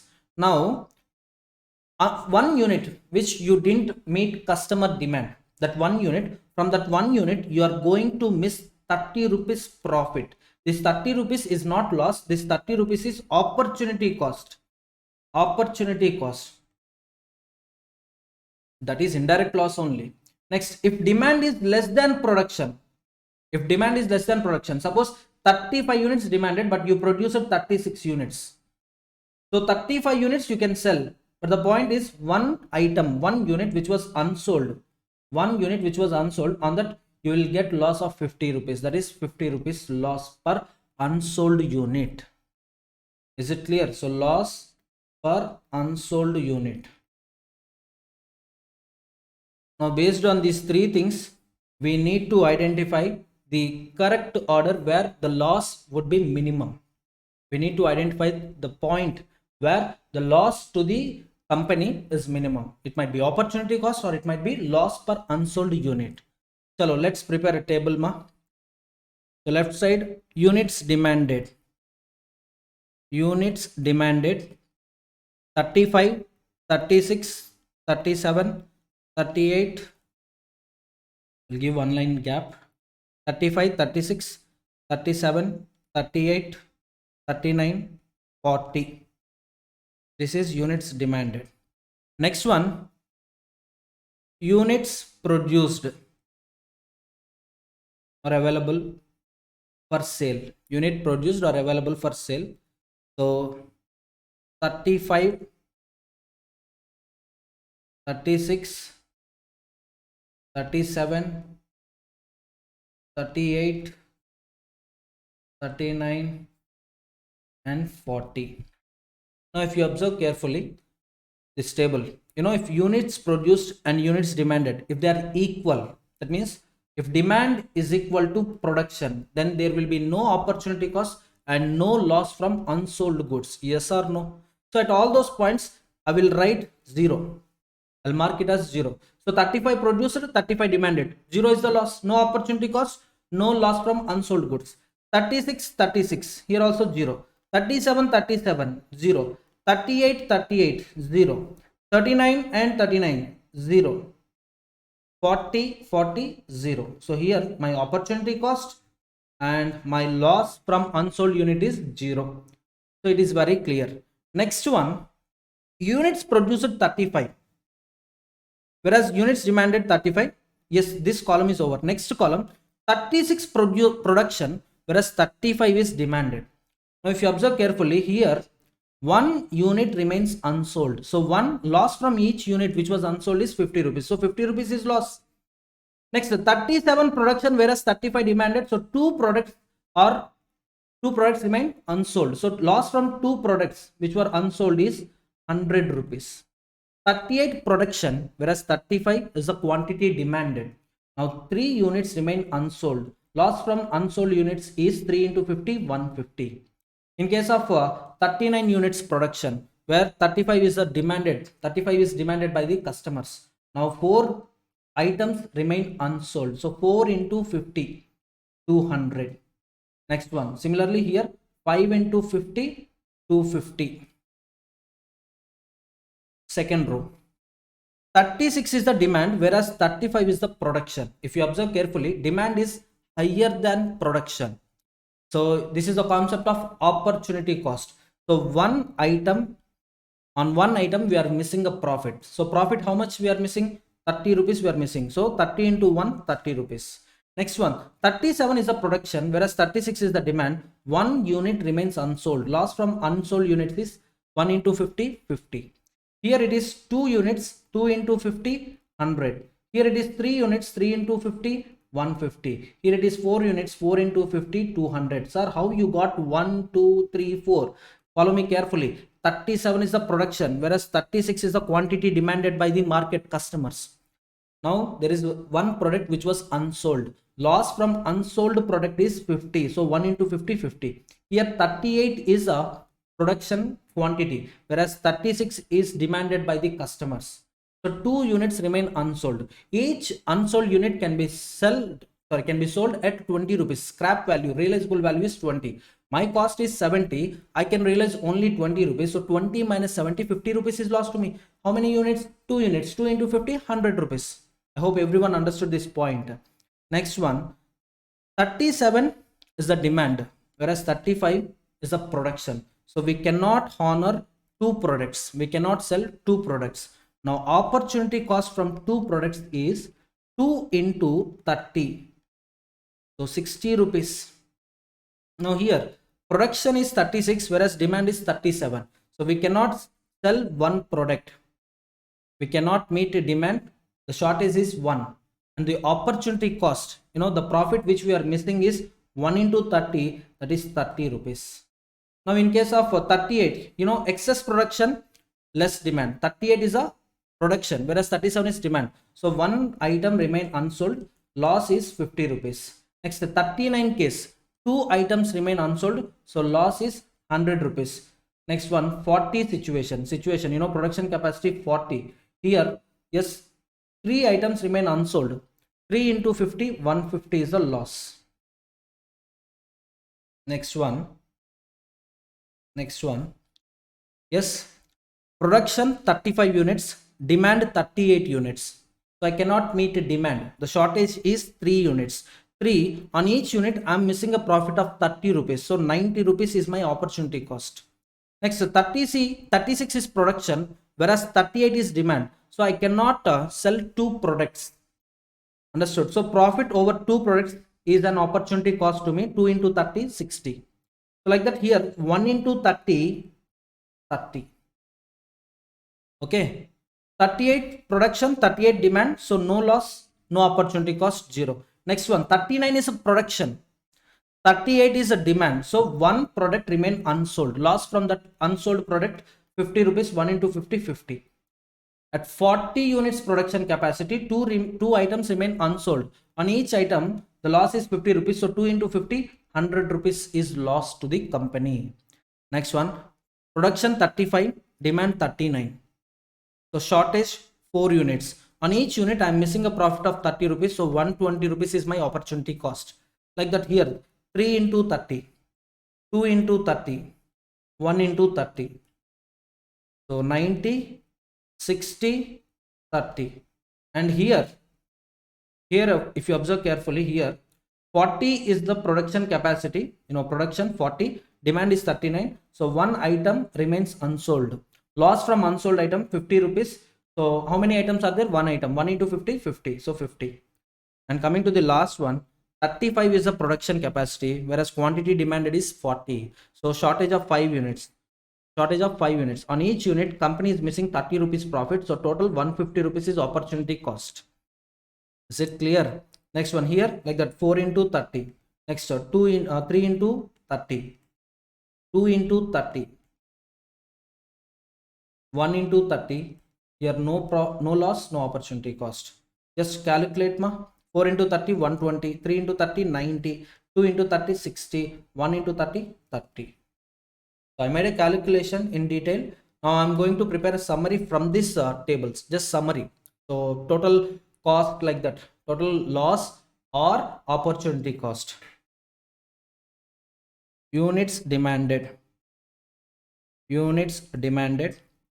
35, 36, 37, 38, 39, 40. Probability at this demand. Probability. Let me write probability here itself. 0.1, 0.15, 0.25, 0.25, 0.15 and 0.1. Next one, production 35, 36, 37, 38 units, 39 units, 40 units. Just I'm copying the total amounts from the above table. So 0, 50, 100, 0, 50, 100, 150, 0, 300, 150, 200, 250, 200, 250. Next one, 30, 0, 30, 0, 50, 100, 150, 200. Next, at 37 demand, 37 units demand, 60, 30, 60, 30, 0, 50, 100, 150. Next, 38 units demand, 90, 60, 30, 90, 60, 30, 0, 50, 100. Next one, 39 units, 120. It starts with 120. 120, 90, 60, 30, 0, 50. And for 40 units demand, 150, 150, 120, 90, 60, 30, 0. Now we need to total it. So each and every column you have to total it. But the point is, you know, this 30 rupees opportunity cost is there, right? This 30 rupees opportunity cost is there, right? This is not 100%. This is just the probability of this opportunity cost of 30 rupees is just 15%, 0.15. And next, coming to the 60 rupees, this is not 100% opportunity cost to the company. This is not 100% loss to the company. Yes, the happening of this event is just 25%. There is a chance, 25% chance, company may lose 60 rupees. 25% chance company may lose 90 rupees. 15% chance company may lose 120 rupees. 10% chance company may lose 150 rupees. So blindly don't total these figures. You just multiply it with probability and then total it. Means 0.1 into 0 m plus, next 30 into 0.15 m plus, 60 into 0.25 m plus, 90 into 0.25 m plus, 120 into 0.15 m plus, 150 into 0.1 m plus MRC, just MRC. The total figures here it is 75 rupees. Next, at 36 units of production capacity, similarly here also 50 into 0.1, 0 into 0.15, 30 into 0.25, 60 into 0.25, 90 into 0.15, 120 into 0.1. Just multiply it and calculate ma. So 50 into 0.1 m plus, 0 into 0.15 m plus,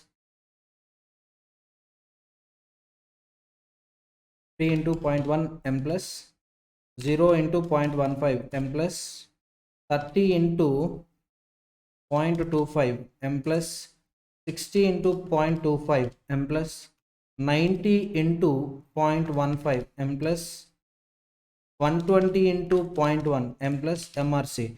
This is 53. Now similarly, the other columns also you have to multiply with probability and you have to sum the totals.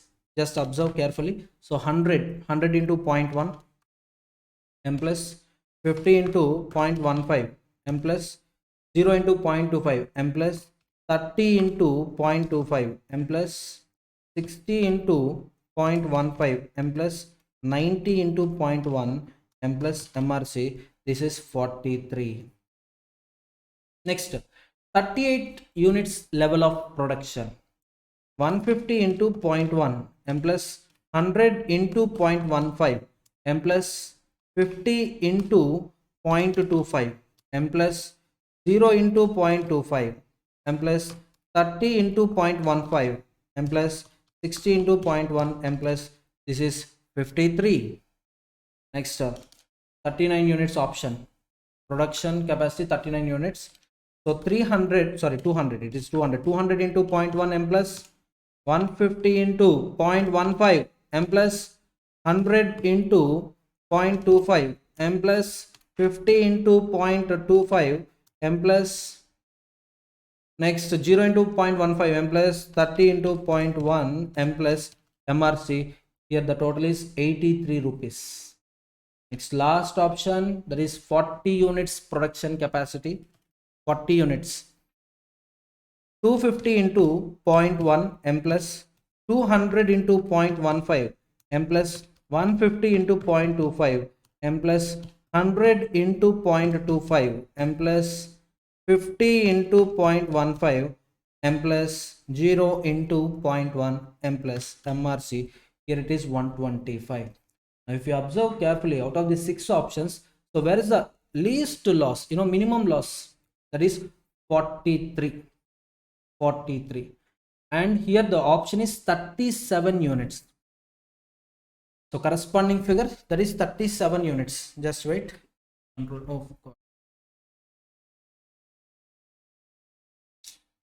So 37 units. At 37 units capacity, the loss to the company is minimum. So advisable option is 37 units. Is it clear, everyone?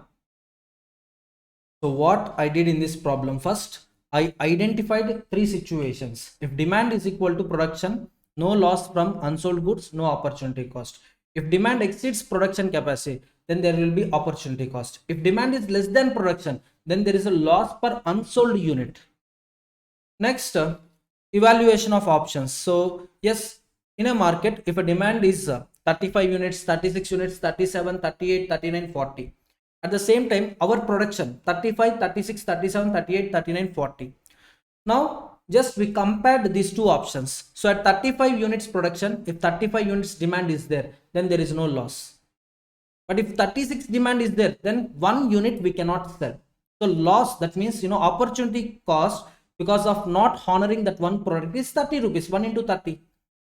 Understood? Suppose if production is less than demand, that's what just now I told you, 30 rupees is loss per each unit which we didn't produce, which we are unable to sell. If demand is greater than production, I told you, if production is greater than demand, then there arises concept of unsold goods. For each unsold unit, yes, company has to bear 50 rupees loss. Why? Cost of manufacturing per product is 70 rupees and the scrap value is just 20. So 20 minus 70, 50 rupees. So for each excess unit of production, company has to bear 50 rupees loss. Understood? Suppose units produced by company is 40, whereas demand is 35. So 5 items remains unsold. Now loss from 5 items, 5 into 50, 250. But this loss of 250 rupees, this is not 100%. The probability of loss of 250 rupees is just 0.1. That is 10%. 10%. So at the end, what I did, 250 rupees into 0.1, 200 rupees into 0.15, 150 rupees into 0.25, 100 rupees into 0.25, 50 rupees into 0.15, 0 into 0.1, and I totaled all those figures. I got 125 rupees. So if a firm plans for 40 units production capacity, 40 units production, then they have to bear a loss of 125. This is not advisable. The advisable option is 37 units because loss from unsold goods and opportunity cost is minimum at that option. Is it clear, everyone? So with this operations planning chapter completed. Let's continue marathon with the 5th chapter of operations management, that is productivity management and quality management. Problematic chapter. As per institute material, the weightage of this chapter in your examination is 5 marks. And I expect 5 to 6 marks from this chapter. Definitely a problem will come from this chapter. So I selected few illustrations based on previous examination questions and I am going to solve those illustrations in this marathon lecture. So question number 3, important illustration. Many times it was asked. The following data is available for a machine in a manufacturing unit. Hours worked per day, 8 hours. Working days per month, 25 days. And number of operators, 1. So every month 25 working days are there and each day 8 hours is a working hours. So number of operators 1. So 1 into 25 days into 8 hours per day. So total we are having 200 hours time for production. So that machine is running for 200 hours. This machine is running for 200 hours. Next one, standard minutes per unit of production. Machine time 22 minutes, operator time 8 minutes, total time per unit is 30 minutes. So 200 hours time we are having. And for producing one product, we need 30 minutes. So within this 200 hours, how many units we can produce? So simple calculation so standard quantity. So 200 hours divided by 30 minutes. Don't write like that. Just write like this, half an hour. Why? Because numerator it is expressed in hours, right? So denominator hours only, or else do like this, 200 hours into 60 minutes divided by 30 minutes. Like that also you can solve.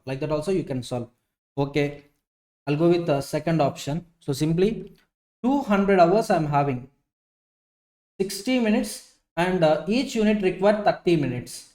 So now standard units or capacity of the machine, it is 400 units. So normal capacity 400 units.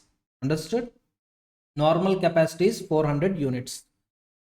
Now let's read the remaining part of question. If plant is operated at 75% efficiency and operator is working at 100% efficiency, what is the output per month? See, even if operator is working at 100% efficiency, the plant is operating at 75% efficiency. So here the bottleneck factor is plant. So you have to consider 75% efficiency for overall capacity. Understood? You need to multiply 75%. You should not consider 100%. Why? Because machines are operating at 75% efficiency. Here the bottleneck factor, the minimum, the minimum capacity factor is plant. Understood? See, this 400 units is my normal capacity, but my machine is not running at 100% efficiency. My machine is running at 75% efficiency. So 400 units into 75% efficiency, so 300 units per month. So what is the output per month? 300 units per month is the output. Understood? Suppose if the question is like this, if plant is operated at 100% efficiency and operator is working at 75% efficiency, then also calculation remains same. Understood? So bottleneck factor this time is operator, not plant. So 400 units is my normal capacity into 75% efficiency. So obviously 300 units. As you all know, the formula for efficiency with respect to output. Understood? So standard output divided by actual output. Actual output divided by standard output, you will get efficiency here. Output point of view. Input point of view, the formula is different. Output point of view, efficiency equal to actual divided by standard. Are you all getting my point, students? So actual capacity would be 300 units. How you got it, sir? So 400 units is my 100% efficiency capacity. If I'm operating at 75% efficiency capacity, then 400 units into 75%, it is 300 units. Next one, if machine productivity is increased by 10% over the existing level. The existing level, machine time per unit is 22 minutes. If productivity is increased by 10% over the existing level, what will be the output per month? What will be the output per month? See, so observe this one note ma. Illustration 3, chapter 5, productivity management. So machine time, normal machine time 22 minutes, operator time 8 minutes, so total 30 minutes, right? And we are having 25 working days. Each working day we are having 8 hours, right? So total how many hours we are having in a month? 200 hours. So normal time for producing an article is 30 minutes. So normal capacity would be normal capacity, normal or standard, whatever it might be, standard, it is 200 hours into 60 minutes divided by 30 minutes per article. So 400 units or 400 articles I can produce with the given available time, Now, first question what they are asking, machine is operating at 75% efficiency. Machine is operating at 75% efficiency. So standard actual output divided by standard output is 75%. Actual output by standard output is 75%. We know standard output. Standard output is how much? 400 units. So actual output would be 400 units into 75%. It will be 300 units. So this is also very, very clear. So second question, what they are asking, second question, productivity of machine is increased by 10%.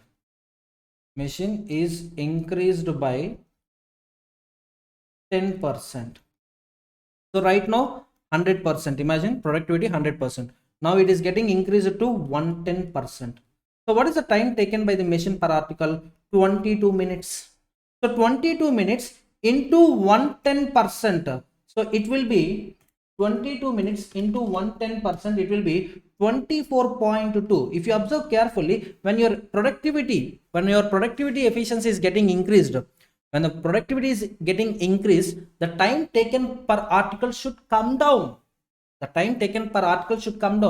if you are multiplying it with 110%, the time is going up. So this is wrong. You should not multiply. In fact, you should divide it. Then only you will get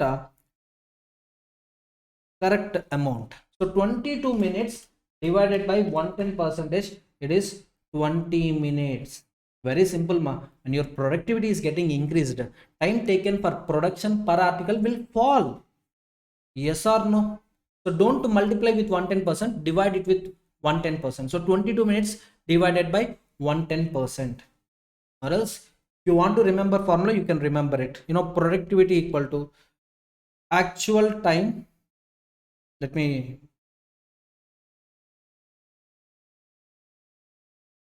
okay. So standard time per unit divided by actual time per unit.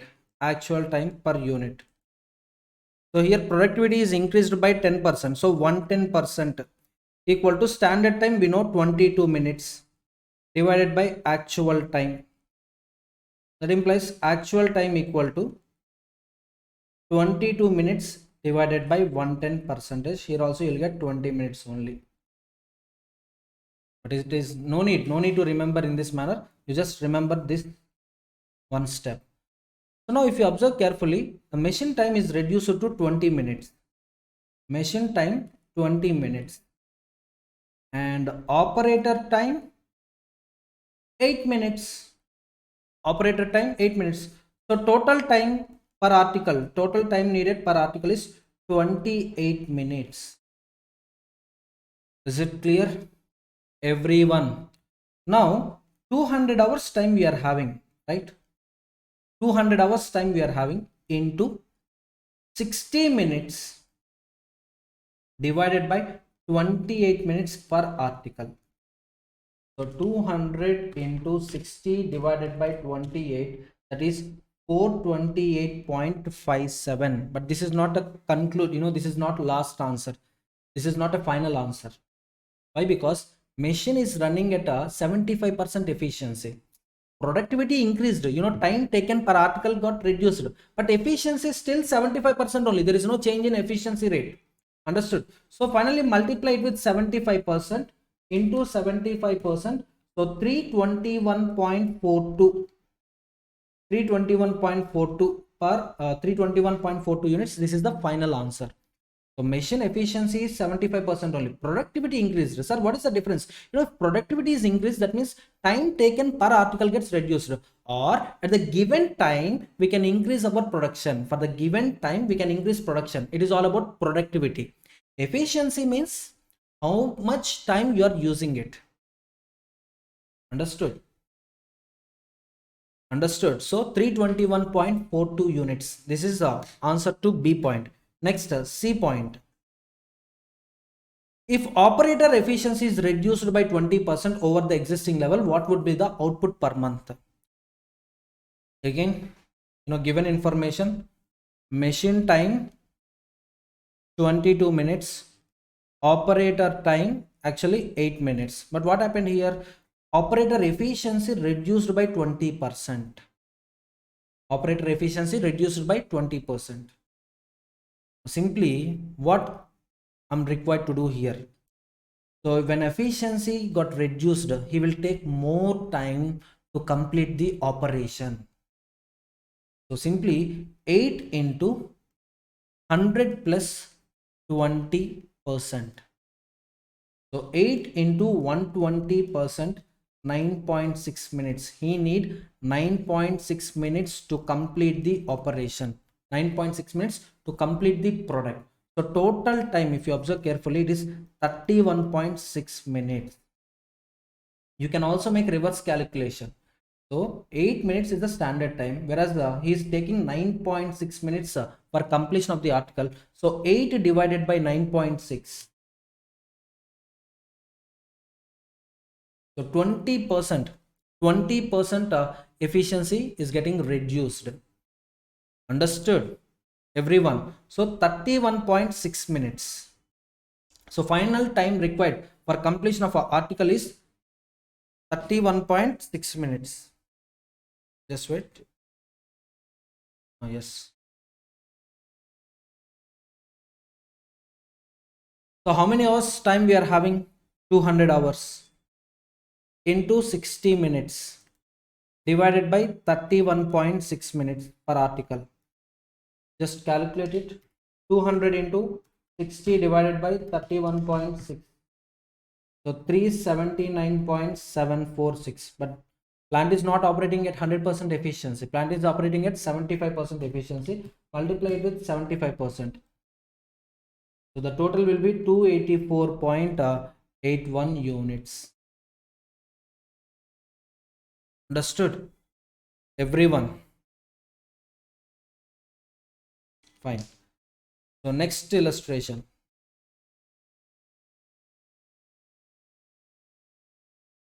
Fourth illustration is also very important. Fourth illustration is also very important. So some students had a doubt with respect to operator efficiency. Just observe carefully. See point one more time. See, operator actually is working for 8 minutes per product. Now efficiency got reduced by 20%. That means he need extra 20% time to finish that article. Previously it is 8. Right now he need 1.6 minutes extra time. Understood? Right now he require 20% extra time to finish that article. So it is very simple. It is very simple. Previously he is taking 100 minutes time to complete the operation. Now he need extra 20 minutes. So 120 minutes, like that, I made a calculation. So he need 8 minutes time. So you need to increase it by 20%. So it will be 9.6. So 22 plus 9.6, 31.6. And we are having 200 hours time. Multiply with 60 minutes divided with 31.6 minutes. So 31.6 minutes is per unit. Now within the given time, how many units I can produce? 379.74 units I can produce. But plant is operating at 75% efficiency. So my maximum production will be 284.81 units. So that is all about illustration 3. Next one, illustration 4. This is very important. Very important. Mark it. So high probability. This question will come in the examination. Chance is very high. So illustration 4. Number of operators 15, daily working hours 8, number of days per month 25 days. So now total time available for carrying production activities, 15 operators. Each every day we are having 8 hours, and in every month we are having 25 days. Just multiply it, 15 into 8 into 25. So we are having total 3000 hours for carrying production operations. Standard production per month is 300 units. Okay. Standard labor hours per unit is 8. So per unit we need 8 hours labor time. And we are having 3000 hours labor time. How many hours we are having? 3000 hours labor time we are having. So that means just observe carefully, 3000 hours time we are having, and 8 hours is required to produce an article. So with this data, we can produce 375 units in a month. 375 units in a month. So how many units we can produce in a month? 375 units in a month. Sir, how you did this calculation? See, I am having a available time of 3000 hours. Each unit requires 8 hours only. So 3000 hours divided by 8 hours, 375 units. Next one, the following information was obtained for November 2015. Man days lost due to absenteeism. Man days lost due to absenteeism, 30 man days. Each day, how many hours they are working? 8 hours they are working. So total hours lost due to absenteeism is 240 hours. How many hours I lost because of absence? 240 hours. Units produced just to 240. And idle time 276 man hours. Now I need to check percent absenteeism. So what is the absenteeism percentage?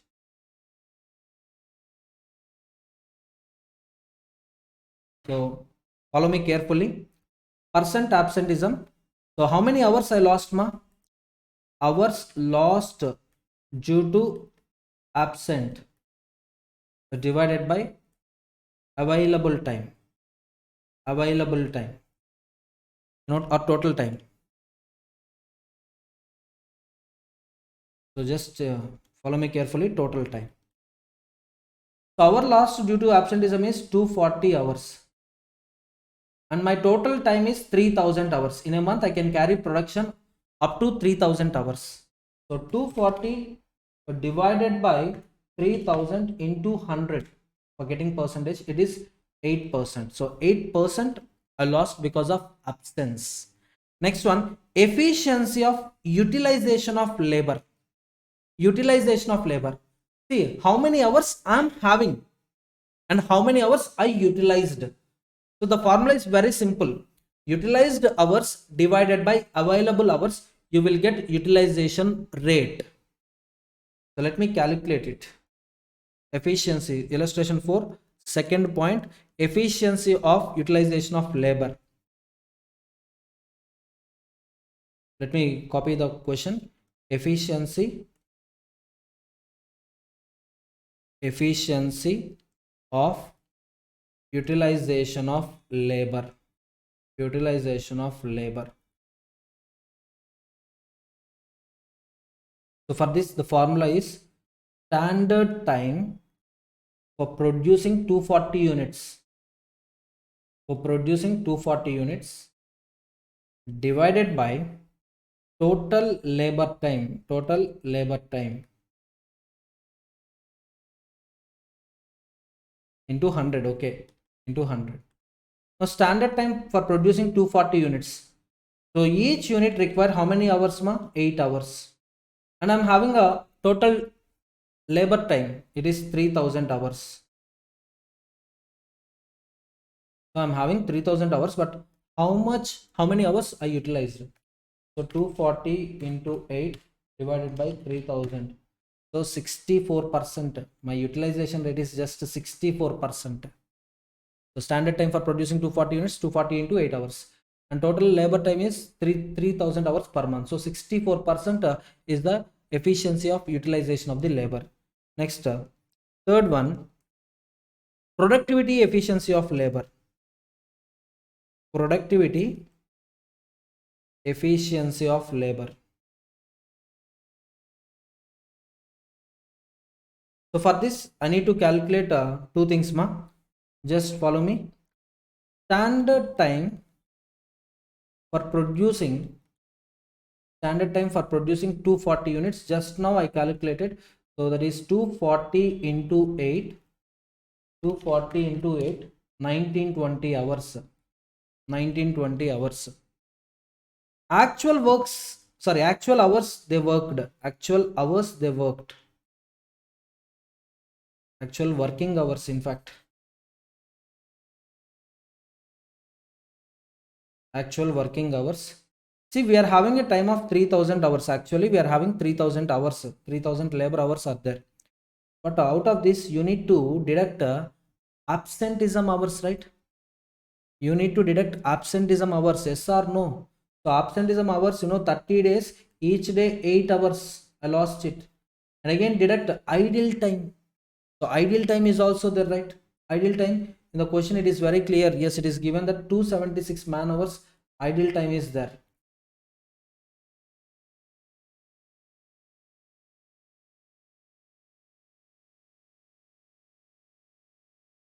So it is 2484. 2484. So actually, how many hours they worked? 2484. Whereas standard time for producing 240 units is 1920. Understood? So 1920 hours sufficient for producing 240 units. But they worked for 2484 hours to produce 240 units. So you can easily calculate productivity efficiency right now. So yes, 1920 divided by 2484. 1920 divided by 2484, it is 77.29%. 77.29%. So their productivity efficiency is 77.29%. Standard hours divided by actual hours. Standard hours 1920, actual hours 2484, and the percentage is 77.29%. Last step, last point, fourth one, overall productivity of labor. So they're asking overall productivity of labor in terms of units produced. In terms of units produced, let's calculate this. So 240 actual production, how much ma? Actual production 240 units, right? So 240 units, how many workers worked in this month? How many workers? Number of workers 16. So if you observe productivity per worker, productivity per worker, this is actual, so it is 240 by 15. I'm sorry, 15 workers are there, right? So 240 divided by 15, it is 16. Whereas a standard production, if you take standard production,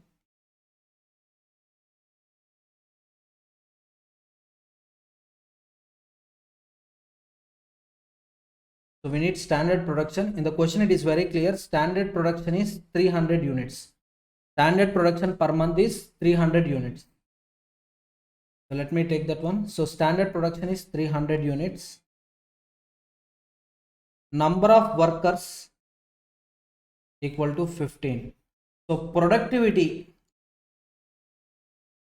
per worker, this is standard basis. So 300 divided by 15, it is 20.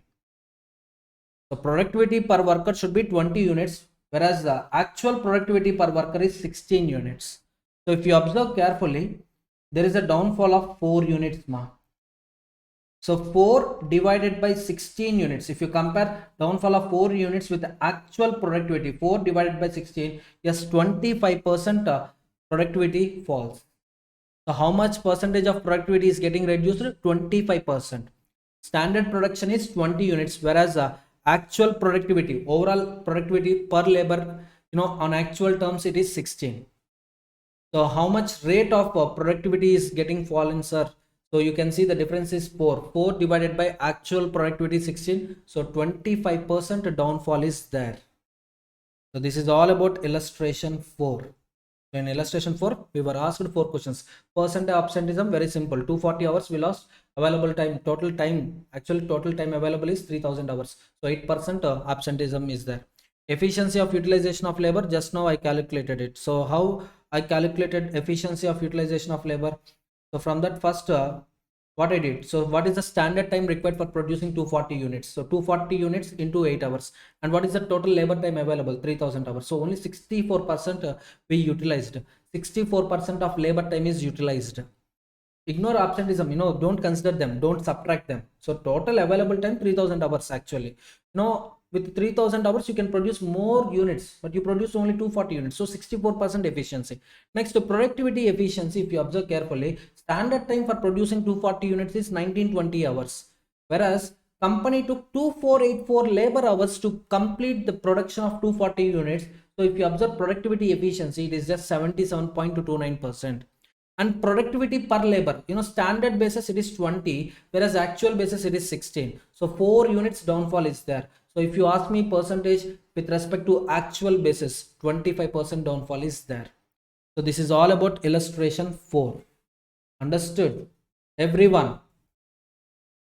Next one, illustration 6. Compute the productivity per machine hour with the following data. Also draw your interpretation. So January month, number of machines employed 400, working hours 220. So 400 into 220, 400 into 220, 88,000 hours we are having. Production units 99,000 units.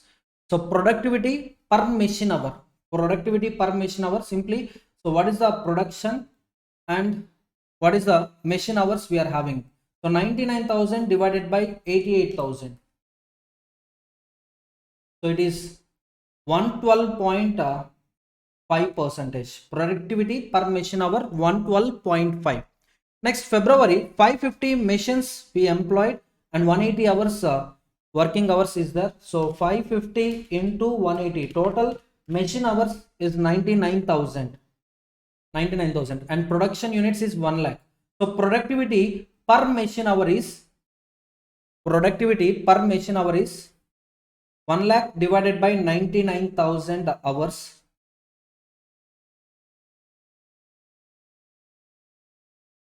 So just one thing ma, I'll solve this illustration in OneNote. It's not productivity rate, it's productivity per machine hour. So how many units? Productivity per machine hour means how many units we can produce with a one machine hour. Understood? So it is not it should not be expressed in terms of percentage, it should be expressed in terms of number of units per hour. Okay, so let me solve this illustration in OneNote. So illustration 6. So copy the data: January, February, March. Machines employed, number of machines employed. So zoom. Okay, number of machines employed 400, 550, 580. Working hours,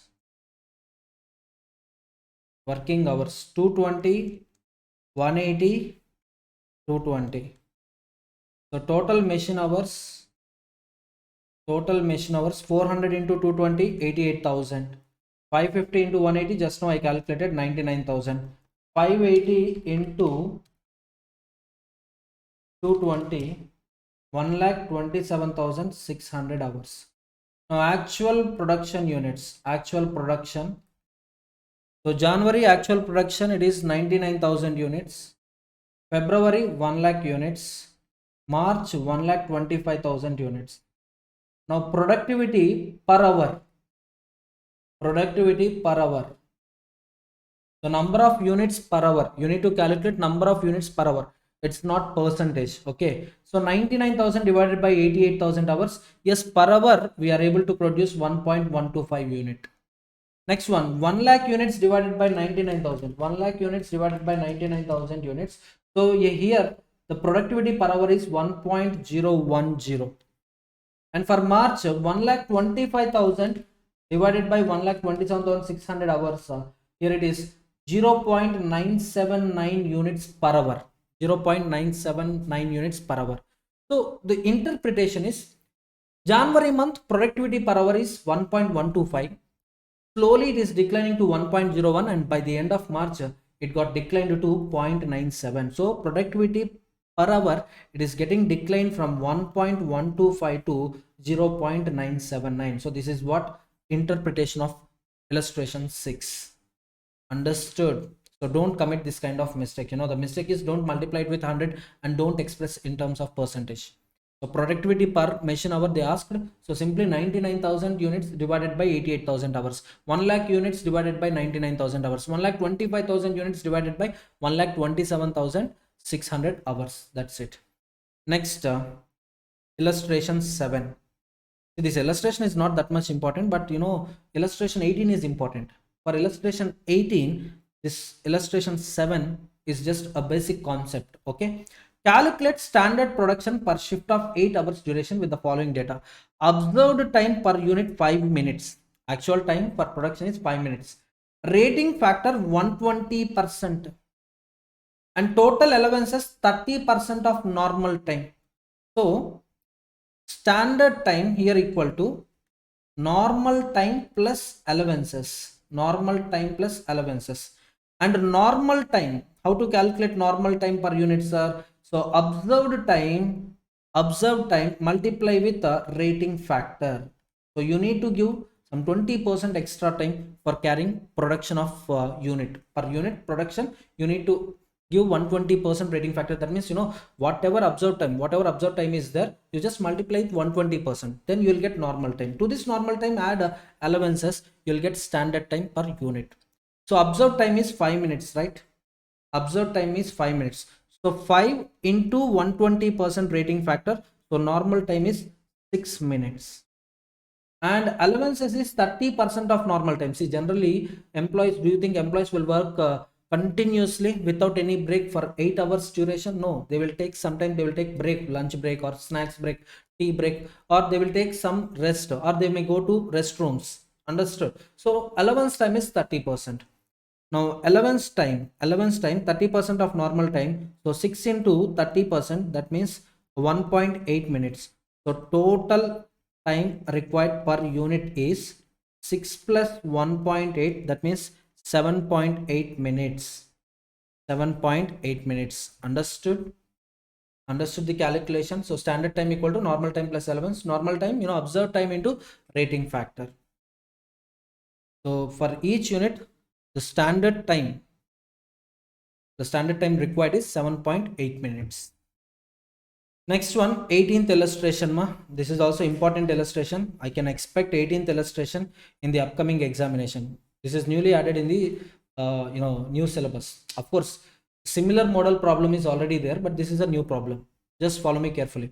Below data is collected related to work study of 150 hours on a floor shop employing 7 laborers having a shift of 8 hours in a day. Number of observations documented in total 3000 hours.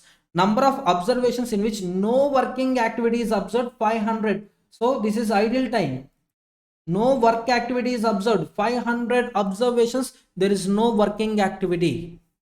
Total number of observations 3000, whereas 500 observations, there is no working activity at all. Next one, in total time, manual to machine hours ratio is 3:2. Suppose 10 minutes time is there, sorry, 5 minutes time is there, 5 minutes per unit. Out of 5 minutes, 3 minutes for labor, 2 minutes for machine, and average rating factor is 120%. This 120% should be multiplied with labor hours, manual hours. You all know. Number of products produced during the period is 7,000 units, and company has its own policy regarding personal allowance, which is pegged at 11% of normal standard time to produce a product. So we are having rating factor, we are also having allowance time, and the floor shop produces 49,000 products per month for 24 working days. It has an absenteeism of around 6%. Now you need to calculate efficiency of utilization of labor, productive efficiency of labor. First of all, we will try to bifurcate machine hours per unit, machine time per unit, and manual labor time per unit. Okay, so work study, how many hours? 150 hours. Okay, come on. Work study was carried for 150 hours. Recorded observations.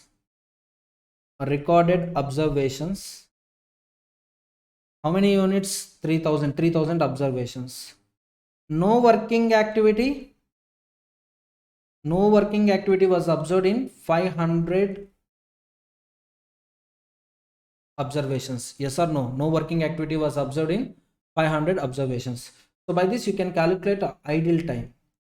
So if you know ideal time, you can know actual time worked. Okay, so ideal time, so 500 units divided by 3000 units. So sorry, 500 observations divided by 3000 observations into 150 hours study time is given. Yes or no? So 500 divided by 3000 into 150, so that is 25 hours. 25 hours idle time is there.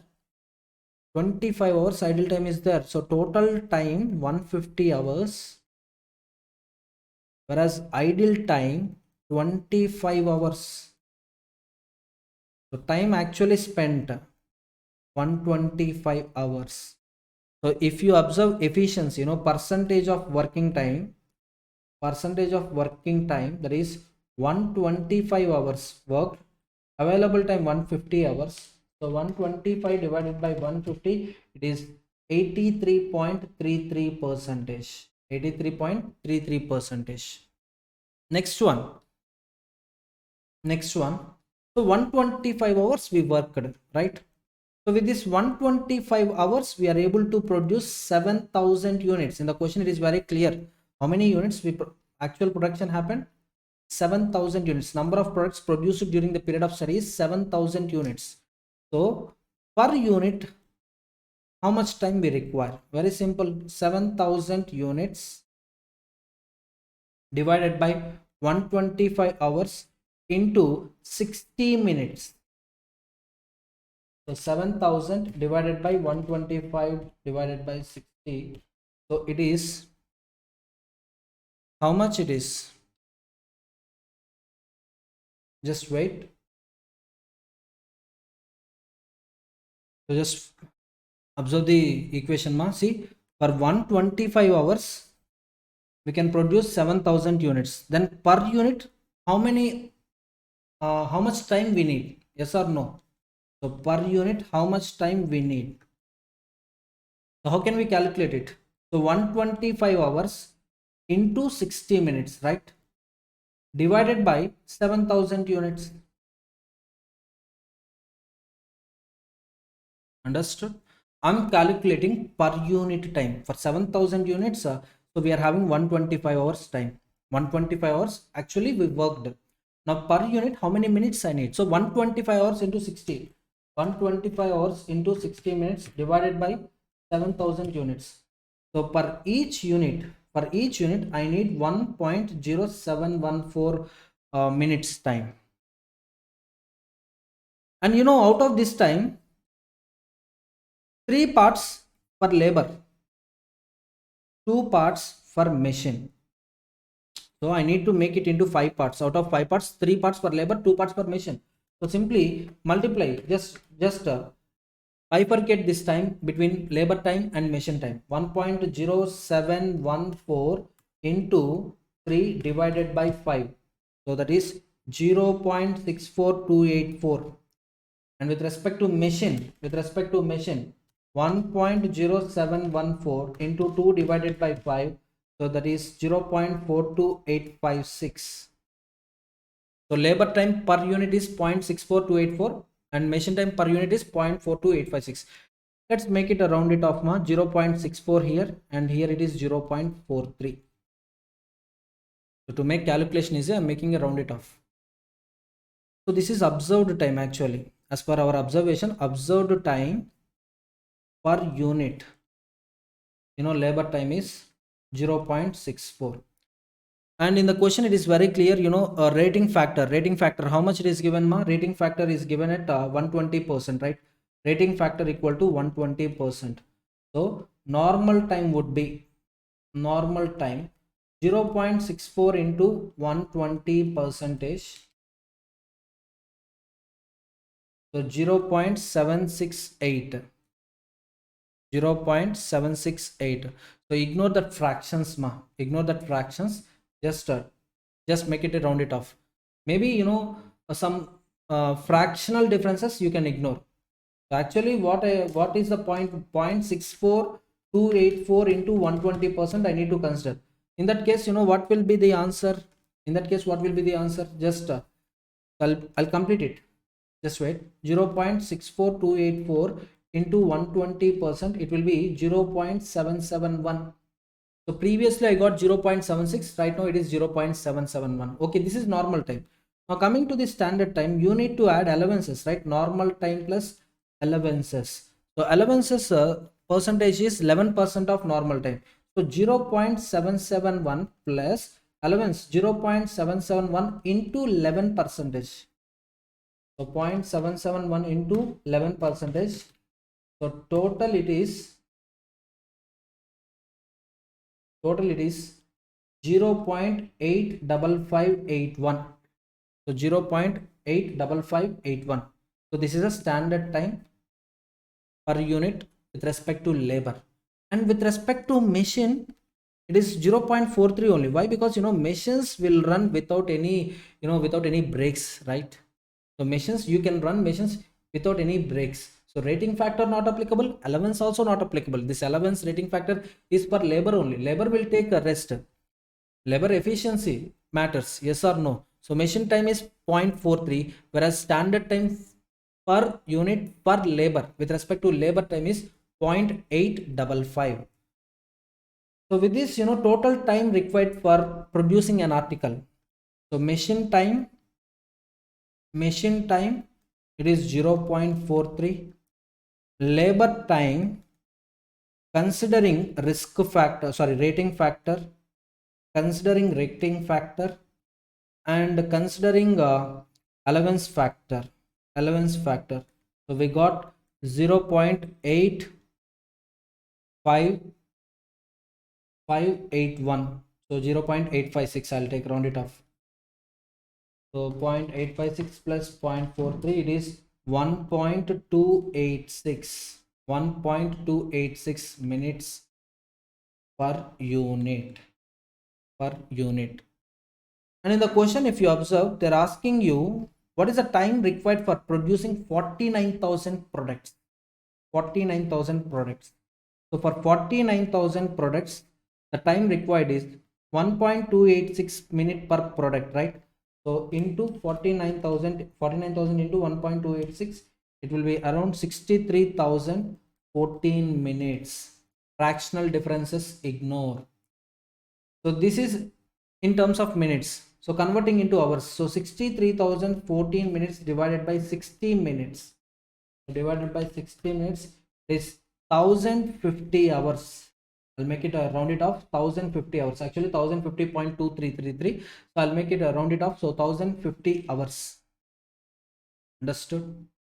So 1050 hours I need for producing 49,000 units. Up to here, is it clear? Everyone.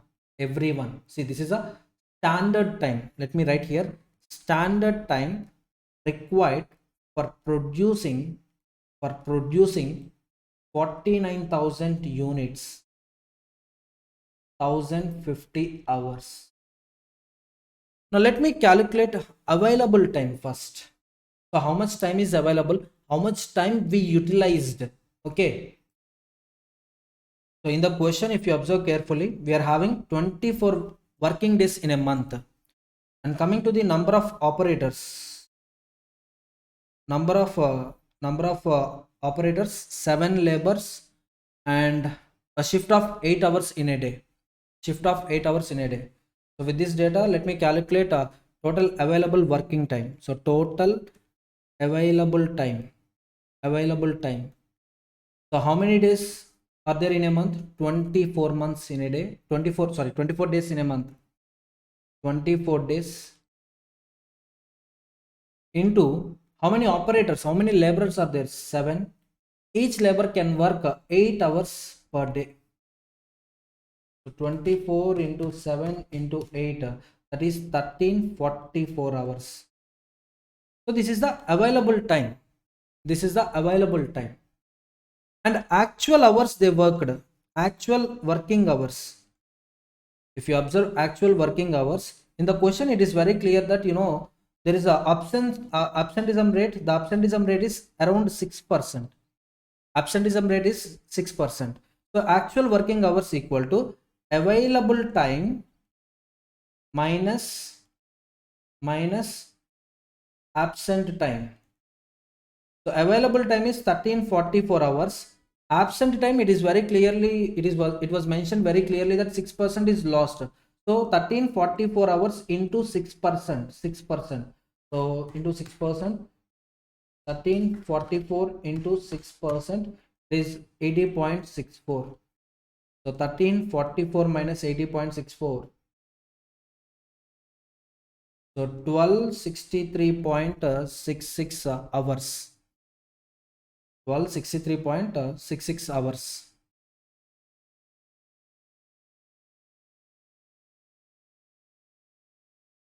Okay. Just 1 second, ma. Small 1344 into 6%. 80.64. So 1344 minus 80.64, it is 1263.36. 1263.36 hours actual working hours available. I'm sorry. So total available time is 1344 hours, whereas actual working hours it is 1263.36 hours. Now if you observe these three numbers carefully, 1050 one amount, 1344 another amount, 1263.36 another amount. Now what they are asking us, efficiency of utilization of labor. Next, productive efficiency of labor. See, my available time is 1344 hours, whereas I need 1050 hours to complete this order. 1050 hours is sufficient to complete this order, but my available time is 1344 hours. So utilization rate would be simply 1050 divided by 1344. Calculate it, 1050 divided by 1344. It is 78.125% efficiency. Efficiency utilization of labor is 78.125.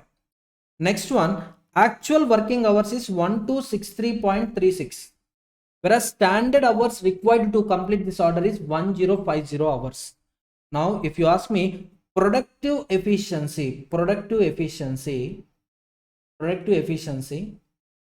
you can observe here carefully. So 1050 is a standard, but you took 1263.36 hours to complete this order. This is actual time you took to complete this order. So 1050 divided by 1263.36, it is 83.12 percentage. 83.12 percentage. See, this is very clear. First you need to observe standard time required to finish the order. Standard time required to finish the order is 1050 hours. 1050 hours. But your available time, if you observe, your available time is 1344 hours. So out of 1344 hours, 1050 hours is sufficient to complete this order. That means you are going to utilize only 78%, only 78% of available time. That is one point. Next point, coming to actual working hours, here you need to deduct absent time. The absenteeism time is 6% of available time. So 1344 into 6%, you have to subtract from 1344. So actually you worked for 1263 hours. Array, 1050 hours is sufficient, but you invested 1263 hours. That means you are not 100% efficient. You are just 83.12% efficient.